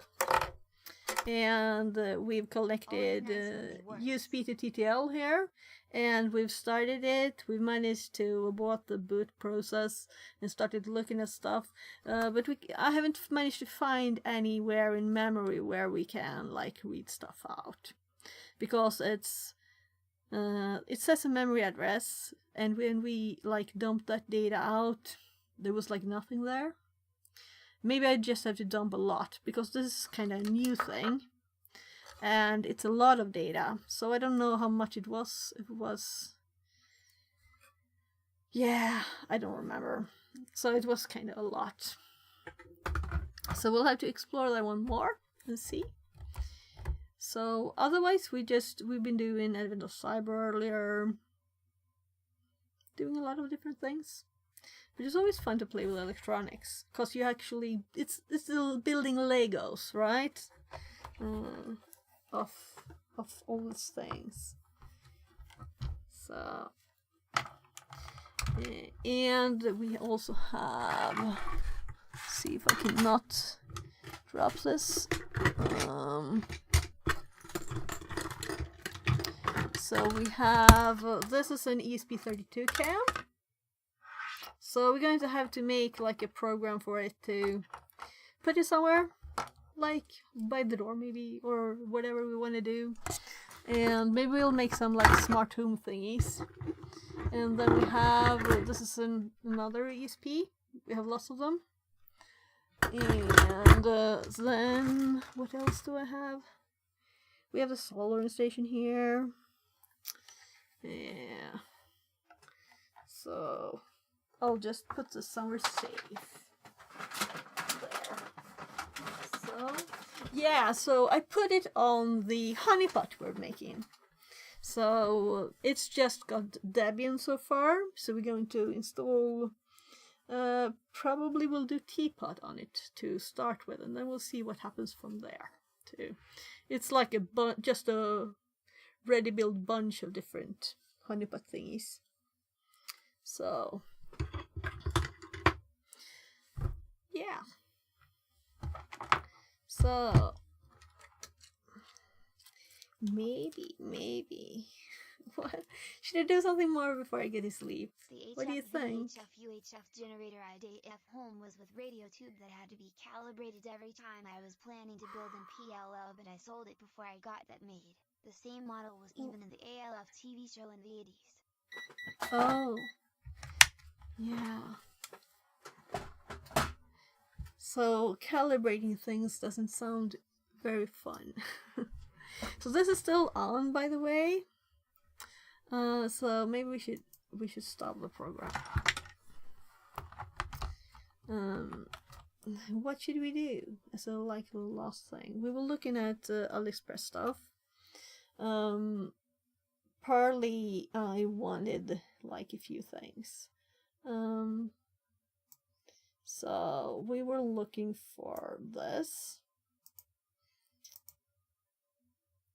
So MCP3008, because this is an analog to digital converter, and the Raspberry Pi doesn't have that. And I'm like, what? Seriously, this advanced thing when everything else, all the tiny processors I have here. Here's an Arduino too. So they all have analog to digital pins, right? But the Raspberry Pi doesn't have that. So maybe we'll have to buy a few of these to play with too. And that's why I put 2 here. And then it's just stuff I already had in here. Yeah. We'll be checking through whatever I had up. So next time we're going to... I found one of the things that it actually could do. Use my DIY 1 GHz counter to calibrate it. Okay. Yeah, also I have a digital oscilloscope that we haven't used a lot, so should probably do that. What I was going to do first though is to make a ground connection on my radio just behind the desk and pull a cable and fasten it here so I can just plug in ground for it. Because it's kind of good to have, right? Just generally too, that we don't have outlets with ground in this house. So where were I? I was going to the notes. So next project, next thing to do with this.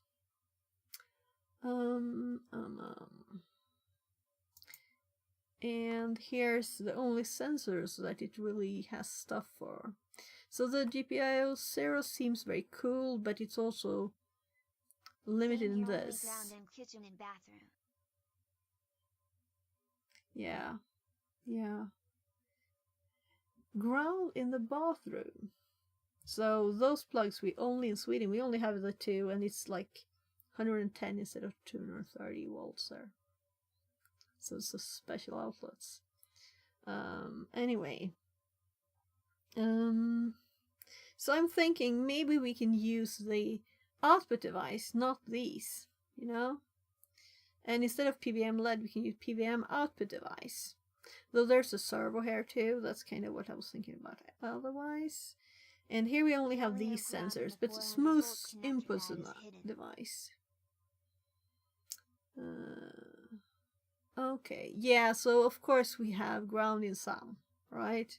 So the special connectors, it's possible we have that. So like the heating for the house and stuff. I don't remember.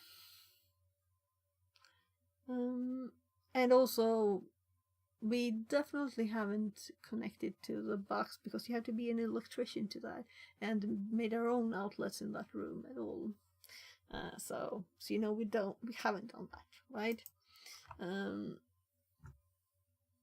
So on the other side of this wall there's actually, maybe I should just pull a wire through the wall for the actual stuff. It'll help to fix light switch or lamper without a face finder. Oh my god, that's crazy. Don't you have like standards in Denmark that you have to have certain stuff? But maybe it's all houses like this, right? I don't think they will be allowed to. This is from the 90s, so that's why it doesn't have ground. So let's actually take this one as an example. So I'm just trying to unplug the one. This is what they look like here. So we have ground on the sides here. So that was a digital multimeter. Really cool numbers. So even that was grounded. The house was built in 72 and the standard was made in 70s, but maybe the electrician did not there. Maybe. Yeah. So these were just some examples. I'm kind of feeling finished, and for this project we need to let's click the link so I don't have to think, right? So we have to do a voltage divider and stuff, and I don't want to mess up because I'm tired and it's 1 a.m. right? So what time is it? 0, 1, 1, 2. So I don't want to mess up and break my Raspberry Pi because of that. But I'm just too tired to put stuff in the right place. Still running the ceramic fuse box. Oh. There. Let's see. So what do you want to do? We can do something else. I don't want to wire electronics anymore because I'm too tired for that. It doesn't mean I can't do anything. I have unplugged this, but we can still shut down the machine. So but no lightning protection let's for my just PC died this summer because of thunder. So let's shut the Pi down. No lightning protection. Oh yeah, but that's like I have a my cable. I've just got a fuse in the cable thingy splitter. I think I have two actually. One that's just a box with a fuse, and then one in the splitter, or one of the splitters. A lot of cables here now.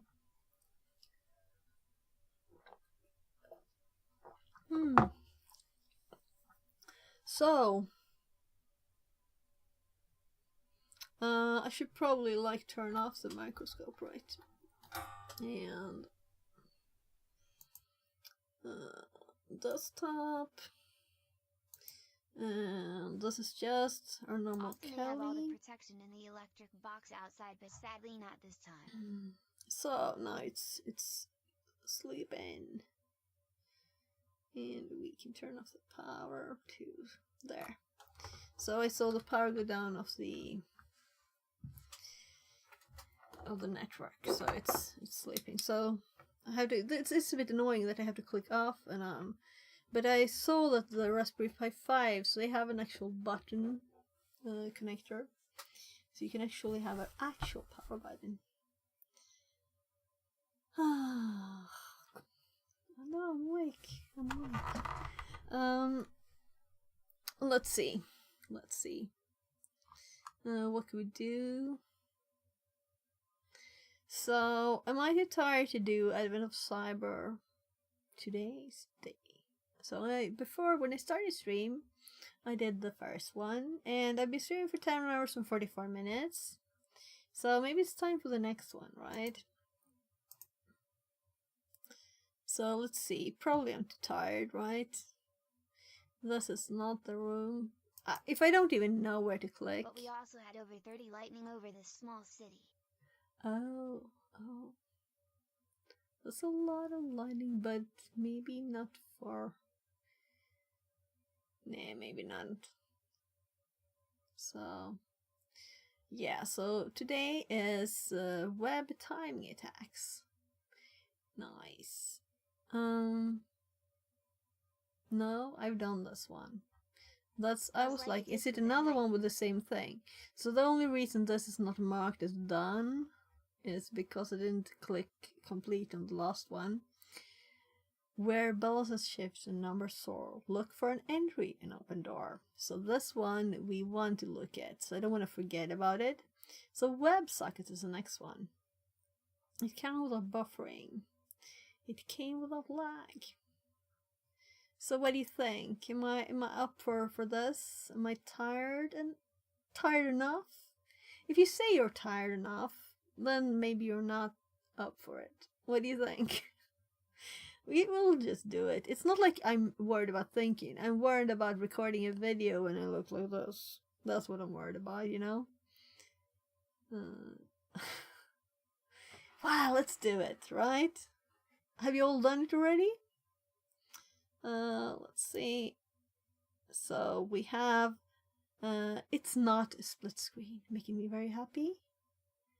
I'm gonna read all of this if we do it. So, exploitation. Navigate to the box. do burp. And then they do the very long explanation. And intercept too. And we're changing the user ID there. So maybe I shouldn't cheat by looking at it before manipulating the message. So they're all red now. So I was saying, why are there no red ones, or just one red in the first bit, right? And then we got like red, 4 in a row. That's nice. So flag 1, flag 2 is what we need. Down here too. So it doesn't look like much. I guess I'll just start reading. This doesn't look like it's very hard, right? Or needs brain power. So I'm not up for doing the box or anything, please. I was going to stop streaming, but now I couldn't when the raid came. Let's actually... So we still have burp on from the other one. It's been on. No, I closed it down. Good. And let's just start the VPN. There. We don't need this. Desktop, so you can see my passwords and stuff, right? What was I doing?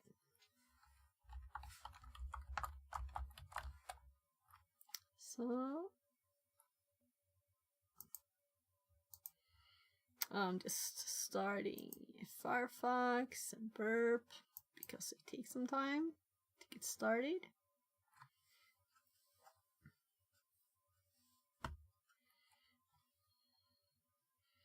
So, am I crazy to stream for 10 hours and 48 minutes? Should I ask that even? Maybe that's a stupid question.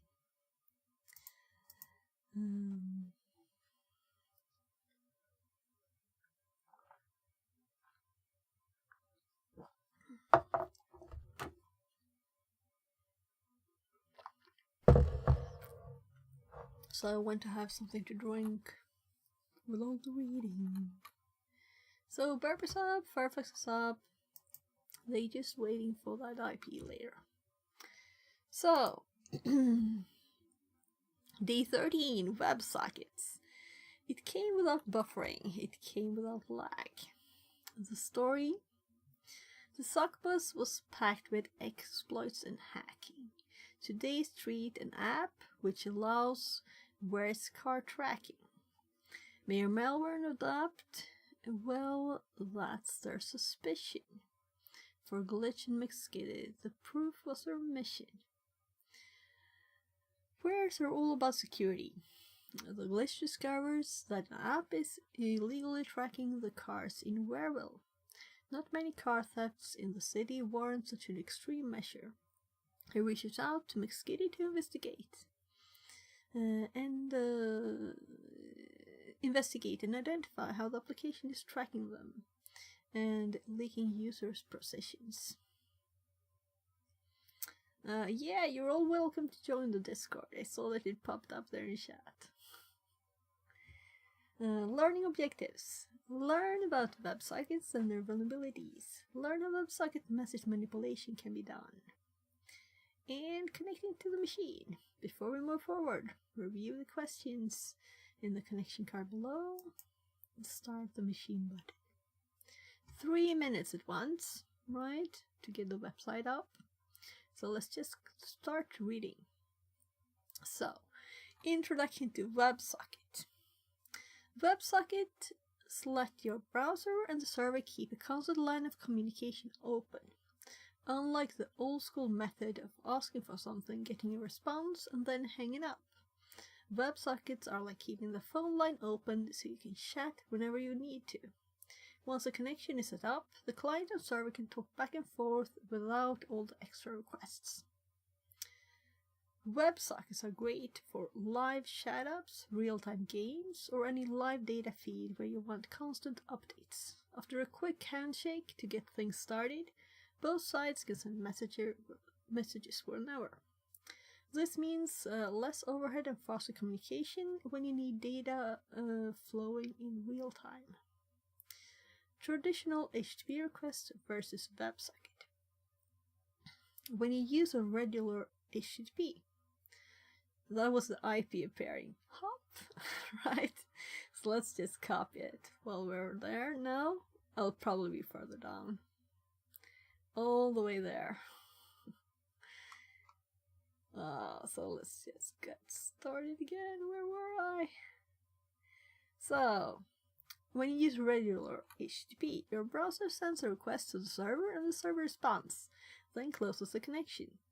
If you need new data, you have to make another request. Think of it like knocking on someone's door every time you want something. They'll answer, but it can get tiring if you need updates constantly. Take a chat app for example. With HTTP, your browser would keep asking any new messages every few seconds. This method, known as polling, works but isn't efficient. Both the browser and the server end up doing a lot of unnecessary work just to stay updated. WebSockets handle things differently. Once a connection is established, it remains open, allowing the server to push updates to you whenever there's something new. It's more like leaving the door open so updates can come in immediately without the constant back and forth. This approach is faster and uses fewer resources. So, what are they doing? Kicking balls over a ping pong table? I don't know. WebSocket vulnerabilities. While WebSockets can boost performance, they also come with security risks that developers need to monitor. Since WebSocket connections stay open and active, they can be taken advantage of if the proper security measures aren't in place. Here are some common vulnerabilities. Weak authentication and authorization. Unlike regular HTTP, WebSockets don't have built-in ways to handle user authentication or session validation. If you don't set these controls up properly, attackers could slip in and get access to sensitive data or mess with the connection. Message tampering. WebSockets let data flow back and forth constantly, which means attackers could intercept and change messages if encryption isn't used. This could allow them to inject harmful commands, perform actions they shouldn't, or mess with the data set. Cross-site WebSocket hijacking, CSWSH. This happens when an attacker tricks user browsers into opening a WebSocket connection to another site. Ooh. If successful, the attacker might be able to hijack that connection or access data meant for the legitimate server. Denial of service, DOS. Because WebSocket connections stay open, they can be targeted by DOS attacks. An attacker could flood the server with tons of messages, potentially slowing it down or crashing it altogether. What is WebSocket message manipulation? WebSocket message manipulation is when an attacker intercepts and changes the message sent between the web application and its server. Unlike regular HTTP requests that go back and forth one at a time, WebSockets keep a connection open, allowing constant two-way communication. This is what makes WebSockets great for real-time apps, but it also opens the door for attacks if proper security isn't in place. In this type of attack, a hacker would intercept and tweak these WebSocket messages as they were being sent. Let's say the app is sending sensitive info, like transaction details or user commands. An attacker could change these messages and make the app behave differently. They could pass security checks, send unauthorized requests, or alter key data like usernames, payment amounts, or access levels. For example, imagine a web application using WebSockets to handle money transfers between accounts. if an attacker gets hold of the message before it hits the server, they could change the amount being transferred or even send the money to a different account. That was my first thought there, right? Since a WebSocket connection happened in real time, these changes would take effect instantly without the user or server noticing immediately. This kind of manipulation can also lead to more significant problems. Hackers could inject harmful code or try to get higher level access. For instance, they might change a message to give themselves admin rights or insert malicious commands to take control of the server. What makes this attack so dangerous is that WebSocket connections often don't have the same security protections as traditional HTTP connections, like end-to-end encryption, which encrypts the request body of the HTTP request using JavaScript, using an AES key or RSA public key stored in the JavaScript file. If developers don't add vigorous checks like message validation or encryption, it's easy for attackers to exploit these gaps. By tampering with the data being sent, attackers can cause all sorts of damage, from unauthorized actions to full system compromises. The impact of changing WebSocket messages depends on how the app uses them and what kind of data is being sent. Here is a breakdown of what can happen. Doing things without permission. If someone can tamper with WebSocket messages, they could impersonate another user and carry out unauthorized actions, such as making purchases, transferring funds, or changing account settings. For example, if a WebSocket manages payment transaction, an attacker could manipulate their transaction amounts or reroute the payment to their own account. Gaining extra privileges. Attackers could also manipulate messages to make the system think they have more privileges than they actually do. This could lead them to access admin controls, change user data, view sensitive info, or mess with system settings. Messing up data. One of the significant risks is data corruption. If someone is changing the messages, they could feed bad data into the system. This could mess with user accounts, transactions, or anything else the app handles. They could change things in real time and disrupt everyone's work in circumstances such as shared document or tool. Crashing the system. An attacker could also spawn a server with bad requests. Spam a server with bad requests, causing it to slow down or crash. If this happens enough, the system could go offline, causing serious downtime for users and businesses.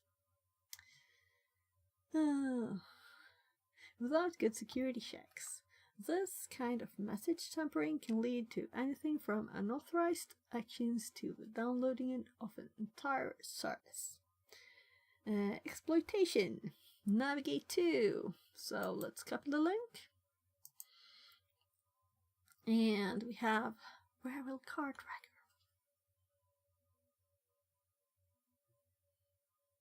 So I think my phone, it's been all 11 hours on stream. I need to just reconnect it because it's not behaving. There, now I can switch screens. So this was just the last Edward of Cyber Day.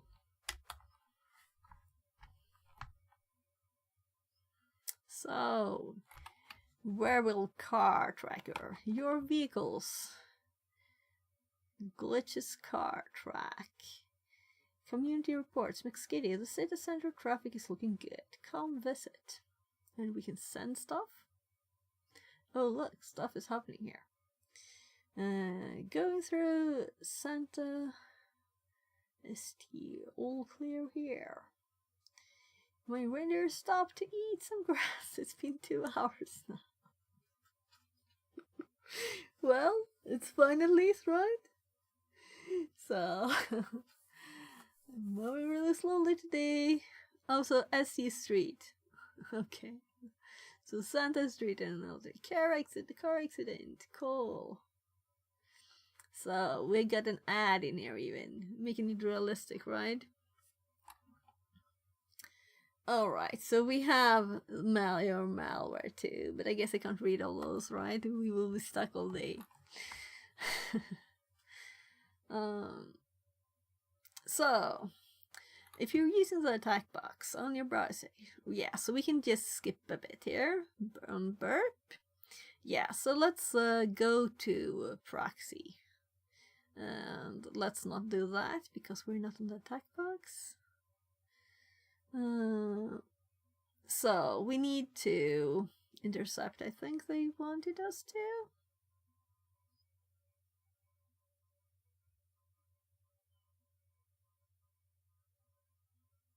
Yeah, here it says proxy intercept, because I saw that before when I was just scrolling through it, right? So let's do that. So we're getting constant messages. It's being connected. So let's go. Yeah, so I always go to the history. So let's just clear the history first. And yeah, so I'm like, what? It's new, got a new look. I mean, I never use the intercept really if you don't have to. So I use the history. So now we actually need to. So let's click the track button. And let's look back here and see what they want us to do.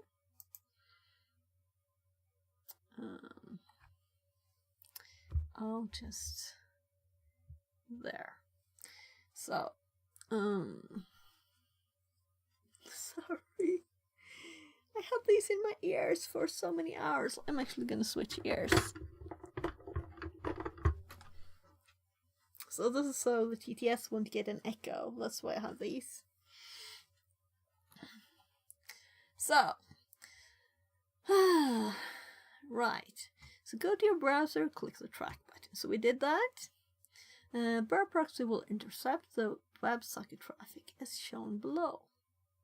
So intercept is on. And we have a message here that we got to client to server request. So 42. So is there more? 42 is a very good number otherwise. I don't mind. Yeah, it starts with 42. And then it says message, text, car accident. Right. So we should probably do this to server. There we have it. So this is just one of the messages. Track user ID 5. So they want to change this user ID to 8. And then click the forward. We're just getting a longer and longer list here. And we can see that all of these are actually the sites. So it's not only sending this WS, but also all requests. So it's sending requests, polling, with different T's there. So let's change this one. And I'm like, oh, I can't change it. Right, I did intercept now. I can change it. So there, and forward it. And I'm kind of assuming we're supposed to take intercept off, but let's just follow their instructions. Go back to the browser and check the community reports, right? Okay. So let's go back here. Let's actually turn intercept off, because nothing. So maybe I was just too slow here. This. Oh, untrack. So we're doing untrack. Then we're doing track.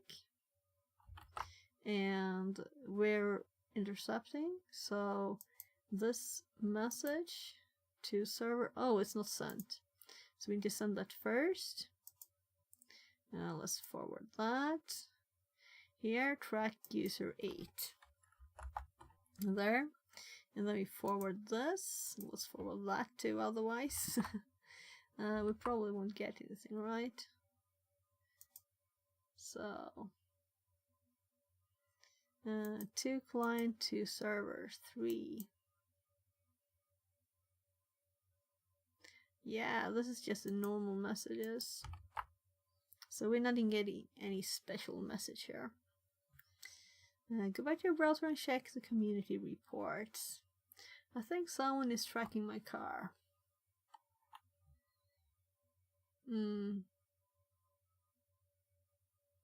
Did I do something wrong?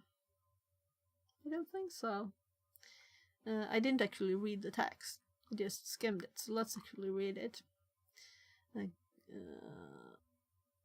So, close the window and enable the proxy intercept.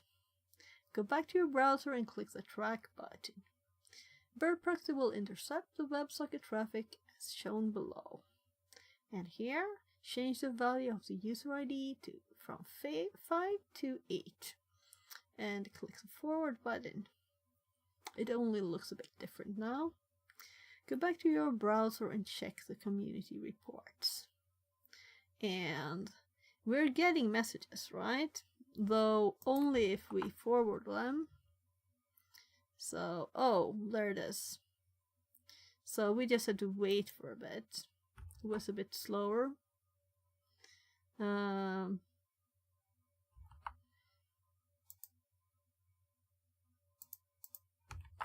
So it's still not appearing, but I saw the message.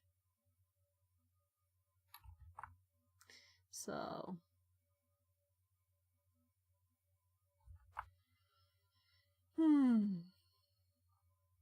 why isn't it working? Let's update the page. So of course nothing is happening because we have intercept on. And we're gonna intercept again.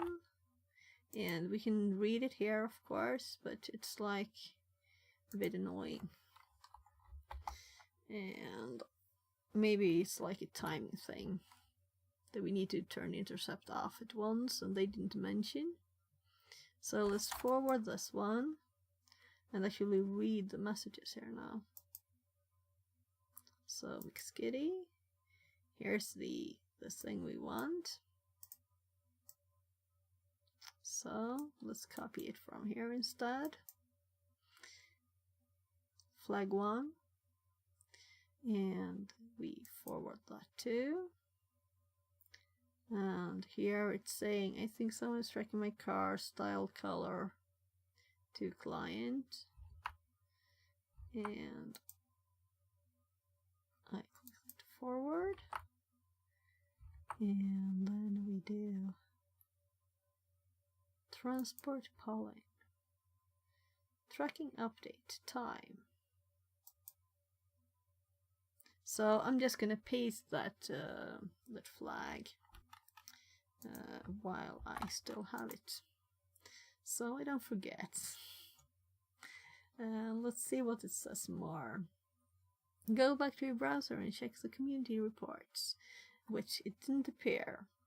And note, if you don't see the traffic, try to click the untrack button, refresh the page, and click the track button again. So we did it several times and we saw it in burp, right?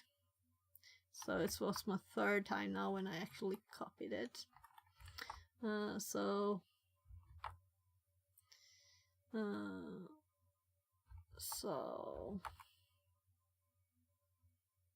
we have a lot of them. Forward. I'm just reading all of them now.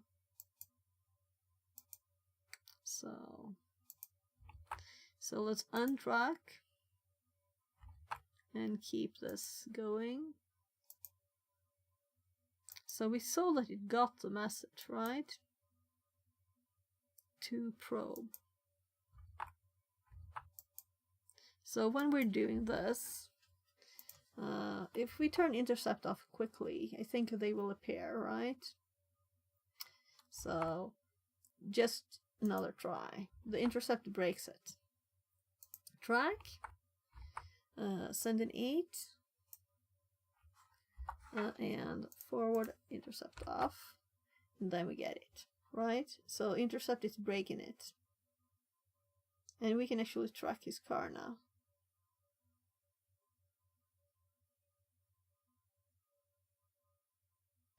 So we'll probably see another message somewhere. What's he doing?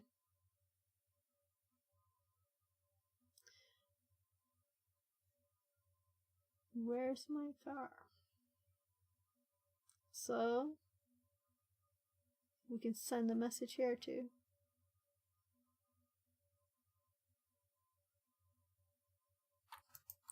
Test.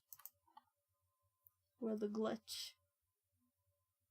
So it looks like glitch's car here.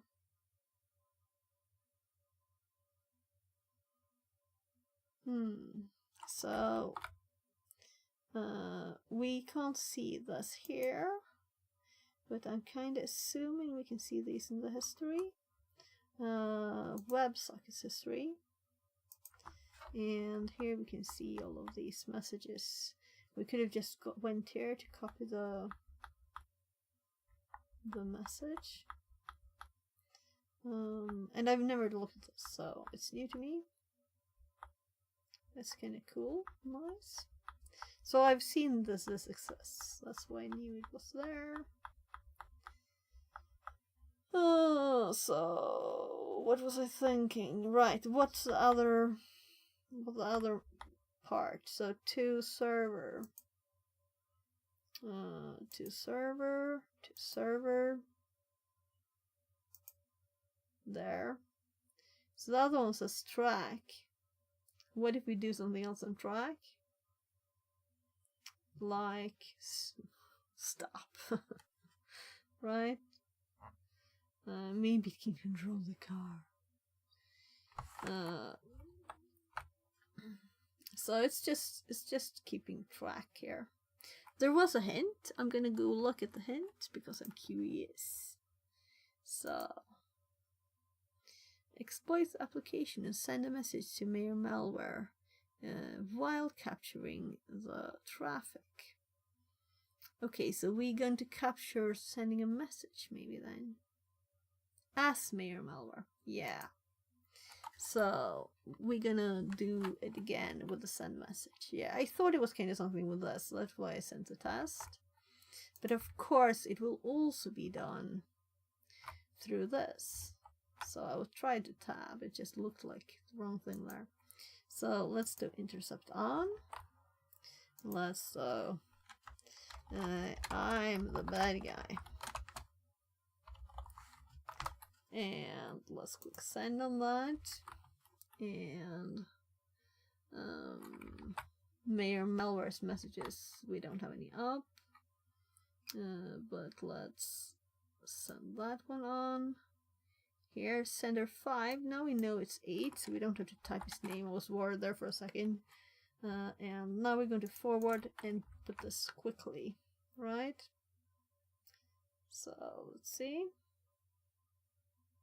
Maybe we need to do it again.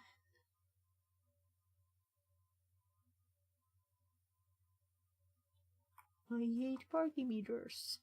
Yeah, so maybe we should just keep having them. So intercept on.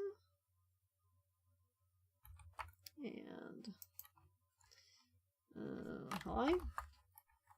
And I did it on. Send.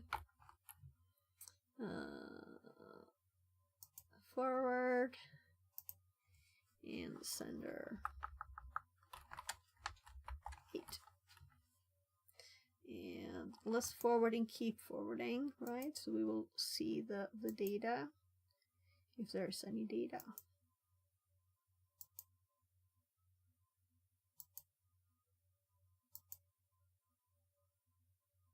2.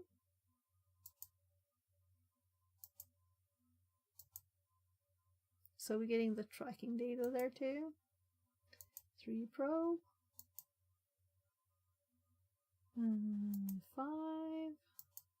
It doesn't look like we get anything from here, right? So the message that we're sending as Mayor Malware. So we got our own messages, right? So we're just gonna forward this as ourselves.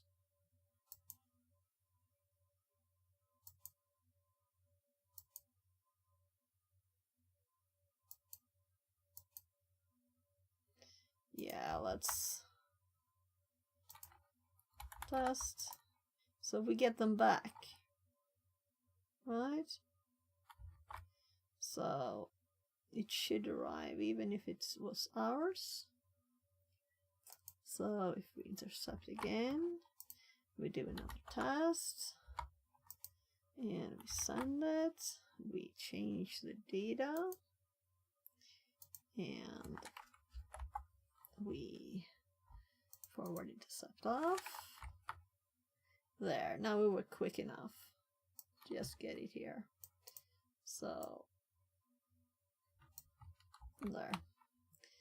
My name is Malware, Mayor Malware. Okay. Yeah, so this was a bit annoying that I'm imagining this kind of thing when you're actually trying to do a box and it's just not logical fully. But let's just see if we search for this in the WebSocket history. We must be able to search here, right? Can't we? Search. Is this just in this?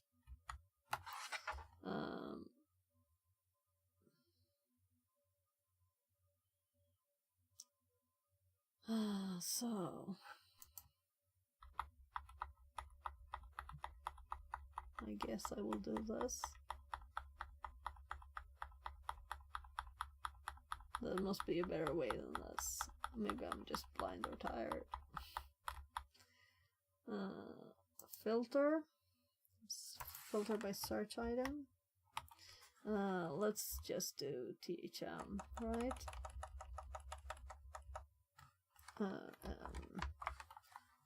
And this is just a text. And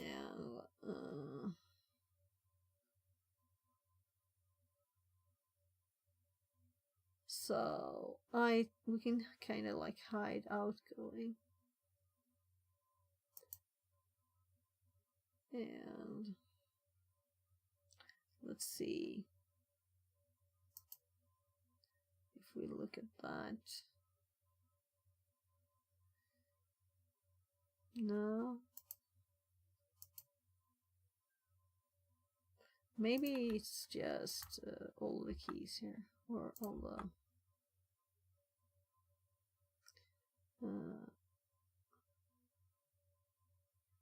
dude, where's my car?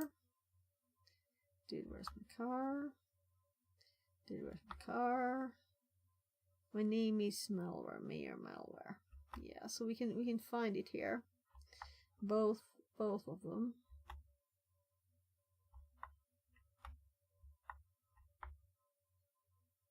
So I'm curious a bit why they're sending it twice, as flag 2 and as then the message. So we could also have searched for flag and just did that, and then we just get the flag messages. And let's remove that one. So, right, we've explored this a bit. It's not like we want to do more on this, right? Because it was a bit glitchy with the having to turn intercept off quickly, and it didn't even mention it. But it was interesting. So if we untrack now, there.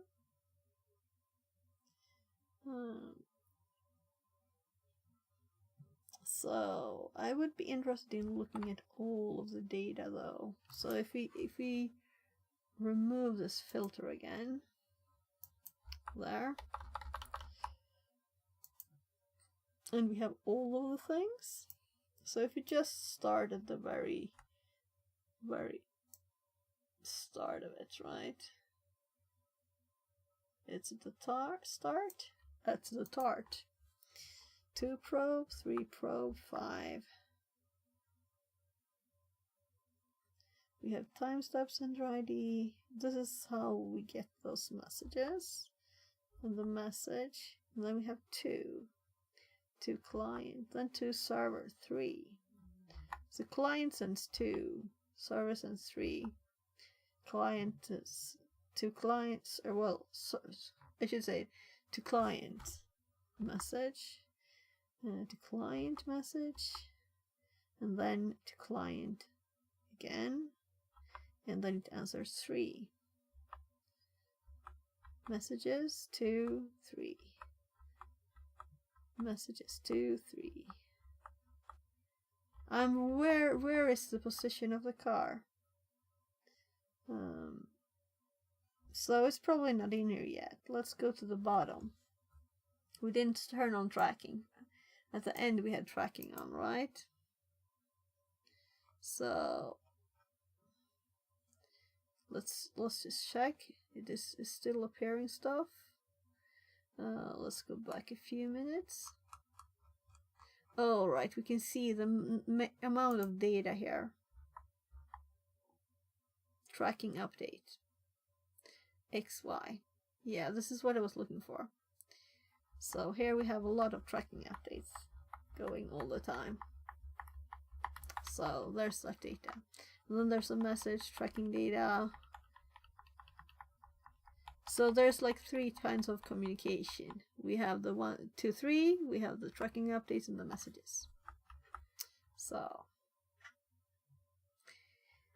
okie dokie. I'm actually closing Burp. And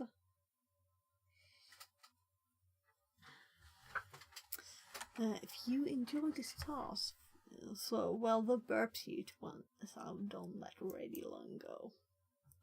So now we have to wait. Now we have to wait for the next one, which will come at 17 tomorrow, my time.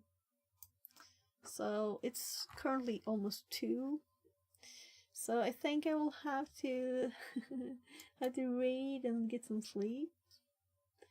So we have the Shy Hat and Cyber Warrior Studios. I don't think Cyber Warrior Studios really look at Twitch, so they don't notice a raid or anything.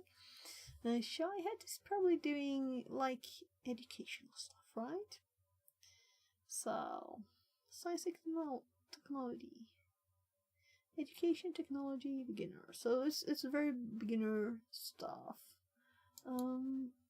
I'll just hop over here while I actually click. First of all, let's mute the tabs so I don't spam someone with an ad or something. Now they're doing privilege escalation stuff, it says. So mine is kind of slow. I opened my own stream to look at who's online. Otherwise, you know, everybody's not always in the cybersecurity one. So maybe I should open this one too. Yeah. So I've raided the Shy Hat several